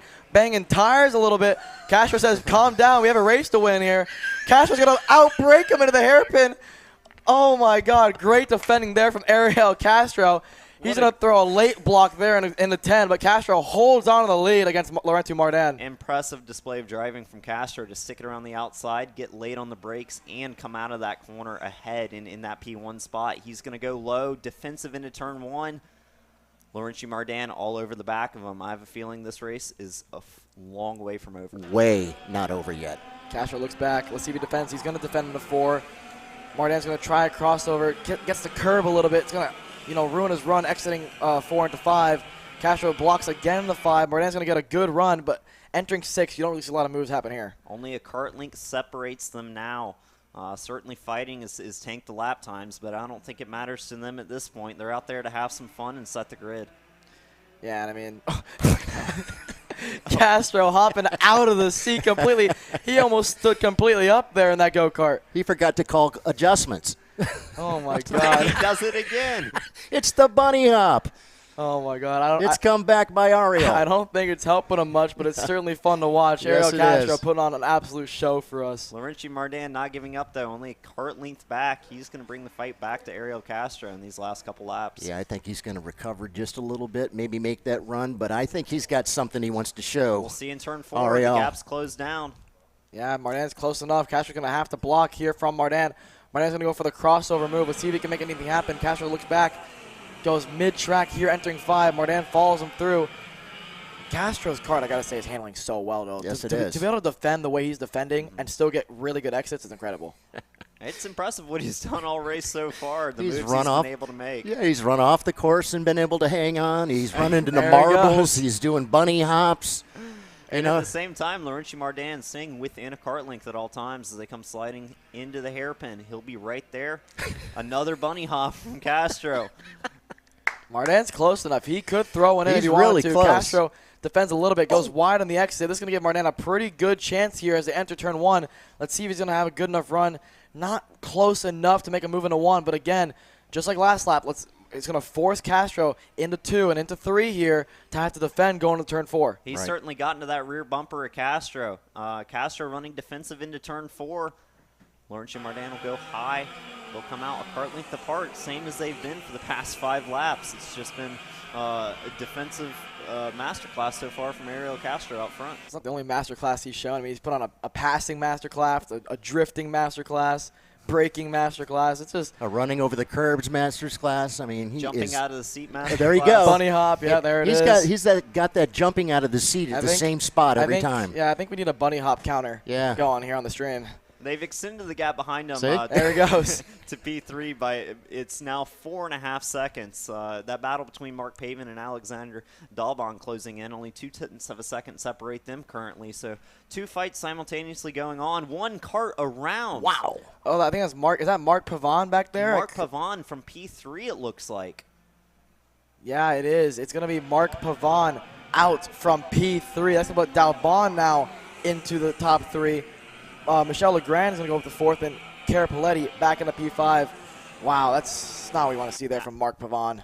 After a tough start to the race for Dalbon, he certainly recovered that. Now back into P3, a solid position to We are at a bunny hop finish counter of 5, by the way, as Castro is going to take all 4 tires off into the curb. We'll see if he does another bunny hop. Make it 6 for the bunny hop counter there for the AM Engines driver. Laurentiu Mardan still holding on, still got that 1 kart length gap. I think Here it comes. That's there it 7. is. They're going to come and see the white flag this time. It'll be 1 lap left for Laurentiu Mardan to make anything happen and try and take I will this say, I mean, victory away. Mardan is still there. He's This right race there. is far from over as they get the white flag. Castro's going to have to defend. You know, bunny hop or not, it's not helping him enough. Mardan's right to the bumper here, exiting 3 into 4. Castro looks back. He's going to have to defend once again. Here goes Mardan. See if he can get the crossover move. He gets a real good exit. Here's the best we've seen from him. Let's see if he can get a crossover move entering 5, exiting 5 now. Mardan gets a good exit, but it's not going to be enough here entering 6. Still less than a kart length apart now. Ariel Castro defending every corner. We'll see what he can do here. Oh, Are right they going to here. make a lunge? Defensive from Castro, wide from Here we Laurentiu go. Mardan. It'll set him up. 2 corners left to go. A hairpin. He's Castro going to run low it. to defend. Yeah, is he going to run him Mardan into the high. marbles? He certainly looked like he was about to, but not quite. They'll keep it clean. Come out of the hairpin. 1 last chance for Laurentiu Mardan. Castro low to defend. 1 corner left. Will he throw the move? Not quite. Wow, Ariel Castro, what a show you put on for us here in the pre-final. From last to first, he wins your pre-final in VLR Masters. Bam! There we go. The top 2 cross the line. that will set your front row for tomorrow's race. But behind them, coming in third, Alexander Dalbon, a good recovery drive. Michelle Legrand coming in P4 and wrapping out your top 5. A good run for Michelle there. Certainly. Kim, Mark, Carapaletti rounds out your top 5, and I think we send it down to Emery to hear who he has. I'm here with Stephen Miller. Stephen, you've been struggling to kind of beat Ernesto all weekend long, but here in the pre-final in ROK Jr, you were able to make it happen. Talk to me about how you did it. So the start of the race went really well for me. I was behind him. I made a couple passes with him. I stayed with him the whole entire race. I had to be really smooth to try to not overheat the tires, and the last lap of the race went so perfect that I got the lead and won. All right, final tomorrow, new tires, slightly different weather conditions possibly. What's your mindset going into it? Just focus and be smooth and win it. All right, Stephen Miller, he kind of got over the hump, ended up beating Ernesto Rivera on the last lap to win the pre-final in ROK Jr. We'll see what he can do tomorrow. Back to you guys. Thanks, Emery. Yeah, I mean, Stephen Miller, it's not a bad mindset to have, right? You know, get out front and win the race. Short and to the point there from Stephen Miller. I hear go-karts starting up. They sound like Ferraris out there. Yep, ROK Shifter Pre Final coming up. Our last event of the day will come right back at you.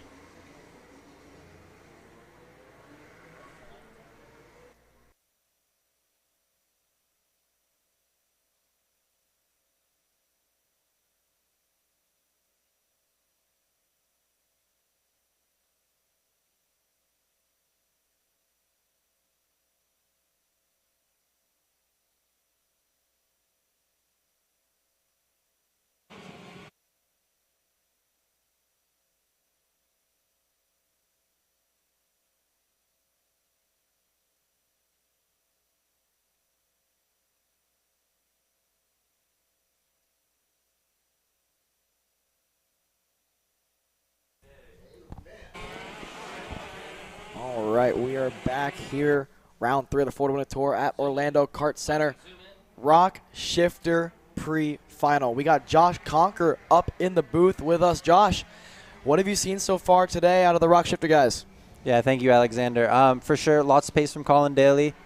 Good overall pace from Marian Kremers, from Hunter Pickett as well. Struggling on the starts. Karol Paschwitz right now is out on a brand new set of tires. So we're going to see if he can pull the same thing that ZCD did in the ROK Sr Pre Final.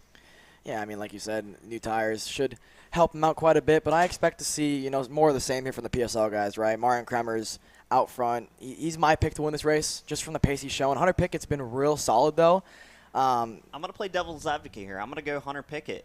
We've seen some strong runs out of him. He's come up just short to Kremers. I know he probably had an opportunity in that first heat yesterday to make the move and win it, but he's shown pace as a teammate to Kremers. Also a good bit older. He's got that maturity. I think he's ready to go and win this thing. What about you, Josh? Who you got for this race?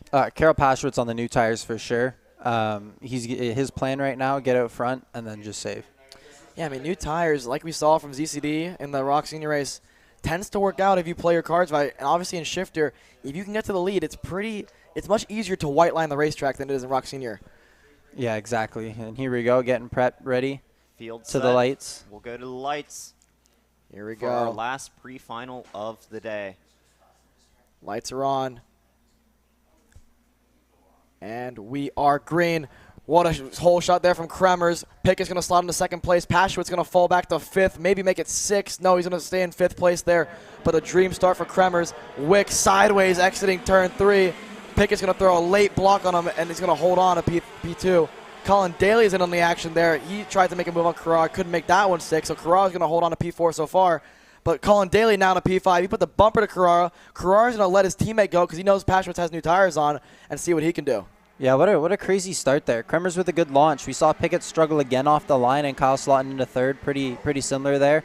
A little squirrely in the back there. I think that's Lucio Massini getting into it off the hairpin there. But yeah, good overall start for Kremers and Pickett, slotting into what they're doing. I'm excited to see what kind of pace Colin Daly has because he doesn't have to come from the last row of the grid. Yeah, finally. I mean, Colin Daly feels like even last week he had a few rough heats, you know, go not his way, should I say. Like you said today, he had to start from the back every single heat race. So finally we get to see what pace he has, from the front in fourth. But now he's having to defend from Karol Pashwitz, which, like you mentioned, new tires, going to have much more grip than Colin Daly. But Daly proving my point, even with the older tires, much easier to defend in the ROK Shifter class. Yeah, a lot easier to defend here. Karol has to take use of these tires early, and Kremers knows that Pashwitz has these tires. You saw he was ducking his head, pushing as hard as he could down the front straight last time, and there he is again, ducking the head a little bit, just trying to make sure he can build a gap and hopefully defend from Karol if and when he gets there. Slight defense from Colin Daly there. He'll get crossed up on the exit and lose that spot out to Karol Pashwitz. Yeah, Pashwitz had to, like you said, Josh, had to make that move stick, has to take advantage of the new tires. I mean, I've talked to some of the shifter guys.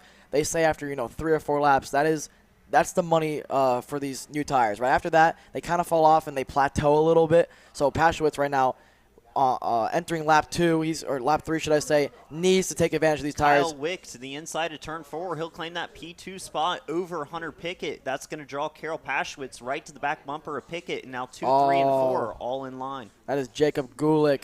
He's going to be out of this race, and the GFC karting guys going to be a little bummed about that one, obviously. Karol getting a little aggressive there on the back bumper, Hunter Pickett, and Yeah, Colin Daly getting crossed up off Karol's bumper too there. I think he might have missed the gear, was down an extra one possibly, but opened the gap back up there. But yeah, the tire window is like 6 laps at most. So Karol has to take advantage quickly. If not, it's kind of plateau. It's not going to drop off as much as we're going to see with the other drivers as they've been on their tires all day through 3 heats and now into the pre-final. But kind of taking advantage, kind of not taking advantage. A little difficult to kind of pick his way through here while they're fighting. Now he's still got 3 karts in front of him, and out in second place, Kyle Wick with a comes. very strong early start, but Karol Pashwitz to the inside. He'll make the pass on Pickett, and he'll stick it, going defensive into 5, and he's locked up that number 3 spot. I like that. Pickett, and he'll stick it. That was good. Pashwitz to P3, and he's already extending his advantage on Pickett, and he's closing on Wick. This is where you see the new tires shine. I mean, through that fast sweeper, just got so much more grip than Kyle Wick. He's closed the gap 5 kart length in 3 corners. Yeah, the tire means everything in the high-speed stuff. You're going to see the majority of the time picked up in the fast right-hand sweeper through that section as well, through 1, 2, and 3. That's where the tire's going to make a big difference there. The real question is, can he get past Kyle Wick? And if so, can he take the fight to Marian Kremers? Marian with impressive pace all weekend. But Karol Pashwitz, Kyle Wick, they've been quick. The answer is yes, he can. Lap for Karol Pashwitz, 52.9 to the 53.9 of Marian Kremers. The Here second faster on that last lap. All over the back bumper of Kyle Wick. He's not going to make the move yet, but he looks to the inside. P2 secured. Karol Pashwitz moves himself up. Karol's taking advantage of his shifter knowledge that he has in Europe right now and driving against guys guys that are going to put up some robust defense and have to make later dives on guys like that. So for sure taking all the knowledge that he has and applying it right now to get around some of our top drivers here in the U.S. Here's what I'm really intrigued to see now, because with the pace Pashwitz is showing, it's inevitable that he's most likely going to catch Kremers. But in racing, it's one thing's catching, other thing's passing. He's made it look easy so far, but Kremers, former world champion and shifter, not a very easy guy to pass. Going up against a world champion, he's not going to make it easy. We know Kremers is good. He has the experience of winning. He knows how to defend, but that tire advantage is going to play a really big deal. Karol Pashwitz already drawing that gap down to just a kart length. Now, here's another question. When he gets to Kremers, does Kremers defend? Or does he let him go? No, I think Kremers will defend this. Yeah, because he's going to have new tires for tomorrow, where Pashwitz won't, right? So it's one of those things where Kremers doesn't mind blowing his tires in this heat race if he can defend and hold on to P1 against Pashwitz. All over the back of Kremers. He is on that rear bumper, headed down the back straight. Is he going to look for a move into the hairpin? No, he's going to stay in line, bide his time. He's got the pace, but he's got to make it happen soon before Kremers equalizes the tire advantage. Kremers clips the yellow bollard there entering the chicane, just clipped it with the left front. We saw Vincenzo Saraceno actually spun out off it in the pre-final, so got to watch them track limits. Those bollards bite you. It seems to be a fine line, because I've been watching every race obviously, and it's one of those things. As before I mentioned that, let's see if late block from Kremers. That answers your question, Josh. He is going to defend from Pashwitz. He faked like he wasn't going to defend, and he threw it down to the inside. He'll go back down to the inside for turn 5, and some serious defense put up from Marian Kremers so far, but Karol Pashwitz is there and has the pace. Yeah, the great thing about these ROK shifters is while you're leading, even if you can't see your mechanic giving you gaps, you can hear the driver behind you. You know, with running the KZ engine package, it's much more difficult to do that. So running the open silencer on the ROK Shifter, you can hear the driver behind you, and you can hear when he's closing and how close he is and kind of where he's putting his chassis on the track. And Kermers knows Paschwitz is there and looking to make a move. Paschwitz still purple on that last lap. Coming across the line, he'll be all over that back bumper of Marian Kremers. Yeah, we're getting to the point now where if Paschwitz doesn't make the move happen anytime soon, like you said, Simon, this is where the tires might even out, and the advantage he gets as Kremers throws another late block there, parks it on the apex, blocks in the 5 again. All the while, this brings Kyle Wick back into play just a little bit if they keep racing like this. Yeah, and that's where I asked that question, right? If Kremers continues to block and he checks up enough, can Kyle Wick come back and take advantage of the situation and win the heat, or will he just, you know, get there and just be there? Possibly, but once you get there, you also have to consider that if Paschwitz is having a hard time passing Kremers, what's going to make it any easier for Kyle Wick once he gets there? Yeah, exactly. I mean, you know, we could see a Kyle Wick, Giorgio Carrara situation like we did in the last heat. It's like Kremers looked like he missed a shift there. Might have missed a gear out of the last corner. It will bring Paschwitz all over his rear bumper. Kremers defensive into 1. Carroll looking for the undercut. Marian will park it over the apex, take it out to turn 4, and I'm guessing he'll go defensive. We got a yellow flag up here. Yellow flag, so Paschwitz cannot pass in the 4. Marian taking full advantage, seeing that yellow flag and running not defensive at all. He'll immediately go back on defense into turn 5, and it's brought Kyle Wick back into this fight. The gap now less than a second to P3. Man, Marian Kremers is a parking guru right now. I mean, the last few laps, he has just sat at the apex and waited to get to the power until Paschwitz bumps him out of the corner almost. And that's the best thing with shifter kart is you can do that and you can defend like that. All you have to do is go down 1 extra gear, and if the driver tries to roll a little more speed and you park it at the apex, you get the little speed boost off the corner, and his run's totally destroyed. And that's where we're seeing an average defending versus what we're seeing I would consider maybe a master class of making that driver stay behind you, not only by running a defensive line, but like you said, parking it on the apex and getting that launch off the corner so they can't make the move immediately on the exit. Here we go. Let's see. Kremers, another late defense. Paschwitz puts a bumper to the back of Kremers, but again, Kremers holds on to the lead somehow, some way.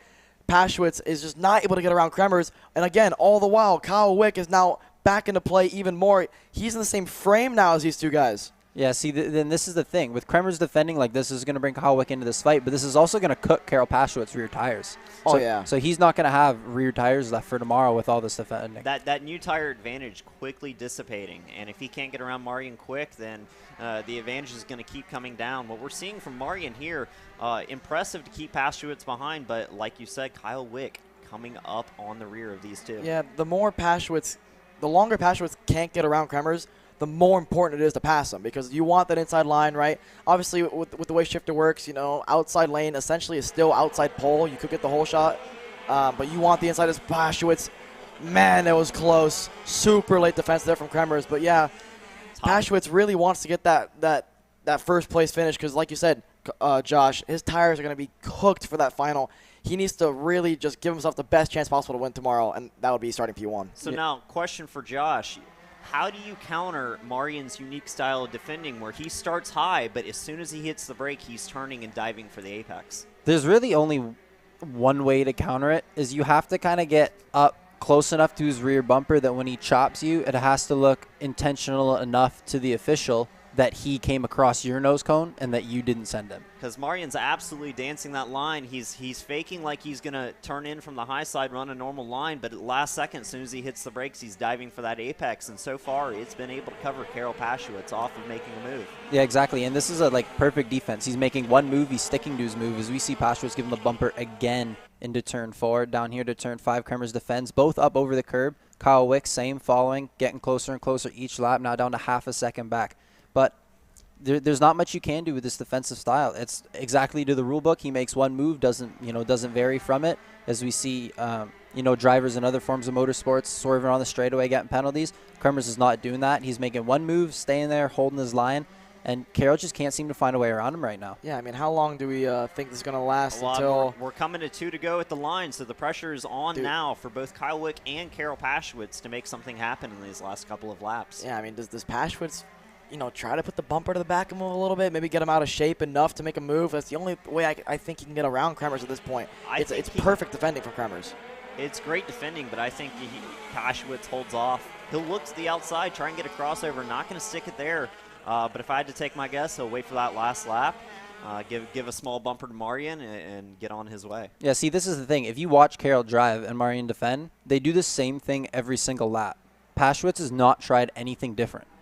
And that's the problem. He's driving himself insane sitting in the seat, and it's frustrating him because he's not doing anything different. It's become predictable. Yes. So Kremers knows where to put the cart. Oh, bumper to him in the hairpin. They come out side by side here. Kremers is going to hold on to the spot. Kremers still out front, still excellent defending. The bumper came, he held off. He still retains the lead. Coming to the white flag this time. 1 lap to go. The top 3 all in one frame, nose to tail. Karel Paschwitz desperately looking for a way by, but maybe has he not shown off all his playbook? Is he going to try something different? Let's see if he puts the bumper to the back of him. He's not going to put the bumper to him. Here comes Kyle Wick. Takes a little bit too much curve exiting 4. Ruins his exit there. Paschwitz holds on to P2, but I'm surprised Paschwitz didn't put the bumper to Kremers and get him out of shape there. He's playing it a little bit too cautious in my opinion because, like you said, Josh, his tire is going to be done for the final. He still has the pace on Marian. I think he still has several opportunities. We're coming up the last couple of corners here. Marian's going to go to low, defend into the hairpin. Paschwitz is going to match him, but Kyle Wick's going to go high, try and set himself up for the exit. Coming to the last corner of this race, it's Marian, it's Paschwitz. Who takes it? Does they throw the bumper? Oh, the bumper there. They'll try it. It won't stick. Marian Kremers will hold off the charging Karel Paschwitz to win your ROK Shifter Pre Final. Kremers seems displeased here as you get Ron John's BAM in the background. But Kremers was throwing his hand at the start-finish line there. A little bit of showboating there. That is certainly an impressive drive because with those new tires, Karel Paschwitz absolutely had the pace, but couldn't do anything to get around Marian. Marian played that perfectly throughout the entire race. Yeah, I think Kremers was giving Paschwitz more of a good try, good run because Kremers there. You see him kind of, like you said, Josh, a little bit of showboating. That seemed to me like a moment of respect.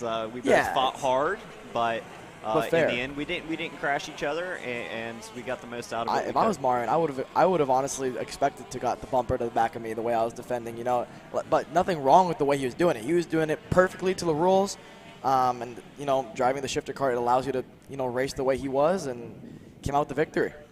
Certainly. Well, that'll wrap up your ROK Shifter. We'll run through your top 5. Marian Kremers wins it. Karel Paschwitz P2, Kyle Wick P3, Hunter Pickett will come through in P4, and Giorgio Carraro will wrap up your top 5.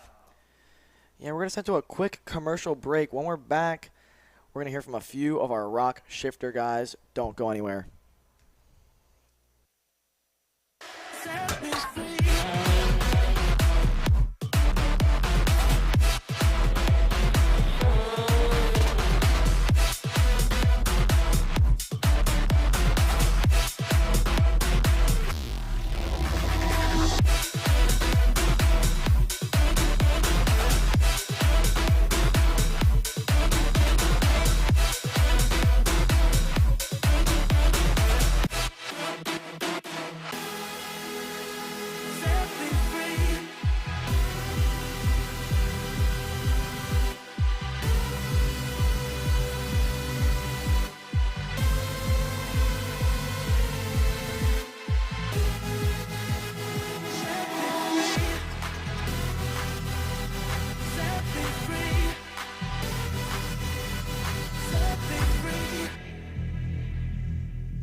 Want to know a crucial part of the magic that's taken AJ Myers to multiple national championships?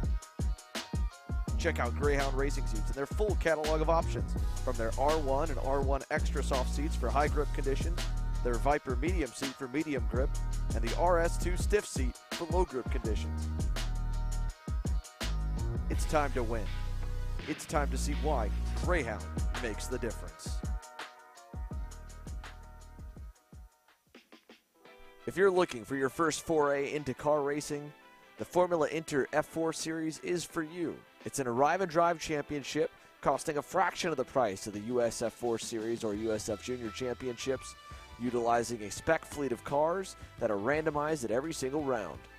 You can start with International Motorsports Karting Team and advance through the ranks to the Formula Inter Championship. For more information, follow us online at Formula Inter on all social media.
And welcome back here to Kart Chaser Rock Cup USA Florida Winter Tour. We just wrapped up the ROK Shifter Pre Final, and we're going to get some post-race thoughts from the drivers involved at the front there. So let's send it down to Emery and hear what they have to say. How many laps are there? I don't know. Are we doing it? Are we good? We're good? Oh, Okay.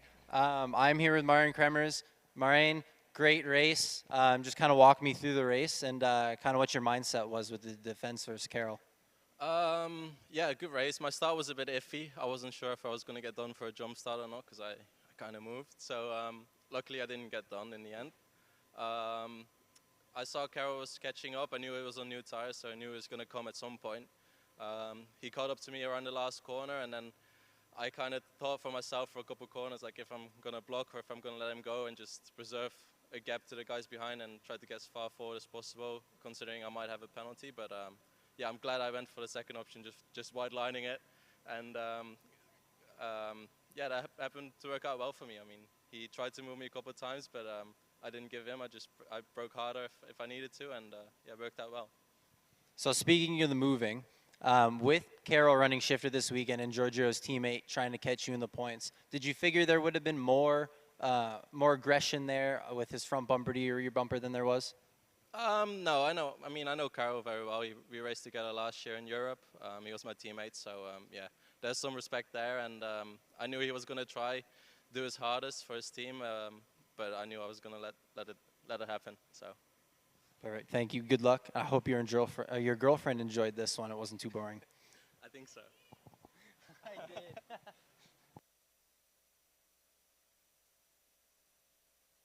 All right, that was Josh Conker interviewing Martin Kremers, your winner of the ROK Shifter Pre Final.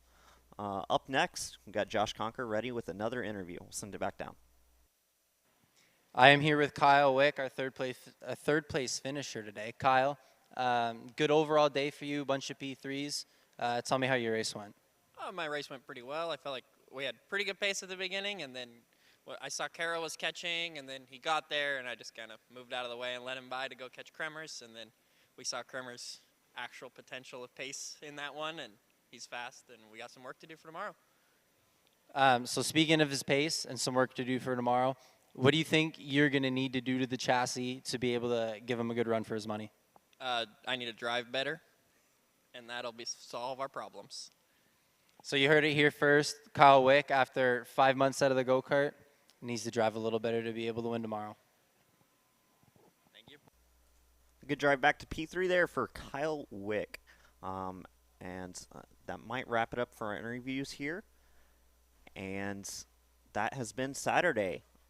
2 rounds of heats. We're done with heat racing. We did a full round of pre-finals, and the grids are set for Sunday's main events.